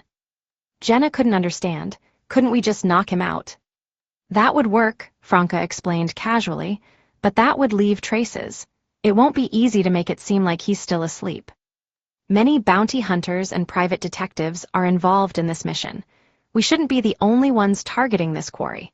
So, it's better to be cautious and avoid leaving any loose ends. Jenna, who had lived in Quartier du Jardin Botanique and the Market District for many years, roughly understood Franca's point. She pondered for a moment and asked, "Are you worried that the bounty hunters and private detectives will have ill intentions if they find us entering the quarry ahead of them in the dead of night?" Franca nodded, satisfied with her response. That's right. Many bounty hunters and private detectives switch to becoming bandits, robbers, and even murderers, depending on the situation and their surroundings. They take risks for money, not for justice. Since there are no leads for this mission and the current environment is suitable, it's in line with their style to steal from their peers and eliminate competition. After all, there's no one else here. Of course, with our strength, we don't have to fear bounty hunters and private detectives. But what if we make a similar mistake in another situation or face something more dangerous? That's why we have to be mindful from the beginning. What Franca didn't say was that, being women, they might likely suffer more. Jenna nodded slowly, agreeing with the reasoning. She had seen criminals kill an old man living alone for just 5 Verl d'Or. Franca smiled and teased. Did you want me to knock him out to get back at him for asking if you wanted to join the street girl business this morning? Damn it, am I such a petty person? Jenna couldn't help but curse. Whether it was during her years helping her mother with chores or when she was a local singer in the Market District, she had been asked if she wanted to be involved in the street girl business so many times that she was used to it. She was a little angry, but not too much. To show her magnanimity, Jenna exhaled and said, "When you use that sedative on others, it reminds me of what happened to me." She had also been drugged and nearly became a victim that disappeared. Fortunately, she had encountered Lumion. Franca simply acknowledged her words. "I understand your feelings, but since you've embarked on the path of the divine and intend to become stronger, you'll have to use various means to deal with your enemies in the future. You can't give up on a better option just because you feel a little repulsed." Jenna knew Franca had a point, but she couldn't help asking, can a Beyonder lead a quiet, ordinary life without being drawn into conflicts and battles while protecting loved ones? In the past, maybe it was feasible, but nowadays it's exceedingly challenging. The more you advance, the harder it gets until it's virtually impossible, Franca replied with a sigh. Jenna fell silent for a moment before saying, "Could it ever be possible in the distant future, I wonder?" Franca glanced at the slumbering gatekeeper and answered, "That prominent figure once told me that such a life might be attainable at the end of the 5th epoch and the beginning of the 6th epoch, if there's even a 6th epoch at all." 6th epoch. Those words made Jenna reflect for a few seconds before she burst into laughter at herself. "I guess it's just wishful thinking on my part. Achieving that kind of life is simply an illusion. At least, it is for me. With superpowers and a history of attempted assassination, I know I'd be unable to stand idly by if my family and friends faced hardship. I'd feel compelled to use my abilities to tackle problems that go beyond what the law and police can handle. Franca nodded in agreement. That's just the way it is. She hadn't simply digested the assassin and instigator potions, hoping her attire alone would do the trick, nor had she only encouraged her friends by instigating them. Without much ado, Franca bent down and picked up the brass key from the gatekeeper. There's just one door. Why are there so many keys? Are they all for his house? Franca muttered as she exited the hut and walked toward the entrance of Deep Valley Quarry. She tried each key, one after the other. In the end, she muttered to herself in shock and suspicion, none of it is right. None of them are right. Jenna hadn't expected such a possibility. If not a single key could unlock the entrance to Deep Valley Quarry, what was the point of watching the door? Franca said, partly instructing and partly thinking aloud, perhaps this set of keys is a decoy. The real key must be hidden somewhere else. She then said to Jenna, search the area.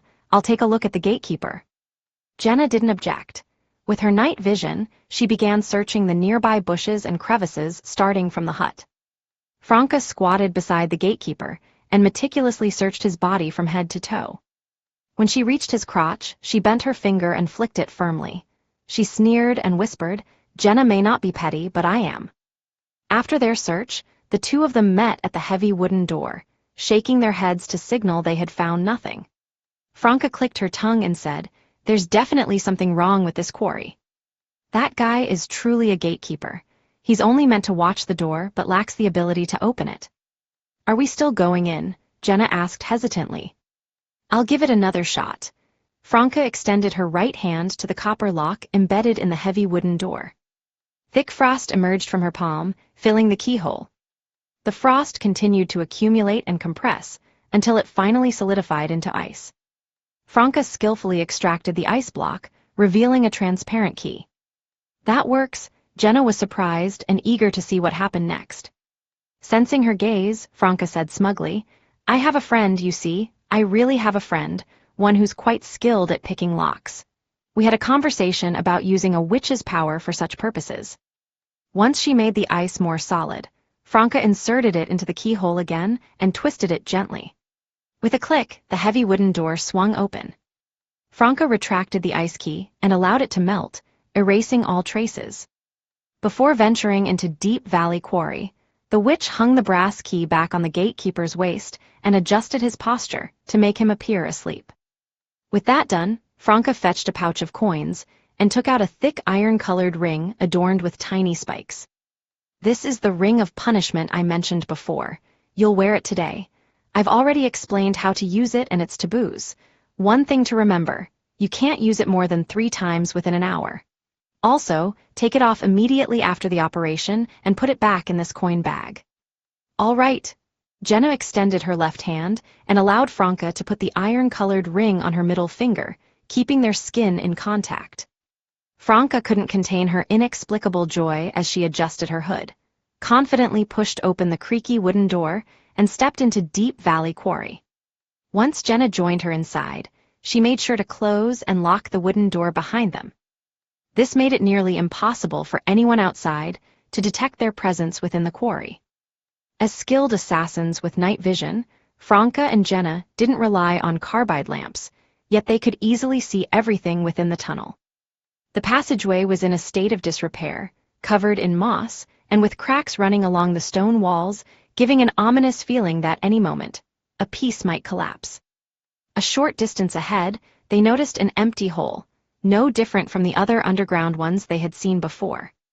For almost half an hour, Jenna and Franca diligently searched the small area, looking for any signs of suspicious activity, but their efforts yielded no results. Something's definitely not right, Franca whispered, her voice barely audible, as they returned to the spot near the tunnel entrance.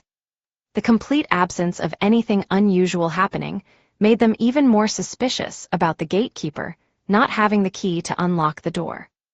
Jenna pondered for a moment and then suggested, maybe he's afraid that someone might storm in and cause the mine to collapse, so he decided to keep the key away. A gatekeeper's job is only to intercept, not to open the door. Before Franca could say something, they heard a distinct click. It was the sound of the Deep Valley Quarry's door opening. Franca and Jenna exchanged glances and quickly found cover, not far from the exit of the tunnel. The quarry door creaked open, and the soft bluish glow of a carbide lamp spilled out, pushing back the darkness in the tunnel. Franca and Jenna peeked out and caught sight of a man in a gray robe. The man had a white apron wrapped around his waist, a typical garment worn by ancient stonemasons. The hood of his robe rested at the back of his neck, not covering his head. Such attire was commonly associated with ascetics or monks of the god of steam and machinery church. Holding a lit carbide lamp, the monk had dark, short hair. His left eye was a mesmerizing combination of iron-gray gears, screws, and springs, all supporting an emerald-green crystalline false eye. Chapter 288, Self-Recommendation. In the city of Trier, prosthetic eyes were not a common sight, but there were still a fair number of people who wore them. But Jenna and Franca had never seen anyone take mechanizing a quarter of their faces for a prosthetic eye to this extent. However, when they recalled that the monk was suspected to be from the Church of the God of Steam and Machinery, it made sense. Fanatical devotion to machinery was their hallmark. Carrying a carbide lamp and wearing a white apron like a stonemason, the monk entered the tunnel step by step. His emerald-green prosthetic eye, surrounded by gears and springs, seemed to possess a life of its own as it rotated left and right, scanning the surroundings. Franca tugged at Jenna, signaling for her not to look towards the tunnel. She was to quickly avert her gaze to avoid detection. The two of them slunk deeper into the shadows, hiding beyond the reach of the carbide lamp's light. The gray-robed, hooded monk from the Church of the God of Steam and Machinery advanced slowly, surveying his surroundings as he approached the bottom of Deep Valley Quarry, the area that had collapsed and been buried. Thanks to their assassin abilities and the cover of darkness, Jenna and Franca remained undetected. They waited until the monk was far away before quietly peeking out from their hiding spot, eyes fixed on his back. The monk stopped beside the collapsed area, extending his right palm, which glinted with an iron-like metallic sheen, grasping a protrusion on the wall. A grinding sound echoed, as if multiple massive gears were slowly rotating and meshing.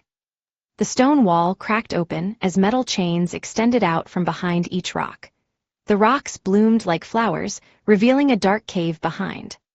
With the help of the monk's carbide lamp and their eagle-eyed assassin vision, Franca and Jenna could see a thin white fog inside the cave and arms and legs embedded in the rock walls, human arms and legs. Some were still fresh while others had shriveled, but there were no signs of decay. Jenna and Franca exchanged shocked and fearful looks. As the monk entered the cave and triggered a mechanism, the metal chains relaxed, allowing the rocks to return to their original positions, leaving only faint cracks as signs of the hidden entrance. So that's how it is. I assumed the cracks were from a collapse, so I didn't inspect them. Franca realized why they hadn't noticed anything amiss before. She tugged Jenna's arm and whispered, "Let's get out of here first and come back another time." Having discovered the secret and knowing how to open it, there was no need to confront the monk from the God of Steam and Machinery Church directly. They could return later. Jenna nodded slightly, twirled the ring of punishment on her finger, and crouched down. She followed Franca away from their hiding spot and back through the tunnel to the entrance of Deep Valley Quarry. Seeing Jenna about to open the door, Franca quickly stopped her and whispered, "No hurry." "Why?" Jenna asked, puzzled. Franca straightened instinctively and smiled. "Just because one monk went in doesn't mean he's alone. Perhaps there are two companions outside, guarding against intruders. If we stroll out casually, we might expose ourselves and get attacked. Besides, the gatekeeper could be awake already." Jenna looked a little abashed. "You're right." Franca consoled her immediately. "It's just experience. Now you know better for the future." She took out a palm-sized mirror and handed it to Jenna. "Help me carry this. I'll scout ahead. If I get ambushed, take the chance to hide in the shadows by the door and sneak out with the mirror." Realizing Franca intended to use mirror substitution, Jenna agreed without hesitation. Franca carefully opened the heavy wooden door crack and peeked out. The only sounds were chirping insects and frogs. All was still otherwise. The door opened wider and Franca, slipped out into the darkness, beyond the crimson moonlight's reach. Jenna gripped the mirror tightly, tense and ready. After more than 10 seconds, Franca returned and whispered, "It's clear, let's go." Jenna exhaled in relief and darted out, closing the door silently behind them. As they left the quarry, they glanced at the rock-walled hut and saw the gatekeeper still asleep, but in a different posture. From a distance, Franca noticed a red and swollen mark under his ear. "He was knocked out, not drugged," she murmured with a frown. Jenna recalled the cybernetic-eyed monk and pointed at the quarry door. "The one inside did it." Franca nodded gently. "Very likely. He doesn't want the gatekeeper to know he's here. Poor man, he probably fainted again before the sedative wore off." Jenna smiled. "Or someone else knocked him out before we got here. Someone might have used some other method to knock him out." Franca paused, then sighed sympathetically. "If so, I feel bad for him." Oblivious to each other, every group had dealt with the gatekeeper their own way. As a result, the poor man remained unconscious repeatedly. Wasting no time, Jenna and Franca slipped away under the cover of the night. Avenue du Marché, Salle de Bal Bras. Lumion returned to the café upstairs, ordered a glass of red wine, and sipped it slowly. After a while, Louis came up and whispered, "Boss, some bounty hunters are causing trouble at Salle de Gristmill, demanding a cut of the profits." With the poison spur mob's upper ranks destroyed, some remnants had been arrested, some had fled, some joined other mobs, and some found legitimate work. Their former businesses had been taken over at low prices by various factions. The Savoy mob got the largest share but now lacked manpower. Some industries operated fairly independently. Occasionally, opportunists tried to take advantage of the power vacuum. Lumion cracked his knuckles and grinned.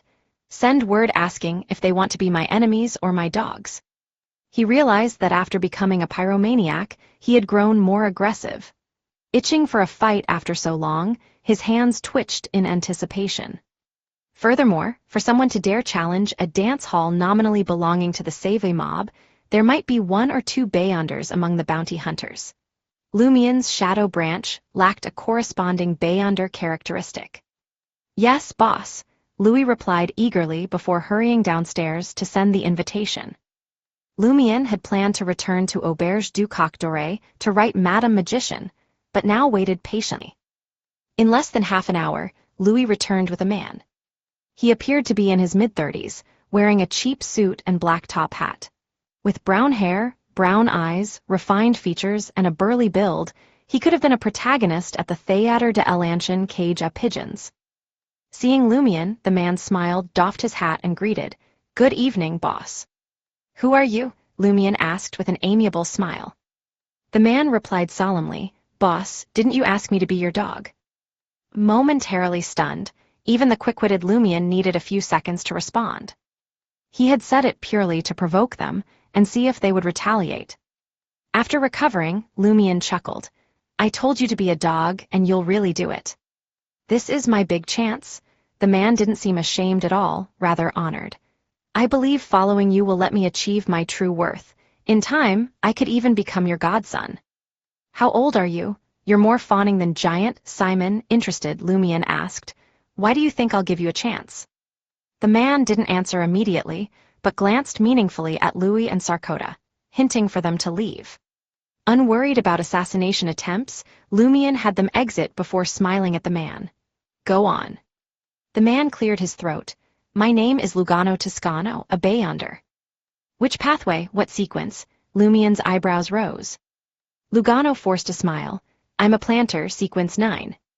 "Earth Mother Church's pathway," Lumion nodded thoughtfully. "From Fainapotter." "No, Riston Province," Lugano replied, smiling. "A few years ago, some friends and I became bounty hunters. I got to know a Fainapotter Bayonder and later acquired his belongings when he passed away." "A fellow countryman, did you kill him or just conveniently profit from his death?" Lumion gestured for him to continue. Lugano chuckled. "I can now advance to sequence 8, Doctor, but lack funds for the potion ingredients.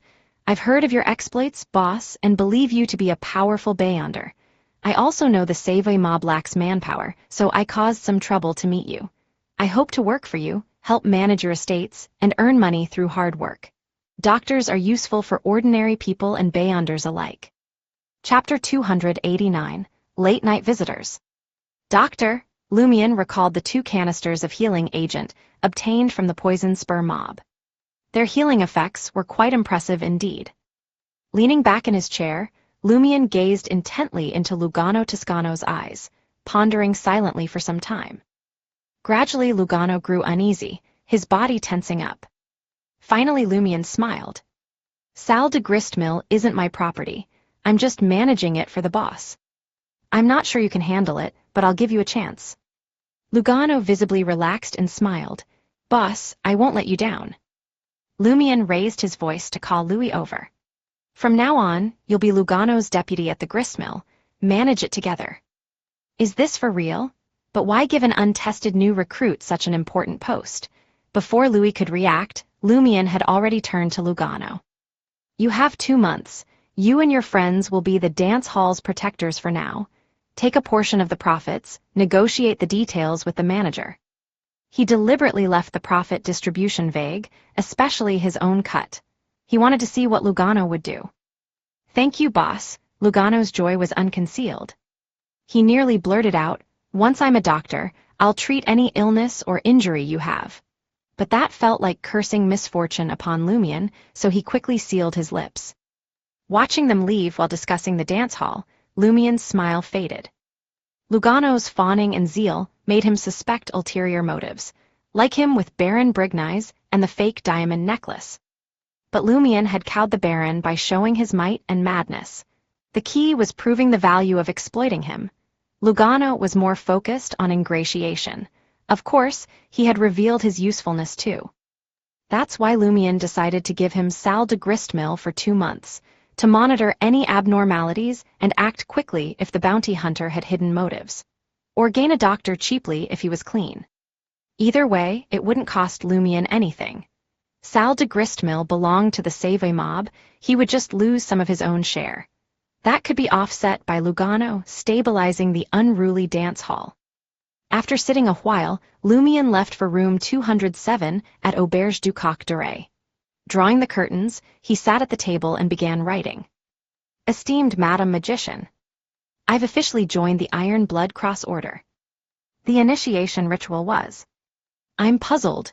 The Order has members clearly not from the Hunter pathway. How did they pass the vigil? Assassins? Or did Gardner confirm their trustworthiness some other way, bypassing corruption? He almost asked about entering 13 Avenue du Marché at special times, but that was surely monitored by official Beyonders. It was unlikely anyone could approach then. After neatly folding the letter, Lumion summoned the doll messenger on the altar. Wary, he asked, am I still being watched? No, the doll slowly shook her head. Relieved, Lumion scheduled reporting to Mr. K and heading to the Fool's Cathedral for a sermon. After nearly 15 minutes, Madam Magician replied. I once heard from Mr. Fool's oracle that a friend of his was originally in the Iron and Blood Cross Order, but couldn't stand it and fled to sea. I didn't understand at first, but now I see, it's been hard on you. It wasn't so bad. Watching them perform was rather interesting. A study in human diversity, Lumion didn't see an issue with it. Something else concerned him more. When mentioning the oracle, Madam Magician didn't say, one of. Lumion suspected Mr. Fool had only a single oracle, meaning the major arcana card holders of the Divine Council weren't considered oracles. Pondering this, Lumion read on. They might be assassins, or used another corruption method. Remind the Two of Cups, if accepting the vigil, bring the ancient underground mirror. Other than keeping in mind not to respond, it's best to bring the ancient mirror that provides entry into the underground mirror world. Hunter demoness corruption likely differs. It may help. That mirror, mulling it over, Lumion swiftly burned the letter in crimson flames. Just as he was about to wash up, he sensed something and glanced at the door. A series of knocks promptly came. Who is it? He called. A strained voice answered, Guess who I am. Seated, Lumion looked helplessly at the bedbug-free ceiling. Come in. As expected, it was Franca and Jenna, dressed as assassins. Here to play fighting evil, he joked. Franca scoffed, I don't play cards with sore losers like you. Having tricked many into drinking excessively over card games recently, Lumion had been winning at fighting evil with the ladies and mocking their poor skills. Suspecting cheating, Franca had intensely coached her dancers the past few days. Entering, Franca added, "We're here to borrow mysticism magazines." Lumion sneered. "Nice try, why come so late just for that? Is waiting till morning not an option? Jenna doesn't seem the studying type." He smiled. "What's really going on?" The two gritted their teeth and sank. After Franca shut the door, Jenna glanced around and whispered, "Are the walls too thin here? Could neighbors overhear us?" Lumion smiled approvingly. "You're learning, thinking about eavesdroppers now, not like before, blabbing recklessly without a care." Before, Franca's suspicious gaze shifted from Jenna to Lumion, then from Lumion to Jenna. "Damn it, we didn't discuss anything important," Jenna defended. "Why not mention Charlie? He spills secrets immediately." "Charlie," Franca's frown faded. "It was fine, others were asleep or gone. That's why I didn't stop him."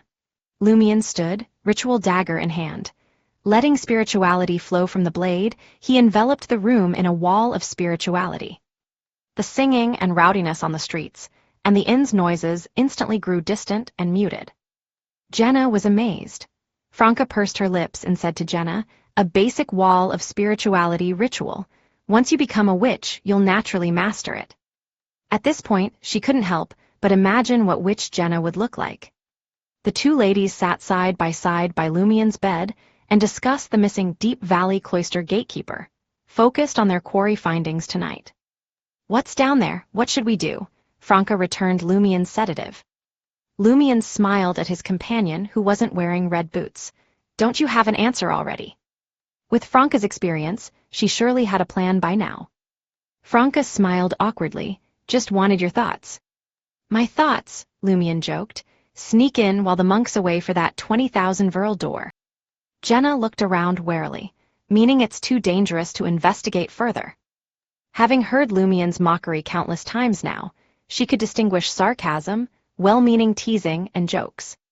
"Right," said Franca.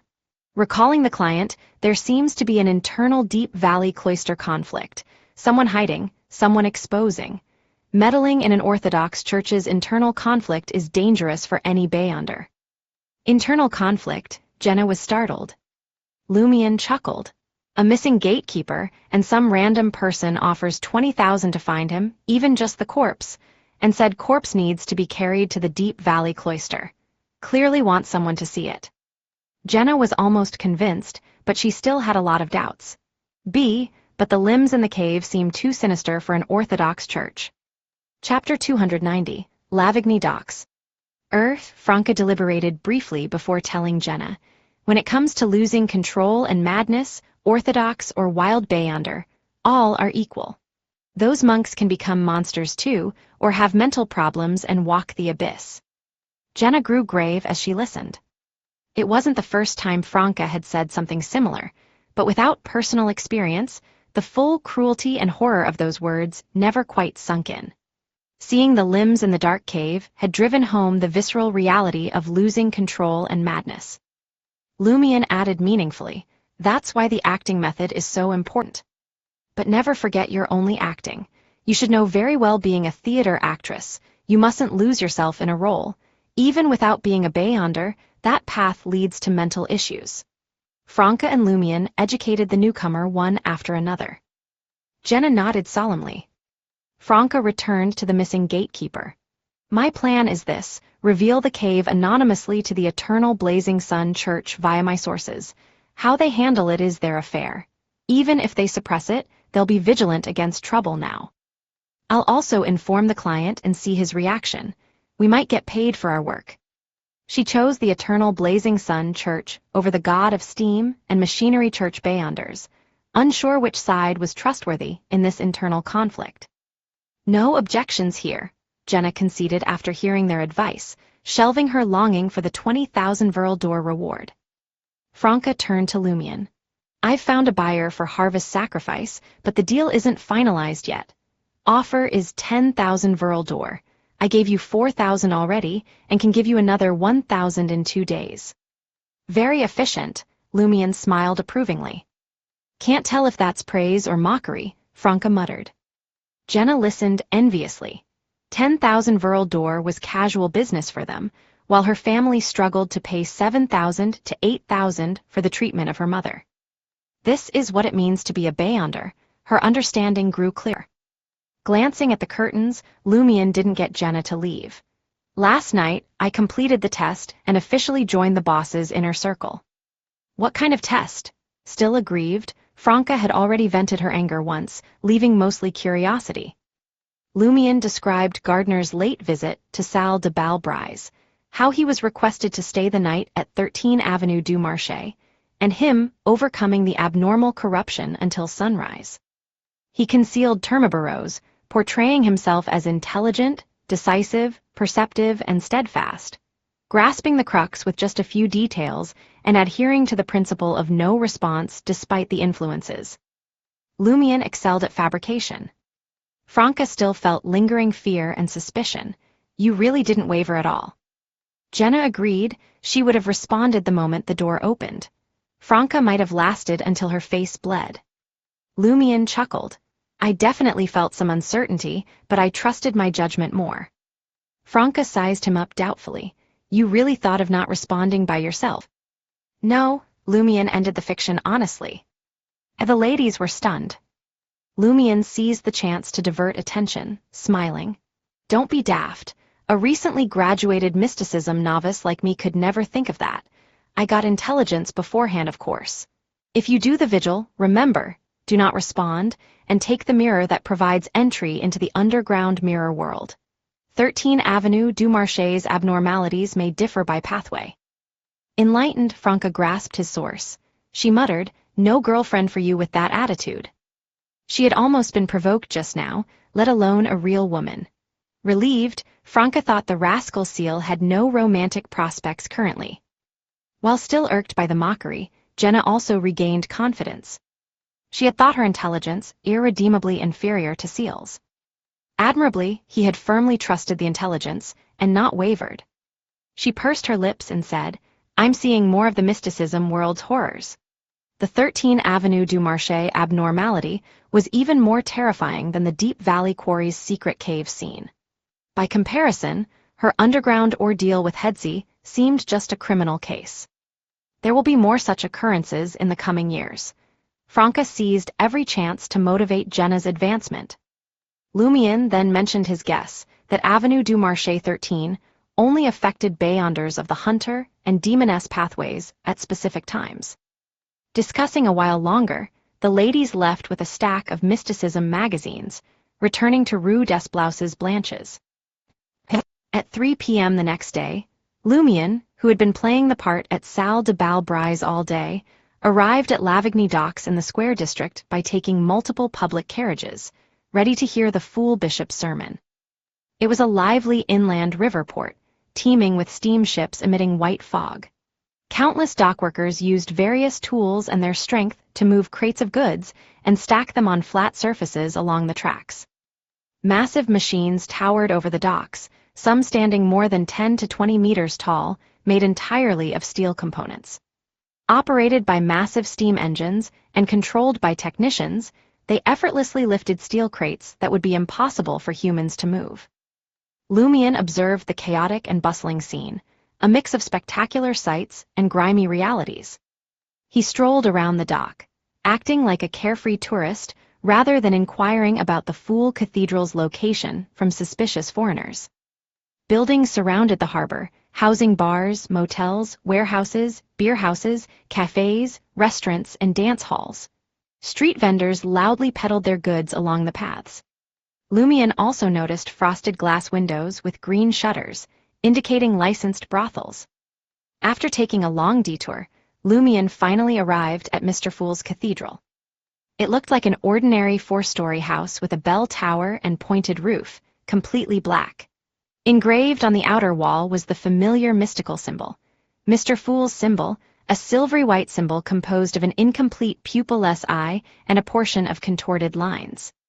Before entering, Lumian took his time, continuing to explore the area as if he were casually shopping. As a hunter, It was second nature for him to assess his surroundings when he had the chance. After walking for a while, Lumion chose a bar called Sea Breeze to gather information about the Fool Cathedral from merchants, sailors, and locals. The interior of Sea Breeze was decorated like a cabin, with taxidermied fish, rudders, and sail fragments adorning the walls. The air was thick with the scent of liquor and cheap cosmetics. Some sailors sat together, engrossed in a card game, while others were seen in the company of street girls. At the bar counter, a few were enjoying drinks and boasting. Lumion scanned the area and noticed a man who immediately caught his attention. This man sat in an armchair near the bar, exuding an air of arrogance as he casually rested his hands on the chair's back. He occasionally sipped his wheat beer, propping his legs up on the small round table. It wasn't just the man's demeanor that intrigued Lumion, but the way the other sailors behaved around him. They either kept their distance, giving the area a wide berth, or approached with deferential expressions. Even if they were teased by the man, they seemed honored to be in his presence. A significant figure from the sea, perhaps. Lumion speculated silently as he subtly studied the man. The man appeared to be in his 30s, dressed in a linen shirt, a brown vest, dark brown pants, and sturdy black leather boots. His eyebrows and hair were charred yellow, like they had been kissed by flames. His bright, dark blue eyes and facial features hinted at a southern Inti's heritage. Feeling Lumion's gaze on him, the man smiled and lifted his wheat beer in a toast.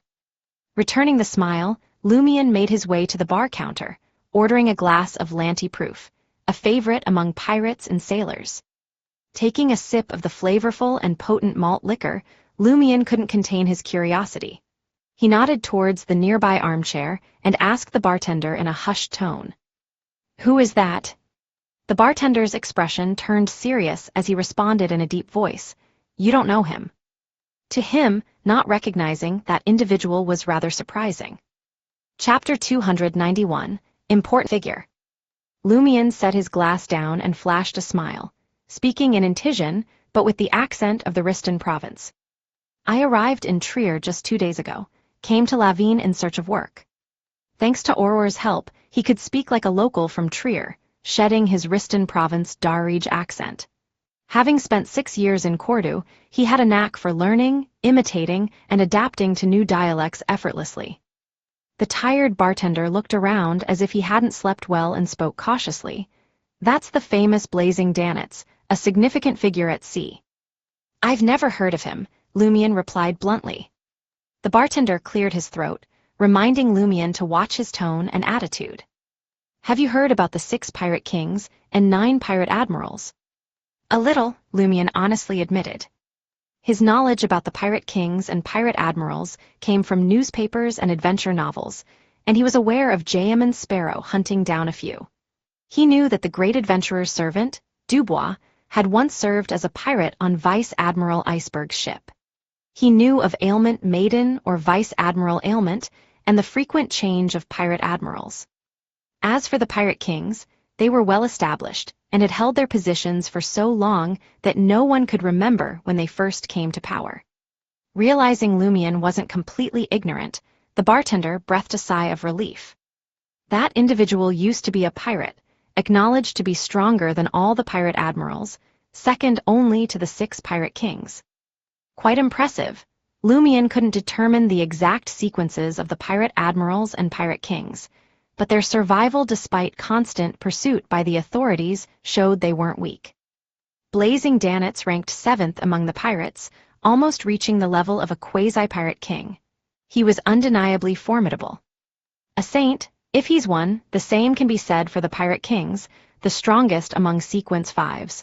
Lumion quickly grasped the bartender's words. "Used to be." "Yes, used to be. He's no longer a pirate or a treasure hunter. Look, there's no wanted poster of him on the wall." The bartender gestured around. "But there's my wanted poster. Thankfully, the bounty is low." "It's tucked away in a corner where no one pays attention," Lumion asked curiously. "He can just stop being a pirate because he wants to? Did the authorities cooperate and revoke his wanted poster? Which country or Orthodox church did he surrender to?" The bartender lowered his voice even further. "He's now a member of the Church of the Fool, the envoy of that deity. Mr. Fool's oracle, perhaps that one and only oracle, Lumion was taken aback. The bartender assumed Lumion wasn't familiar with the Church of the Fool, so he explained, "That's a deity recognized by all Orthodox churches." "Heh heh, why would a deity choose such a name?" "The Fool's faith is very popular at sea. Many sea merchants and sailors believe in him. They even pooled money to build the Fool Cathedral in Lavigny. The cathedral's bishop is that oracle." Lumion deliberately lowered his voice. "No," the bartender shook his head. "But Blazing Danitz often comes to Trier. He likes it here. Yes, he's from Intis. There isn't an Intisian who doesn't long for Trier." Just as Lumion was about to say something, the important figure at sea, the oracle of the Fool's Church, Blazing Danitz, finished his remaining wheat beer and stood up, heading towards Sea Breeze's entrance. Almost simultaneously, the sailors, playing cards, drinking, boasting, and making out with street girls, stood up in an unusually orderly fashion. They didn't cause any commotion, as they silently and orderly followed Blazing Danitz out of the bar. If he hadn't witnessed this scene, Lumion wouldn't have realized that all the sailors in the bar were subordinates of the Fool's oracle. Blazing Danitz, from his nickname, "He deals with fire," could he also be from the Hunter pathway? Lumion sipped his Lanti-proof and chatted with the bartender about the Church of the Fool. "What kind of deity is the Fool?" The bartender gestured a triangular sacred emblem on his chest and shook his head. "I'm not a follower, so how would I know?" By steam, Lumion drew a triangular sacred emblem on his chest as well. The bartender glanced at the empty area and said, "But the Church of the Fool isn't bad. Even if you're just a tramp, even if you don't believe in the Fool, you can still receive communion after entering their cathedral. If you ask them for help, you might even get a meal with meat and bread and a room to sleep in." "Should I join the queue now?" Lumion asked with a smile. The bartender shook his head again. "No need. They can't leave the cathedral to preach or proselytize. Only the local tramps know they can seek help there, but they only go once in a while because the Church of the Fool is more willing to offer job opportunities to them." After a pleasant chat, and having figured out the schedule of the Fool's Cathedral's bishop sermons, Lumion finished his Lanti-proof and decided to make the most of the spare time by exploring the nearby streets in detail. He soon noticed that several strategic points were guarded by the military, armed with cannons and massive firearms that required water cooling. The government's distrust of these sailors and merchants, who occasionally indulge in piracy around the docks, is evident. Lumion turned away and hurried towards the Fool's Cathedral before darkness fell. The cathedral had a simple layout, devoid of gold embellishments or intricate machinery. The most remarkable aspect was its numerous windows, allowing natural light to illuminate the interior without the need for candles and gas lamps even before nightfall. Like many religious spaces, the walls were adorned with giant murals, although the colors were muted and somber. Using the fading light of dusk, Lumion examined the mural's contents and discovered that it depicted a wilderness where humans struggled to navigate. These humans were unusually tall, almost resembling legendary giants. Some had 3 eyes, while others lacked noses, leaving only 2 dark holes. They looked more like monsters than ordinary people. Despite the pain and despair evident on their faces, their eyes shimmered with hope. Leading these peculiar humans were several distinct and detailed guides. Some had gray hair and carried 2 swords on their backs. Others wielded dark blue sledgehammers emitting a sun-like glow. There were also figures clad in dark black armor with silver-gray curly hair. At the forefront of these guides stood a figure. Dressed in a black trench coat and a half-top hat, the figure walked with a straight back, holding a lantern. Just ahead of the figure was a ball of light, the altar of the Fool's Cathedral, a silver-white sacred emblem emitting a radiant glow under the sunlight. Lumion's attention was drawn to a few stained glass panes. Sculpted in an exaggerated style, angels and saints adorned them. Some were also featured in the murals, while others were not. There were angels with wings and halos, and saints with only halos. Lumion carefully circled the area, observing for over half an hour. Eventually, he found a seat and settled in to wait for the 6 p.m. sermon. As time passed, many people entered the cathedral, Some were dressed as merchants, others as typical sailors.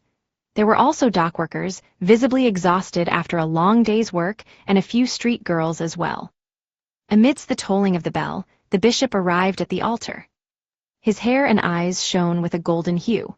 Towering at 2.56 meters tall, he donned a finely tailored black trench coat and a half-top hat, hardly resembling a typical clergyman. With a hearty gesture, the boorish bishop pressed his hand to his chest and called out in a booming voice, "Praise the fool." "Praise the fool," echoed the gathered believers, and Lumion enthusiastically joined in. Flipping through the black and silver-patterned Bible in his hand, the bishop spoke with a voice that reverberated through the cathedral. Our Lord is known as the Fool. Across past, present, and future, he reigns supreme over the spirit world. He is also the king of yellow and black who wields good luck, a beacon for all in the pursuit of eternity. He is compassionate, benevolent, and the savior of this world. He allows us to address him as him instead of him. Our Lord resides above both reality and the spirit world. His benevolence extends to heaven and the land. Beside him stand 8 angels. The angel of Mercury is the embodiment of fate, our Lord's most cherished angel. The angel of death has followed our Lord for the longest period of time and is the consul of the underworld. The angel of redemption is our Lord's bugle, once taking on the form of jam and sparrow to deliver his revelations. The angel of life is the crystallization of wisdom itself, the indestructible spirituality that resides in everyone's body. Jam and sparrow, that adventurer is an angel of Mr. Fool. Lumion was astonished by the revelation. The giant bishop continued, "There's also the angel of retribution beside the Lord's throne. He is the Lord's lightning, the Lord's rage, and the Lord's palm, the judge of all the fallen and the ones who aren't chaste. Next to the angel of retribution is the angel of the Holy Spirit, reigning over all spirits and representing our Lord in controlling the spirit world. In contrast to them, there are the angel of time and the angel of stars. The angel of time was an angel of ancient times. He eventually submitted to our Lord and now strikes the bell of heaven. The angel of stars is a witness, a recorder, the eyes and ears of our Lord." Lumion listened attentively, finding it hard to believe that there were 8 angels by the Fool's divine throne. Wasn't this strength too terrifying? It seemed no different from an Orthodox church. Suddenly, Termabarose's magnificent voice resounded, "Do you believe it?" "Why not?" Lumion replied in a hushed tone, as if reciting passages from the Bible. After all, whose Bible, even among the Orthodox churches, didn't have a touch of exaggeration. Even without embellishments, it was still impressive. Chapter 292, Communion. Termabarose fell silent. Lumion continued to listen intently to the bishop's sermon as he recounted the general situation of the Church of the Fool. He discovered that there existed another continent in this world called the Forsaken Land of the Gods, a place cursed and abandoned by the gods themselves. Despite the gods turning their backs on the continent, Mr. Fool refused to forsake it. He dispatched the angel of redemption, Jam and Sparrow, to lead the surviving humans from the lost city-states out of the forsaken land of the gods and guide them in rebuilding their homes on the maritime islands. Consequently, the Church of the Fool's headquarters were established in the new city of Silver in the Sanya Sea. The other 2 holy lands, New Moon City and Bayam, the capital of the Rorstad archipelago, were also located in the same area. Lumion listened with fascination, gaining a fundamental understanding of the Church of the Fool. Following the sermon, the bishop and a few priests distributed communion. It consisted of a glass of transparent, colorless liquid, and a large fruit shell with charred marks covering it. Lumion picked up the glass and took a sip. The liquid had a slight sweetness, reminiscent of dairy products but with a more fragrant essence. Next, he used a wooden spoon to scoop out the food from the huge fruit shell. As soon as he tasted the food, Lumion's expression turned surprised. "It's meat. Isn't this a bit extravagant?" Even the eternal blazing sun church's communion couldn't compare to this. They only had red wine and unfermented flatbread. Lumion perked up and chewed the food with interest. It was delicious, with a meaty texture and a mix of sweetness and slight sourness, like that of a fruit. Its aroma was entirely different from the usual dishes found in Trier. While he ate, he listened to the bishop explain the origins of communion. It turned out that this was Angel of Redemption, Jamin Sparrow's favorite food during his travels across the land. As the bugle of the Lord, he preached the revelations of the Lord. The liquid was called Tina, derived from a giant fruit unique to the Rorsted archipelago, and it was extracted from the pulp. Having lost most of its pulp, the Tina rind was stuffed with mashed mutton and fish, culminating in the communion Titiva. However, transporting such massive fruits from the Rorsted archipelago to Trier for communion was impractical. It required crossing 3 seas, and no matter how unripened the fruit was, it would inevitably rot, wasting valuable resources. With the help of a particular botanist, the Church of the Fool had cultivated a modified Tina tree that could grow in southern Intis, producing a stronger milky scent. A delicacy with a maritime charm, if it weren't for the Church of the Fool's inability to preach and proselytize, who knows how many people would convert solely due to the communion, but that could lead to financial issues as well. Too many believers in the Fool would cause the expenses of communion to skyrocket. After pondering the Church of the Fool's finances for a moment, Lumion, who hadn't eaten dinner yet, finished the Titiva clean and gulped down the Tina juice. Praise the Fool, Lumion stood up sincerely and bowed. He slowly left the candlelit cathedral and stepped into the night. Under the warm glow of gas street lamps, Lumion strolled along the port area, dressed in a linen shirt, black vest, and rolled-up sleeves. His destination was the other side of the docks, where he intended to catch a public carriage to Avenue du Boulevard. Lavigny had grown quiet, with only occasional groups of sailors passing by, singing or shouting. All of a sudden, a commotion erupted nearby, followed by a piercing scream. As the sound echoed through the night, Lumion noticed a figure hurtling towards him at an incredible speed. Casually, he sidestepped, acting like an innocent bystander. Yet, if the approaching person happened to be vile or had indeed committed some wrongdoing and was now being chased, Lumion wouldn't mind sticking out his right foot and tripping them, just for the spectacle. Within seconds, the figure reached the edge of the street lamp's glow, making Lumion's eyebrows twitch in surprise. So fast. Clearly not an ordinary human. With the help of the gas lamps, Lumion got a good look at the figure's appearance. It wasn't human, it was a monster. Though its wrinkled head resembled a human's, its dark green scales covered its body. Wearing a torn linen shirt and brown pants, its feet lacked shoes, and thin, tough skin membrane grew between its fingers. Slippery dark green mucus oozed over its form, and its palms and mouth were stained with blood.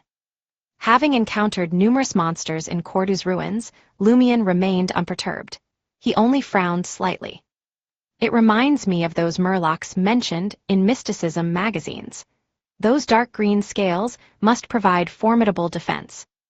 As Lumion pondered, the monster noticed him sidestepping and grew more violent and crazed in its expression. Without warning, it lunged at Lumion. Reacting swiftly, Lumion arched his body, not backing away, but stepping forward to face the suspected murloc. Bang! His right hand, emitting sparks, struck the creature's abdomen.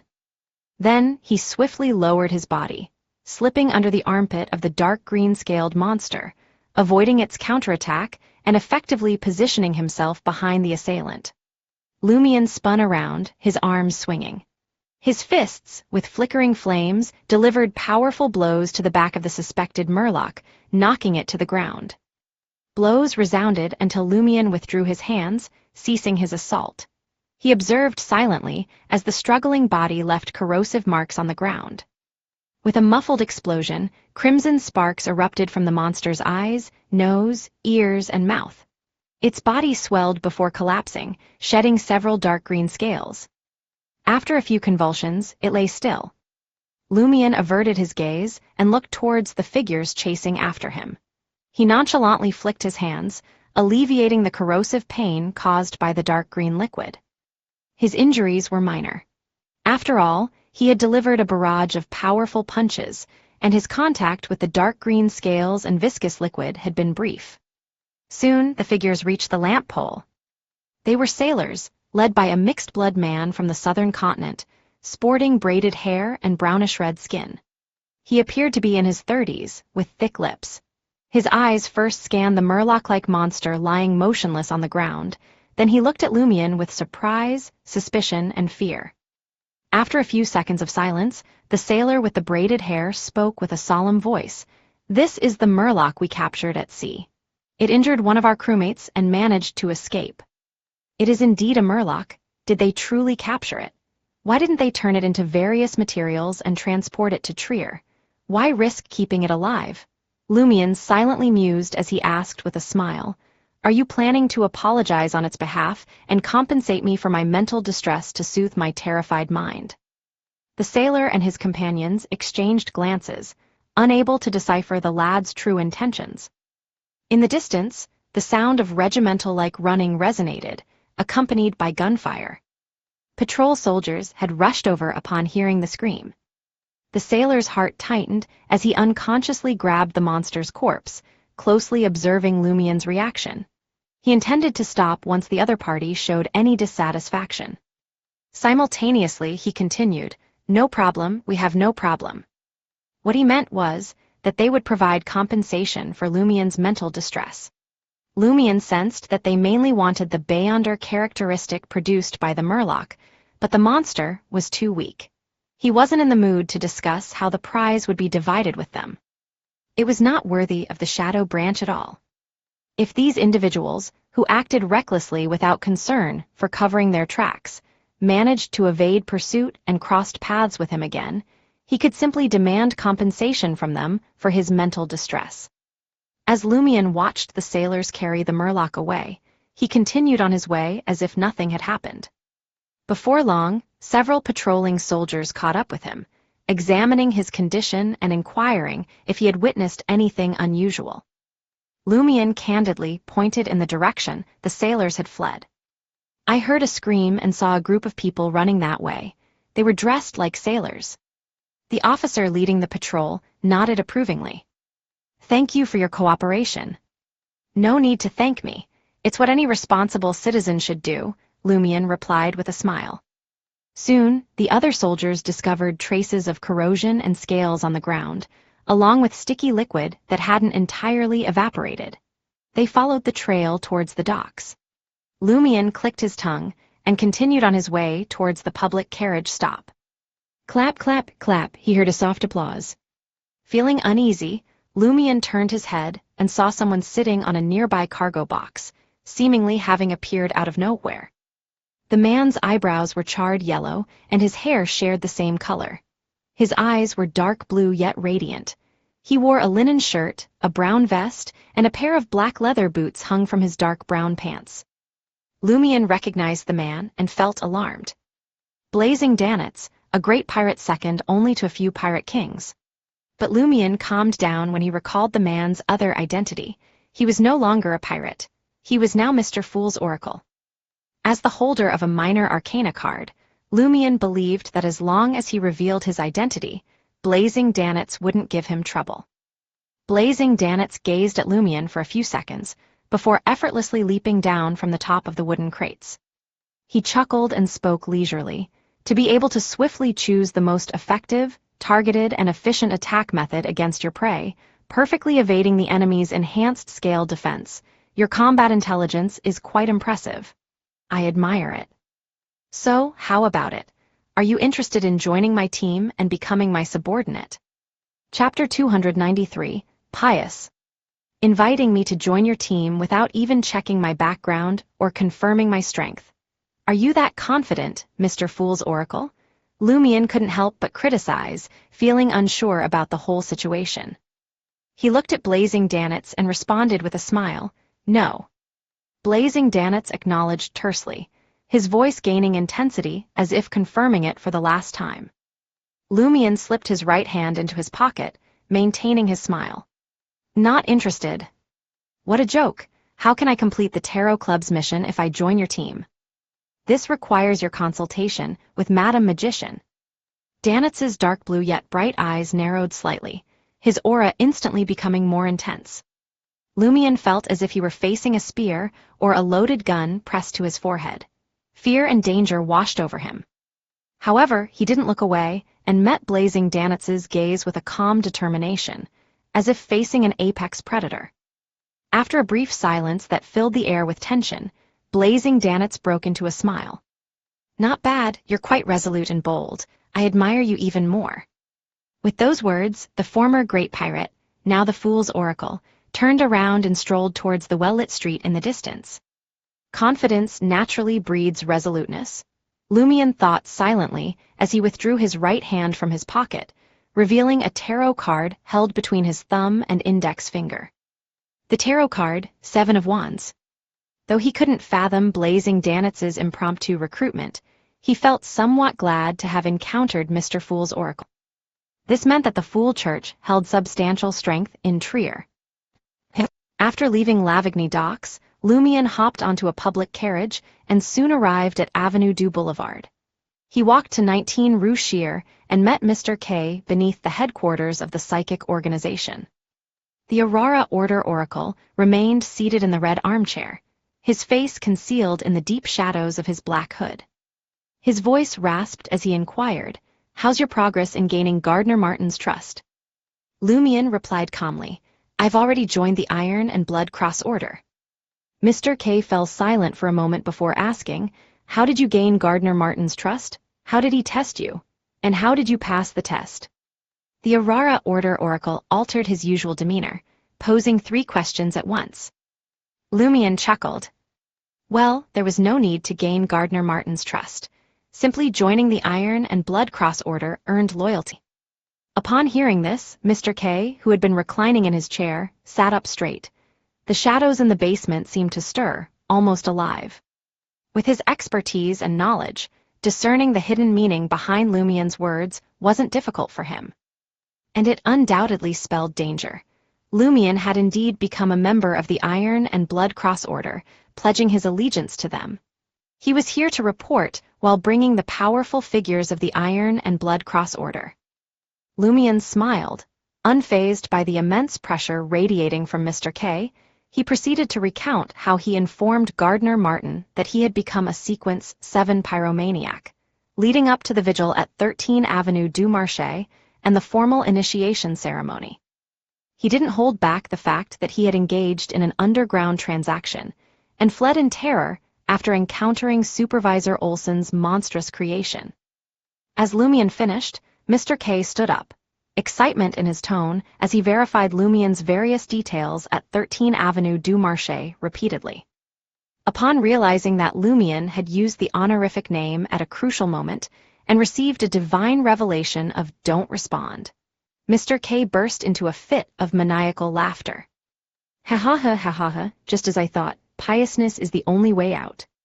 The hooded oracle's laughter grew wilder, echoing through the basement, making Lumion's eardrums tremble and a faint scent of salt and blood fill the air. "Ha ha ha ha ha." Mr. K laughed so hard he nearly doubled over.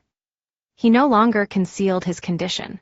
The whole basement seemed enveloped in darkness, and he stood as the source of danger behind it all.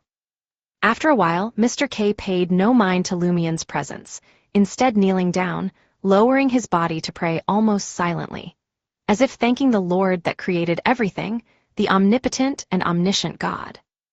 Lumion managed to keep his lips from twitching. Before leaving for Lavigny docks, he had performed a ritual, praying to the Fool for the angel's protection. He praised the true creator of the Aurora Order and drew a cross on his chest, following an up-to-down, left-to-right order. With a sudden display of piousness, Mr. K stood up and said with fervor, "This was all arranged by the Lord. He brought you here to join us." "It depends on which Lord you're talking about," Lumion muttered, finding amusement in the situation, and replied humbly, "What he says will come true." This was one of the religious texts of the Aurora Order taught by Mr. K. Lumion had always regarded it as a sermon praising the deity's strength. He found it quite useful in the present conversation. The hooded Mr. K nodded, thoroughly satisfied. I had arranged for others to approach the exposed members of the Iron and Blood Cross Order before, but they lost contact with me and stopped reporting. They even put me in considerable danger. Now I understand why they failed. Their lack of piousness. In the face of danger and corruption, They didn't even think to recite our Lord's honorific name and seek his protection.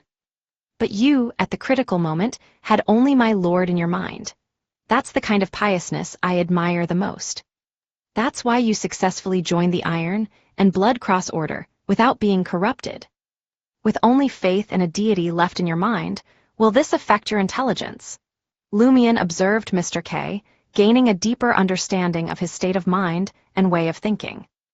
Mr. K paced back and forth in front of Lumion, his excitement palpable in his voice. Based on the information you brought back, I now have a better understanding of the Iron and Blood Cross Order's problems. I have a new insight into their current situation and their intentions. I can say you've completed half of the mission I assigned you. Next, you need to investigate the source of the abnormality, the exact timeline, and their roadmap for inciting the riot. If they find a way to enter Fourth Epoch Trier or a passageway, you must inform me immediately. Don't let them succeed. Mr. K pondered for a few seconds and said, the first option is to take out my finger and ignite it. As long as the environment isn't special, I can sense it and roughly understand the cause. If that doesn't work, pray to my Lord immediately, just like this time. All right, Lumion agreed. When the time came, he might have to try contacting Madam Magician. It seemed like he would be very busy. After assigning the subsequent mission, Mr. K looked at Lumion in a friendly tone and asked, since you've completed half of the mission and brought back crucial information, I can't be stingy with the rewards. Tell me, what do you want? I want a mystical item of bizarre nature. If you don't have it, a corresponding Beyonder characteristic will do.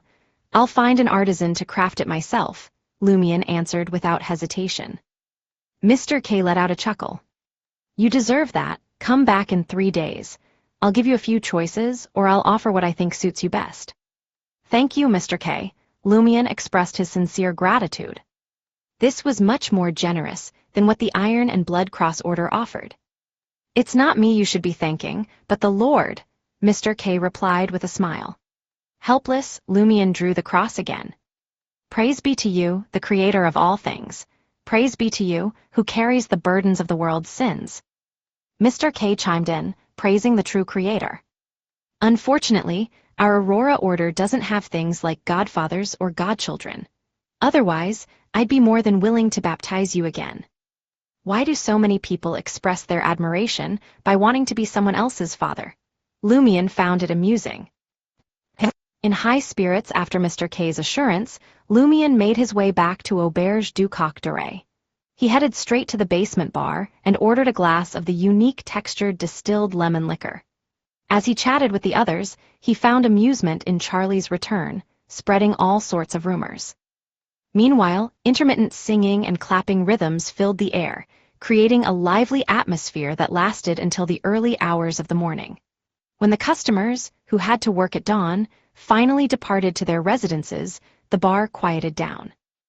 Lumion realized he had been spending too many nights at Auberge du Coq d'Oreille lately, neglecting his sleep at Salle de Bal Brise. He decided it was time to balance things out and head there next. As he left Auberge du Coq d'Oreille and walked along Rue Anarchy, where there were no gas street lamps, he noticed a figure emerging from the dark shadows ahead. The person was almost as tall as Lumion, with broad shoulders and a muscular build, dressed in a linen shirt, a brown jacket, and a brownish-yellow wide-brimmed hat. Gray hair adorned their head, and dark eyes stared intently. The man's hairy skin added to his rugged appearance, giving off a wild sense of beauty.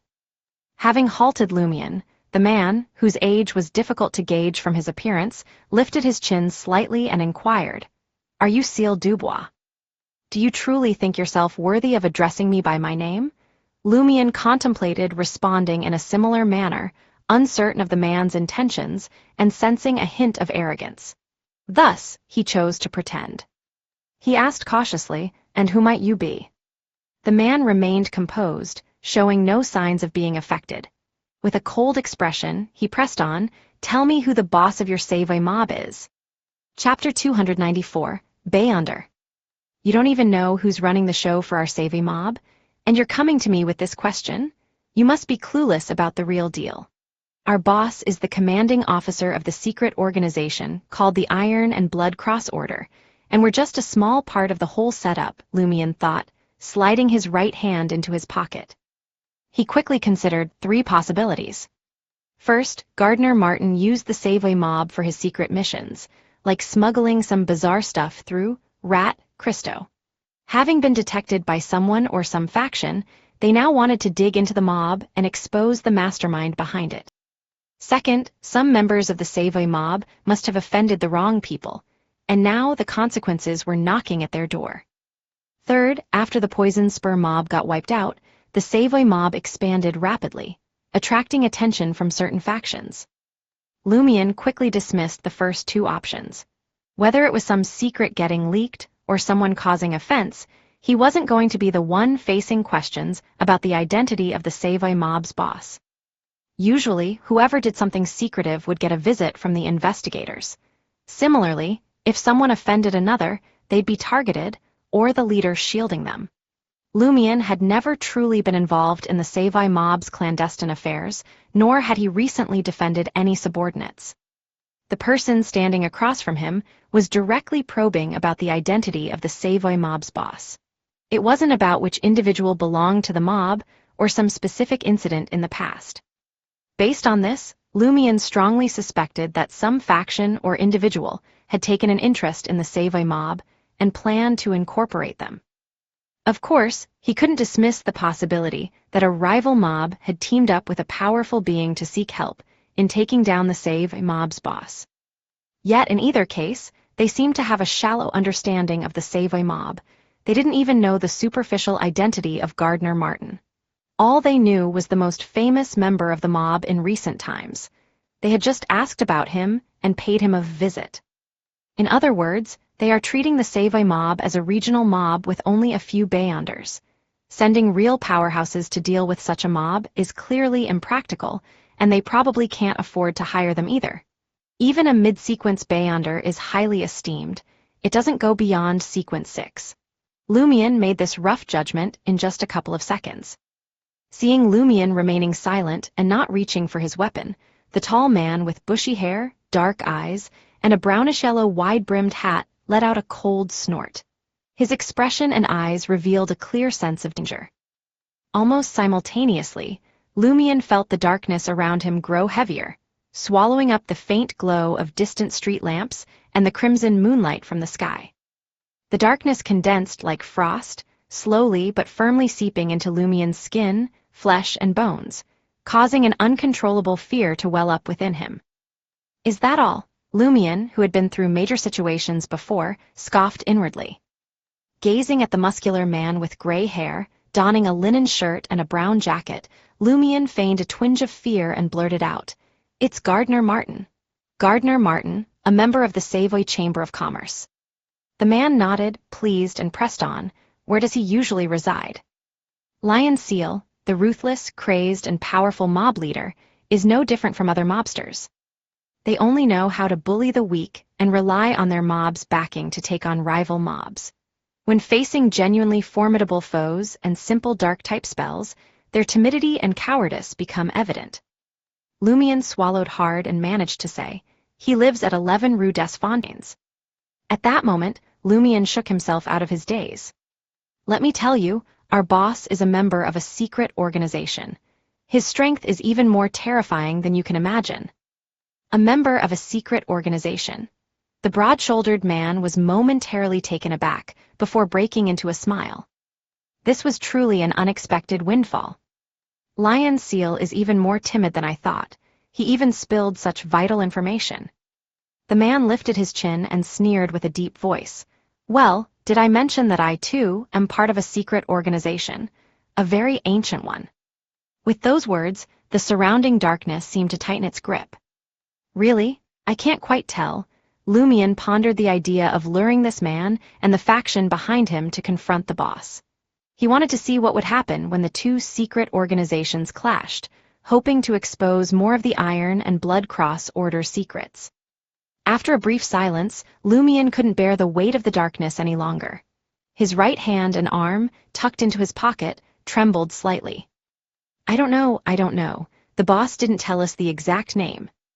The man scrutinized Lumion for a few seconds, and concluded that he shouldn't know the details of the secret organization. For a regional mob like theirs, the boss is at most a member of some secret society. The man couldn't help but smirk sinisterly. Then take me to 11 Rue des Fontaines. As soon as he spoke, he lunged at Lumion, moving with such speed that he left afterimages. Almost simultaneously, his nails shot out, long and sharp, flickering with a metallic light that exuded a dark sheen. Yet Lumion showed no fear, offered no resistance, and didn't panic. He also moved to evade the attack, all while extending his right hand from the depths of his pocket. In his hand, he held a blazing white fireball the size of a fist, sending it hurtling toward his assailant like a gift.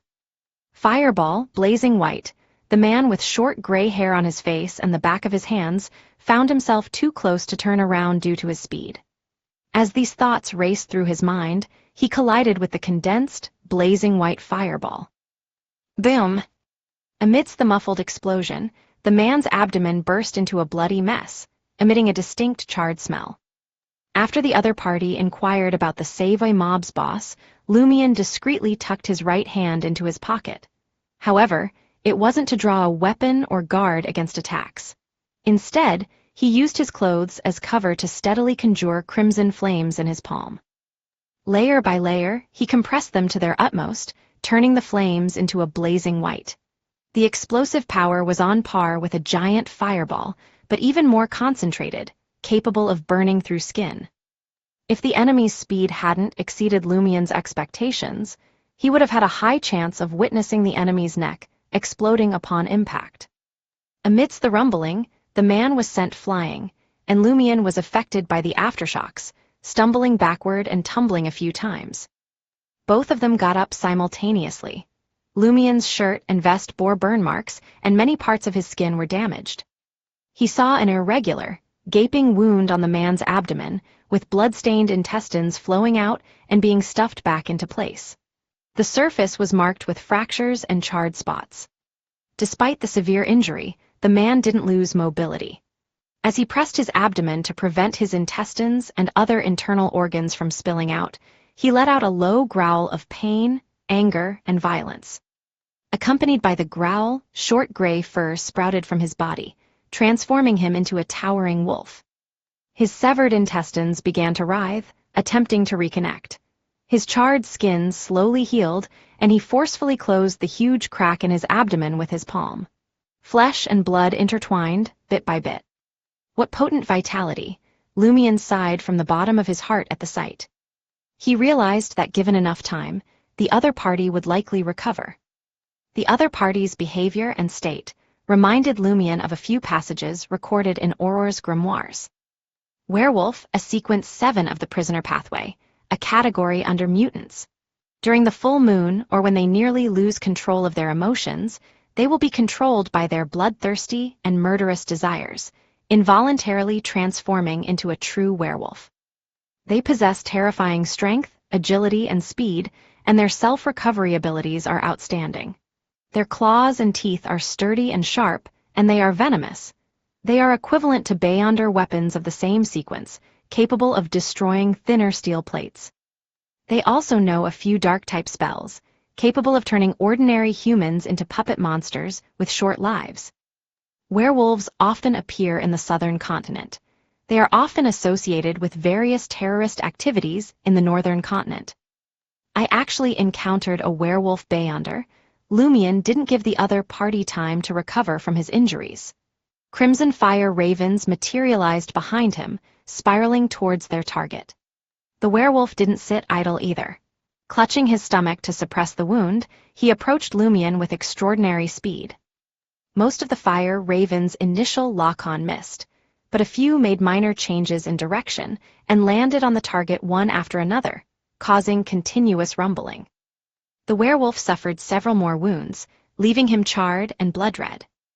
Relying on his potent recovery abilities, he swiftly closed the distance between him and Lumion, disregarding his injuries. He intended to engage in close combat with the pyromaniac, who excelled in spells, and tear him to pieces with his sharp and venomous claws.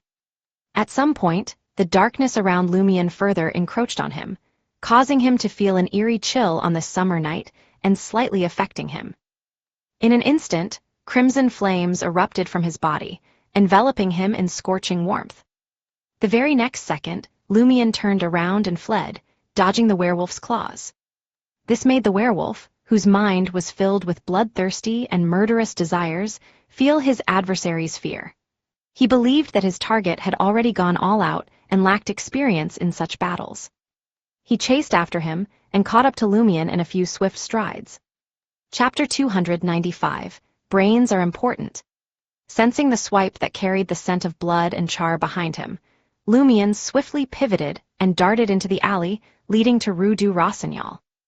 The werewolf's pitch-black eyes were bloodshot, and his severe injuries fueled his anger and desire to kill, overpowering most of his thoughts. He forcefully turned around and sprinted into the alley after Lumion. Seeing Lumion vault over a barricade up ahead, he followed suit and leaped up as well. In the next instant, he caught sight of an uncovered entrance to the sewers. Iron-black stairs led straight into the depths.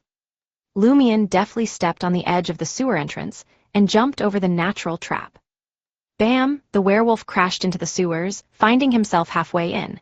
His wounds worsened and his head spun. Lumion seized the moment to turn around and conjure crimson fire ravens, sending them spiraling towards the werewolf, who was stuck at the sewer's entrance. Amidst a muffled rumble, the crimson flaming ravens engulfed the area, setting the werewolf's gray fur on fire, scorching patches of his skin, and tearing more flesh. The werewolf exerted strength with both hands and finally managed to leap out of the sewers. Lumion took the opportunity to flee, having successfully dealt a blow. The werewolf grew even angrier. All he wanted was to tear Lumion apart and spill his innards to the street dogs. With a swoosh, Lumion, who had rushed to the alley exit, turned at high speed and sprinted to the left. The werewolf caught up in a few strides and followed the target's escape route. However, a nearly 1-meter-tall barricade emerged in the darkness ahead of him. Lumion, already prepared, reached out and pressed down, using the situation to somersault and jump over. The werewolf realized it too late and didn't have time for other strategies. He could only choose between hastily jumping up or crashing straight into the barricade. Exerting strength in his legs, he attempted to leap to the top of the barricade, but his forward momentum couldn't be stopped. Before he could fully ascend, his feet caught onto the obstacle. Thud! The werewolf tumbled off the barricade. His fall made him see stars. Lumion halted once more. With one hand in his pocket, he gazed at the enemy. Around him, a new wave of fire ravens condensed and flew towards the base of the barricade. The werewolf tried his best to roll, but he was still struck by at least 10 flaming ravens. The wound on his abdomen, which no longer had pressure on it, reopened, and blood-colored intestines flowed out. Only then did the werewolf realize that he had fallen into the other party's trap. He regained some of his rationality and assessed his weak body and unstable condition. He extinguished the flames over his body and struggled to his feet, attempting to escape. At that moment, Lumion's mocking voice echoed in his ears. "Didn't your mommy tell you not to fight in an environment familiar to hunters? You actually dared to pursue me on Rue Anarchy and the surrounding areas. I can only say that brains are important, but you don't have any." The werewolf's mind buzzed, and he became abnormally infuriated. He willingly sacrificed his rationality and erupted with desire, bolstering his body in all aspects. He had become a lunatic. He pursued Lumion once more. Occasionally, Lumion would abruptly halt and counterattack. Other times, he would sneak under a stone statue's arm from a corner. When the werewolf slammed into an obstacle, Lumion would turn around and unleash a volley of crimson fire ravens.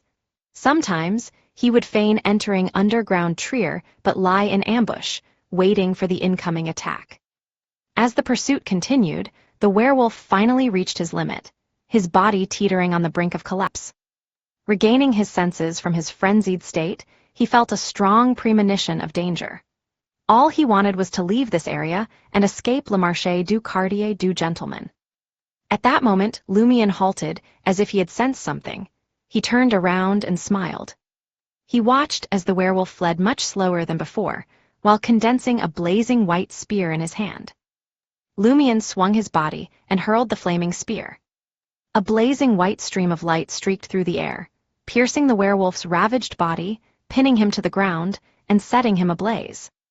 Amidst the sudden blaze, Lumion walked toward the enemy with one hand in his pocket. Crimson fire ravens materialized behind him, whistling and spiraling as they approached the werewolf.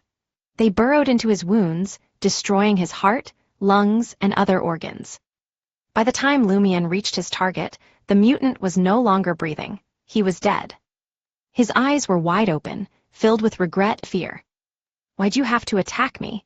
If you needed something, you could have just gone to the boss of our Save mob, couldn't you?" Lumion shook his head while looking down at the werewolf. "Did you plan on turning me into a puppet for the assassination of Gardner Martin? Did you really think so low of mobsters? Your confidence made you arrogant." Earlier, Lumion prepared for a tough battle. He had even prepared for a Sequence 6. His escape route was always near Rue des Blouses Blanches. Once there, he could get Franca's attention and have her secretly use the enemy's blood to cast a fatal curse. Lumion considered using the explosion caused by a fireball on Avenue du Marché to create a commotion and scare the enemy away if capturing the target proved difficult even with teamwork. But the enemy's madness and desire to kill made Lumion doubt if he could think rationally and end the battle quickly to escape the pursuit of official Beyonders. He himself had to hold on until dawn arrived.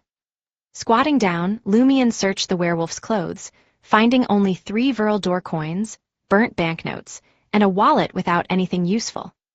"Have you never considered bribing me? Do you only want to rely on your strength to intimidate me?" Lumion cursed, his heart aching. He wasn't too disappointed, as he knew the chances of this werewolf being a bestowed were slim. Soon, it could secrete a Sequence 7 Beyonder characteristic that included Sequence 9 and Sequence 8 Beyonder characteristics, worth 30,000 to 40,000 Viral d'Or, or even more.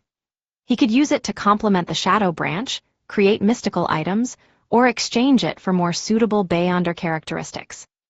Considering the relatively weak explosions he caused, Lumion didn't linger on the street. After briefly dealing with the werewolf's corpse, he picked him up and brought him to the back door of Salle de Bal Brise. Sarkoda and the other members of the Save mob were no strangers to destroying corpses, quickly placing the body inside a bag and sending people to clean up the blood along the way. Lumion tossed the body bag into the carriage belonging to Salle de Bal Brise, fully intending to find Gardner Martin that very night. During the journey, he opened the body bag several times and finally noticed a blackish-green light secreting from the corpse, which merged with a sharp canine fang. After a few seconds, Lumion had obtained the strange black-green fang. After a moment's consideration, he decided to keep the fang in the body bag and see what Gardner Martin would do. Based on the commanding officer's behavior, Lumion knew he would undoubtedly reward him when the time came. He might hand over the werewolf Beyonder characteristic, switch it to another one, or purchase it at market value. In any case, Lumion was ready to be honest about it. Around 1 a.m., Salle de Bal Brise's carriage stopped at 11 Rue des Fontaines in Quartier de la Cathédrale commémorative. Lumion unceremoniously pulled the rope beside the iron fence door, causing the chimes to reverberate through the grayish-white 3-story villa. Before long, a valet of Southern Continent descent arrived and opened the door, though he looked displeased at being woken up. When he saw Lumion's charred and tattered clothes and the body bag he dragged behind him, his attitude changed to that of a courteous servant. Lumion brought the body bag into the villa and saw Faustino, the butler, who was also a member of the Iron and Blood Cross Order. After tying his bow tie, Faustino stared at Lumion and the body bag for a few seconds before asking in surprise, "What's this?" "A strange fellow," Lumion replied with a smile. Faustino didn't inquire further and led Lumion into the activity room on the first floor. There, Gardner Martin, donning a dark blue silk robe, sat in a recliner and asked with a smile, "Who's in the body bag? For you to rush here overnight, it doesn't seem simple." Lumion untied the body bag and dumped the werewolf's corpse and the strange black-green fang onto the carpet in the activity room. Gardner Martin's expression turned serious at a single glance. "A werewolf?" Lumion chuckled. He came to me to inquire about the identity of the boss of our Save mob. He even wanted to control me and turn me into a puppet. Gardner Martin nodded slowly and said, And then, Lumion raised his eyebrows and replied with a smile, then I killed him. Upon hearing this, Faustino, the butler standing beside the commanding officer, glanced at the werewolf's corpse on the ground and then at Lumion, whose clothes were clearly charred and torn. His expression was no longer calm and composed. Gardner Martin's eyes narrowed.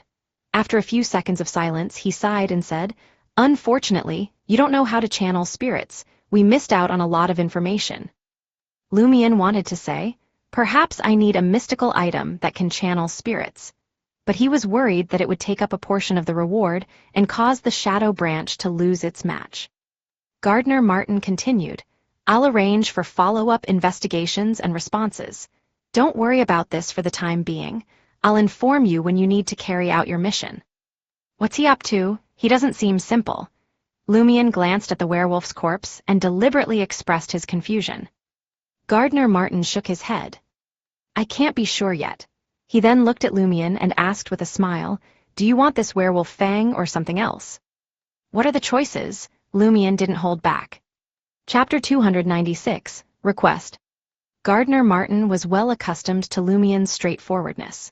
He gave a slight nod and said, If you want a quick trade, I have 3 items of equal value to the werewolf fang.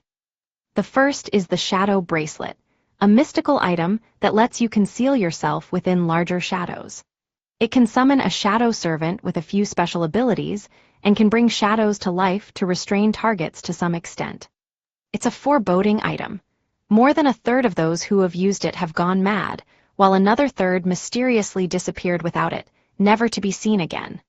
Many of those who remain seem fine, but they often complain of tinnitus and hallucinate sounds. In recent years, unless there are special circumstances, no one has dared to use this mystical item. Lumion expressed his confusion through his gaze. Then why are you offering it to me? Do I look like a lunatic or an idiot to you? Gardner Martin smiled and explained, I'm one of the few people who hasn't encountered problems with the Shadow Bracelet. I know a way to weaken its negative effects, but I can only tell you if you choose it. When did you start hallucinating that there's nothing wrong with you? Lumion suppressed his concerns and held his tongue. He thought that Gardner Martin, who had been corrupted by the abnormality at 13 Avenue du Marché, might not be any better than those who had gone mad or disappeared mysteriously. According to Madame Magician's description of corruption, the person standing before him might not be the same Gardner Martin as before. Gardner Martin glanced at Lumion and smiled. Actually, there's no need to be so reserved in front of me. That won't make you seem like a hunter who hasn't advanced to sequence 6. If you say something that might provoke me, I'll probably just respond with sarcasm. Look, isn't Albus still alive and well? Yes, CEO sir, Lumion replied, not revealing the secrets that couldn't be disclosed to the Iron and Blood Cross Order. Gardner Martin got up from his recliner and continued, The second item is a Beyonder characteristic left behind by a spirit medium. Do you know what Beyonder characteristics are? Lumion answered calmly, Killing a Beyonder creature will yield one of the main ingredients for concocting a potion. Killing a Beyonder will definitely yield the corresponding items, just like the transparent golden red ball from Hammer, 8, and this werewolf fang. I believe these are Beyonder characteristics. They all correspond to a potion. There's no need to gather additional main ingredients, right?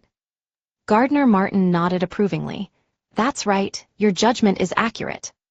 Gardner Martin didn't go into detail about the law of Beyonder characteristics indestructibility, as if he believed it involved many secrets Lumion couldn't grasp at the moment. With his hands clasped behind his back, Gardner Martin paced in front of the unlit fireplace. Spirit medium. From its name, you can roughly guess the abilities of the mystical item created from it. Of course, what you obtain depends on an artisan's ability. If I'm not mistaken, it should be an Eye of Death, allowing one to disguise as a zombie and endure the effects of decay, cold, death, and other auras. It can also identify the weaknesses of undead creatures and directly communicate with natural spirits and various undead creatures in the real world, using them for various magical effects. If you're lucky enough, you might even have all of those abilities. Try not to carry this Beyonder characteristic with you. Otherwise, you'll become the target of surrounding natural spirits and undead creatures. You'll never know when you might suffer a bizarre attack. Impressive as it sounds, it's somewhat similar to a contractee, relying on other creatures to gain strength. Lumion pondered for a few seconds and asked, "And the third?" Gardner Martin settled back into his recliner. It's also a Beyonder characteristic. If you carry it, you'll find yourself rather lucky. This will be reflected in the details of various matters. The corresponding sequence name is Lucky One, but you have to remember that reveling in luck is often a precursor to disaster. Also, it might allow you to see things you shouldn't see. Sequence 7 of the Monster Pathway. Lumion recalled the contents of Auror's grimoires. The Monster Pathway, also known as the Fate Pathway, was a pathway known for its high spiritual perception and close connection to fate. Lumion chuckled and said, "The Lucky One ultimately transformed into a Beyonder characteristic in an unlucky manner. What an ironic joke." Gardner Martin agreed. Don't underestimate bad luck and don't rely on luck. Otherwise, you may also become a Beyonder characteristic. Very philosophical. Lumion took note of the words filled with experience and lessons learned. He carefully recalled Gardner Martin's introduction and realized that he wasn't stingy with information about the corresponding sequences. Merely the descriptions of the abilities of a spirit medium and Lucky One could fetch a good price at many mystical gatherings. Gardner Martin pointed at the blackish-green fang on the ground. It's a werewolf Beyonder characteristic. Once transformed into a mystical item, it should provide powerful self-healing abilities, allow transformation into a werewolf, and grant a short burst of power at the expense of rationality. But, as you saw, werewolves are always affected by killing and bloodlust. During the full moon or blood moon, there's the latent danger of losing your mind and control. Have you decided which item to choose?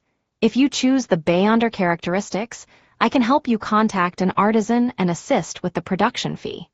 It's the reward you deserve for your contribution tonight. Is the artisan you're hiring a saint? How will you react if you discover that I'm hiding a shadow branch? Lumion wondered, seriously considering his options. First, he eliminated the shadow bracelet, suspected to be a mystical item of Mr. K's pathway. Mr. K might offer similar but better options in his rewards soon. Besides, the negative effects of the shadow bracelet were too perilous. Even if Gardner Martin claimed he could weaken them, Lumion didn't dare take the risk. Most importantly, such a risk was pointless. A spirit medium can compensate for my shortcomings, but it doesn't complement the shadow branch. I can't create a mystical item with the effect of lingering human ghost emotions.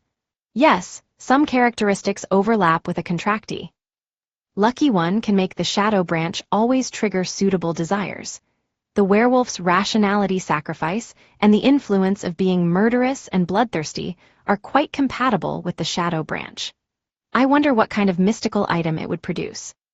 After careful consideration that spanned a few minutes, Lumion made his decision. I want Lucky One. The main reason he gave up the werewolf Beyonder characteristic was its potential negative effect of losing rationality. Others might find ways to reduce the impact, using it only when facing enemies or avoiding certain lunar phases. But Lumion couldn't take that risk. Losing his mind even once could lead to Termaburrows exploiting him and causing the seal to lose its balance. Furthermore, he belonged to the Inevitability domain as a Beyonder in some way. In the future, when he reached a higher sequence, he might be able to enhance the mystical item's effects through the Lucky One trait. As for seeing things he shouldn't, Lumion already had the mystery prying glasses, so having something similar didn't bother him. Gardner Martin seemed surprised. He had expected Lumion to choose between the spirit medium Beyonder characteristic and shadow bracelet. However, he quickly composed himself and didn't inquire further. With a smile, he said, "Humans are obsessed with good luck." The boss of the Save mob, commanding officer of the Iron and Blood Cross Order, briefly left the activity room and went upstairs. A few minutes later, he returned with a transparent glass jar, once used to hold sweets. Inside the jar lay a mercury-colored eyeball, swiveling left and right as if it were alive. To carry and store it, place it in a narrow dark space, Gardner Martin instructed as he wrapped the jar in black cloth. Handing the item to Lumion, he added, change the jar every 7 days. Thank you, CO sir.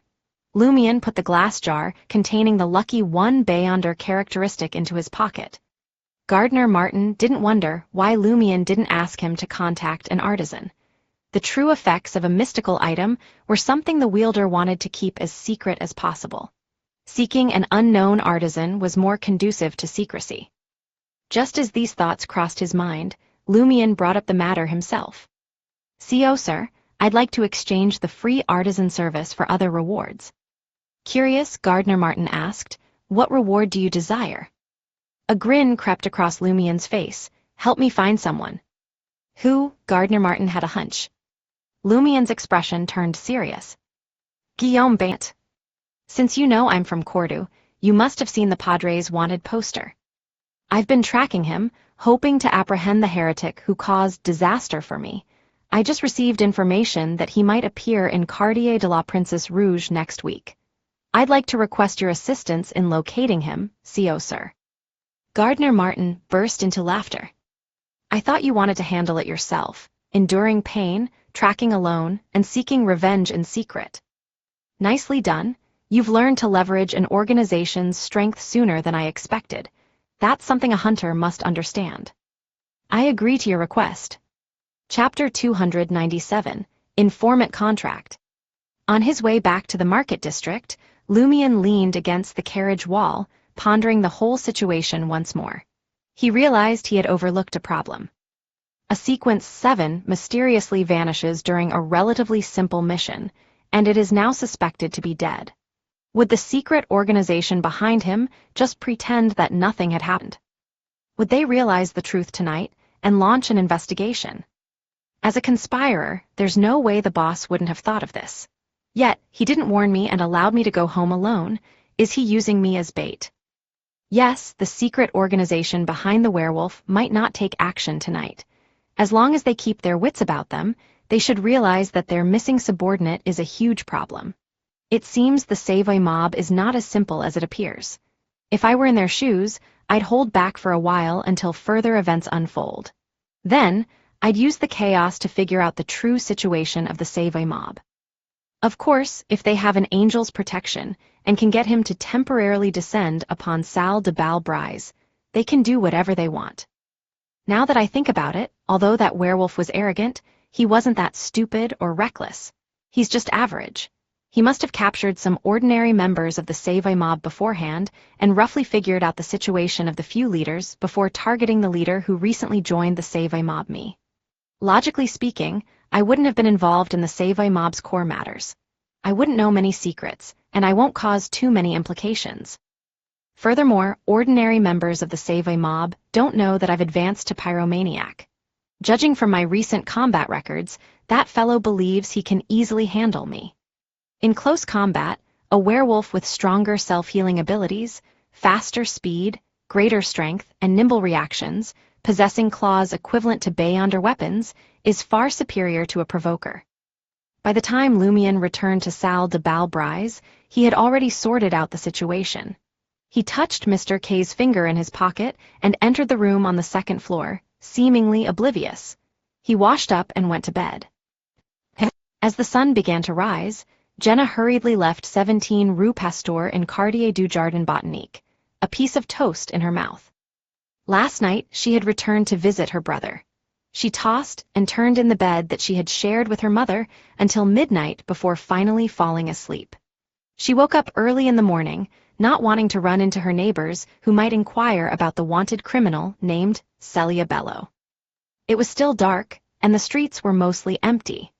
Jenna passed by the few vendors and passers-by and turned into an alley near Rue Saint-Hilaire, which was even more desolate. And then she saw a familiar figure approaching. He was a man with brown skin, thick lips, and light yellow hair neatly combed. He had native blood from the southern continent and an inconspicuous piece of tape on the bridge of his nose.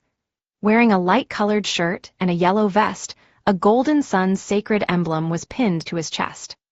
Sun's sacred emblem. Jenna's heart skipped a beat as she remembered who he was. He was a Beyonder from the Eternal Blazing Sun Church, once responsible for protecting Hugues-Artois. Jenna instinctively wanted to turn and leave the alley, but she noticed another Beyonder from the Eternal Blazing Sun Church standing guard at the alley's exit. He, too, was an Eternal Blazing Sun Church Beyonder who had protected Hugues-Artois. Valentine's eyes were bluer than lake water, and his expression was cold. Jenna stopped turning and held her breath.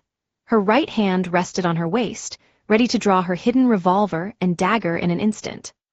Seeing her cautious stance, Imre quickly called out, "Relax, we're not here to arrest you." Recalling Franca's analysis about the possibility of the official Beyonders making her an informant, Jenna calmed down a bit, but still eyed Imre and Valentine warily. Imre flashed a friendly smile and said, "We do eliminate wild Beyonders, but that doesn't mean we don't have options. Don't be intimidated by the rumors about the stake. This is Trier.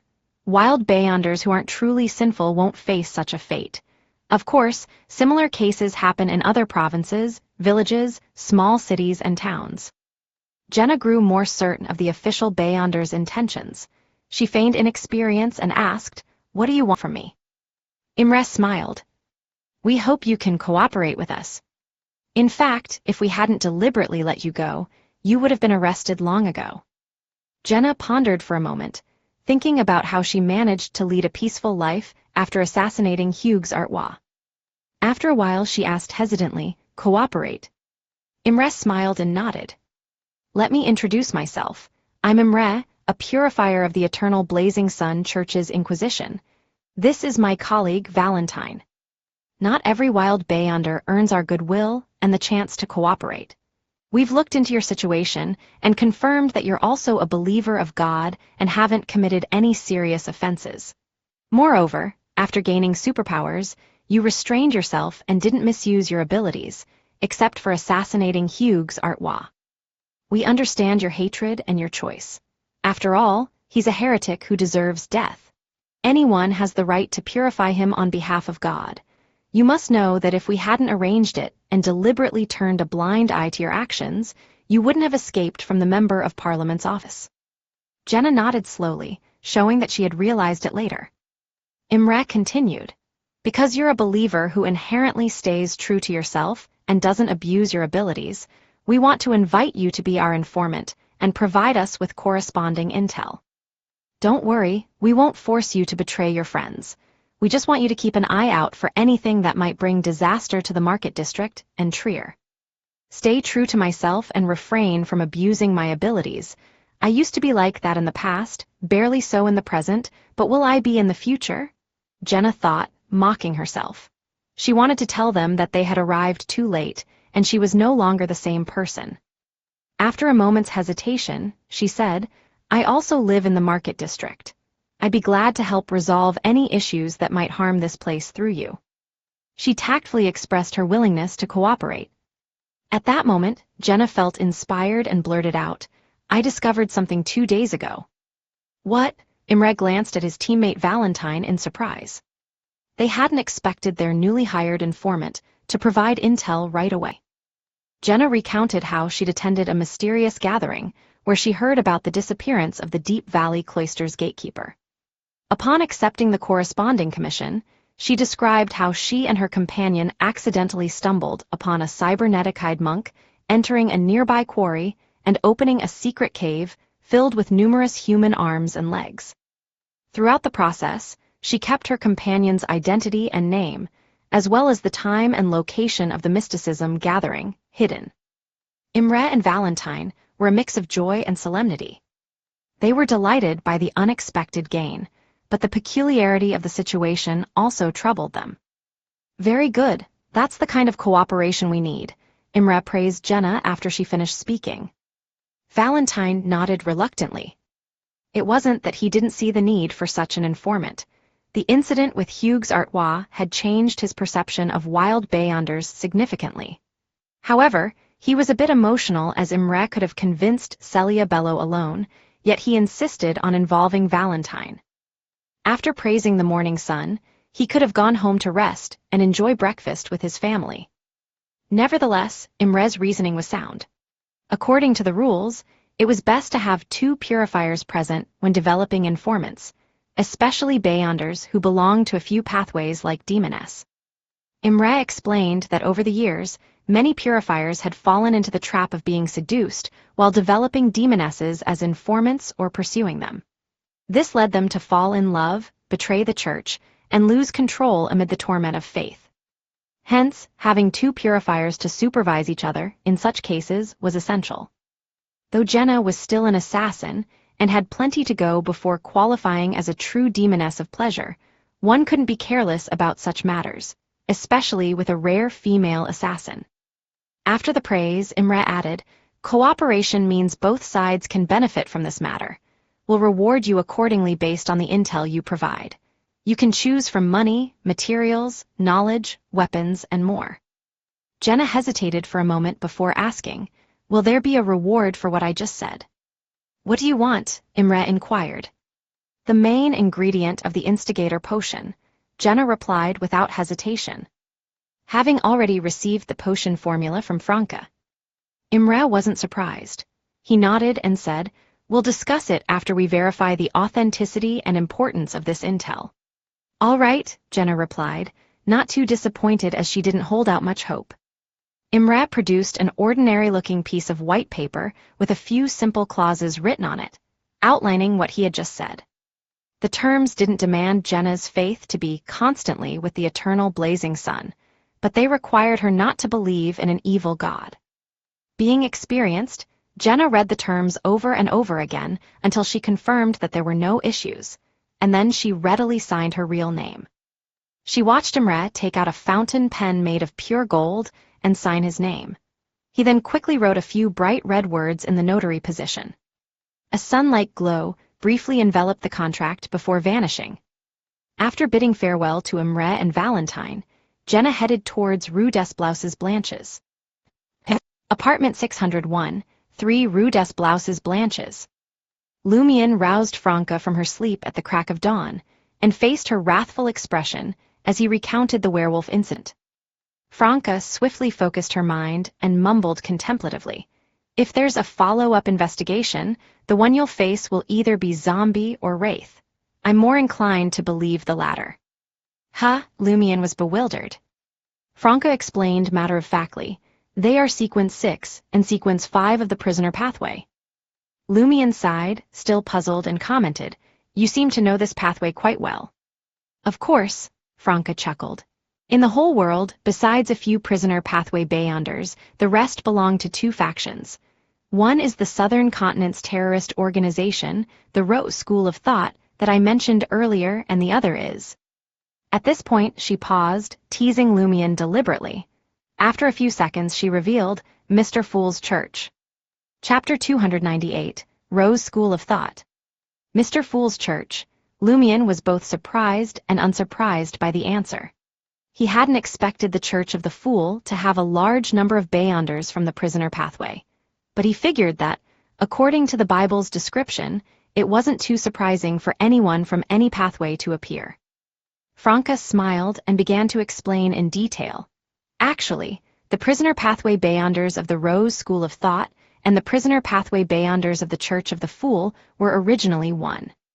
They later fractured. Lumion hazarded a guess. Franca confirmed tersely. The Rose School of Thought is an incredibly ancient organization, boasting a history stretching back over 2 millennia, even predating the 4th epoch, prior to the Cataclysm. Over 2,000 years old, Lumion was astonished.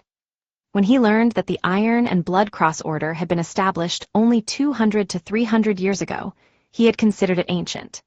But compared to the Rose School of Thought, the Iron and Blood Cross Order seemed like a child who hadn't even attended compulsory education. Franca continued, "The Rose School of Thought was originally an Orthodox organization in the Southern Continent.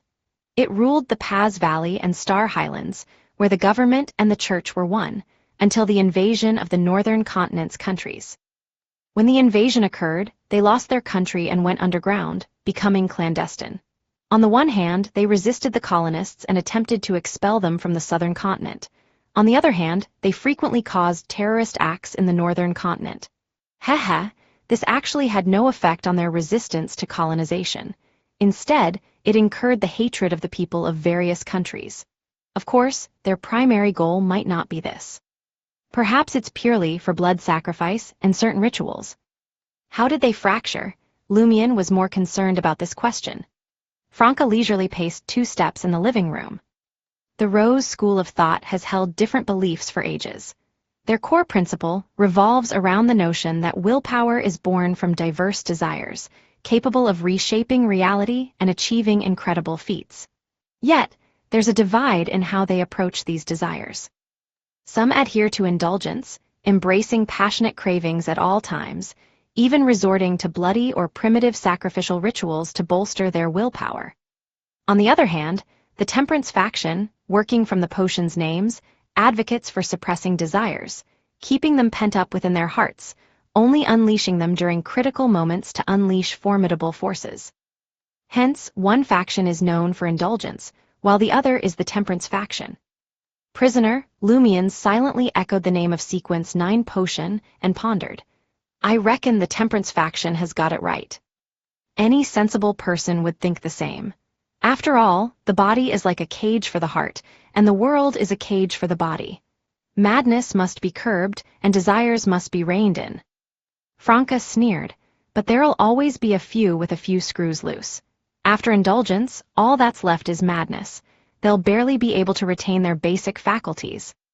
No wonder the werewolf reacted that way.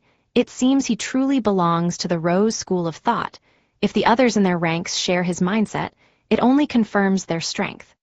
Surviving to this day without wit would demand remarkable strength.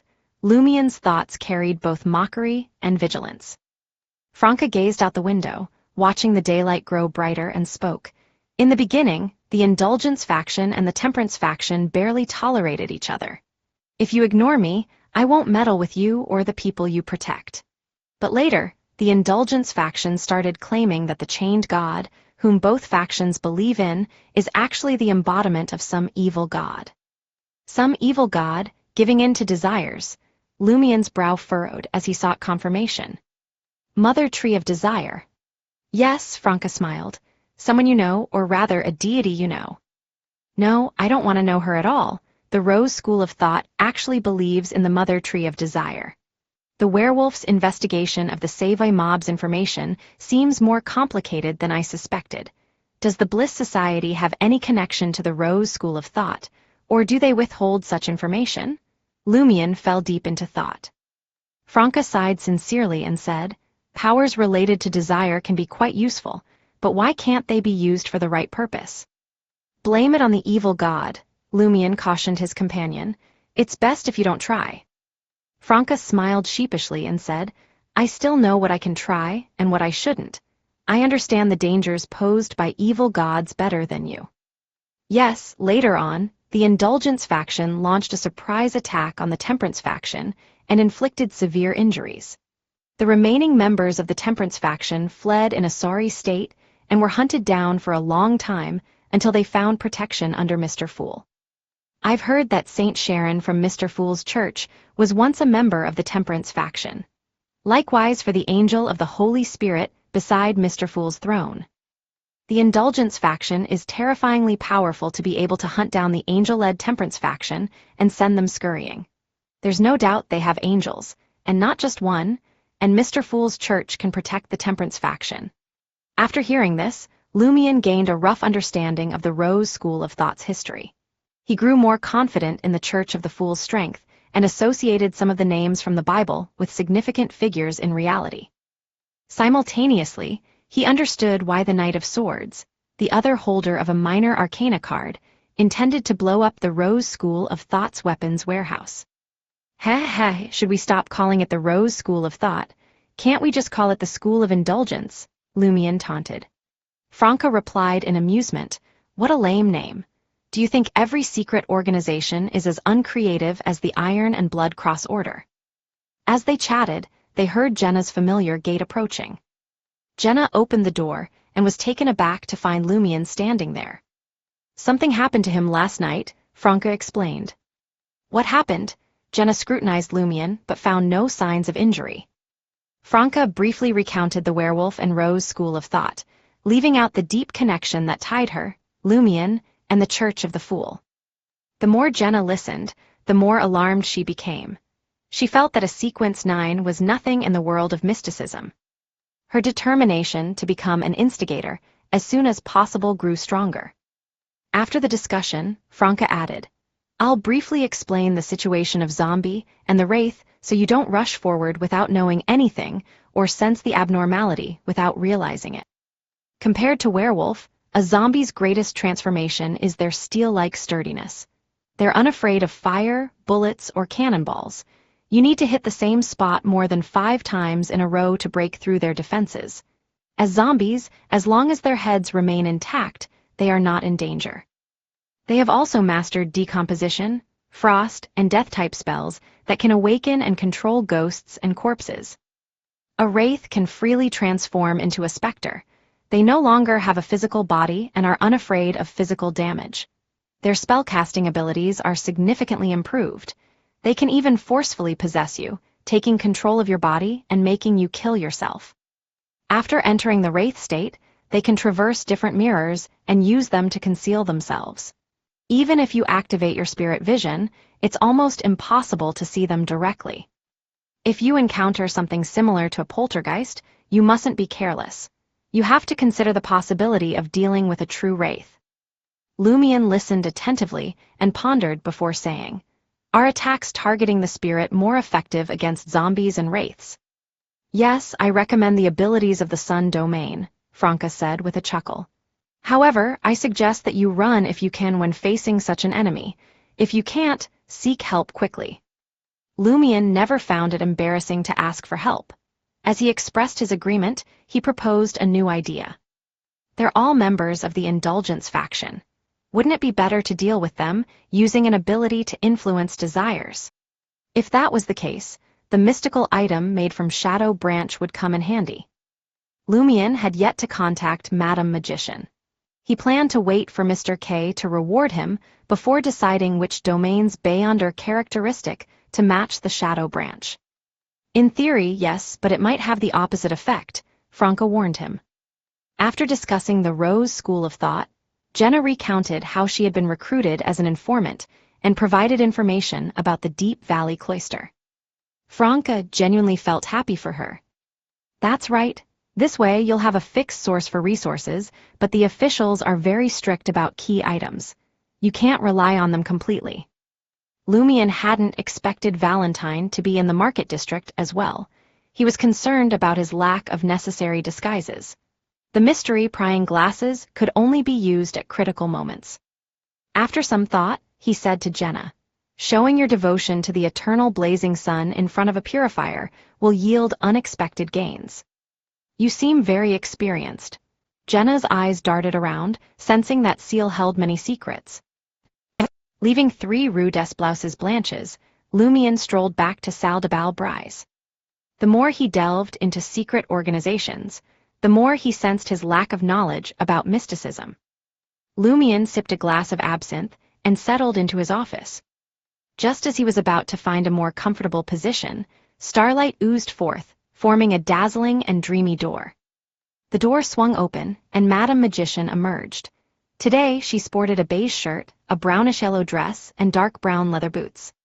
What's the matter? Lumion rose to his feet.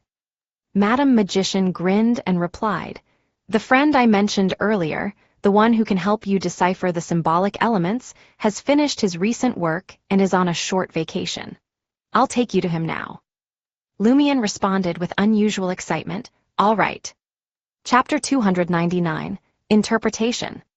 Lumion had been eagerly waiting for the dream symbols to be interpreted, so that he could get enough clues before meeting with Padre Guillaume Baynet. Only then could he effectively interrogate his target. This time, when Madam Magician placed her hand on his shoulder, the usual layers of saturated colors and strange creatures were absent. Instead, he felt a surge of starlight before finding himself in a distorted and concealed dark tunnel.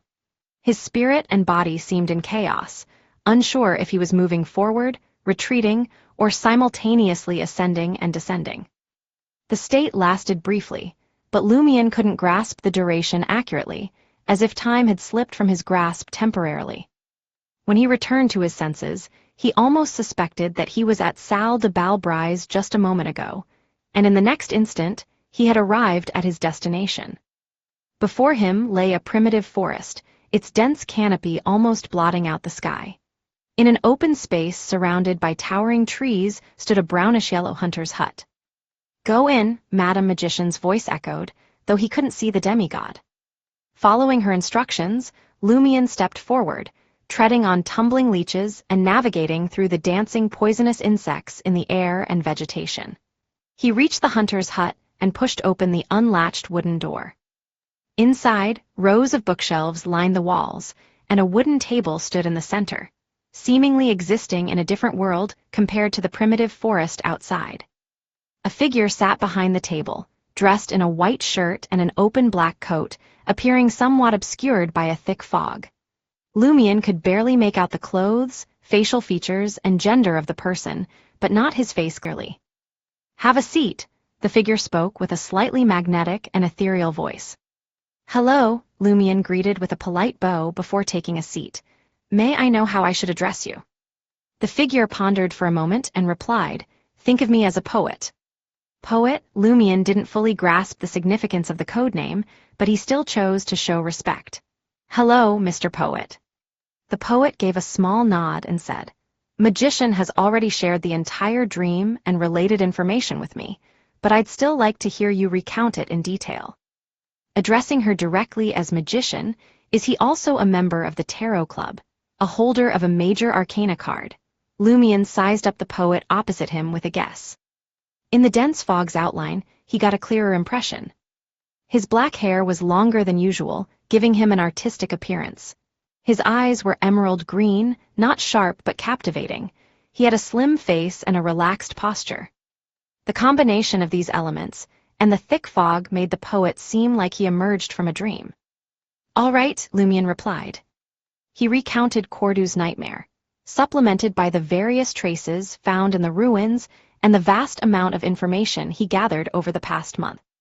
Compared to before, his emotions were still stirred by recalling these matters, but not as intensely.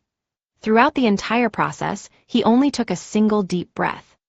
As he spoke, Lumion noticed the poet, leaning back in his chair, clasping his hands between his chest and abdomen. The poet's green eyes were much clearer than before. In the next second, Lumion noticed strange insects crawling in and out of the other party's eye sockets. The insects switched between translucency and opaqueness, as if carrying rings on their backs.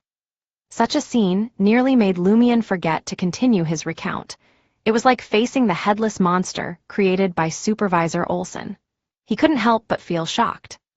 He composed himself and forced himself to ignore the strange insects wriggling into his eyes, expressing everything he wanted to say. After his words trailed off, the poet fell silent for a moment before continuing. "It's truly a dream filled with symbolic meaning. Let's start with the simplest part, the deceased warlock in the tomb. Doesn't it symbolize Auror becoming Inevitability's blessed and ultimately dying?" Lumion was about to ask this question, but before he could, the poet seemed to sense his thoughts and took the initiative to explain. This is a typical dual structure symbol. In other words, it contains two layers of meaning. The first layer is about the warlock representing the power of inevitability, or rather, corruption, and it also stands for Termiboros. The coffin is like the concept of death. Both symbolize the sealing of inevitability's power and its loss of vitality. The tomb itself represents the seal. In the dream, we can see that the warlock is truly dead and has never left the tomb. This aligns with the sealed state on your body. Your sister Auror got some boon from inevitability in this incident as well. She's suspected to be one of the leaders, embodying the power of inevitability to a certain extent. Plus, she's already dead, so the warlock matter takes on a second symbolic meaning. These two layers of symbolism are superimposed through inevitability's core power, which can easily make interpreters overlook one of them. So that's how it is. Lumion's heart sank as he gradually became convinced by the poet. From another perspective, he now understood the essence of the warlock legend. The poet kept his seated posture, and there were no longer any strange insects crawling in and out of his eye sockets. Now that we've unraveled the full symbolism of the deceased warlock, there's a preliminary answer for the owl and the other you. The other you symbolizes both your mutated personality, due to corruption, and Termaboros's attempt to achieve his goal by influencing your thoughts. If we only had the first symbol, the other you probably wouldn't be able to leave the tomb. The fact that the owl can freely enter and exit the deceased warlock's tomb means that it can bypass the seal to some extent. It also displayed a few characteristics: monitoring your changes, not showing up at critical moments, and guarding the deceased warlock. Based on our interpretation of the symbolic meaning of the deceased warlock, the owl represents another blessed of inevitability, assigned to monitor your condition. Its attitude towards the deceased warlock is quite ambiguous. It didn't exhibit the protective behavior it should have, nor did it assist during the final ritual with the angel's descent. Bypassing the seal suggests it's in the outside world and might be communicating with Termaboros in some way. I'm not entirely sure about that yet. You shouldn't ignore other possibilities. So, the symbol of the sufferer turns out to be the owl. I thought it was the other me, or Auror. Lumion heaved a sigh of relief, but also felt a sense of disappointment.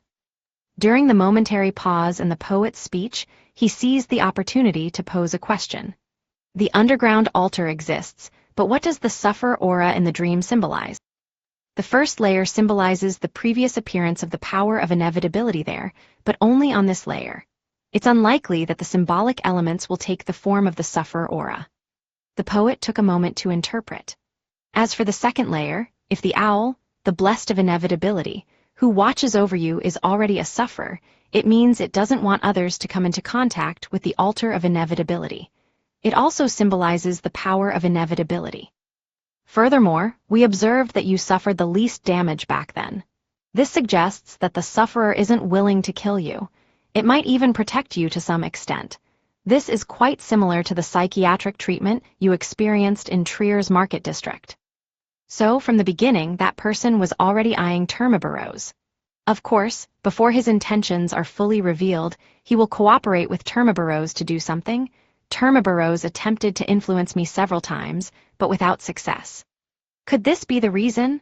Lumion couldn't help but sympathize with the inevitability angel sealed in his chest. The poet continued, I suspect there's a third symbolic layer. It represents a true sufferer in Cordu, a sufferer who's not at the Beyonder level. A true sufferer. Lumion's heart skipped a beat. He made numerous connections, but couldn't find the correct answer. The poet wasn't entirely certain about this, so he didn't elaborate further. Instead, he focused on interpreting the symbol that Lumion was most concerned about. Whether or not the lizard-like elf actually exists, its symbolic importance in the dream is quite evident. Firstly, it represents a yearning for the cemetery and a fascination with entering and exiting tombs, but it never truly enters the tomb of the deceased warlock.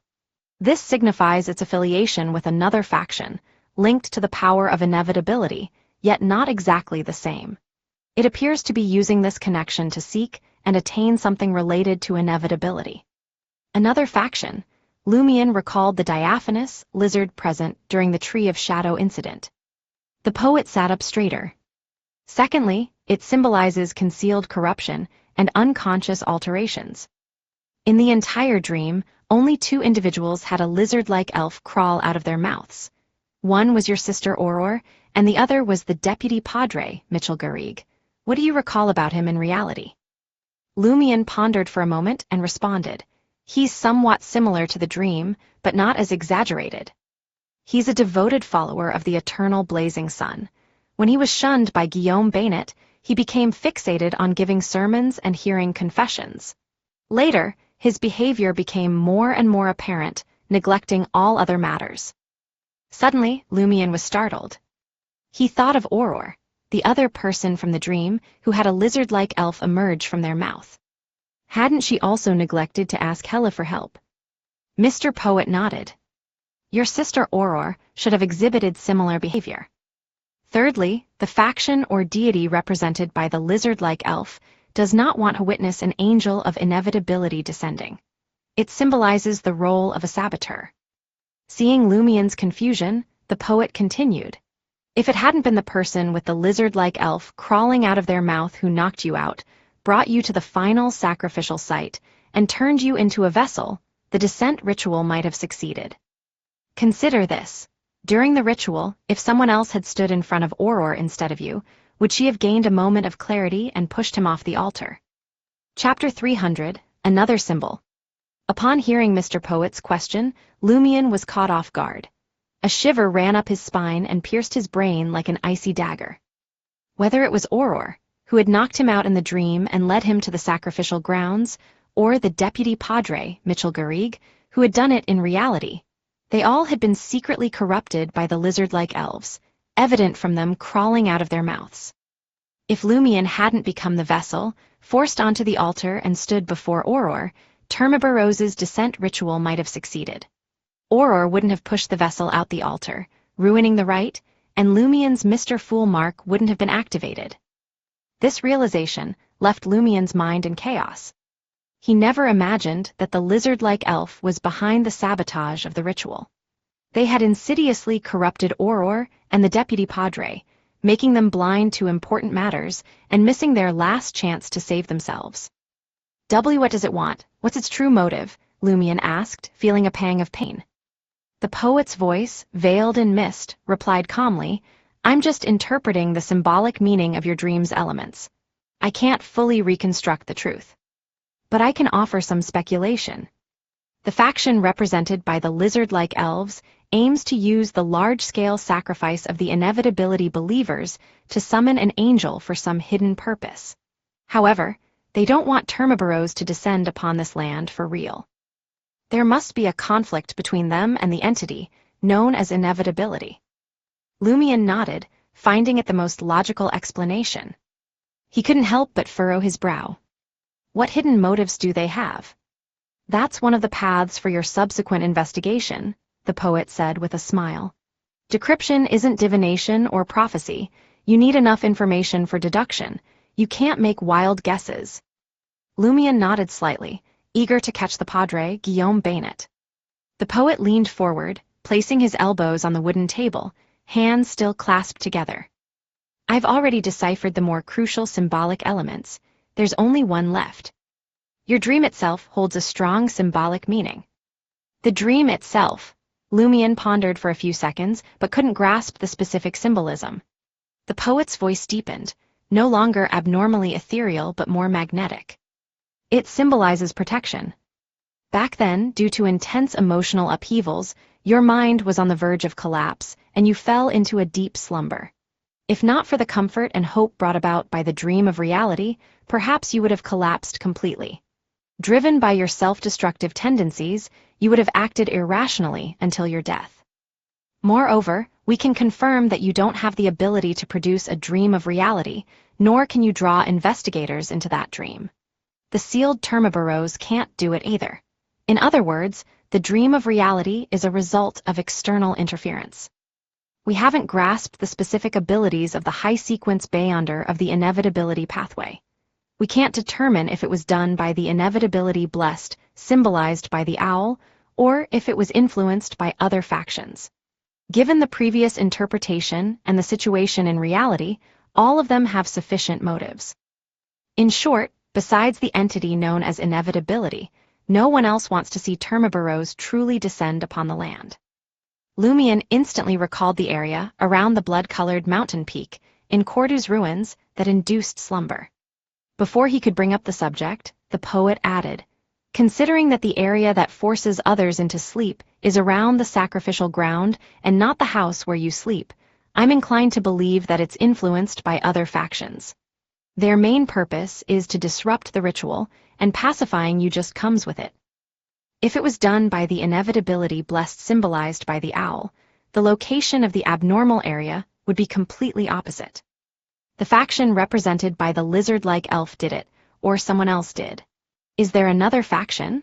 The more Lumien understood the situation, the more he realized that the truth of the Cordu disaster was far more complicated than he had expected. He fell silent, taking a moment to gather his thoughts before speaking. What's the significance of the empty baby cradle in the administrator's castle? The poet took a few seconds to contemplate and then replied, "It's a rather minor symbol. It represents the child of the Great Mother. Based on the information you provided, it seems that the child might have entered our world secretly during the final sacrificial ritual, aided by another blood-related son hidden by Madame Pualis. It then left Cordu unnoticed, leaving behind the empty cradle." The spawn of the Great Mother, Lumion hissed to himself, realizing the seriousness of the situation was on par with Termabarose's descent. Inevitability's faction had taken a significant risk and worked tirelessly for nearly a year, all for the sake of obtaining a sealed angel. Ultimately, it served the Great Mother's purpose. With those thoughts, Lumion let go of his worries. The saints and angels of the Tarot Club and the Church of the Fool would undoubtedly handle this matter. It was beyond the concerns of someone like him, a mere sequence 7. Besides, this issue primarily revolved around the sacrificial ritual and had little to do with the truth behind the Cordu disaster. Lumion's main focus was tracking down and capturing the Padre, Guillaume Bainet. He then inquired, why was the entire Cordu village destroyed, while only my home remained intact? The poet pondered for a moment and answered, I believe it symbolizes Auror's nostalgia, reluctance, and regret. After the ritual, she should have regained some clarity. In the midst of the fusion of the villagers' flesh and blood, she instinctively protected the building that represented her beautiful past life. Of course, it's possible she also leveraged other forces interfering with the ritual. Nostalgia, reluctance, the beautiful life of the past. Lumion fell silent, lost in thought. Observing this, the poet unclasped his hands and said, I've deciphered all the symbolic elements of your dream. Thank you, Mr. Poet. Lumion stood up, and following the Church of the Fool's customs, pressed his hand to his chest and bowed slightly. For a moment, his mind turned adrift, seeing the poet, the wooden table, the surrounding bookshelves, walls, the primitive forest outside, and all kinds of insects fade away like a dream, returning to deep darkness. In an instant, the darkness vanished, and Lumion found himself standing at the edge of a marketplace. In the distance, there were white buildings with dark black or earthy yellow bell towers and spires. Nearby, cloud-like tents and herds of cows, sheep, and horses were scattered around. Most of the people passing through the market had dark skin, as if they were exposed to the sun every day. Among them, men wore felt hats and dark red or sky blue robes, while women wore colorful multi-layered gowns. A chilling wind howled as Lumion gazed at the snow-covered mountain peak in the distance, momentarily lost in his thoughts. His conversation with the poet and what he had just experienced felt like a vivid dream. No, it was a dream. That's why he couldn't see Mr. Poet clearly. I didn't realize I was dreaming at all. When did the dream start? It felt eerily similar to the dream I had in the ruins of Cordu. Could it be that Mr. Poet's divine path has the power to make others have vivid dreams? And could the abnormal area around the blood-colored mountain be related to similar abilities? Lumion was shocked at first, but then numerous thoughts rushed through his mind. Just then, Madame Magician appeared before him, wearing a beige shirt, a brownish-yellow dress, and dark brown leather boots. Do you want to go back to Salle de Bal Brise now? The Major Arcana card holder asked. Lumion casually asked, Where are we? Madame Magician gazed at the azure sky and pure white clouds and replied, We're in Star Highlands Rapis, once a significant city in the Highlands Kingdom, also known as the City of White. Star Highlands. Lumion recalled the Rose School of Thought and recounted the werewolf attack and Gardner Martin's arrangements to Madame Magician. Finally, he asked, Did the Rose School of Thought enter the Market District because of the Tree of Shadow? And didn't they gather detailed information about me from the Bliss Society? Madame Magician chuckled. You should have asked these questions earlier. The gentleman who helped you decipher the dream symbols is an expert at dealing with the Rose School of Thought. All right, I'll ask him for you now. With that, she vanished in front of Lumion. A few minutes later, she reappeared in the same position, unnoticed by the people passing through the market.